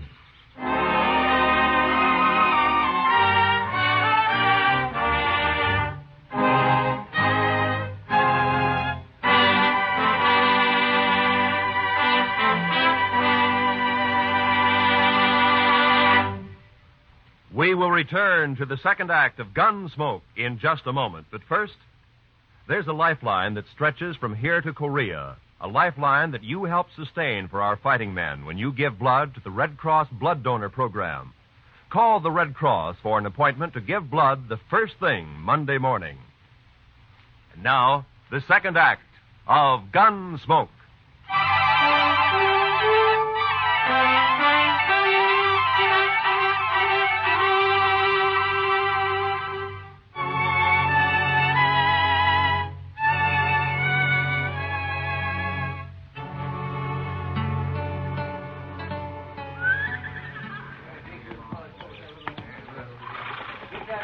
I don't understand it, Marshal. It just doesn't make any sense to me, but I asked for help, so all right, I'll do as you say. Then call Salter over here and tell him. Okay, Marshal. Salter? Salter! Yeah? Come over here. What do you want, Lee? We're already late this morning. I'm going to make a change in our branding setup, Salter. What? I've decided it'll be faster from now on. We all work from one fire instead of two. What for? You and Adams and Smith will work alongside the rest of us, that's all. Whose idea is this, anyway? Those are my orders. Oh? You still talk like a Confederate colonel, don't you? That'll do, Salter. Sure. This is for you, Marshal. I never did like you anyway.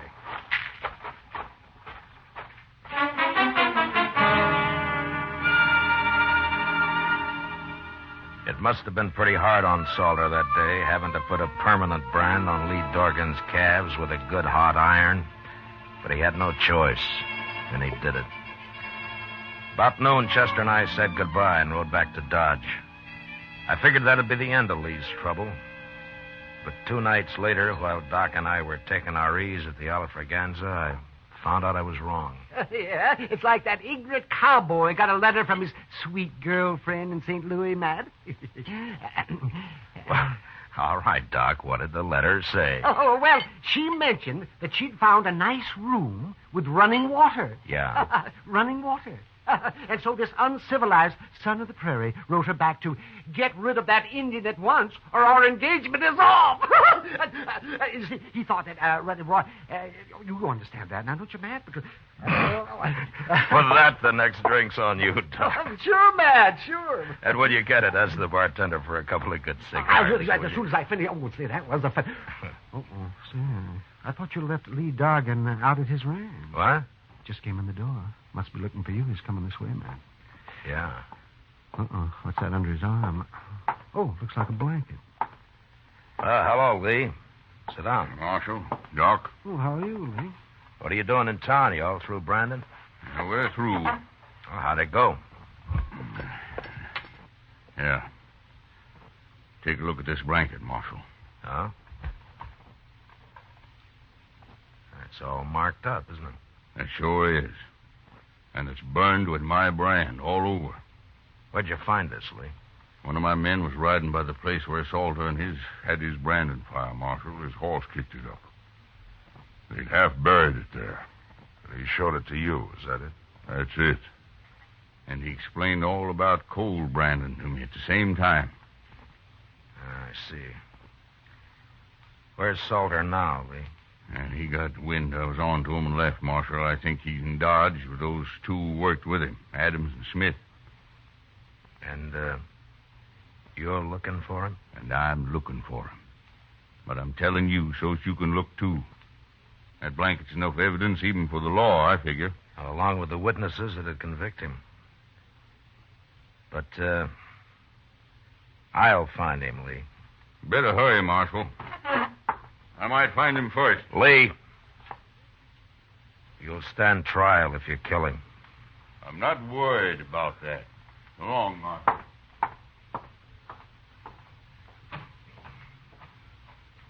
Why didn't you take his gun, Matt? So's he couldn't get in any trouble. You just find another one, Doc. Lee's a mighty determined man. Yes, I can see that. I'll take that drink another time, Doc. I got work to do. Sure, Matt. Oh, do me a favor. Will you drop this blanket off at the office for me? Oh, you bet your life I will. Well, good luck. Yeah, thanks.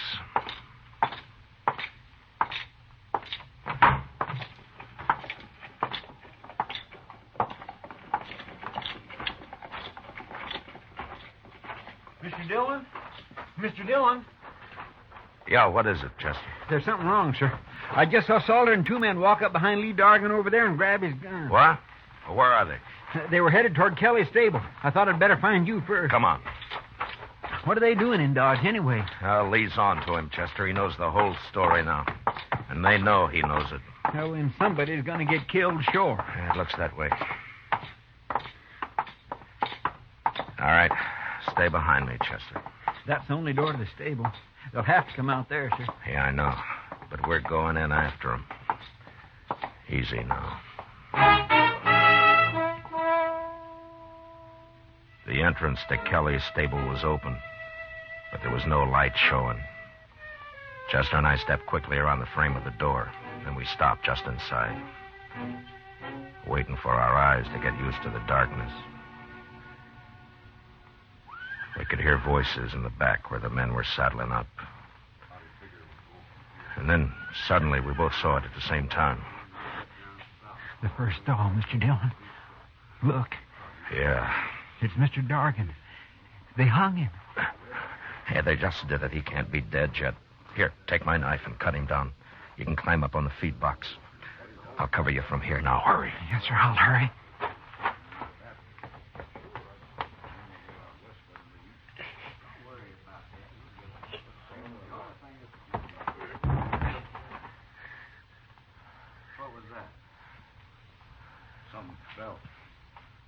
Maybe Dargan got loose somehow.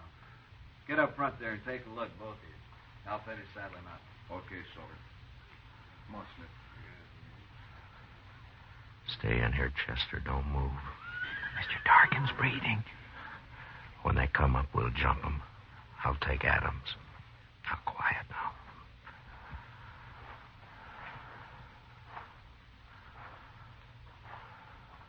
I'll see him.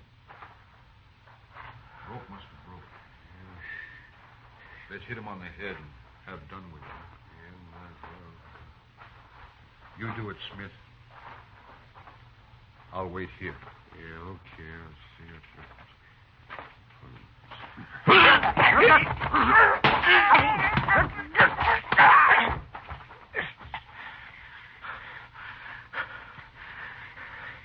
you. You all right, Chester? Yes, sir. Good. Now keep low. What's going on up there? Adams? Smith? Mr. Dargan's coming to now. He's breathing easier. Keep him quiet. Hold him down if he tries to get up. Salter will be along in a minute. Yes, sir. What are you two doing? Answer me, blast you!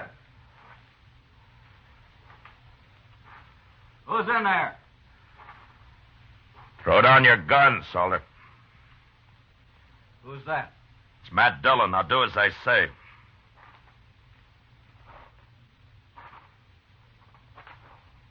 Sure, Marshal. Here it is.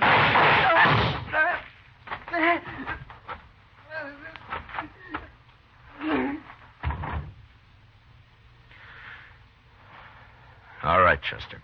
Get the guns off of Adams and Smith. We don't have to worry about Salter. All right, sir.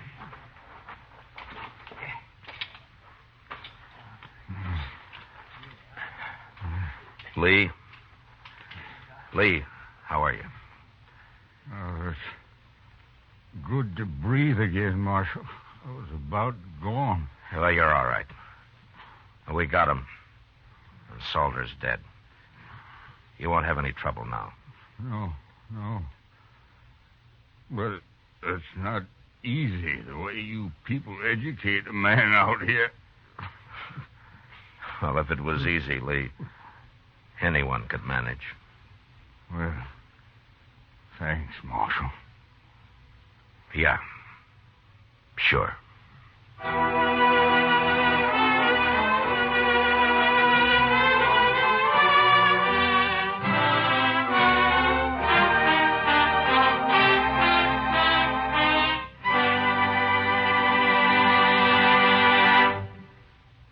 Gunsmoke, under the direction of Norman MacDonald, stars William Conrad as Matt Dillon, U.S. Marshal.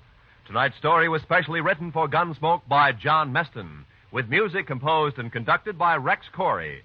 Featured in the cast were John McIntyre as Lee, Harry Bartell as Salter, and John Daner as Peters.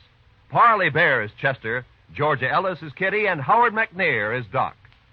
Gunsmoke has been selected by the Armed Forces Radio Service to be heard by our troops overseas. Join us again next week as Matt Dillon, U.S. Marshal, fights to bring law and order out of the wild violence of the West in Gunsmoke.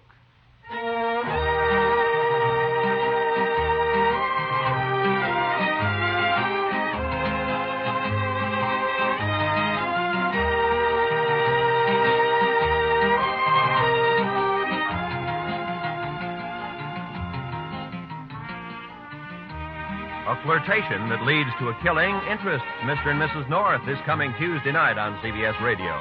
Don't miss Kiss of Death when Pam and Jerry North go into action against a murderer. Also, Tuesday night on most of these same CBS radio stations, John Lund, as yours truly, Johnny Dollar, brings us his latest adventure in probing fraudulent insurance claims. Mr. and Mrs. North and yours truly, Johnny Dollar. They're both thrilling Tuesday nighters at the Star's address. This is Roy Rowan speaking, and this is the CBS Radio Network.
Gunsmoke, brought to you by Chesterfield, America's most popular two-way cigarette. What a pair. Chesterfield King Size at the new low price. Chesterfield Regular. Around Dodge City and in the territory on West, there's just one way to handle the killers and the spoilers, and that's with a U.S. Marshal and the smell of gun smoke.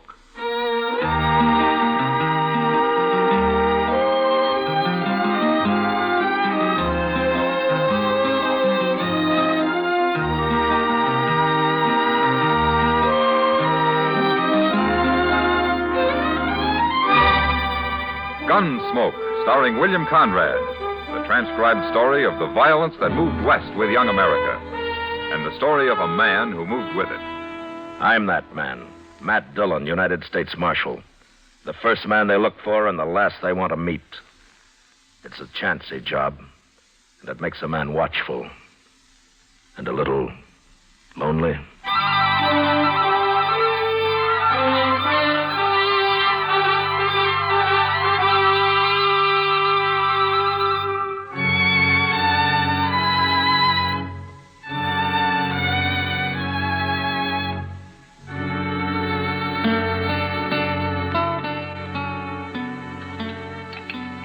You know, I'd sure like to meet whoever's running the kitchen in this place. Oh, why, Kitty? A cook that can make antelope stew taste like prairie dog ought to be something to see. Well, at least it's hot. No, it isn't. Well, mine is. You forgetting you dumped half that bowl of chili peppers in yours? Well, I've eaten here before, Kitty. Oh, hello, Marshal. Hello, John. You know what I'd do if I owned this place, Matt? Tear it down? No. Look, it's got tables and chairs and knives and forks and spoons. And out back, they got a kitchen all set up with a stove and everything. So? Well, it's all here. I'd open a restaurant. You're spoiled, Kitty. Dodge isn't St. Louis, you know. St. Louis? I was there 6 months, 4 years ago. Hello, Matt. Kitty. How are you, Doc? Oh, I'm fine. Well, sit down, Doc. Sit down. Oh, thank you. Oh, well, what are you eating? Stew? That's what they call it, Doc. Ah. Well, I'll try a little anyway. Then I'm going to bed. At noon? I was up all night, Kitty, out at the Brandt place. Mrs. Brandt have her baby? Uh-huh, a boy. That's 5 I've delivered out there. You know, it seems to me it's about time they gave you one. Doc. Oh, no, gave me one. I've got enough trouble all by myself. But seriously, I'll tell you something, Matt. It's got so I'm afraid to be driving onto the prairie at all. More Indians, Doc? I ran into Sam Butler outside. He just drove in with his whole family and all his belongings loaded onto his wagon. Says he's quitting. Well, why? The Pawnees wiped out another family up near his place on the Smoky Hill River a couple of days ago. That's the second raid in the last 2 weeks. No wonder he's scared. Matt, he's telling everyone who will listen that it's a shameful thing for the law to be hiding out in Dodge while whole families are being slaughtered in the country. He is, huh? Yes. I thought you'd like to know. You sit with Kitty, Doc. I'm going to have a talk with Sam Butler. Sure. I'll see you later.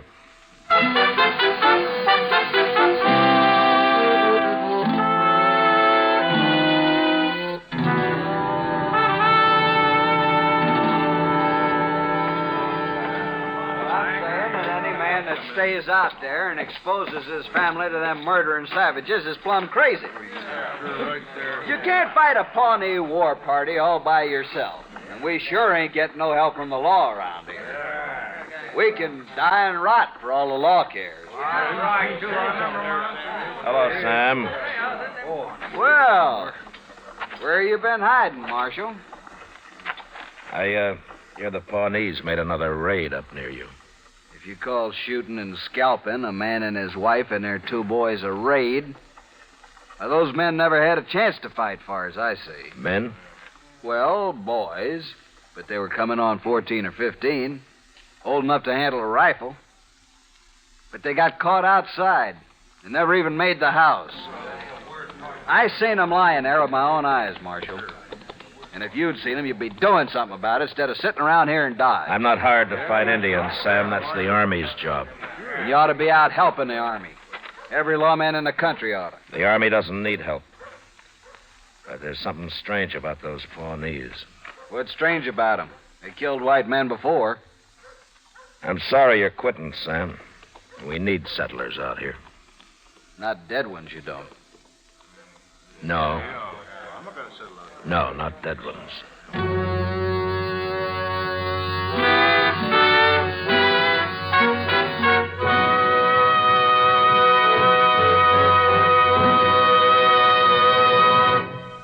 What a pair. What a buy.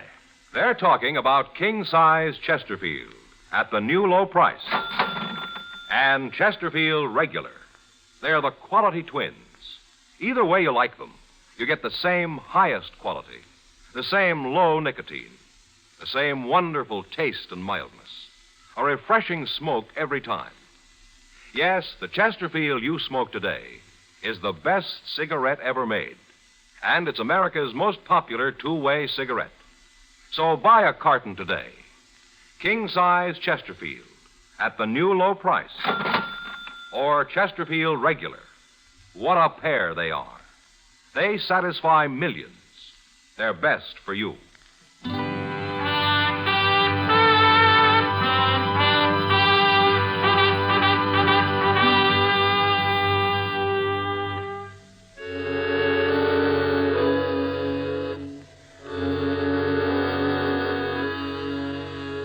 Chester and I left Dodge that afternoon, and toward evening the next day, we ran across a troop of cavalry camped on the Smoky Hill River. It was commanded by an officer who was new to this part of the country, a Captain Starr. He was anxious to make a success of his first expedition, but so far he hadn't even seen an Indian. I decided to stay with him for a while, and I'm glad I did. The next afternoon, while we were on the march, his scouts reported another settler's cabin burned. The family killed. At my request, Captain Starr filed his troop out in patrols while he and Chester and I rode forward to the scene of the slaughter.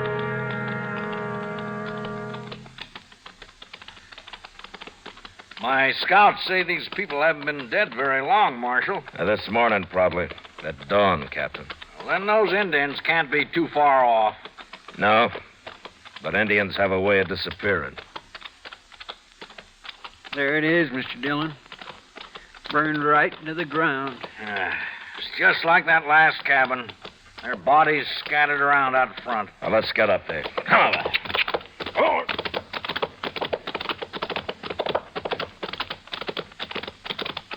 Ho, ho, ho.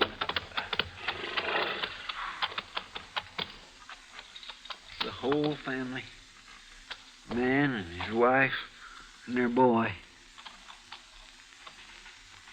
Look over there. Against the water barrel. Oh, my. It's a little girl. It's a little girl.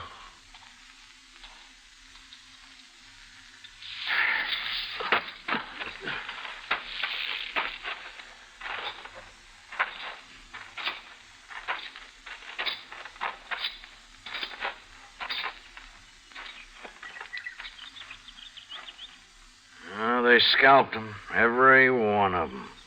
Even that little girl. They even scalped her. At least they didn't torture them. Did they torture the other families, Captain? No, they didn't, Marshal. They shot them just like this and scalped them. Where are you going, Marshal? What is it?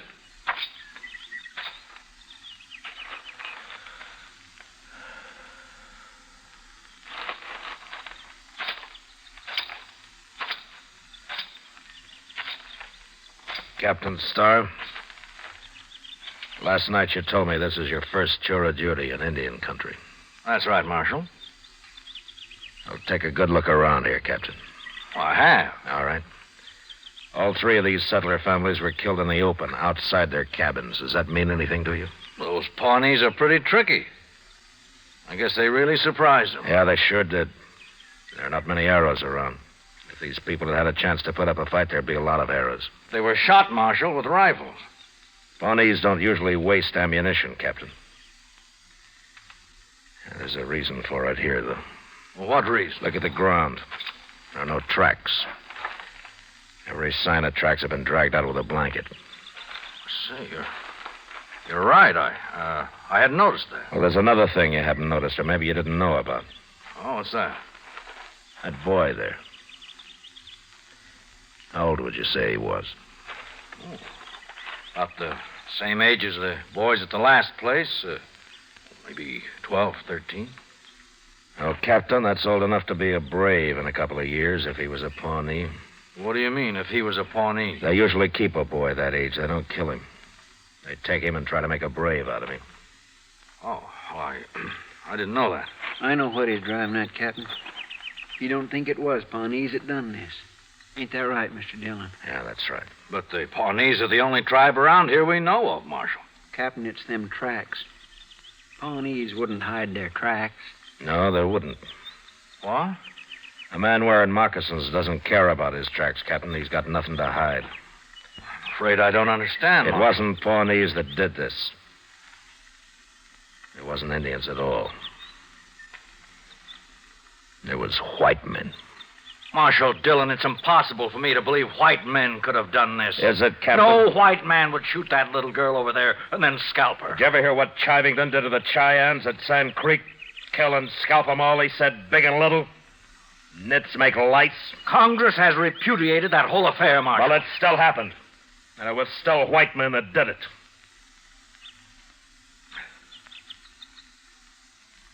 Oh. I suppose you're right. Yeah, I'm right. But why did they do it? Horses. You see that corral out there? This man must have had 6 or 7 head of horses. Yes, the other settlers did, too. They stole the horses and probably whatever they could find in the cabins, and right now they're sitting around camp somewhere drinking coffee and laughing at all of us Indian hunters. Well, I'll find them. Now, it's a big country, Captain. Well, I got a troop of cavalry out there, Marshal, over 100 men. All right, suppose you do find some riders with a bunch of horses. How are you going to know they're the men you're after? Well, these horses are branded, aren't they? With what brands? I don't know, but they must be registered somewhere. Maybe. But while you're out finding out all that, some other family's going to be slaughtered. There isn't time, Captain. I didn't realize how new I am at this game, Marshal. Oh, what would you suggest? Well, there used to be a corral about 5 miles upriver from here. If it's still standing, we'll bait it with a couple of dozen head of good cavalry horses. And then they'll come to us. Good idea. And I'll have my troop deployed and ready to move in. No, that wouldn't work. You can't hide 100 men, Captain. You'll have to keep your cavalry clear away from there. But how? Chester and I'll be there. We'll wait for him.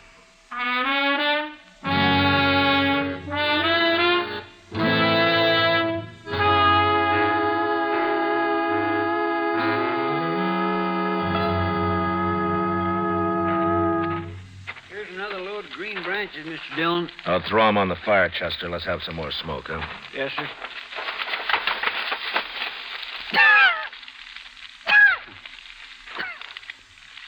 Well, stand back, Chester.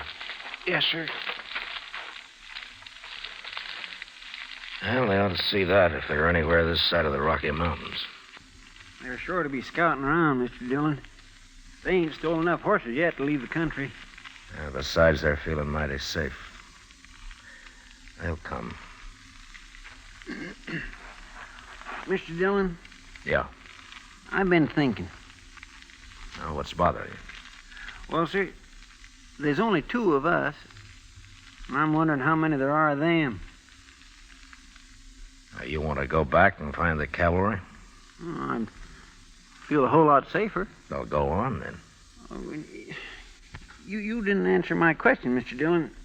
How many do you think we're waiting for? There's no way of telling, Chester.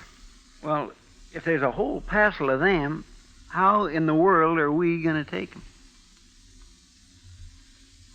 I don't care how we take them. You're pretty mad, ain't you?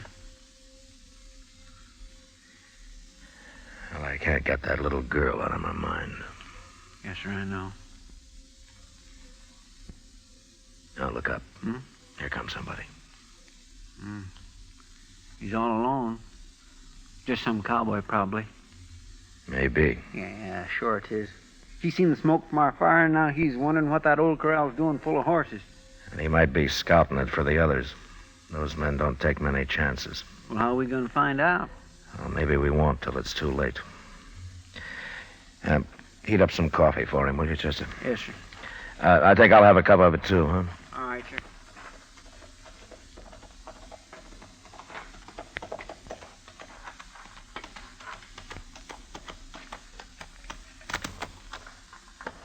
Morning. Oh, get on, stranger. We'll have some hot coffee up in a minute. Well, let's tie my horse here.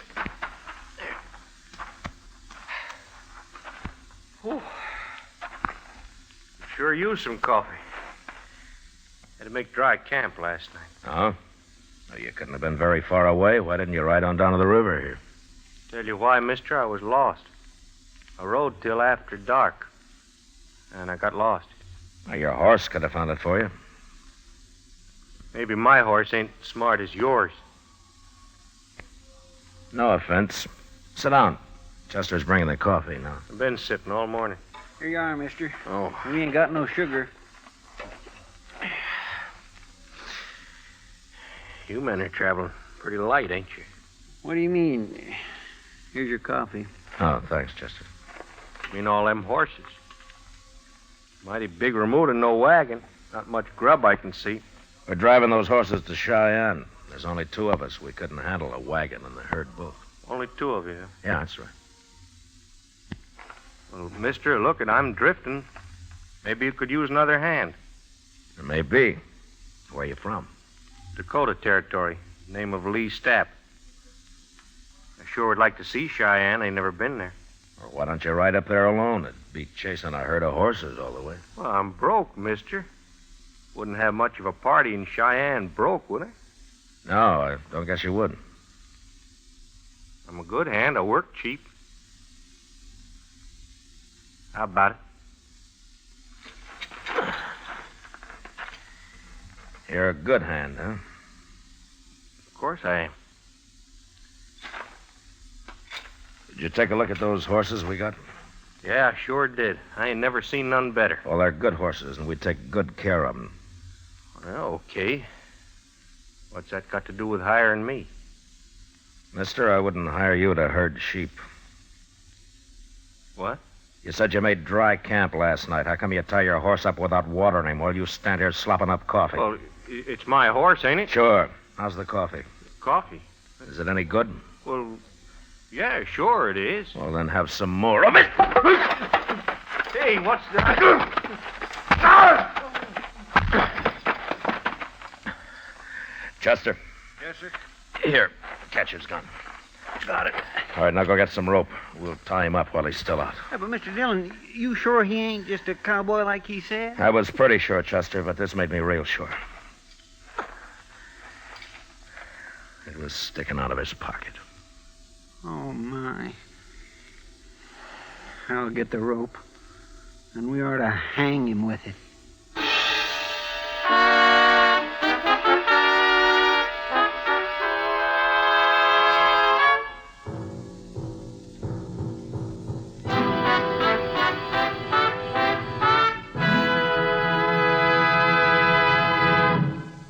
We will return for the last act of Gunsmoke in just a moment. In regular or king size, you can get 'em either way. The best smoke ever made's the Chesterfield you buy today.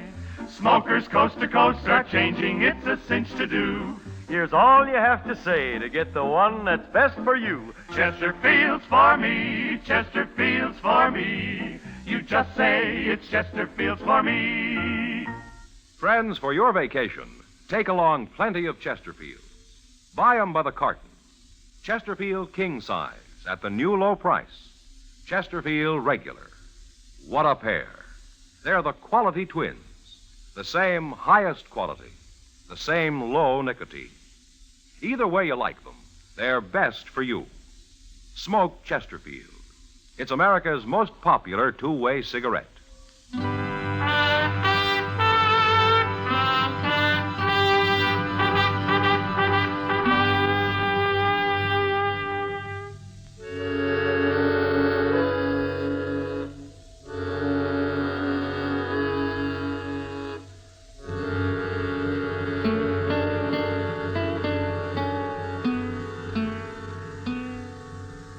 See anything yet, Chester?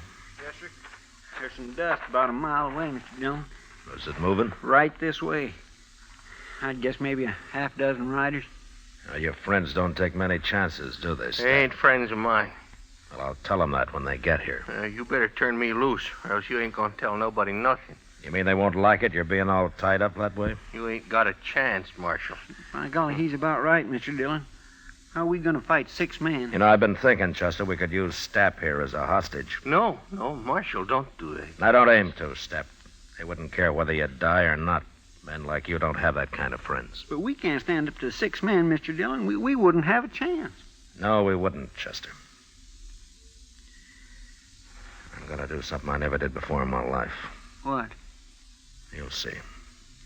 But first, get a bandana and fix Stapp up so he can't talk. That won't do you no good. Shut up and get on your feet. Here's a bandana. Here, I'll do it. All right, on your feet. Stand you. Now turn around.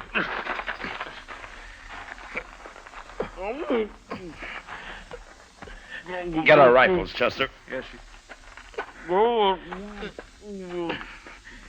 There. That'll keep you quiet, Stapp. All right, now walk.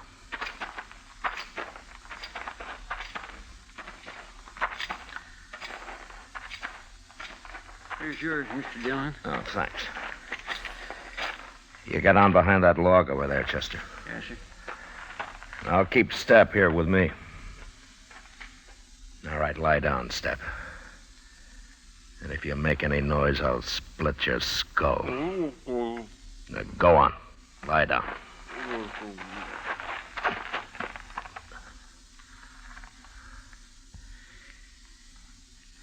You okay, Chester? Yes, sir, fine. Keep the sun off your rifle. They're getting pretty close. Now, quiet. Mr. Dillon? What? What are we going to do now? Fight it out from here? Chester, I'd hate for either of us to get killed by men like them. When I start shooting, you start. Take whoever's on your side first and then work in. Yes, sir. Surprise them, huh? So they'll never know it. Shut up now. Here they come.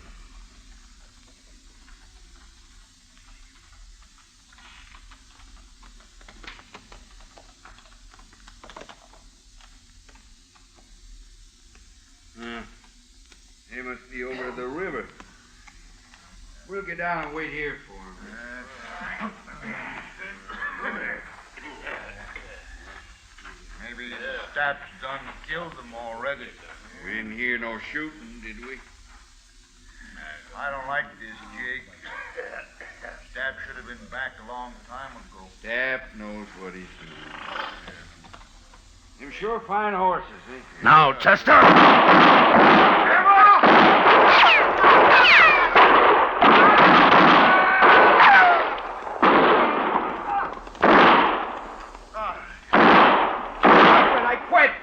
I give up. Don't shoot no more. All right, throw away your guns. Now turn around and get your hands up in the air. Chester, come over here. We killed 4 of them, Mr. Dillon. 4 of them. Prod Stapp up and bring him up to the fire. I'll handle these 2.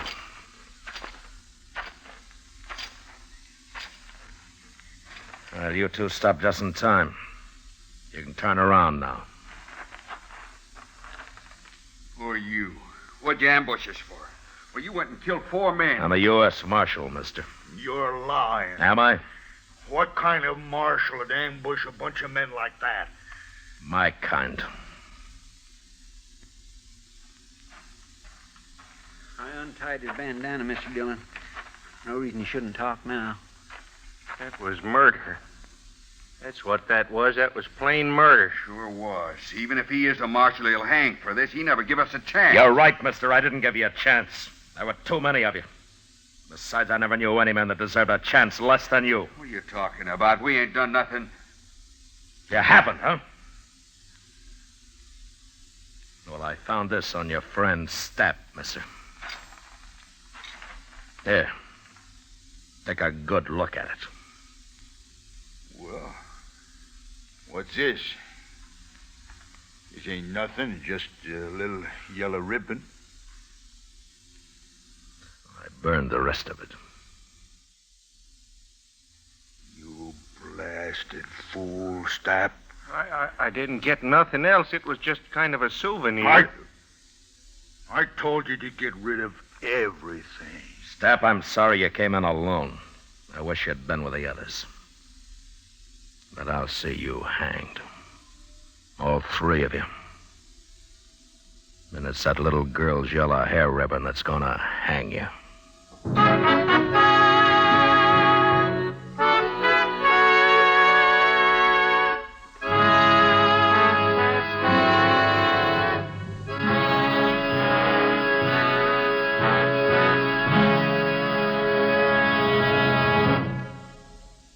L&M goes king size. Yes, L&M goes king size. Now, L&M is king size as well as regular. Both have the same low price. Both have the miracle tip for the effective filtration you need. Yes, it's the filter that counts, and L&M has the best. You get much more flavor, much less nicotine, a light and mild smoke. Yes, this is it. L&M filters, just what the doctor ordered. Buy a carton, king size or regular, both at the same low price. L&M filters, America's highest quality and best filter tip cigarette.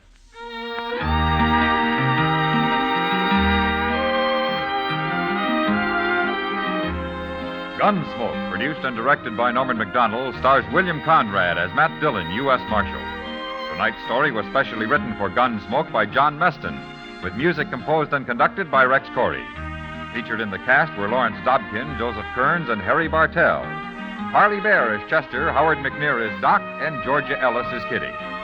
Join us again next week as Matt Dillon, U.S. Marshal, fights to bring law and order out of the wild violence of the West in Gunsmoke.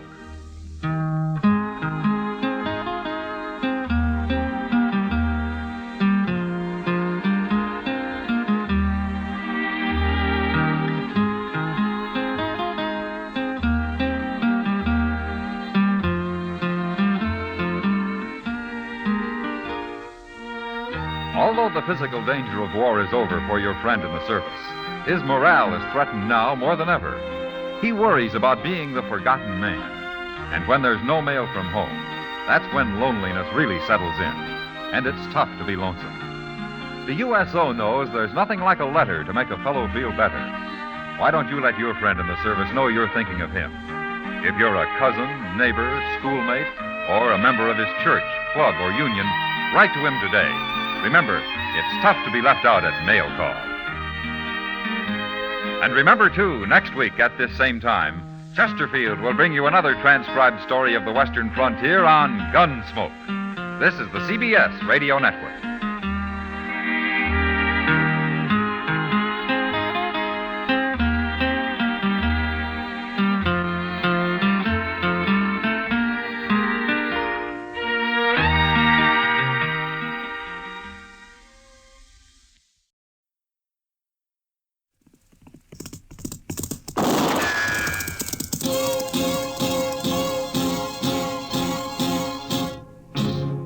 Gunsmoke, brought to you by Chesterfield, America's most popular two-way cigarette.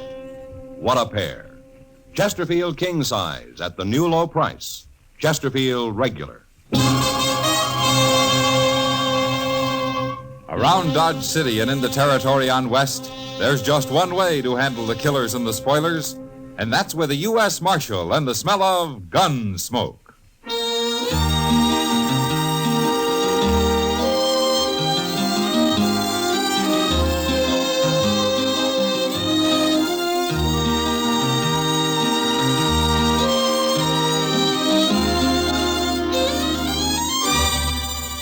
Gunsmoke, starring William Conrad, the transcribed story of the violence that moved west with young America, and the story of a man who moved with it. I'm that man, Matt Dillon, United States Marshal. The first man they look for and the last they want to meet. It's a chancy job, and it makes a man watchful and a little lonely.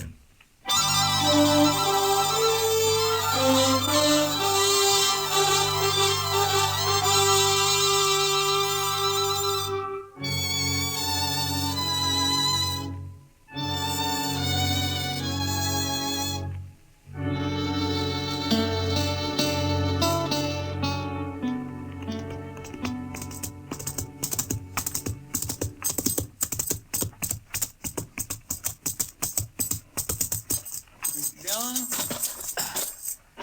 Mr. Dillon, Hello, Chester. I sure am glad you're back.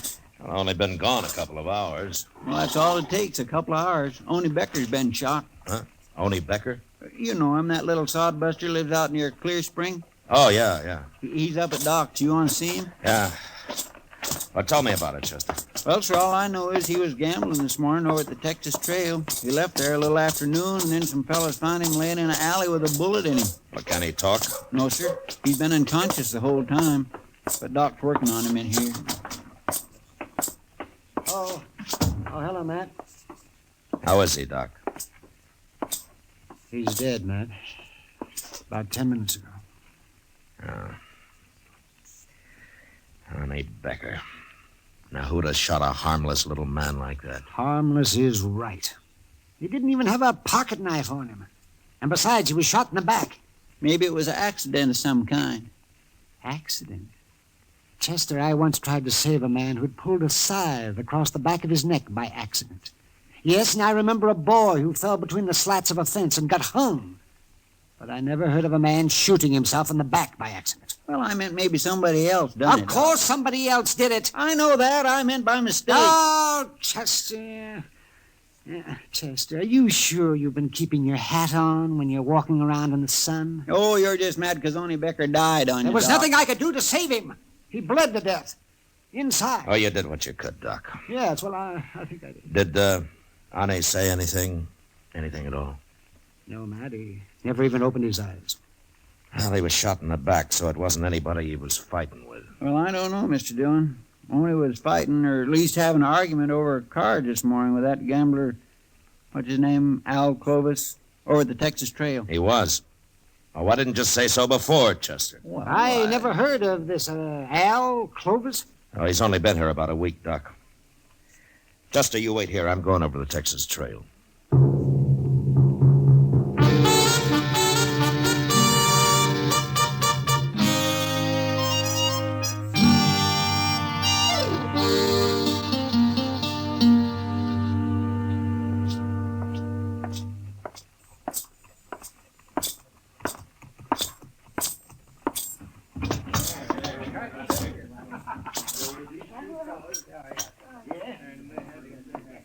Oh, is that you? Oh, hello, Marshal. Hello, John. Looking for somebody, Matt? Oh, hiya, Kitty. Is Al Clovis here? I was wondering when you'd get around to him. What do you mean? I heard about Oni Becker, and Al Clovis threatened him this noon just before Oni went out and got shot. Almost seemed like Al was trying to start a fight with him, Matt. Where was Clovis when it happened, Kitty? He wasn't in here. Kitty, you know Al Clovis better than I do. Would you say he's the kind of a man who would murder Oni Becker because of an argument over cards, shoot him in the back? I don't know him that well, Matt. Yeah, well, maybe he had another reason to kill him. If he did it. Shooting little Oni Becker's like shooting a pet deer. Makes about as much sense. Yeah. But usually when a man gets murdered, there's a reason of some kind for it. You mean it'd take more than plain anger to follow a man down an alley and shoot him in the back? Well, ordinarily it would. Al Clovis must have wanted Oni dead for some special reason, Matt. Maybe Oni had something on him. Yeah, maybe. He was in here a while ago, but he left. Well, I'll find him. He might be at the depot, Matt. At the depot? He said something about going to St. Louis. Now everything's been taken care of here. I didn't know what he meant at the time, but he said it loud, and I know the train leaves at 4:30. 4:30? That's about that now, isn't it? Well, maybe he said it just to throw you off his trail. Yeah, well, I'll find out. I'll see you later, Kitty. Better hurry, Matt.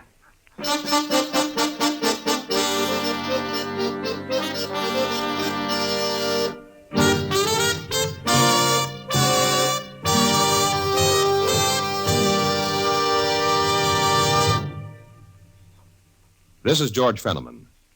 In choosing your cigarette, be sure to remember this. You will like Chesterfield best because only Chesterfield has the right combination of the world's best tobaccos. Tobaccos that are highest in quality, low in nicotine, best for you. You and I smoke for relaxation, for comfort, for satisfaction. And in the whole wide world, no cigarette satisfies like a Chesterfield. Get a carton of Chesterfield today. Chesterfield Regular, Chesterfield King Size. Both at the same price in most places. In regular or king size, you can get 'em either way. The best smoke ever made's the Chesterfield you buy today. Smokers coast to coast are changing, it's a cinch to do. Here's all you have to say to get the one that's best for you. Chesterfield's for me, Chesterfield's for me. You just say it's Chesterfield's for me.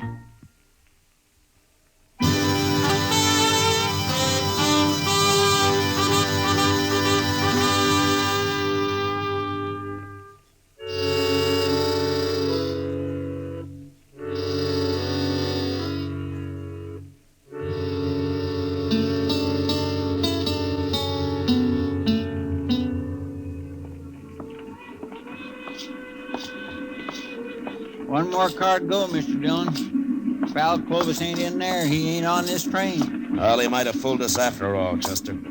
Yes, sir. He could be riding west while we're heading east. We'll never find him if he is. Well, let's take a look into this car before we walk in, huh? Yes, sir. Well, I sure don't see him. Not in there, I don't. Yeah. Yeah, unless that's him down there, lying back with his hat pulled over his face. It could be. Well, it better be. Now, come on. Okay, sir.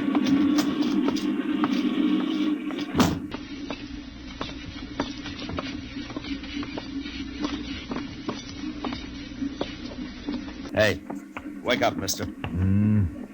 Come on, wake up. Quit bothering me. What do you want here? Marshal Dillon. What are you doing here? Keep your hands on your knees, Clovis. Tight. Well, what's this all about, Marshal? You carrying a gun? Why should I carry a gun? Stand up, Clovis.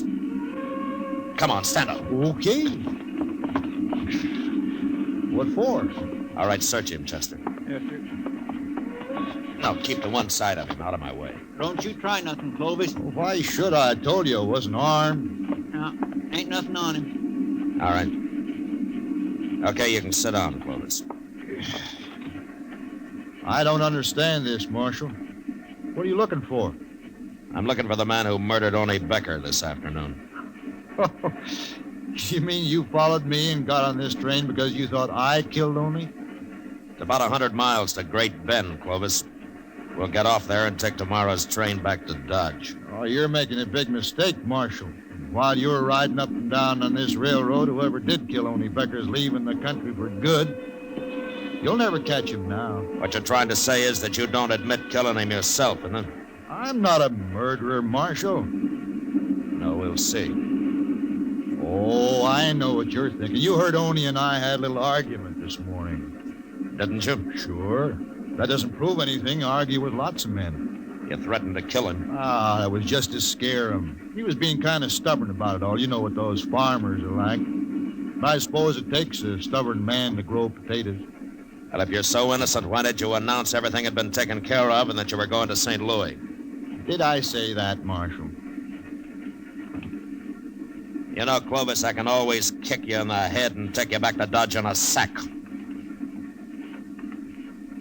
Now, why did you run? I'm not running. There's no reason why I should. That's the truth, Marshal. Where were you when Orie Becker was killed? I was wondering when you'd ask me that. I suppose you got an alibi. You know Mr. Botkin, don't you, Marshal? I ought to. Botkin's run the Dodge Bank ever since it was an old whiskey barrel. Well, I was with him in his office at the bank, Marshal. I suppose you'll take his word for it. Yeah, sure I will. Well, we were discussing the money I placed in the bank when I arrived in Dodge a week ago. $5,000, Marshal. Mr. Botkin is going to transfer it to St. Louis for me. Chester. Yes, sir? Go up and tell the engineer to stop the train at Jane's Crossing. Stop the train? There's a ranch about a mile from there where we can borrow some horses. Well, I thought you said we were spending the night at Great Bend, Marshal. I changed my mind, Clovis. Your story doesn't make much sense, and I want to get back to Dodge and find out why.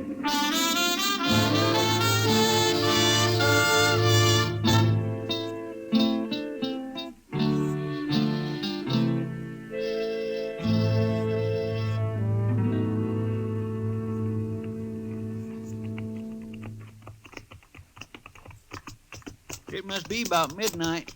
Sure is, and I'm tired. Haven't been on a horse in years.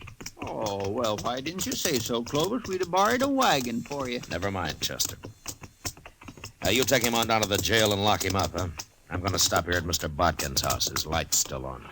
Want me to go in with you, Marshal? I'll let you know what he has to say, Clovis. I'll be along in a little while, Chester. All right, sir.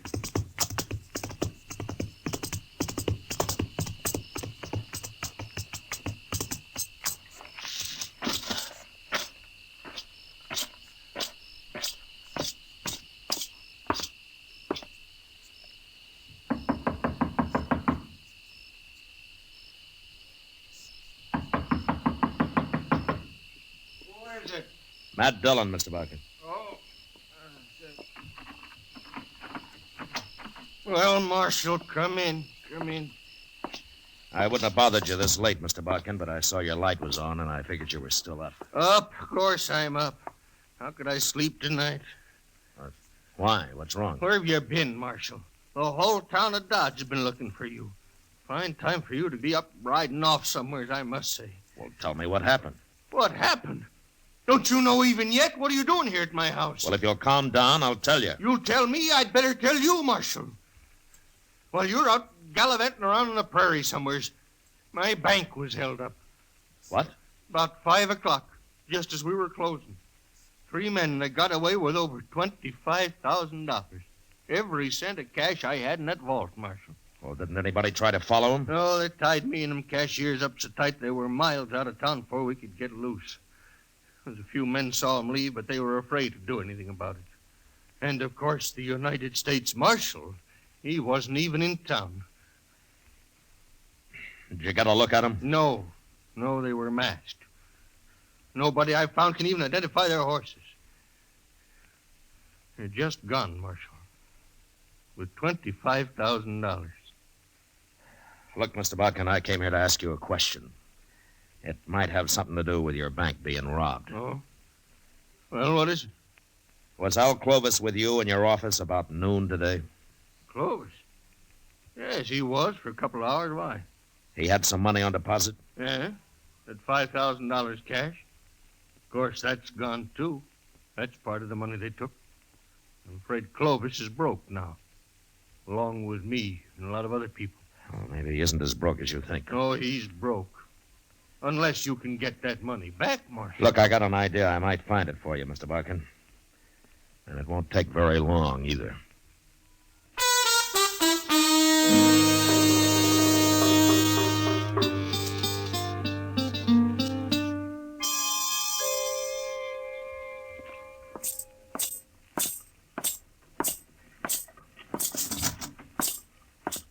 Well, I got Clovis all locked up, Mr. Dillon. He won't be taking no more trains for a while. Good.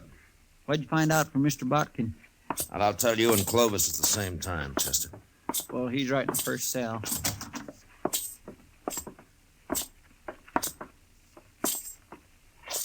Well, Marshal, come to turn me loose.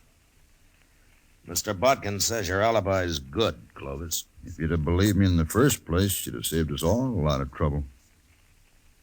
Yeah. Well, let me out. I don't want to spend the night here. You better get used to it, Clovis. You're going to be spending a lot of nights in here. What? At least a month or two of them. No. They can't keep me here, Marshal. It's illegal. Is it? Of course it is. Well, maybe you know more about the law than I do, Clovis, but I run this jail, and you're going to stay here a long time. And what's more, I'm going to tell the whole town where you are. Come on, Chester. Marshal, I demand to be released at once. Now come back here. It'll cost you your job if you keep me here. Shut the door, Chester. Marshal, you can't do this. Marshal! You really gonna keep him locked up, Mr. Dillon? I am. Well, he ain't done nothing. I mean, if Mr. Botkin said he was with him... Well, Clovis didn't kill only Becker, if that's what you mean. Well, then why don't you turn him loose? Chester, the bank was robbed of $25,000 today. It was? Yeah, just after we got on the train. Looks to me like only Becker was murdered just to get me to follow Al Clovis out of town. Well, we'll find out in a few minutes. I don't think Clovis can stand the idea of sitting in jail while his partners ride off with all that money. You mean he was supposed to get out of here and meet them as soon as his alibi was made good, huh? That's the only way it makes sense to me. Marshal? Marshal Dillon? Well, it didn't take as long as I thought. Come on.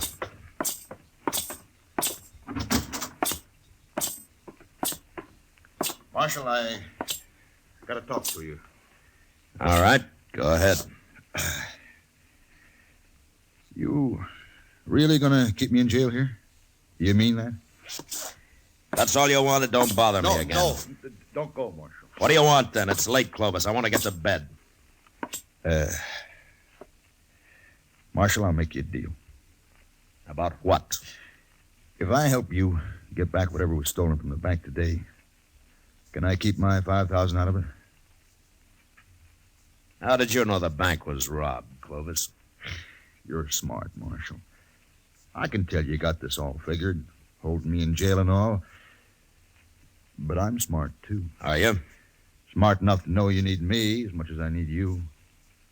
You'll never find those men without me, Marshal. But I can take you to where they are, and I'll identify them for you. Why? All I want out of it is my $5,000. Now, that's mine. You can do what you like with the rest. The court will have to decide about your $5,000, not me. Will you think there's a chance I might get it? Well, I don't know. But you're a gambler, aren't you?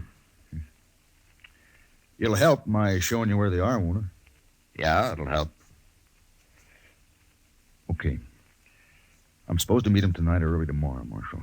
They won't wait longer than that. All right, who are they, Clovis? They're not friends of mine, Marshal. I never saw them before 2 weeks ago in St. Louis. And they're all hiding behind summer names. How far's away the meeting place? It's an old cabin, about 20 miles from here. They there now? Nobody stopped them here, did they? No. Thanks to you. But I'm helping you now, Marshal. If I find your partners, you are. Chester, go get our horses. We going out there tonight, Mr. Dillon? Would you rather try it in broad daylight, Chester? No, sir.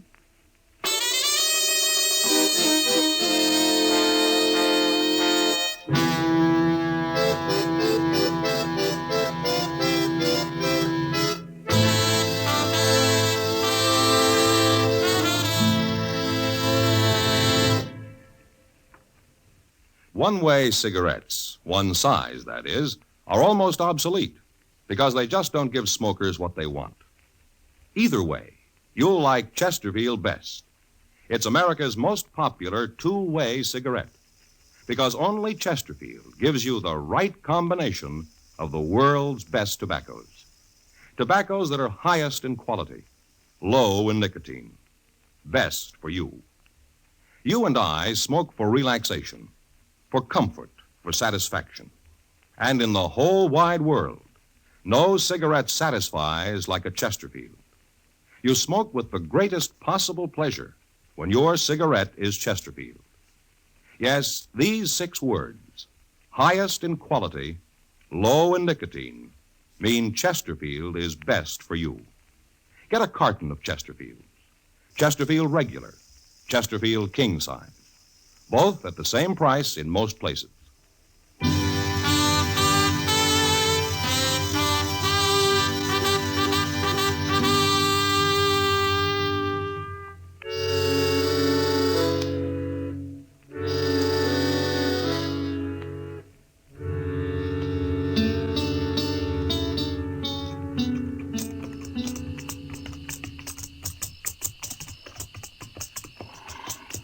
You sure you can find this cabin, Clovis?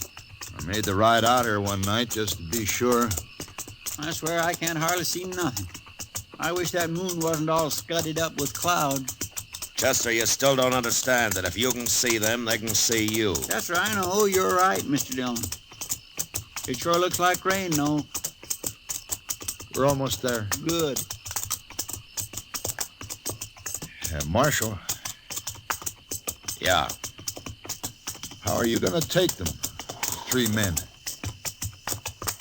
What's the matter, Clovis? You getting scared?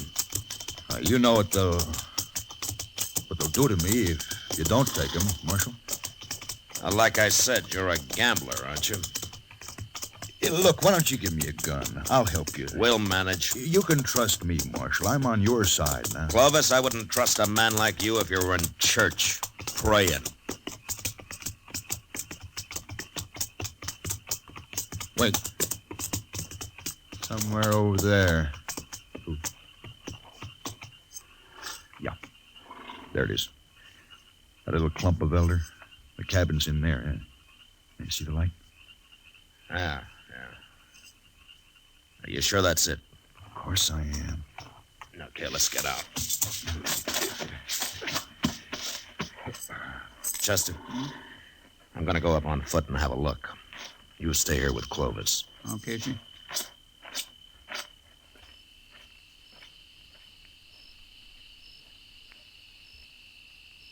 What if they hear him and come out and shoot him? Mr. Dillon ain't exactly green at this game, Clovis. They wouldn't kill me. They'd burn me or something first. Can't blame them much. Wish I'd stayed in jail. Wished I'd let him keep the money. Something's sure to go wrong here. Unless maybe I outsmart him. You ain't gonna outsmart nobody, Clovis, so forget about it. Okay. I declare I never seen a darker night than this is. No. Neither did I. Here, get off. Get off. What's the matter? It's my horse. He's standing on my foot. We'll push him off. I can't. Now help me, Chester. No, for pity's sake. Come on. Ow. Move him. That's all you gotta do. Back.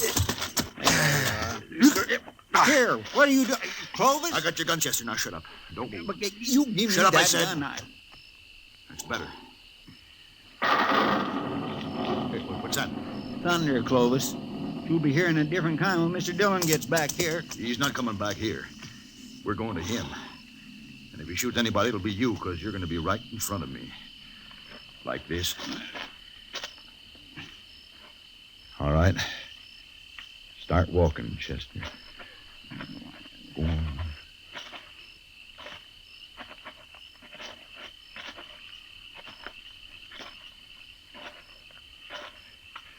That's far enough. Stop here.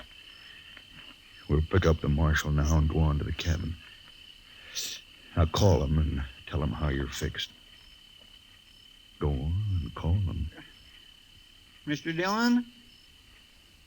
Mr. Dillon? He ain't nowhere around Yes, here. he is. Tell him. Go on. Clovis got my gun, Mr. Dillon. Tell him if he doesn't walk over here with his hands up, I'll shoot you. He's gonna take us both to the cabin, Mr. Dillon. He says he'll shoot me. You heard him, Marshal. And I'll kill him sure if you try anything. He ain't close enough. I tell you, he's probably clear up there at the cabin. Okay, start walking, Chester. Just straight ahead. Once I get you inside the cabin, he'll have to give up. Unless he wants you dead.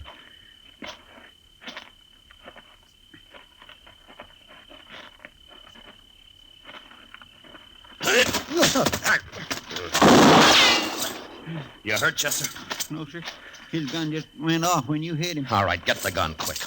Come on. I got it, Mr. Dillon. All right, let's get up to that cabin. They know we're out here now. Oh, they're getting away, Mr. Dillon.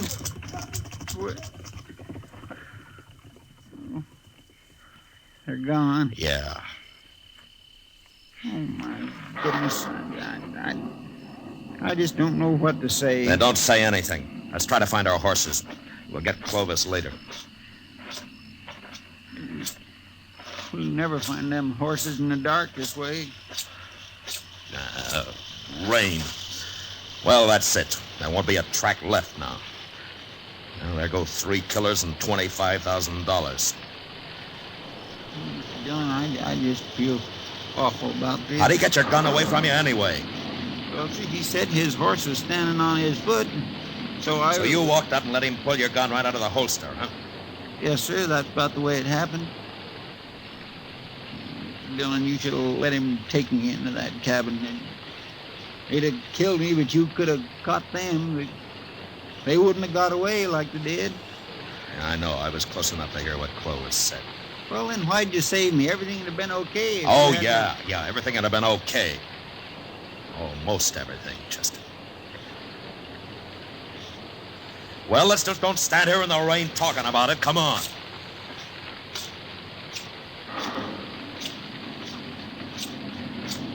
My, what a terrible mess. It was my choice, Chester. Not yours. Yes, sir. Thank you, Mr. Dillon.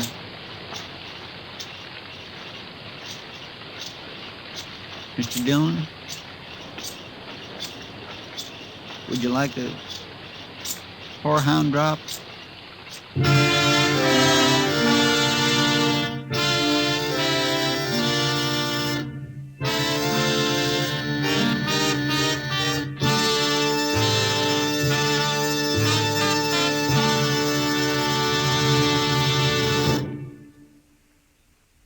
L&M filters are sweeping the country, and the reason's simple. No filter compares with L&M's exclusive miracle tip for quality or for effectiveness. And notice how easy it draws. You get much more flavor, much less nicotine. Yes, only L&M gives you effective filtration, and no other cigarette has it. Our statement of quality goes unchallenged. L&M is America's highest quality and best filter tip cigarette. Buy L&M's, now king size or regular, both at the same low price.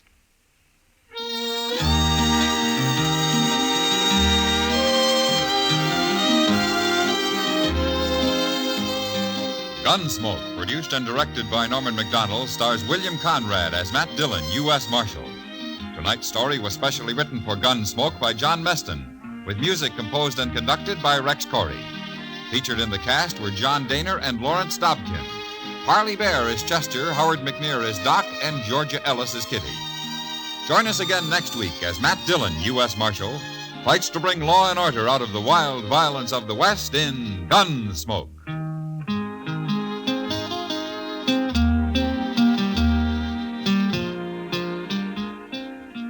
Remember, next week at this same time, Chesterfield will bring you another transcribed story of the Western frontier on Gunsmoke. This is the CBS Radio Network.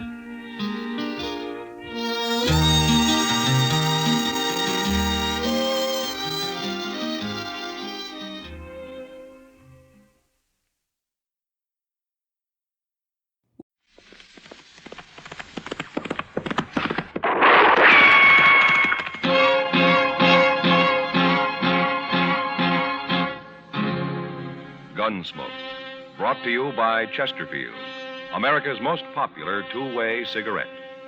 What a pair. Chesterfield king size at the new low price. Chesterfield regular. Around Dodge City and in the territory on West, there's just one way to handle the killers and the spoilers, and that's with a U.S. Marshal and the smell of Gunsmoke.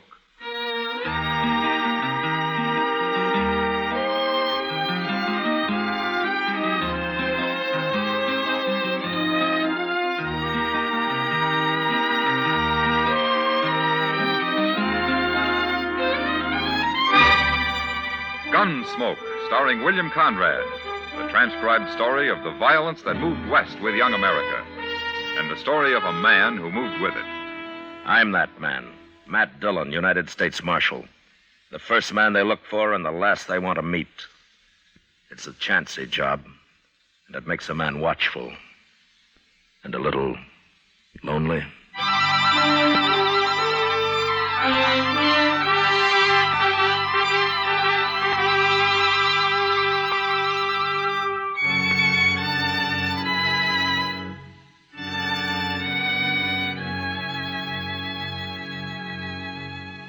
It was a hard 2-day ride back from Fort Wallace, or I'd gone on government business.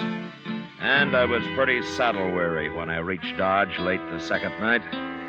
So I went straight to bed without seeing anybody. I'd been gone a couple of weeks, but I'd wired Chester a few days before when to expect me back. And he wasn't surprised when I walked into the office next morning. I figured you'd rode in last night sometime, Mr. Dillon, but I didn't want to bother you. Oh, bother me? Why? Was there trouble last night, Chester? Well, no, sir, but everybody was sort of expecting you. Oh. Where was you yesterday, anyway? I mean, where'd you ride from? Pawnee Creek. I camped at Rocky Bend up there. Oh, Rocky Bend's a good camp. I remember it. Oh, I meant to tell you, Mr. Dillon, they hung up a new sign at the Texas Trail across the street there. Come on over here at the window and you can see it. Well, I'll look later, Chester. I'd like to go through my mail now. Yes, sir. Well, now who's that? What? About 4 men just pulled up in a wagon right out in front there. They're getting down. Hey, they're heading this way. I don't believe I know any of them. Well, let them in anyway, huh, Chester? Oh, yes, sir. Come in, gentlemen, come in. Where's Marshal Dillon? He's just sitting right there at his desk, mister. Marshal, I'm Red Samples. Hello? These other men here work for me, except him. Huggins, come up here. This is Jim Huggins, Marshal. Huggins? Hello, Marshal. There's another man laying in the back of the wagon out there, Marshal. He's been shot. Did you say shot? That's what I said. Oh, then I better run upstairs and get Doc Adams. I'll be back, Mr. Dillon. Doc Adams ain't going to do him any good. No? That man's dead, Marshal. He's been dead since yesterday morning. Who is he? Lou Price. Lou Price? That's right. Same man you ran out of town about a month ago. You were pretty mad at him, the way I heard it. Yeah, I was. He tried to put a knife into me. Nobody saw him try. How do you know that? He told me. Lou Price was a sort of partner of mine, Marshal. Oh? Buying up cattle, Marshal, all over Kansas. Buying lots of them. Gonna have me a big ranch when I'm through, up on Pawnee Creek. Well, that's fine. You were camped on Pawnee Creek night before last, weren't you, Marshal? Yeah, I was. At Rocky Bend. That's right. Hear that, men? The only reason I asked Marshal was that Jim Huggins happened to see you there. Oh, is that so? I don't remember seeing him. Doesn't matter. As long as he saw you. Tell him, Huggins. It was him, all right. That's where Lou Price was shot, Marshal, at Rocky Bend. Poor Lou, he never had a chance. He wasn't even armed. Happened yesterday morning. I seen the whole thing. Huggins, tell us who killed Lou. He did. What? You did, Marshal. You're the man I saw. You shot him.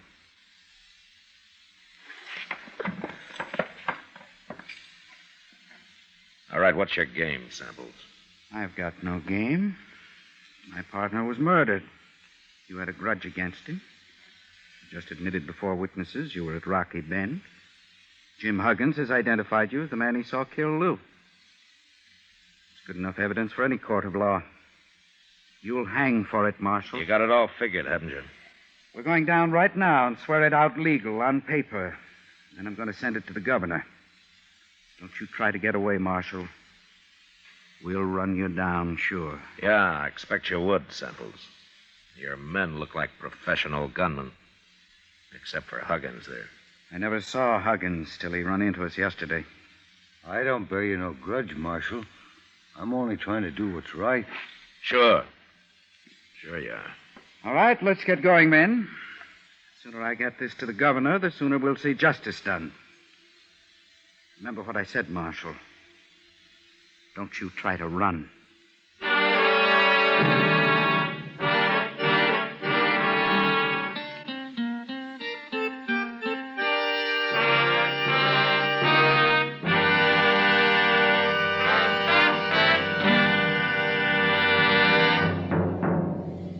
What a pair. What a buy.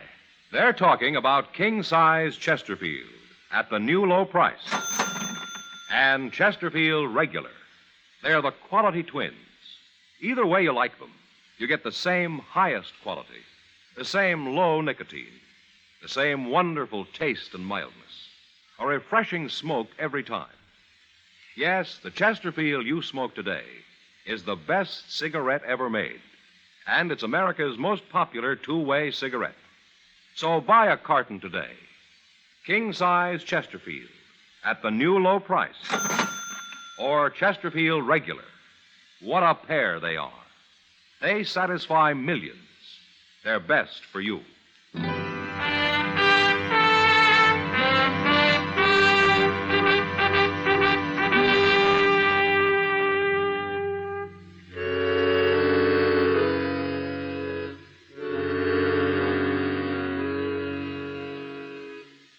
I'll say one thing for Red Samples. He had about as good a case against me as I'd ever heard of against any man. And there was nothing I could do about it but wait and see what happened next. Meantime, he spread the word around Dodge, and people began looking at me like I was a white buffalo. I guess it wasn't often they had a U.S. Marshal walking around with a murder charge against him. But finally, one night, a couple of weeks later, something did happen. I was sitting with Kitty watching the crowd at the Texas Trail.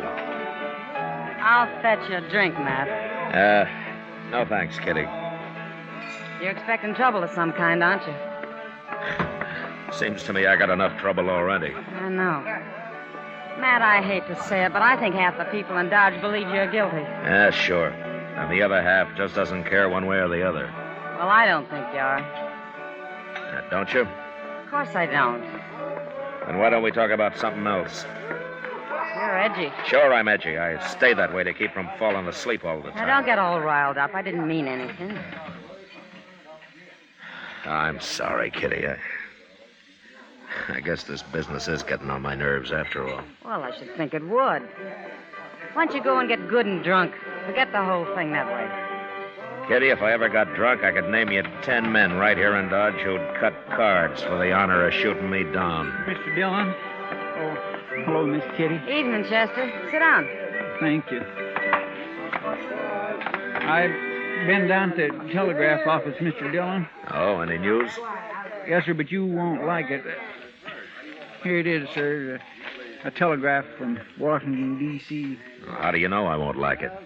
Well, you see, I was standing there when he was writing it out, and I couldn't help watching him work and all that. I don't want to read it, Chester. You tell me what it says, huh?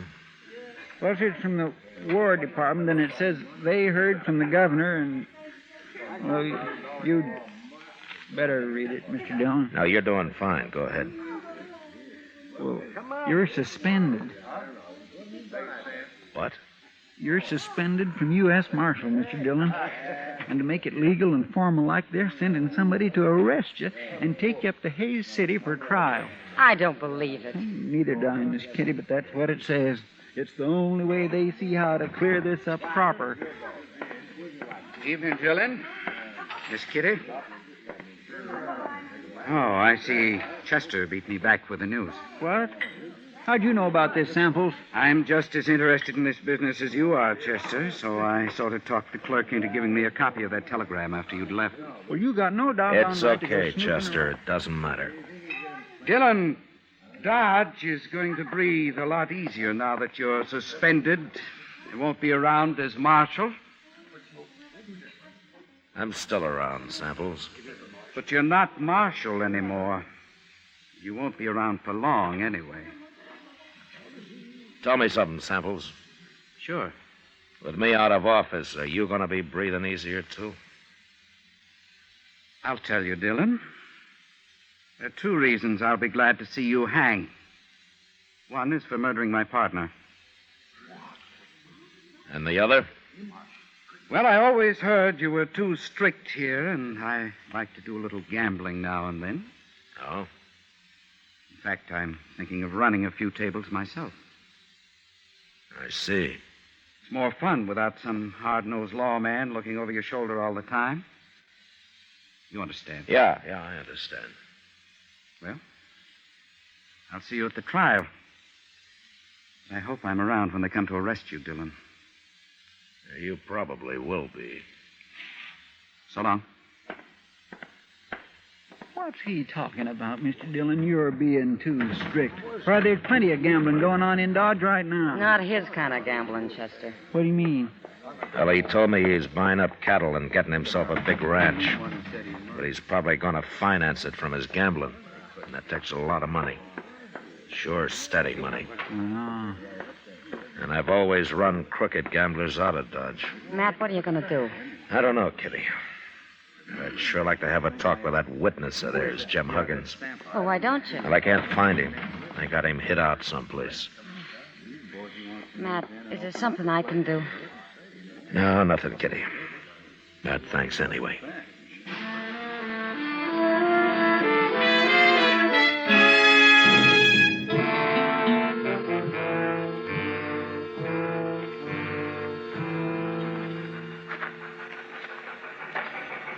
Well, there she comes, Mr. Dillon, right on time. There are not many people at the depot this morning, are there? No, sir, but anyway, I'm glad I talked you into walking down here with me. There is just nothing pleasures me more than watching a train come in. At least it doesn't cost anything. My, I'd like to drive one of them. Wouldn't you, Mr. Dillon? No, they're too noisy for me, Chester. Hello, Marshal. Hello, John. Maybe if I talked to the Santa Fe people, they'd let me try it sometime, you think? Hey, wait a minute. What? Over there, just getting off. The man with the long hair. Well, I'll be... It's Wild Bill Hickok. It sure is. Hey, Bill! Hey, Bill! Hello, Matt. How are you, Bill? How are you, Chester? Fine, Mr. Hickok, just fine. Hey, that's quite a surprise. Why didn't you let me know you were coming? I didn't know myself till just before I left Abilene. Huh? Well, how is Abilene these days? Well, I'm still sheriff there. Guess I will be till somebody gets around to shooting me. Oh, nobody's going to shoot you, Mr. Hickok. They keep trying, Chester. They keep missing, too, don't they, Bill? Well, so far. Maybe that's just because nobody's tried to shoot me in the back yet.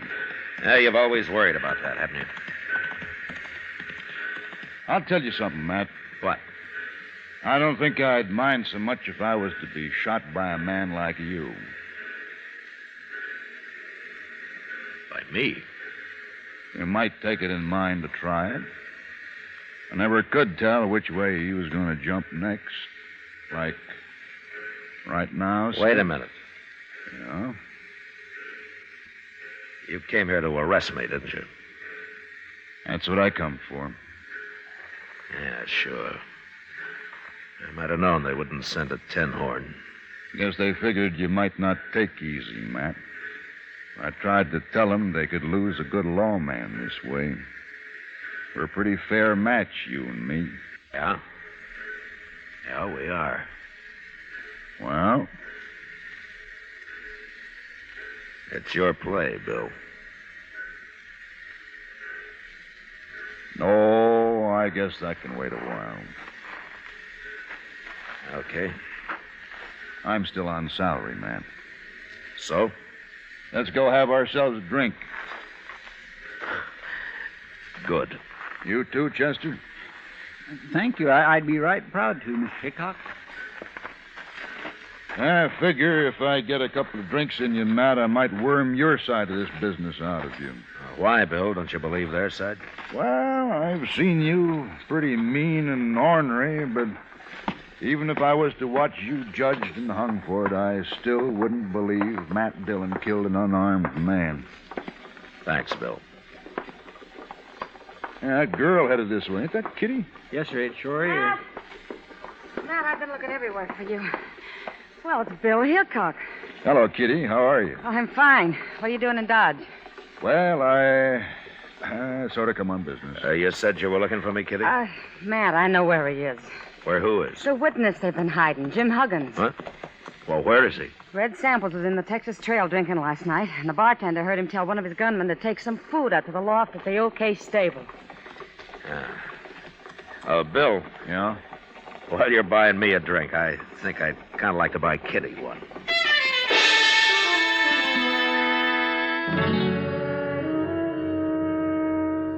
Later on, back at my office, I explained the situation to Bill Hickok, and we talked it over. And then we sat around the rest of the day talking about old times and people and horses and guns. And along about evening, we went up and laid out our plan to Doc Adams. As soon as it got dark, we went over to the OK stable and took Jim Huggins out of the loft and got him across the street and up to Doc's office before he was real sure what was happening. Put him on the couch there, gentlemen. We want him to be comfortable. What are you doing with me? Move, Huggins. Do what Doc says. That's it. Just over here. Yeah, that's fine, Huggins. Now then, you just relax. When's Chester going to get here? He'll be along, Bill. Bill, huh? Who are you? I never seen you before. Mister, you're going to see me double before the night's out. What? Never mind, Huggins. You'll find out. Now then, now you tell me. Have you ever had any heart trouble? Heart trouble? Yes. You ever have dizzy spells, faint, and have to lie down suddenly, anything like that? Well, a horse kicked me in the head once. Made me awful dizzy. I'm asking about your heart, not your brains. I don't want anybody to die here. The business is bad enough as it is. What are you going to do with me? What's this all about? Oh, over here, Chester. I got it. I got plenty. That's good. Just put them on the table here, Chester. Let's... 3 quarts? Well, this is a man we're working on, not an elephant, Chester. Well, I wanted to be sure there was enough, Doc. Open one up in Chester. There's a glass there. Yes, sir.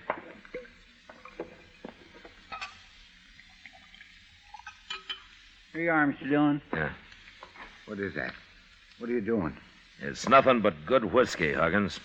And for once in your life, you're going to drink all of it you want. Maybe a little more. Here. Oh, no, I don't want to drink all that whiskey, Marshal. I couldn't hold all that. Oh, you can drink it slow, Huggins. But you're going to drink it. Now, go on. Go on. Get started.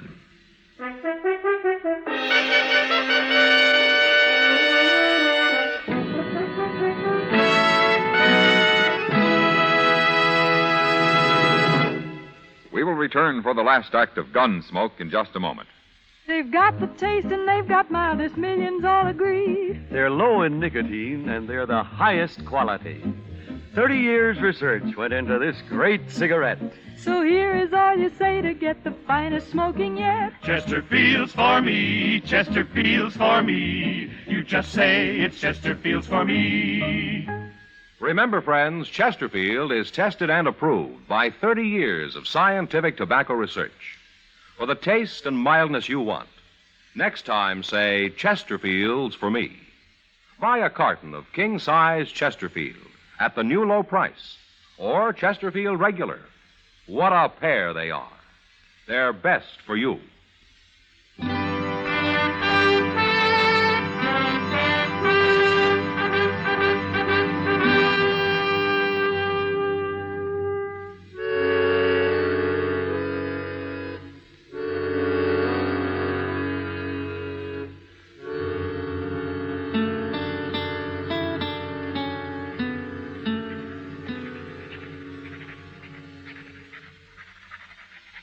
You sure you got it all, Bill?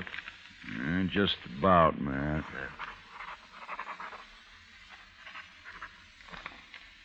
There she is. Want to read it over? No, you heard everything I did. Well, gentlemen, your friend Huggins has got one of the biggest hangovers coming up any man will have to endure. Is he still out, Doc? Yes. It won't hurt him any, though. I sent Chester out for some coffee. I could use a little coffee myself, Doc. There'll be enough. Oh, say, wasn't it something how that Huggins talked once he got started? I told you, you get enough whiskey in the man and he'd start bragging. Well, you were sure right, Doc. He's not going to feel so big and smart when he wakes up. I don't know. The man was awful drunk. He may not even remember what he said. He'll remember when we tell him we even know where he hid the money Red Samples paid him. Yeah, that's Samples. Imagine him shooting his own partner. Well, he's smart, Doc. You shoot your partner, you get his half, don't you? That's a fine way for a lawman to be talking. You mean an ex-lawman, don't you? You know, Bill, I'm just starting to get mad about all this. Come on, let's get going. Oh, Matt, you calm down a spell. We got to get Huggins to sign all I got wrote down here first. Doc, how long it'll be before he'll know what he's doing? Oh, maybe 5, 6 hours. Look, Bill, you do what you like, but I'm going after Samples before he finds out his witness is missing. It don't seem quite legal till we get Huggins' signature. Maybe not, but my arresting Samples isn't going to be quite legal anyway. I'll arrest him. No, you won't, Bill. He's mine. All right, Matt. But I'm coming along. Okay. But just stay out of it. Matt, once you get your tail up and your stinger out, you're the hardest man to stop I ever saw.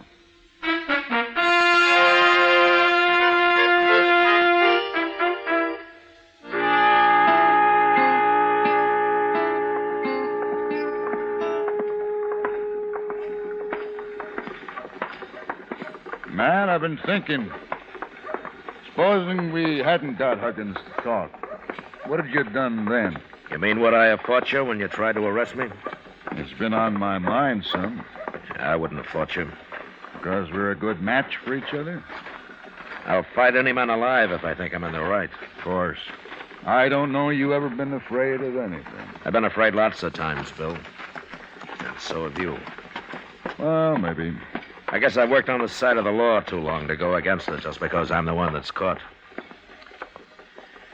Well, here's the Olifraganza. They'll be in here.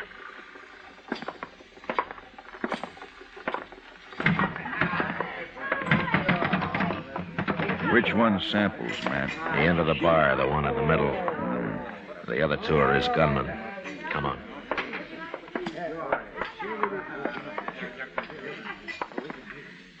Samples? Samples, I'm taking you to jail. You gone crazy, Dillon? You're the one that's going to jail. It's no use, Samples. Jim Huggins has confessed the whole deal. What?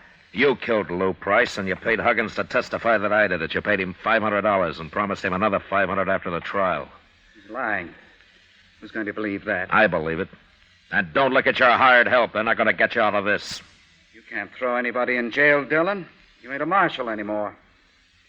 No, that's not stopping me. It ain't legal. Wait a minute, gentlemen. It's true Matt Dillon ain't a marshal right now, but I'm making this arrest, and I'm deputizing him to help me. Who are you? Sheriff, up at Abilene. Samples, I want them 2 hound dogs of yours to move a little to one side where I can keep an eye on them easier. Forgetting it's 3 against 2. That's fair enough odds for us. Start shooting. No, Bill. There's no need for killing. I want these men alive. You ain't taking me alive, Dillon. You, nor Hickok, nor anybody else. I ain't gonna hang. Drop your gun belt, Samples. Why? We just might be lucky enough to kill you. Take Dillon first, men, and then go for Hickok. Wait, Samples. Now!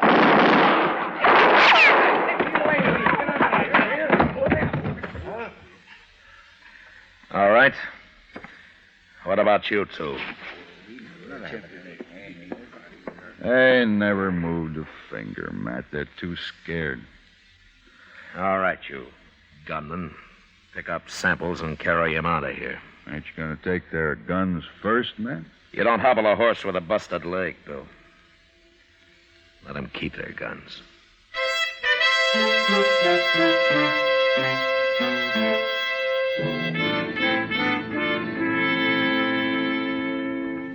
Later, Hickok and I decided to run Jim Huggins and Samples' 2 gunmen out of town. And the way they took off, we figured they'd reach California before they stopped to breathe. The next day, Bill went back to Abilene and took Huggins' confession with him. And a week later, I had a wire of apology from the governor. Washington took a little longer.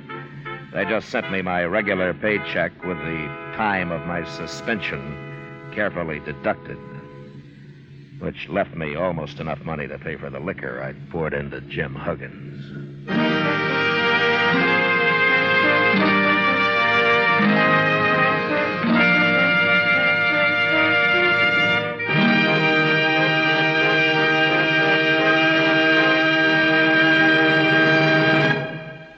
Here is our star, William Conrad. I'd just like to repeat what George Fenneman told you earlier. The Chesterfield you smoke today is the best cigarette ever made. I hope you'll try 'em. Regular or king size, I'm sure you'll find Chesterfield is best for you.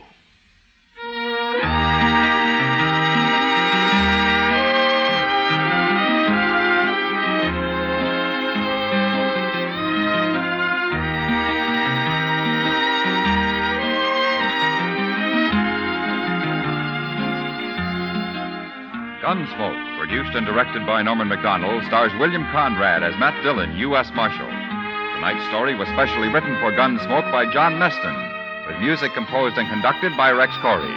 Featured in the cast were John Daner, Vic Perrin, and James Nusser. Parley Bear as Chester, Howard McNear as Doc, and Georgia Ellis as Kitty. Join us again next week as Matt Dillon, U.S. Marshal, fights to bring law and order out of the wild violence of the West in Gunsmoke.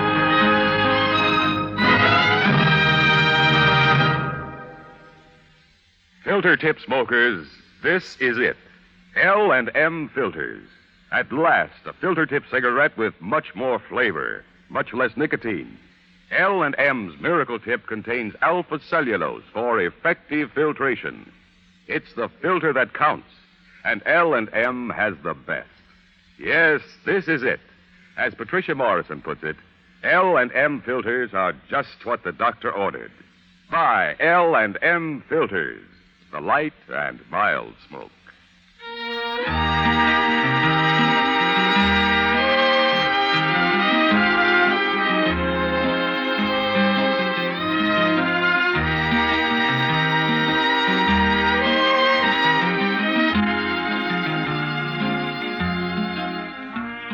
Without your letters, your friend in the service feels out of touch, lonely, and it's tough to be lonesome. The USO knows a letter always makes a fellow feel better. Mail from you brings the warmth of home and friends to him wherever he is. So, write today. Remember, it's tough to be left out at mail call. Next week at the same time, Chesterfield will bring you another transcribed story of the Western frontier on Gunsmoke. This is the CBS Radio Network.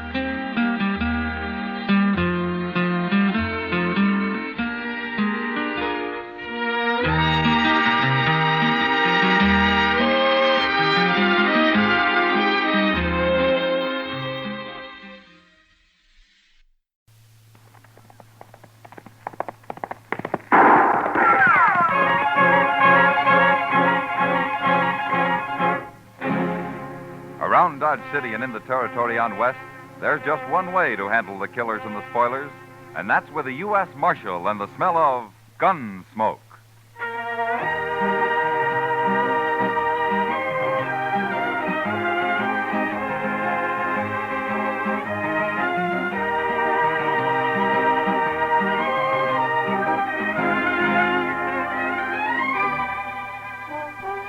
Gunsmoke, starring William Conrad.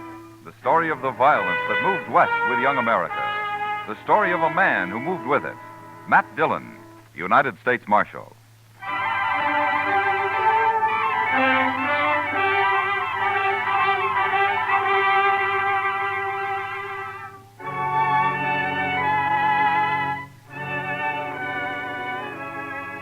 Trouble could start any time in Dodge, but usually it was at night that the men made their play along Front Street.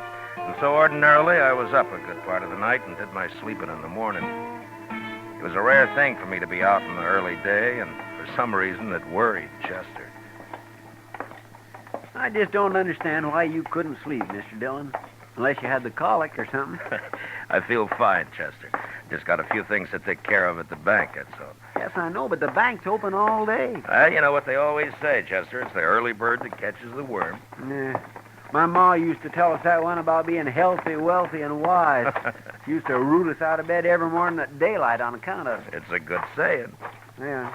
I don't know whatever become of my brothers, but I'm sure not living in a very big house.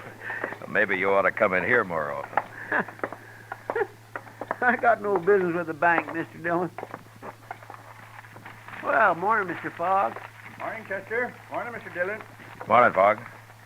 I'll be over there in a minute as soon as I straighten this stuff out.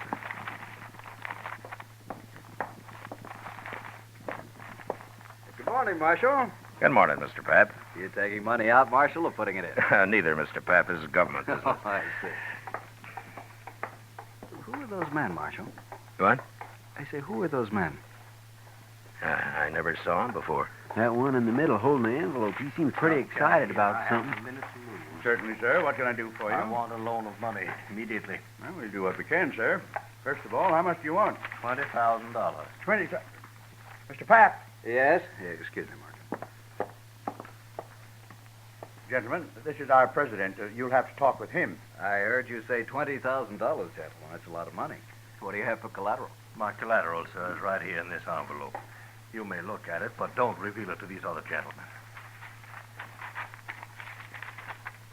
These playing Don't cards. name them. I'm afraid I don't understand. Well, I've been in a poker game at the Texas Trail all night long. Right now, there's about $40,000 in that pot. There are some good hands out. I've put every cent I have into it already. Now, they've given me just 20 minutes to come up with more money. Well, I certainly wish you luck, sir, but I never heard of You've seen my hand in that envelope. You can lend me the money on that. But surely, sir, you don't expect the bank to enter a gambling game. Now, these gentlemen are also in the game. They came along to see that those cards aren't changed. The other men are watching the table at the Texas Trail. It's all fair and square, I assure you. Well, gentlemen, I'll gladly pay you 10% interest, sir. You've only got 5 minutes left, Hook. Come along, gentlemen. We'll step in the back office. Well, now that's about the craziest thing I ever did here. He must have a pretty good hand, Chester. I know, sir, but you don't think Mr. Pap's going to let him have $20,000 on it? It certainly looks that way. Yeah, there we are. I'll take care of this and we'll get out of here. This is government stuff, Fogg. You know what to do with it. Certainly, Mr. Dillon. Now, let me see.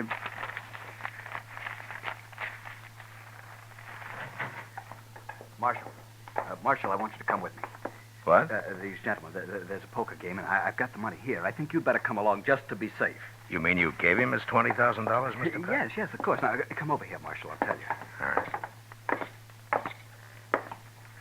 Marshal, that man Hook there has 4 aces and a 10 in his hand. It's a sure thing. Why, the bank stands to make $2,000 on this loan, and it won't take but a few minutes.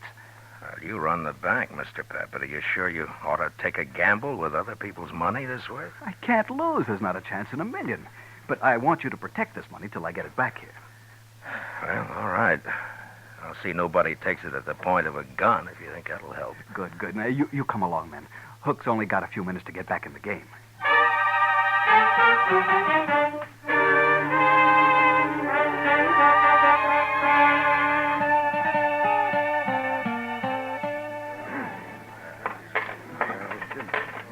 All right, there's my money, Mr. Shaneways.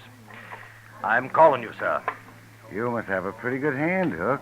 All the trouble you've been to. You will see it. What have you got? 5 little hearts, all blue. I win, sir. 4 aces. But look at my hearts. They read 2, 3, 4, 5, and 6. Straight flush. Your aces lose, Hook. Aces? How could he have a straight flush? Got it dealt right out of the deck, Hook. Right out of the deck. Nice pot. Had enough? But he won. Mr. Pap, sir, I don't know what to say. $20,000. Just like that, $20,000. It's not even my money. Now, Mr. Pap, don't you worry, sir. I only borrowed that money. You'll have it back. You have my word as a Confederate gentleman on that. Hook, please. Hook, I've got to have it back. It's not my money. I have to put it back in the bank. I'll be ruined if people find out You about only this. loaned the money, sir. I lost it. Now, I'll send for it today, sir. I'll wire my agents. They'll have it on the next Santa Fe that leaves St. Louis. No, Hook. No, I don't think that'll happen. My word as a gentleman, sir. But you must be patient. I shouldn't have done it. I had no right to do it.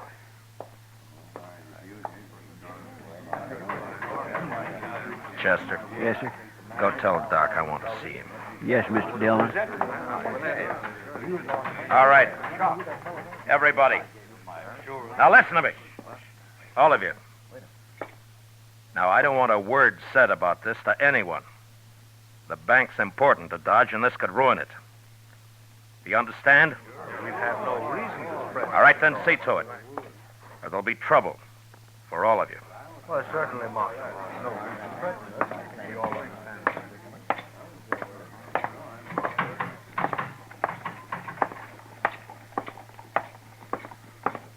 Mr. Pap, hold up a minute, will you? Mr. Pap? Marshal, I should have listened to you. I'm ruined now. Now, look, Mr. Pap. Maybe Hook's got money, I don't know, but if not, we'll figure something out. People will give you time.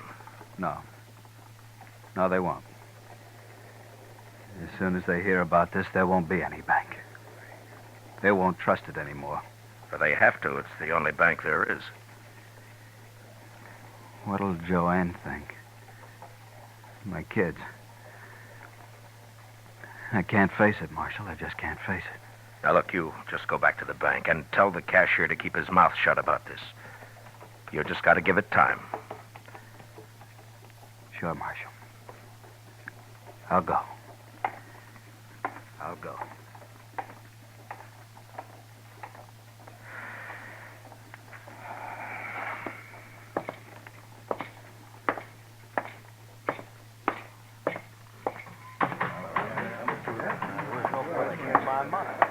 Oh, Marshal. Marshal, sir. I am sorry for that man, but he has no reason to worry. I'll send for the money at once. Yeah, you do that, Mr. Hook. Send for the money. Gentlemen, what are your names? My name's Shaneways, Marshal. Now, I'm sorry for that banker, but it's nothing to do with me. I won this money fair, and I'm keeping it. Sure, Mr. Shaneways, of course you are. Who are you, mister? Varden. And I agree with Shaneways. Gambling money's fair money. Nobody's arguing that, Mr. Varden. But remember, gentlemen, what I said. Don't talk about this. Oh, well, hey, Matt. Chester said you wanted me. What's happened? Didn't hear any shooting. Everything's all right, Doc. Oh, well, that's... Oh, you look familiar. Don't you? I haven't had the pleasure, sir. Oh, well, maybe not. No, I guess not. My mistake. Never mind, Doc. Come on. Yeah. Chester said he'd wait at the office, Matt. Look, Doc, I want you to go over to the bank. Mr. Pap is pretty upset. See what you can do for him, huh? Give him a bromide or something. Sure, Matt. What's wrong with him, anyway? He just lost $20,000 in a poker game. He lost 20... And he wasn't playing. He lent the money on the strength of what looked like a good hand. That man Hook came into the bank for it with the other two. Oh. He brought his cards along and raised the loan that way, huh? What? How did you know? Oh, I heard of it once, Matt. It was down in New Orleans. Oh, that was years ago. Well, what happened? Well, the same thing. Fella got the money and he lost it. That's all. You mean it was fixed between him and the others? Oh, sure, it was fixed all right. Well, how did they find out? Well, the fella that borrowed the money got drunk and he talked and they put him in jail, but the others got away clean. Look, Doc, that gray-haired man you thought you recognized, his name's Hook. Are you sure you never saw him before? Oh, a lot of people look familiar at first glance, man. You know how it is. Look, in New Orleans, you didn't know the men who pulled the trick on the bank, did you? Well, people said that they'd come down on the riverboat. I was doctor on the Tennessee Belle then, but I never met them, not to my knowledge anyway. You recall hearing their names? Well, that was a long time ago, Matt. Look, Doc, those three back there may have just pulled the same thing now. Hook looked familiar to you. Maybe he remembers you, too. Well, he just said he'd never met Doc, me, Matt. he could be lying. Oh, well, sure, but I can't place him. I probably never saw him before. Well, go see what you can do for Pap. He's in pretty bad shape. Well, sure, Matt. Gamblers were always drifting in and out of Dodge. Some of them were crooked, and some, it had been said, were honest. Ordinarily, it didn't matter much one way or the other. Most men could take care of themselves. But now the bank was involved, and the citizens of Dodge had their faith in that bank as well as her money.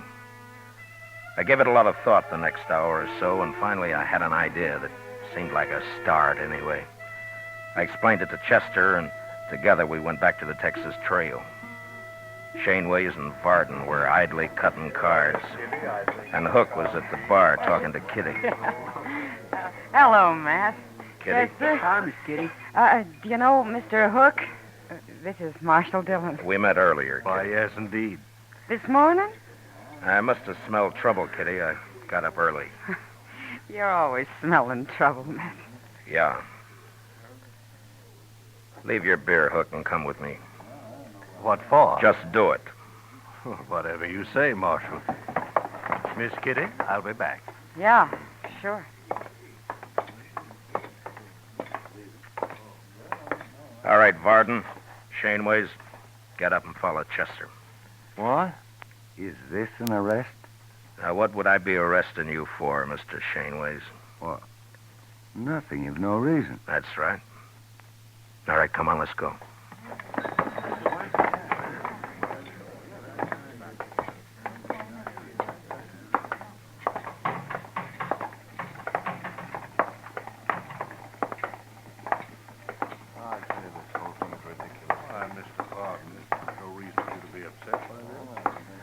Just follow her along, please.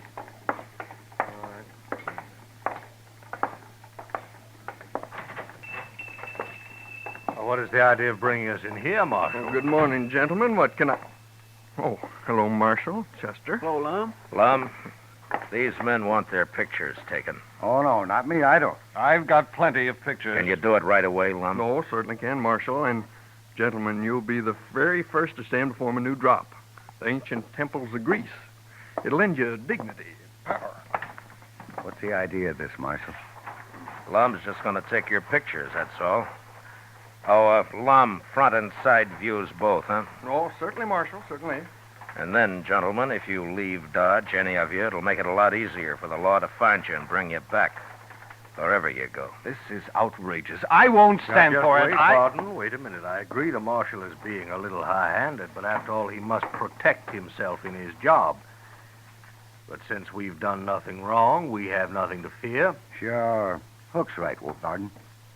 I'll go first.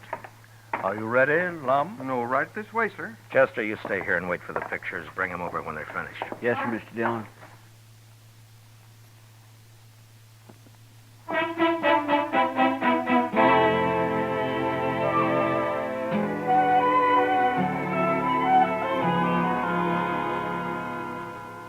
Well, I'm a pretty good photographer, Mr. Dillon. Yeah, these aren't bad. Lock them up in the safe, will you, Chester? All right. You think this will keep them in Dodge, sir? No, not if they really get scared. They're guilty, all right, aren't they, Mr. Dillon? And I can't prove a thing, Chester, one way or the other. Matt. Oh, Matt. Bad news. What, Doc? Well, this is Pap. Sent for me a little while ago. I just come from there. Oh? Matt, he killed himself. Suicide. Pap? About an hour ago. Why, that poor man. How's Mrs. Pap taking it? Not a tear so far, but I suppose she'll break down later. Neighbor woman's there with her. Yeah. Does she know why he did it, Doc? Well, it seems he told her all about it, and then he went out and he shot himself. And there's no stopping it now. The story will be all over town in no time. Well, what are you going to do now, Matt? I don't know, Doc. I just don't know.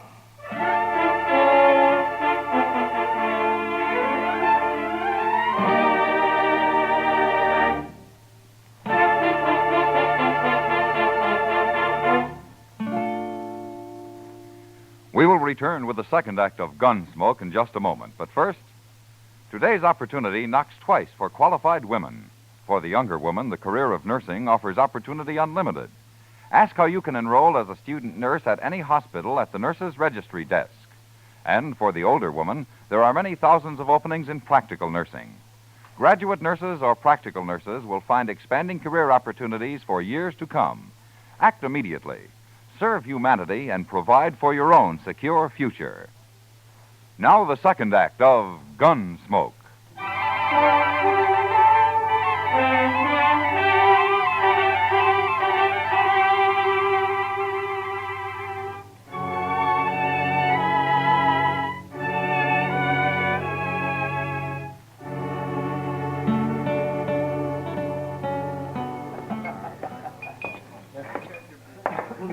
I'll buy you a drink, Kitty.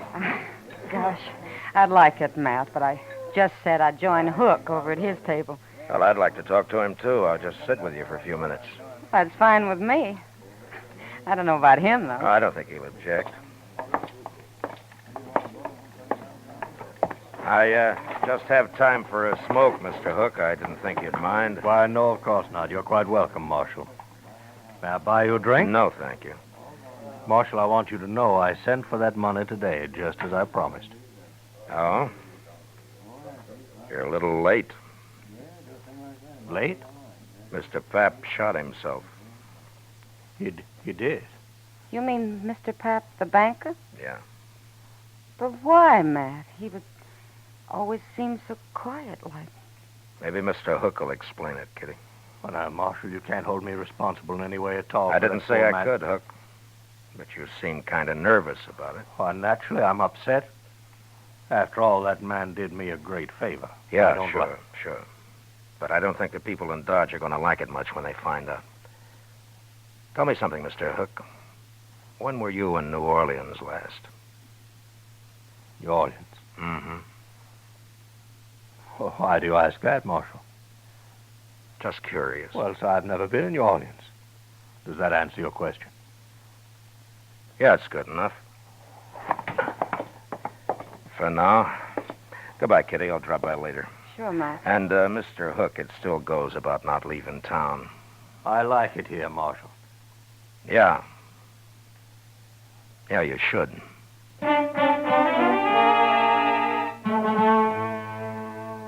Maybe I should have arrested Hook and his friends without any evidence and just seized the $20,000 and put it back where it belonged. That might have saved people's faith in the bank, but I figured my job was to give them faith in the law, and I couldn't do it that way.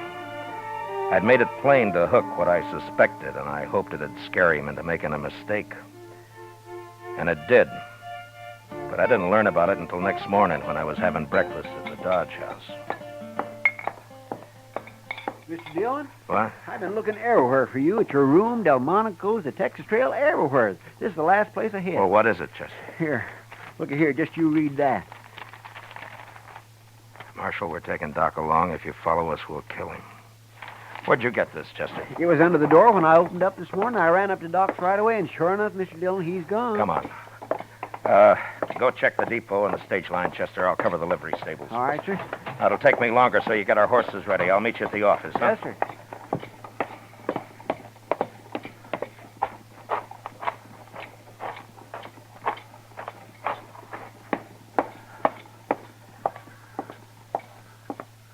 Well, it's the marshal. You're out early today. Not early enough, Andy. Yeah? What can I do for you? I want to know if you rented out any horses last night. Well, sure, a few. Why? Did you rent 4 to anybody, 4 in a bunch? Why, yes, I sure did. Be back today, so they said. Who said? Well, strangers to me. Paid me in advance, though. The greenhorn. What time was this, Andy? Oh, it was late. Yeah, it was way after midnight it was. Something wrong? Yeah. Tell me, Andy, what'd they look like? Well, one was an old fellow, gray hair. Didn't give me his name, though. I don't think I got much of a look at the other one. You have any idea which trail they took out of town? I know I don't. One of them said something about St. Louis. But that's not much help, is it? It might be. Oh, thanks, Andy. Oh, one thing, Marshal. Yeah. If you're riding after them, those horses they got are just crowbaits. I didn't figure they could handle anything better. There was nothing to do but take a chance and ride east. Luck was with us, though, and within an hour we cut their trail. 4 horses leave a pretty fair track, and we followed it, riding hard. By dusk, we could tell by their sign that we'd nearly caught up with them. And soon after dark, we spotted their fire. These were gentlemen, maybe, but they were mighty poor hands on the prairie. We left our horses and went ahead on foot. We gonna shoot it out with him, Mr. Dillon? Yeah, we can't chance it, Chester. They'd kill Doc. Now, hold up a minute. That's their horses just ahead. They sure staked him a good piece from camp. Yeah. Lie down, Chester. What'll we do, Mr. Dillon? We just wait. Those men are mighty green at this game. I think we can steal their horses without any trouble at all. Just leave 'em afoot, huh? Yeah. Now, look, Chester, when we get those horses, I want you to pick up ours and take the whole bunch out of sight. I'm going to crawl into that tall grass just to the left of the fire there and hide until morning. Mr. Dillon, why can't I go with you? Every time we get in trouble, you always send me off alone somewheres. You always do everything alone. Do as I tell you, Chester. Yes, sir. You just wait till you hear gunfire, and then ride in fast and bring all the horses. All right. Good luck.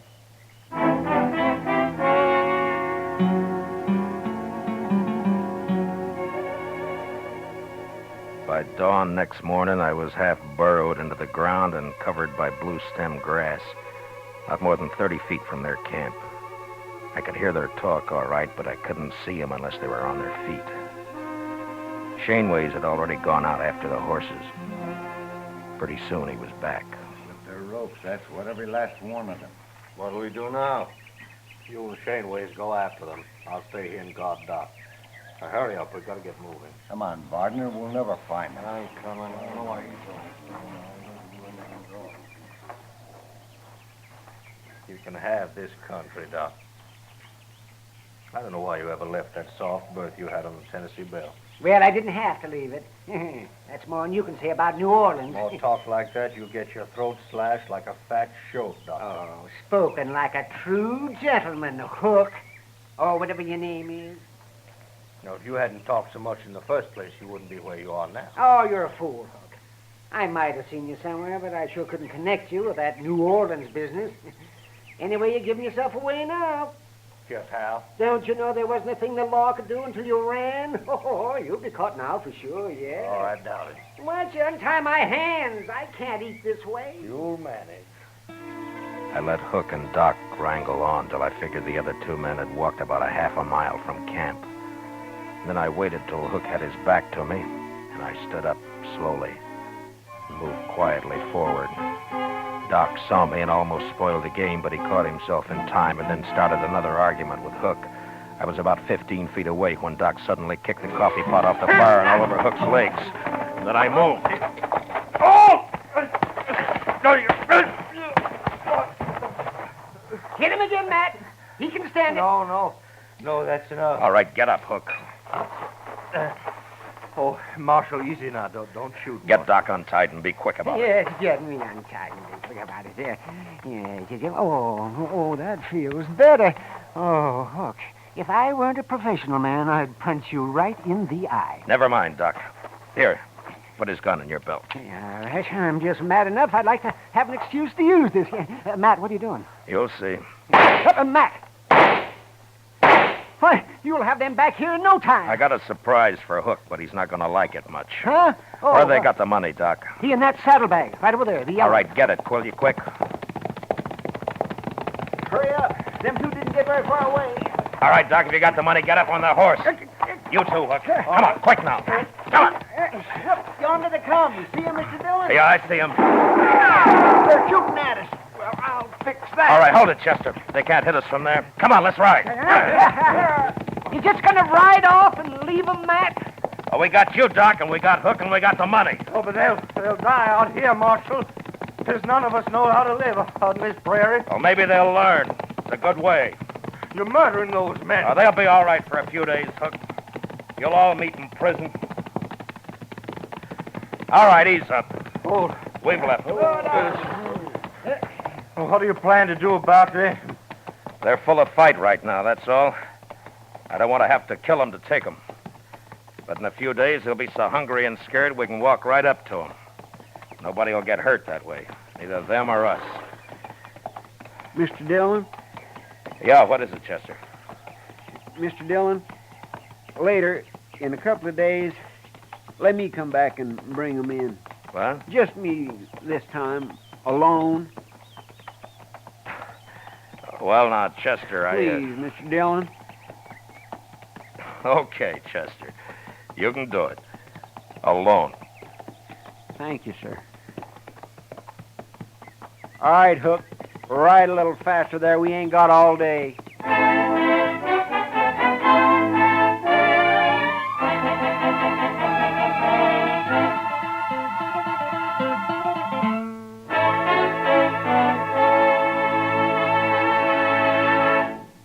Gunsmoke, under the direction of Norman MacDonald, stars William Conrad as Matt Dillon, U.S. Marshal. Tonight's story was especially written for Gunsmoke by John Meston, with music composed and conducted by Rex Corey. Featured in the cast were Lawrence Dobkin, Harry Bartell, Ralph Moody, James Nusser, Joe Cranston, Paul Dubov, and Peter Leeds. Parley Bear as Chester, Howard McNear as Doc, and Georgia Ellis as Kitty. Gunsmoke is heard by our troops overseas through the facilities of the Armed Forces Radio Service. Join us again next week as Matt Dillon, U.S. Marshal, fights to bring law and order out of the wild violence of the West in Gunsmoke.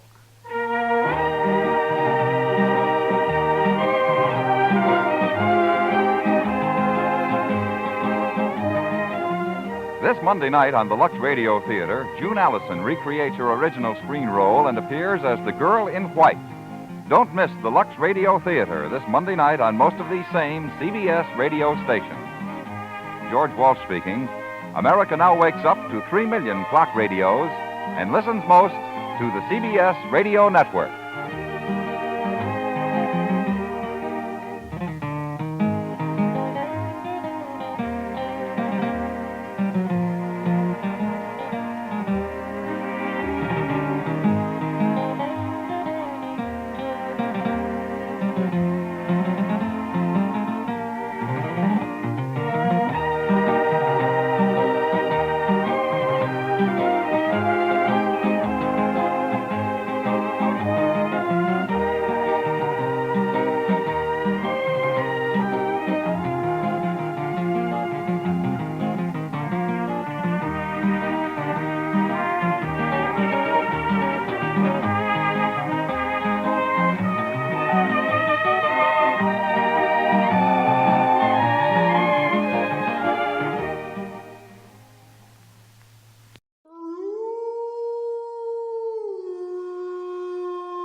Tune in to nostalgia.